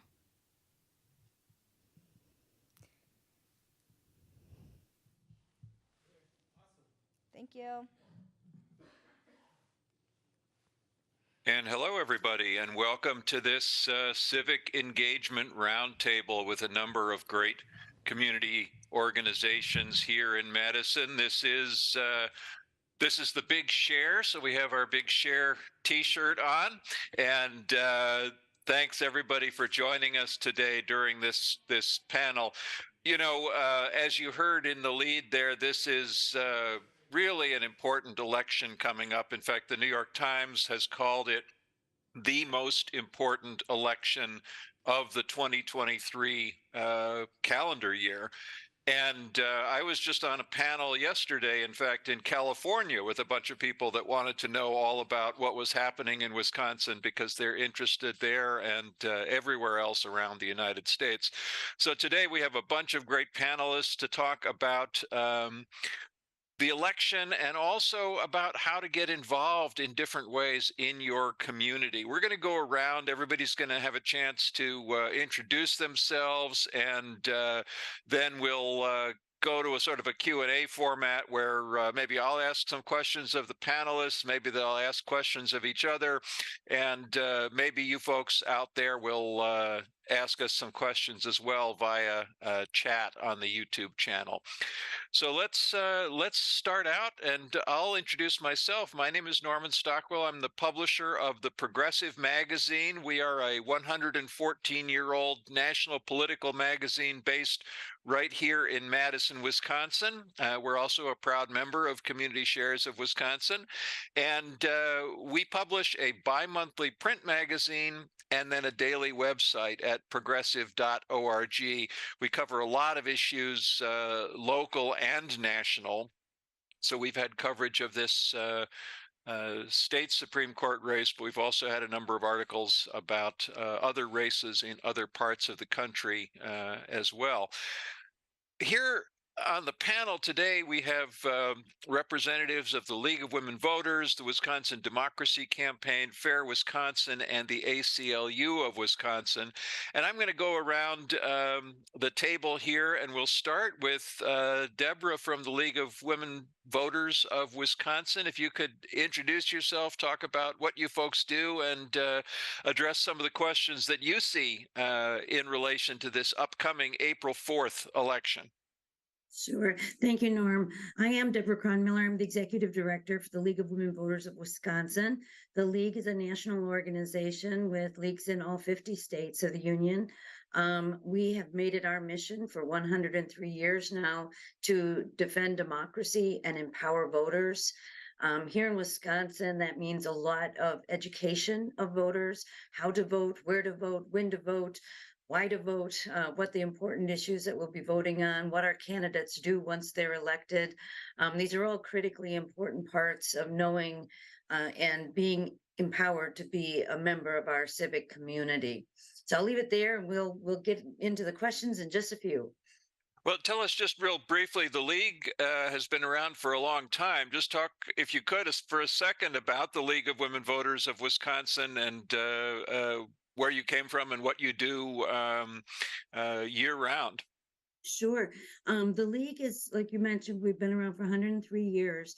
On an annual basis, I mean, we really are preparing always for the next election, which means bringing voters information about what's on the ballot, what the candidates' opinions are, what their qualifications are. We do that through our Vote 411 guide, which is a nonpartisan, in the candidate's own words, voter guide.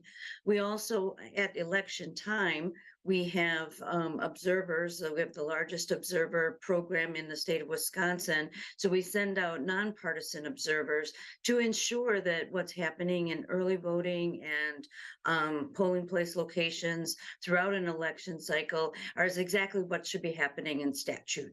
And we collect up all these observations from our voters and from our observers, and we create annual reports that we submit then recommendations to the WEC for opportunities that we've seen for improvement. Maybe we've seen some really great best practices and we would like them to share those practices with other clerks. You know, Wisconsin is a system of a very decentralized voting system. And as a result, we have 1,850 clerks around the state of Wisconsin who are solely responsible to administer the elections in their area. So it takes a lot of work to get all that coordinated, to make sure our poll workers are trained, to make sure we have enough of everything to make voting accessible and safe for everyone in Wisconsin. Thanks so much. Let's go on to Amanda from the American Civil Liberties Union of Wisconsin, another long and storied organization. Tell us a little bit about what the ACLU does, and in particular, what you're looking at in relation to this upcoming April 4th election.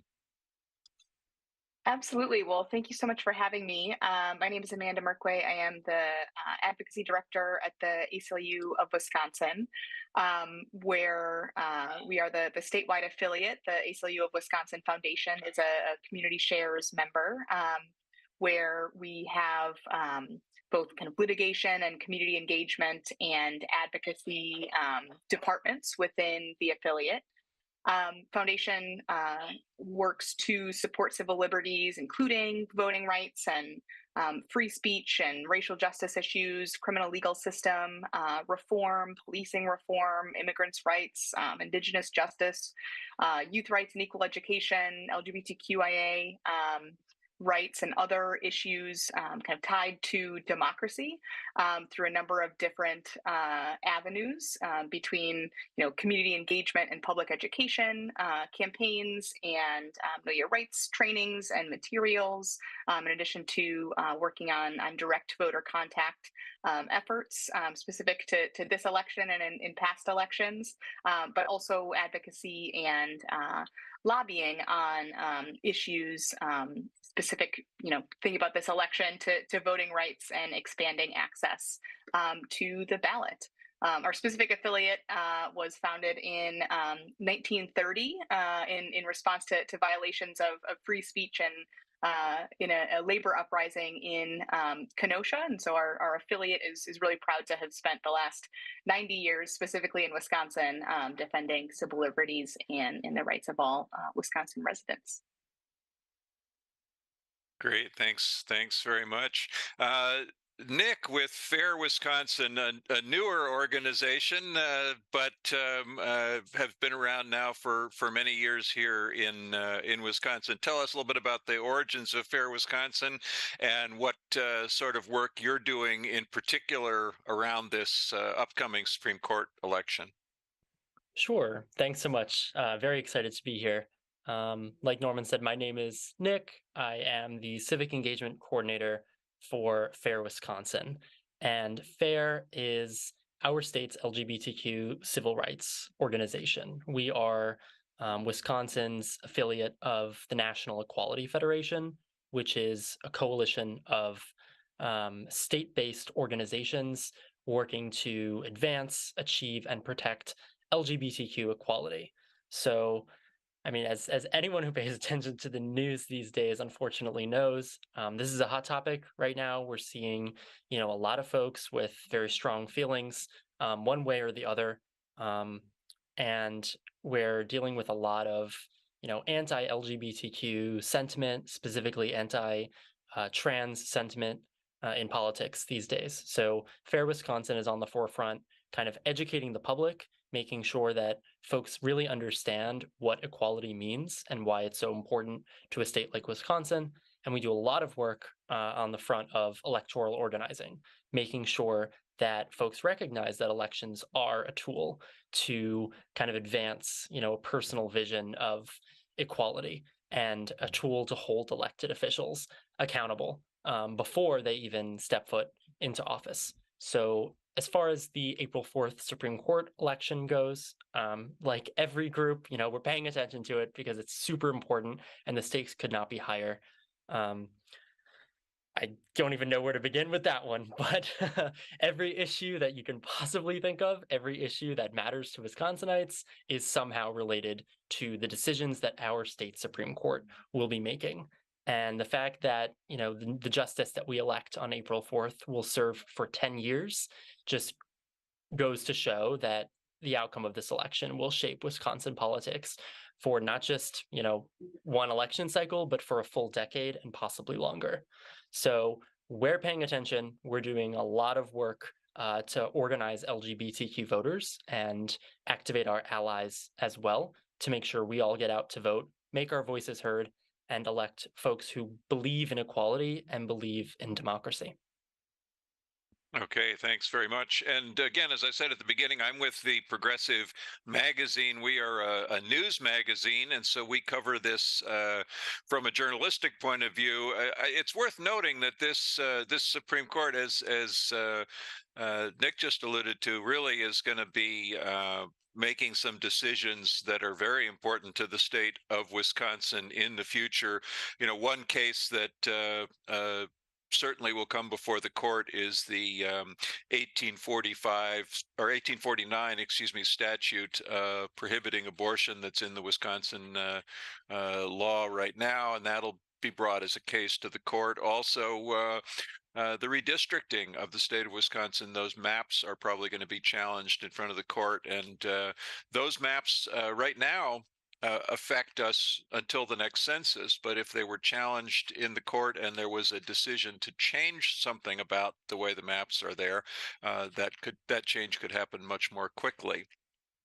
I also want to let people know a very important resource, because one of the issues that that people often face here in the state of Wisconsin is it's kind of complex to figure out what do you need to bring with you to the polls, where is your polling place, and so on. And there really is quite a fine website that the state runs called myvote.wi.gov. It's the website of the state, and it will help you find your polling place, who's on the ballot at your particular location, and questions about what you need to bring to the polls, what forms of ID are acceptable, how do you register if you're not registered, and so on. So very important information there. And I know that our other organizations all have information on their websites as well. So when we next go around, if everyone could give your contact information for your organization and the website, if you have a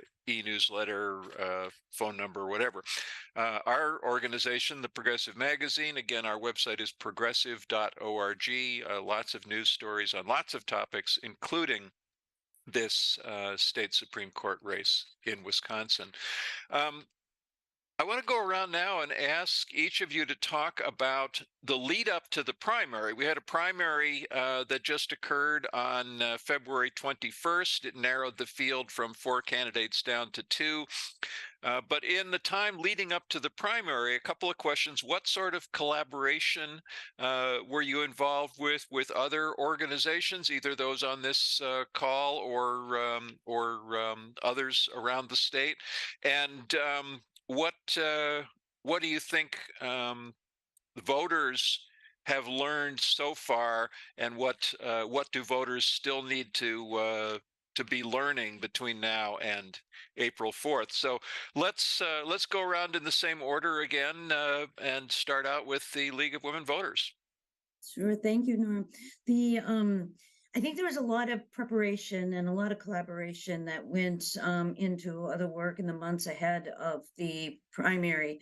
We had a lot of education that needed to get out into the field so that people knew who these primary candidates were, what a Supreme Court does, and what kind of cases are going to come before that Supreme Court. So there was a lot of information that was coming into the market. In Wisconsin, we have a coalition of voting rights organizations that works together regularly to plan messages. What are the important messages? How are we going to message, in one voice?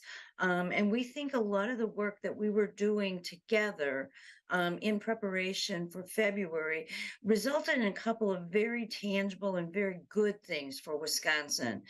Spring primaries, though they are critically important, in a spring nonpartisan primary, we elect our critical city and county officials, we elect the members of our judiciary, and these are the folks who make decisions about our lives every single day in their public work. And yet in spring primaries, we oftentimes see the lowest turnout of voters that we have in any elections. And, when you're mayor, when you're alderman, when you're county supervisor, when your municipal judge is going to be on the ballot, you have a stake in the game, because those are the decisions that are important to you as a member of your community, your neighborhood, your city, your county, your state. And so we try to bring that message home, that these are elected officials that do impact your life.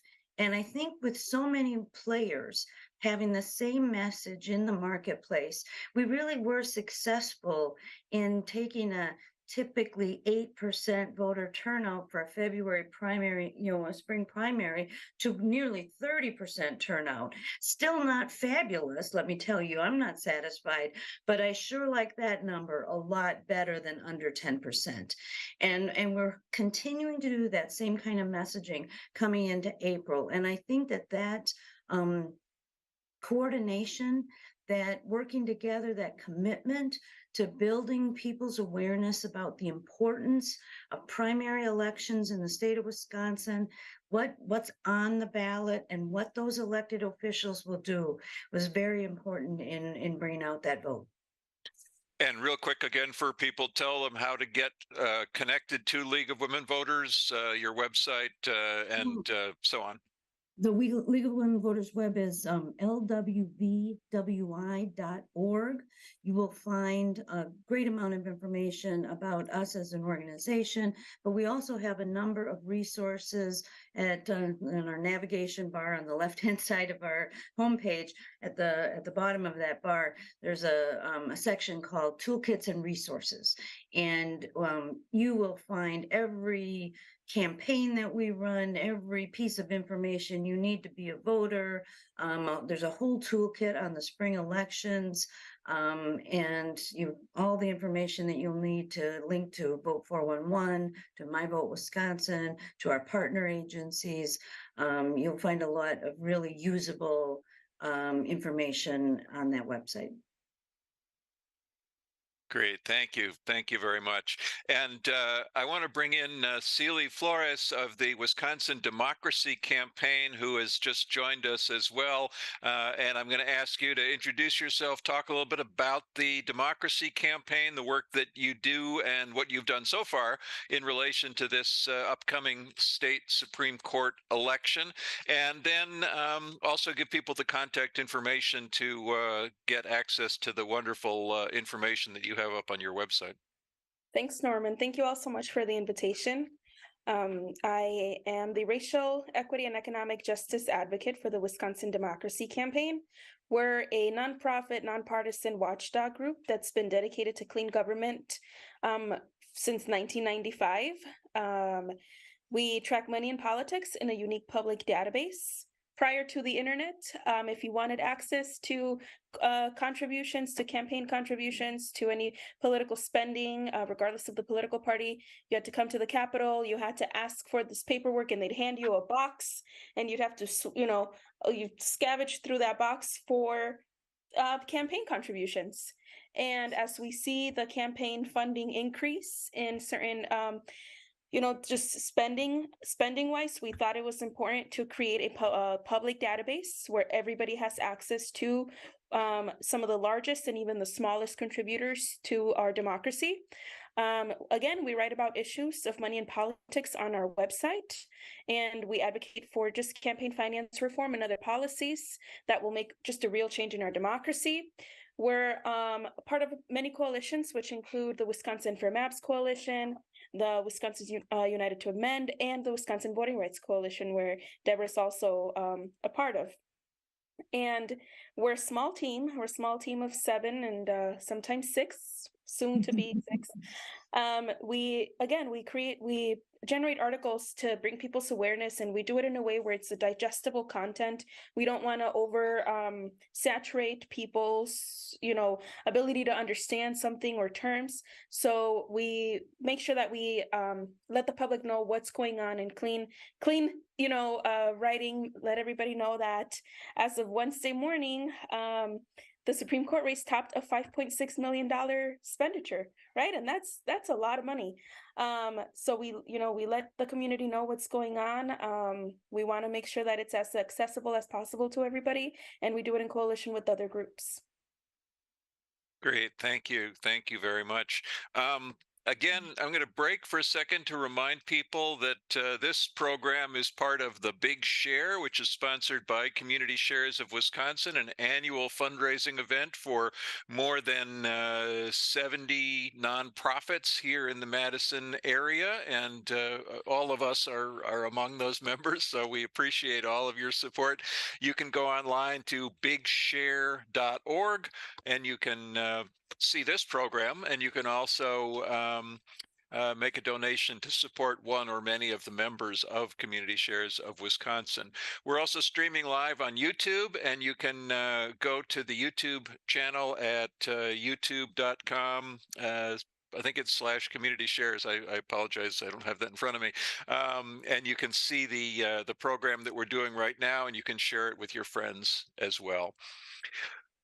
Let me go back now to our panel, and Amanda from the American Civil Liberties Union of Wisconsin. Our question was, what did you do in collaboration with other organizations so far leading up to the primary of February of this year, and also what are you doing moving forward? And then finally, contact info so people can get in touch with you and get resources from the ACLU. Absolutely. So something that we are also a participant in the Wisconsin Voting Rights Coalition, and I think it's wonderful to have a centralized group to have that one message and make sure that everyone is distributing the most up-to-date, accurate, know your rights information and information about basic election information, but also some C3 candidate guide information. I think it's great to have a coalition that can have some kind of niche know your rights information. For example, disability rights is always the go-to for making sure that voters with disabilities know how to, for example, have assistance in returning ballots in light of so many changing rules at the statewide level, with so much litigation over the last several years surrounding voting rights. One thing that the ACLU always keeps up to date, and I know it's something that's used by coalition members, is our Know Your Rights information on folks who have criminal convictions, and making sure that folks know when they are still eligible to vote, even though it might not be something that people always realize. For example, jail voting, and our work on a jail voting coalition that involves a lot of other members from the Wisconsin Voting Rights Coalition, really working to inform folks who are incarcerated and those who love them and know them, that pre-conviction, if someone is incarcerated, they still retain the right to vote. So all of our Know Your Rights information specific to this election can be found on our website at aclu-wi.org, and then there's a link kind of that leads you to a landing page with all of our election and voting rights information. You can also find us on Facebook and Twitter and Instagram. We also partner with Voting Rights Coalition members on election protection work in each election cycle. We run a Twitter and a Facebook page specific to election protection, where folks can ask any questions that they have, and we share kind of updated information when there are changes locally or statewide in voting procedures. And those are also linked on ACLU's social media pages. Okay, thank you very much. And going to Nick from Fair Wisconsin, again, talk about collaboration, talk about what you've done so far around the primary and moving forward, and how people can get in touch. Yeah, so I'm really glad you asked this question, because I think that nonprofits, social justice focused organizations like us that do nonpartisan work are in a really unique position when it comes to voter education, because a lot of that has to do with the messenger, right? We are living in very partisan, hyper-political times, and a lot of voters, especially after the crazy 2022 election cycle, are honestly exhausted. They're burnt out. They're tired from this constant barrage of information and television ads and everything that pops up on their computers and on social media about politics. So I kind of see, nonprofits like Fair Wisconsin as a way to carry that message, carry a nonpartisan message, specifically as it relates to voter education, effectively to a lot of these folks who feel, cast aside and feel disaffected by the system. So in the context of the spring primary, Fair Wisconsin did a lot of work to get the word out to our community, our members, about the importance of the election. And we are always cognizant of the fact that you have to, reach folks through different ways, right? You have to meet them where they're at. It's not just door knocking, it's not just phone banking, it's all of the above, right? It's taking to social media and using all online platforms. It's showing up at community events, tabling, talking to people, joining student campus organizations for their chapter meetings. We do that quite a bit with LGBTQ campus organizations on college campuses all across the state. And just getting that word out, especially in an election that is as low turnout as some of these, even if we're anticipating, like Deborah said, a higher than normal turnout for a spring election, can make a real difference. So Fair Wisconsin is, showing up, trying to talk to as many voters as possible, and using our kind of privilege as a nonpartisan organization to get the word out, to be that trusted messenger that, burnt out folks are looking for right now, especially in what is a nonpartisan race.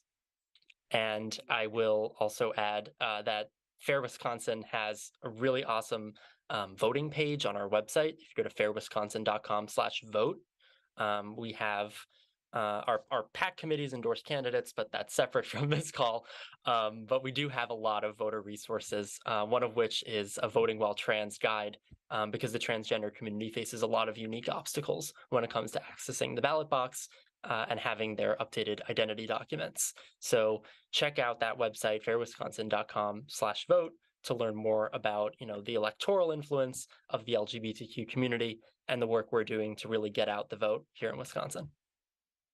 Okay, thank you very much. And for those who are keeping score, that's fairwisconsin.com, but the rest of us are all .org on our websites. We have the League of Women Voters at LWVWI, which is League of Women Voters of Wisconsin. We have the ACLU at ACLU-WI.org, and they are the American Civil Liberties Union of Wisconsin. We have the Wisconsin Democracy Campaign at WISDC, as in Wisconsin Democracy.org. And then again, my home is progressive.org, the Progressive Magazine. Let's go around now for another round, and particularly talking about the courts. Why do courts matter in a democracy? And specifically in relation to this upcoming judicial election, talk a little bit about why this state Supreme Court election matters to you and your organization and the people that you both represent and work with. We'll start with League of Women Voters. Thank you so much. You know, I think it's really important that when we think about the courts, we automatically think about the courts' role in our democracy. The court is the third branch of government, intended not to be the political branch. Our legislature and executive branches, we know, are political. Candidates call themselves partisans, they run as partisans. But the third branch of government is the check and balance branch. This is the branch of government that is supposed to be the interpreters of our laws, the upholder of our constitutional rights. And so it's really critically important that we as citizens in our democracy hold our courts to that high standard.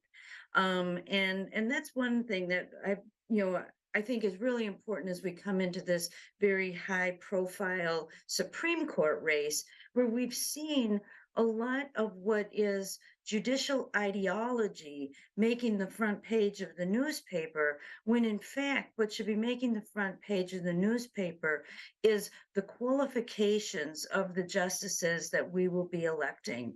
And are they justices that have a strong preference for constitutional interpretation? Are they more interpreting of statutory or respectful of precedent?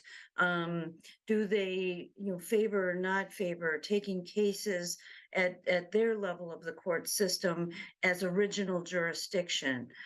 There's so much that we can be asking ourselves about what the justices will do once they're elected, and kind of understanding what their purpose is, I think really helps root our decisions in electing anyone in the judiciary, whether that's a municipal court judge or whether that's a Supreme Court judge of the United States. I really think that this intentionality of trying to cause ideology to be pushed upon our Supreme Court in the media and in some, even just in conversations you have with your brothers and your sisters and your friends, I'm hopeful that some of our organizations can be those organizations that are trying to bring us back to the center. And the center is our courts are neutral. Their role isn't partisan. Their role is, in fact, having everything to do with holding our partisan branches of government accountable. And that's what we should be talking about, is how do we elect a judiciary that does that best for the citizens in Wisconsin? Okay, thank you very much. We'll go next to the Wisconsin Democracy Campaign, and the question about why do courts matter in a democracy, but also I'm going to add one more layer, because you folks really look at finance in campaign finance, and there's been so much money coming into this race. So talk about that as well. Why does money matter in this electoral process?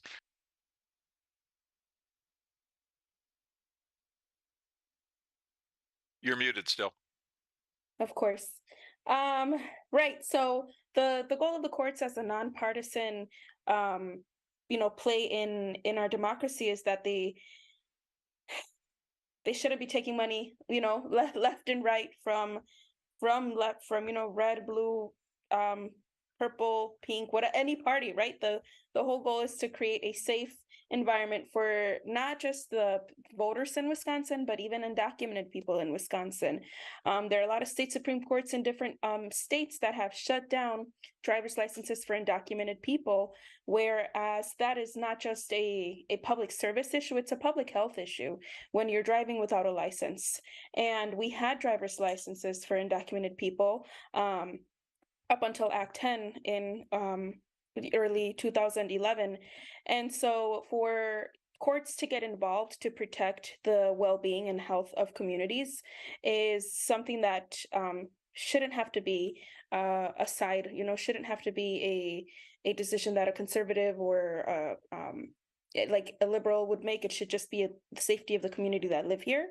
And just the money that would be generated, right, if people just had access to get to work, people had safe access to.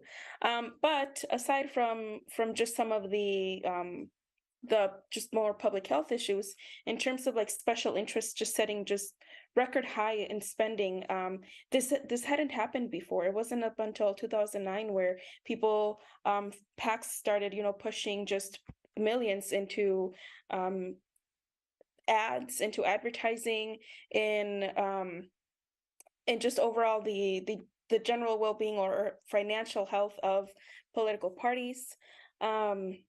Some of our what we track is we realize how much of this money comes from larger group spending, and some of it is also out-of-state group spending, which is a big problem, I would say, in the state of Wisconsin, because we want to make sure that the courts and their decisions are based out of the state of Wisconsin for the people in Wisconsin.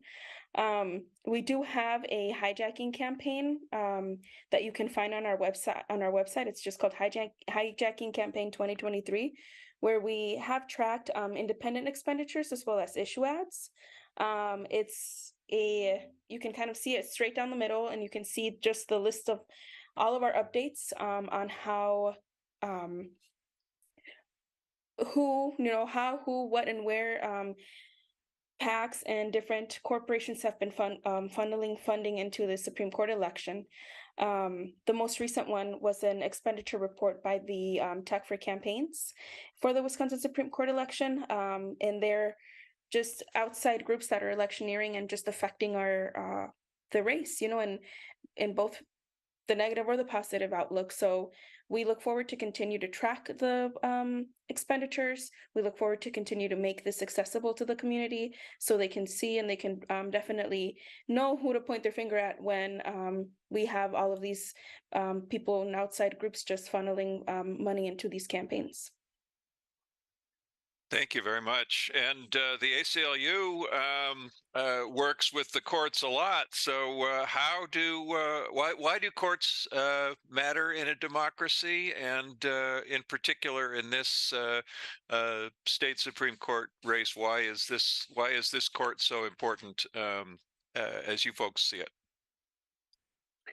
Well, I think about so in a prior life, I used to be a middle school social studies teacher, and I think about how I would teach 8th grade civics, in talking about the three branches, and in theory how checks and balances should work at both the state level and the federal level. It's been wild to observe how when we look at the way that our electoral maps are profoundly gerrymandered, and when we look at the kind of trend of the state Supreme Court in kind of consolidating power with the legislature, and how we have continued fights between, legislative and executive authority that can have a profound impact on just the basic functioning of government. I think that's one thing that is currently at issue in this election, is just how each of the branches of government relate to one another, and do those checks and balances actually exist in the way that we teach young people in 8th grade civics class how they are supposed to function.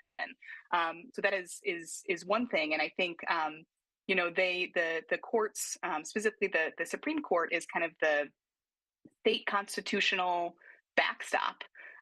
When we think about issues that are near and dear to the ACLU of Wisconsin, like voting rights and and freedom of speech and an association, the interpretations of our state Supreme Court justices of how those rights and what are the scope of those rights within the state under our state constitution, those free speech and voting rights are kind of those critical rights that can impact and are like the key to all of these other rights that folks hold.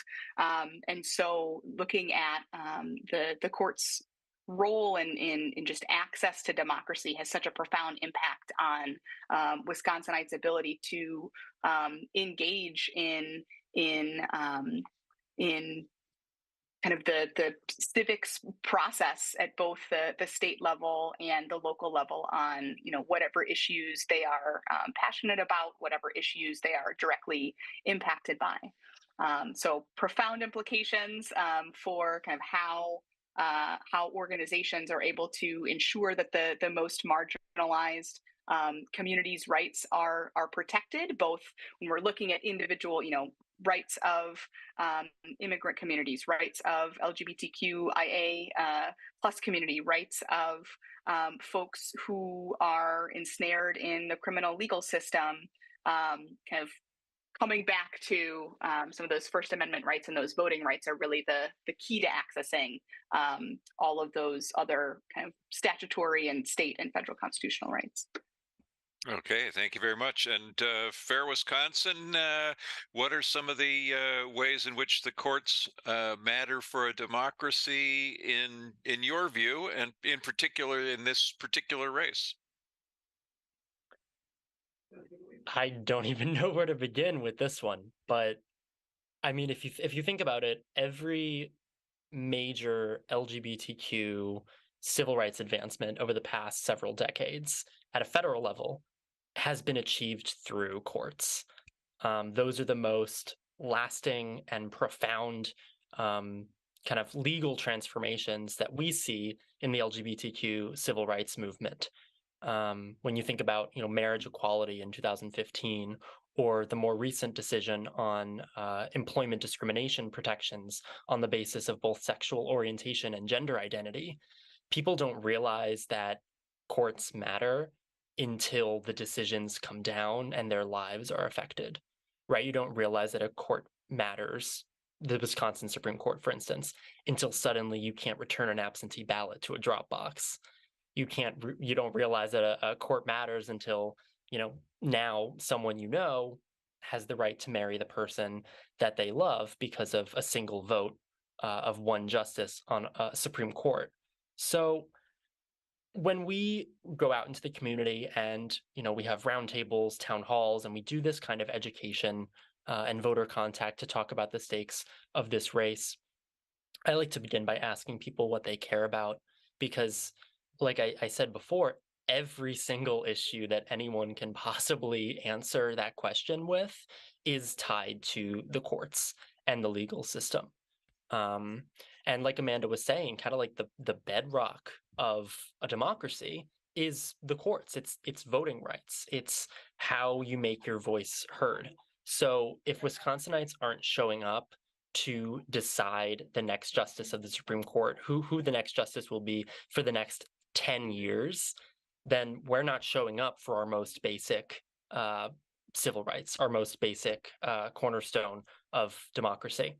So Fair Wisconsin is getting out there. We're making sure that folks know the stakes specifically for LGBTQ Wisconsinites, because they're quite high, specifically in regard to issues like conversion therapy against minors, non-discrimination protections, like I said, on the basis of both sexual orientation and gender identity for our trans and gender nonconforming folks here in Wisconsin, but also just issues like fair maps, making sure that your vote matters, your voice matters, and you have real representation in Madison. Those all go hand in hand, and we're doing a lot of work to get the word out about how high stakes this race really is.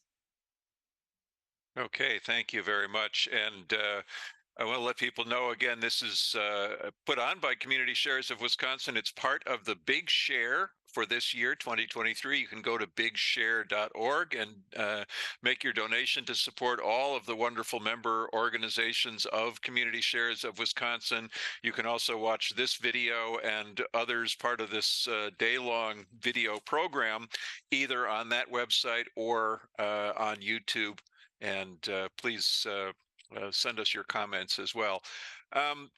Well, the time has gone very quickly, and so we're going to go around for one more round. That'll be a combination of closing comments, one more chance to give the information about your organization, how people can contact you and get the various resources, and also just briefly touch on these issues of access to the ballot in Wisconsin and some of the concerns over making sure that people know how to get out to vote and what they need when they arrive at the polls. And of course, I mentioned earlier the website myvote.wi.gov is the statewide information resource where you can see what's on your ballot, you can see what things are required, and you can see other information as well. But that's not the only place. All of these groups have information on their websites as well. And so we're going to go around for one last round, and you unfortunately only get about 60 seconds each. So we'll start with Deborah from the League of Women Voters. Sure. Well, thank you, Norm. I would just remind everybody on our website, the lwvwi.org, you will find our toolkits and resources, and that is an incredible wealth of information about how to, when to, where to vote, and what's on your ballot and why it's important and all of that. I just want to also, as people are preparing to vote for in April, Sally was talking about money in politics, especially money in our court race. And, I want people to be thinking about why money matters. Money was restricted for a long time in our elections, and it since Citizens United, it really isn't any longer. But why is it someone would give millions of dollars to a specific candidate? What is it that they think they will have? And my answer to that question is influence. And when a person, when a corporation, when an entity can have influence over our courts, we no longer have the impartial justice that Amanda was touting as a civics instructor that she wants what every citizen should know. And it's just critically important that we connect those pieces. And make sure when you go to vote, I just have to say it as a League of Women Voters representative, bring your ID in Wisconsin or you're not going to be able to cast your ballot. So. Okay, thank you very much. And Sally from the Wisconsin Democracy Campaign, how do people get in touch with you, and what do you want to close with? Thanks, Norman. Yeah, I mean, Deborah said it all. Unfortunately, we don't have an equal say because of all of the big and dark money that exists in politics right now. And our website actually links to the League of Women Voters toolkit to get out the vote. So if you click our website, you'll find the League of Women Voters toolkit to make sure you have everything you need. You have all the phone numbers you need to contact. I just want to say, if you believe in voting rights, if you believe in the right for people with uteruses to have access to accessible care, if you believe in fair maps, right? If that one hope of believing in the power of your single vote, right? Thinking about the 13 million undocumented people, including myself, that can't vote. The power of one vote is carrying those 13 million silent voices. Okay, and that's WISDC.org, the Wisconsin Democracy Campaign. Let's go to Amanda from the ACLU of Wisconsin. Thank you so much. So again, aclu-wi.org is our website. There are links to all of our social media handles on our front page, in addition to a landing page for all of our voting rights information and information about this election. I just think it's critical to make sure that everyone in your life that is making a voting plan as early as possible and knows their options of either voting on election day voting by mail or voting early through in-person absentee voting, and can check the website that was mentioned, myvote.wi.org, to find information from a local clerk's office on what those early voting dates, times, and locations may be. But as couldn't have said it better, that yes, all of those issues are critically on the ballot.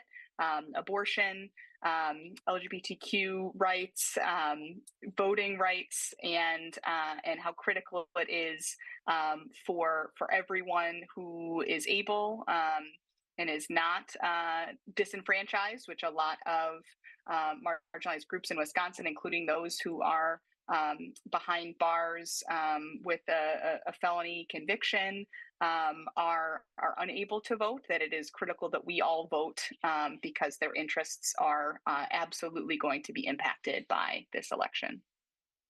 Okay, and that's myvote.wi.gov, G-O-V, because it's the state website, and on there it does list the last day to register, the last day to do early voting, and also the date of the election itself, which is Tuesday, April 4th, from 7 a.m. to 8 p.m. Nick, some final words from you at Fair Wisconsin, in particular, talking about access to the polls, about your organization, and how people can get in touch with you. Yes. So as everyone has already talked about, access to the ballot should not be difficult. It is for so many people, and unfortunately that is in many cases by design. When you're discouraging people from participating in democracy, you're discouraging them from using their voice, and that kind of leads almost to like a self-perpetuating cycle where they feel disaffected and they feel powerless. And that is, like I said, by design in many cases. But I will say that LGBTQ people face unique challenges when it comes to accessing the ballot, whether it's a trans person who has, an identity document that hasn't been updated to reflect their gender identity post-transition, or even a gender nonconforming person whose photo on their ID doesn't seem to look like them in the eyes of a poll worker or a poll observer. These are all things that we have to be aware of, and it's something that we're talking to folks about, and we're making sure that all of our voters, whether they're LGBTQ or not, feel confident enough and are equipped with the information that they need to go into the polls and feel confident casting their ballot. And if they ever run into a problem or run into a challenge, they feel confident enough to navigate that and get it resolved, whether it's through, a hotline or a provisional ballot or anything like that. They feel confident going through all of that work to make their voice heard. So yeah, that is the last thing I'll say. Access to the ballot, it shouldn't be hard, but unfortunately it is.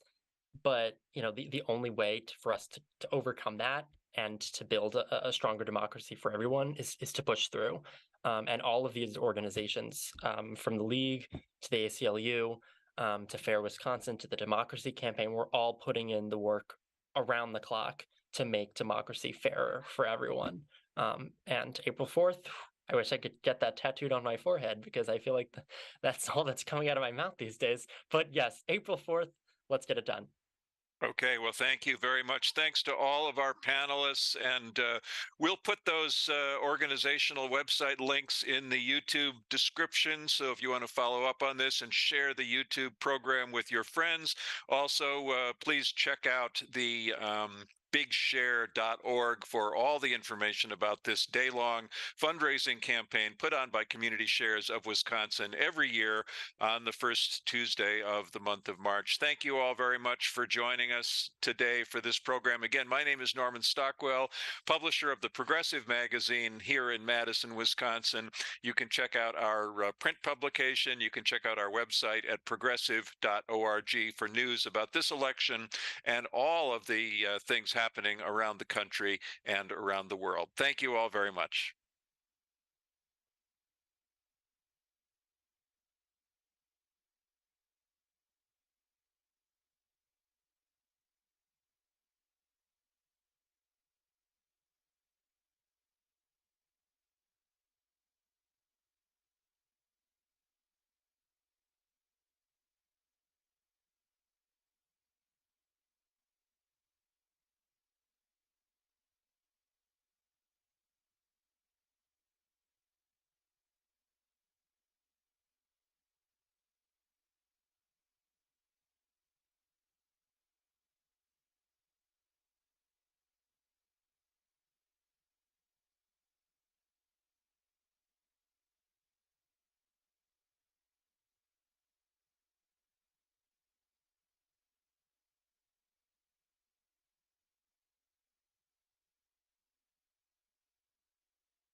Welcome back to the studio. It's Community Shares, the Big Share, and we just passed $490,000. We're getting really close to that $500,000, and we're in the middle of a power hour, which means that your money can go further this hour. Donate to the causes that you care about this hour, and that money is going to go further. And in this last half hour of this power hour, we're going to Tony Castaneda and his Latin jazz band.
Good afternoon, and welcome everybody who's watching the Community Shares Big Share program. We're the Tony Castaneda Latin Jazz Band. We're very honored to be asked to play and perform for this event, which benefits so many of the crucial, important, and community-based organizations. I'm closely aligned with a lot of them, including, of course, WRT Radio, but I want to give a big shout out to Commonwealth Development, Progressive Magazine, just everybody that's out there. So we want to thank you all for giving today. This is a big share, and we want to encourage you to keep on calling and pledge your support. I can't name a favorite agency to support, though, at this time, because the other agencies that I know will be mad at me. So we start off with a tune by Cal Jader entitled Alonzo. And we're going to do something right now by Don Grolnick entitled Rainsville.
Thank you very much. And again, we're happy to be here for the big share. We're the Tony Castaneda Latin Jazz Band. I want to introduce some members of the band right now.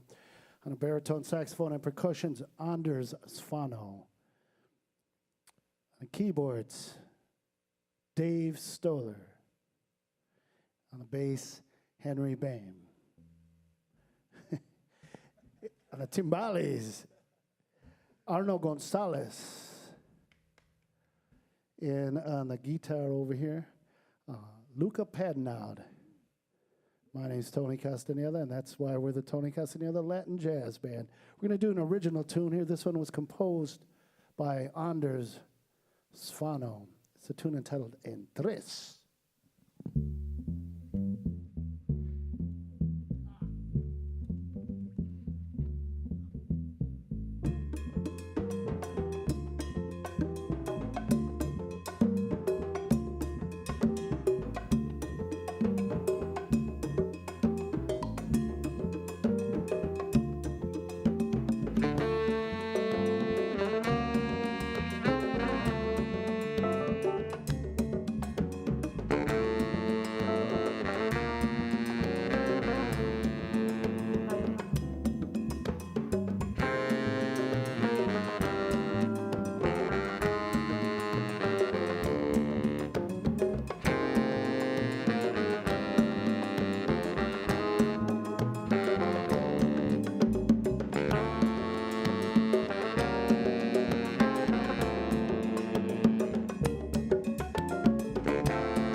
Thank you. Andres final tune entitled En Tres. Moving right along, we're going to do something now by Chucho Valdez entitled Claudia.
Thank you very much.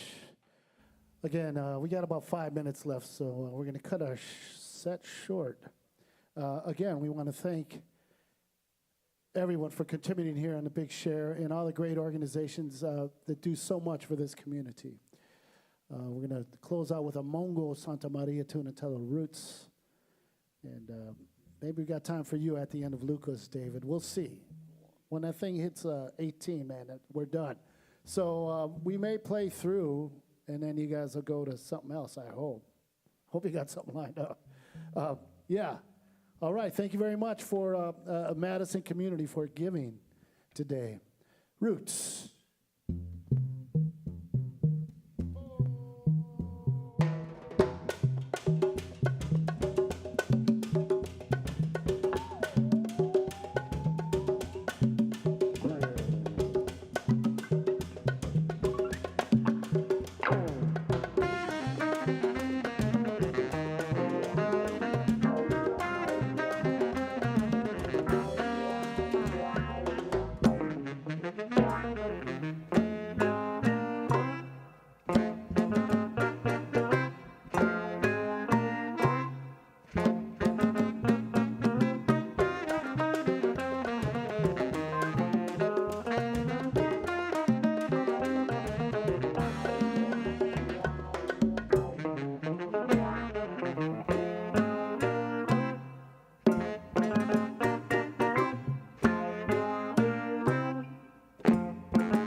Thank you very much. We're the Tony Castaneda Latin Jazz Band. We ended a little too soon.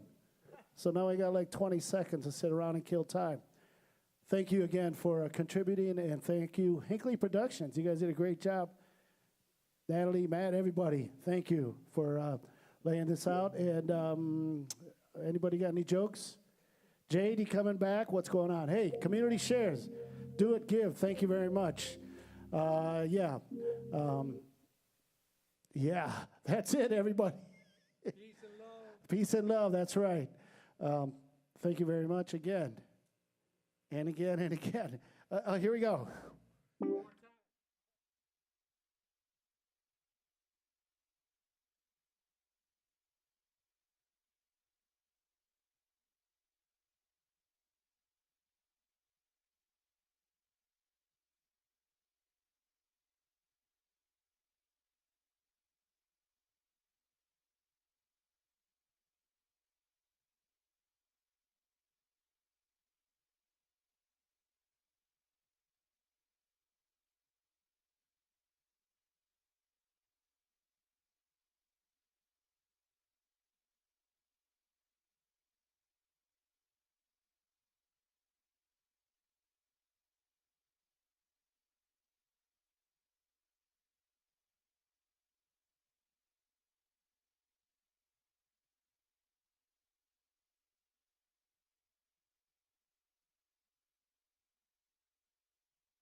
post an email, but I'm gonna check when I get it. All right, so I'm ready for our next storyteller. All right, Cody Vogel also goes by Vogelicious. I love it. Also is the founding member of the Chrysalis Clubhouse. Where's Cody? Cody, you here? Oh, Cody, right up here. Cody in the VIP team.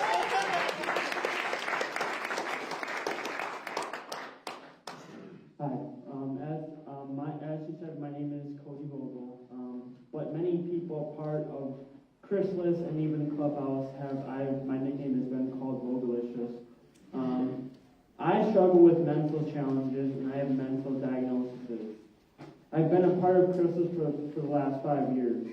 First starting off with a peer and employment support within Chrysalis. Within my job goals, I soon was offered to be a salesman for Chrysalis Top in 2018. Then in 2020, becoming a founding member in the Chrysalis Clubhouse. And within last year, in 2022, I joined the Social Butterfly Committee, the Chrysalis Advisory Committee, and even the hiring committee within Chrysalis. So today, March 7, 2023, you, I, and all of us are here for the Chrysalis Big Share fundraiser event. I am so happy to be here for this amazing fundraiser in this amazing place known as Chrysalis, and to be here with all of you. So on behalf of Chrysalis, I stand before all of you to share and give you my thoughts and words of wisdom with the word hope. To me, hope is a very big word with such a big definition. And I must say, even what I or any of us share today may not cover everything with the word hope, but our stories and even your own story with hope still is very important. Hope is a common word, but it's such a big word with a lot of meaning. There are a lot of things that hope is for me. To me, hope is a personal experience. It's a part of people's experience that can be up and down. I think there are a lot of people who think as hope as good, but there can be moments of hope that people feel like they've lost their hope. You can't always see hope, and that there is no way to get out of what you're going through. That there is a part of hope that is a part of hope that a lot of people don't understand. For me, a dark time a couple years back at the end of 2018, and here's what transpired at that time. For me, growing up as a kid, there were two individuals who were there for me a lot and had a big impact on me, which was my grandpa Wayne and my dog Cassie. To me, my grandpa was the father figure to me in my childhood, and one of the memories I have with him that makes me smile to this day is many people asking me if he was related to me, and then immediately telling me he looked like Santa Claus. And I remember, especially as a little boy, saying I was his elf because of how small I was. My dog Cassie was her, and with my dog Cassie, I was not her original owner. And I remember the first day I met Cassie, and on that day, her and I had made a powerful connection. At one point, I actually became her owner when she was 1.5 years old. The one thing that I didn't find out until later owning Cassie by my dad was, if I hadn't become Cassie owner at that time, the original owner before me was gonna put Cassie down at a young age. So I saved her from early death without even knowing that. For me, I also remember Cassie was always there for me in many moments where no one else was. Like when I would come home from school and my dad wasn't home, but Cassie was. And even though Cassie couldn't speak, her sentence and knowing something is wrong, and being there for me, cuddling with me and licking me, which honestly was the most amazing thing to experience, even when going through tough struggles and situations. But within a month's time, my dog Grandpa died. My dog passed away on November 30th, 2018, although it was originally supposed to be put to sleep exactly earlier in 2018. But she pushed through, and I had her until 2019. I knew I had to put her to sleep, even though I didn't want to, but because I didn't want her to continue going the pain she was going through physically. Cassie lived to be 13.5 years old. It sucked. My dog's death was the hardest death for me. Not even a month later, on December 22nd, my grandpa passed away. remember the day before I got a call from my dad and that he was in the hospital and went to visit there. My grandpa couldn't talk to any of us because he's heavily sedated, but he could hear us. I remember that night when I was there, I walked up to the side of his bed, grabbed his hand and said everything would be okay and that I loved him. The next morning, around 1 p.m., I got a text from my dad saying he had passed away. My grandpa was a father figure to me, and Cassie was my companion. It was really hard because I lost him within a month's time. These were the two people that were always there for me. Now, as hard as it was for me in dealing with their loss, I've dealt with struggles and stress even before these events. So let me share with you with what that entails. I have done things to myself. A lot of people don't let me look at my past. Most of my life, I didn't have the hope that things would change. The worst event that I went through was October 2021 when I had OD'd on 30 pills because I wasn't believing things would change in my life. And I had felt that I was basically worthless. I felt like I didn't deserve to be living. I didn't want to keep pushing forward. That was a time when I was hopeless, that I had hopelessness and didn't have the drive to keep pushing forward. I wanted to die. Although the morning I realized I hadn't died, I knew that I had lived because I had something to live for. I had purpose. I still think about why I didn't die in that instance to this day, but every day I think about the people I have had in my life that were big supporters for me, people who have shown me care, support, love, and compassion. People who have tried to show me that I'm worth something, that there is hope for my future. I think about the people who are no longer here that would want me to keep going. I think of my dog, I think of my grandpa. I know they are not gone, that what they stood for will never be gone, because that is within me, my heart, my spirit, my soul. Now, anybody who knows me will tell you I'm a very caring person, and with that care, I know hope isn't just for me, but for everyone. I don't just look at hope for me. I know and I realize that I am not the only one who goes through what I've gone through. Knowing that there are so many things that people have gone through that are harder than what I have, or be in hard situations than me, being knowledgeable helps me help others.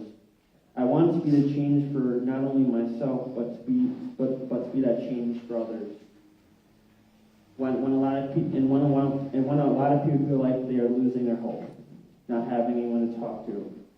I think hope can mean recovery to some people when they know it's there, that they can keep pushing through the hurt. A person's motivation, their drive, their determination to want to change and to know they are not alone and people want what's best for them. That everyone is here for a reason and hope can never be truly lost. That's it.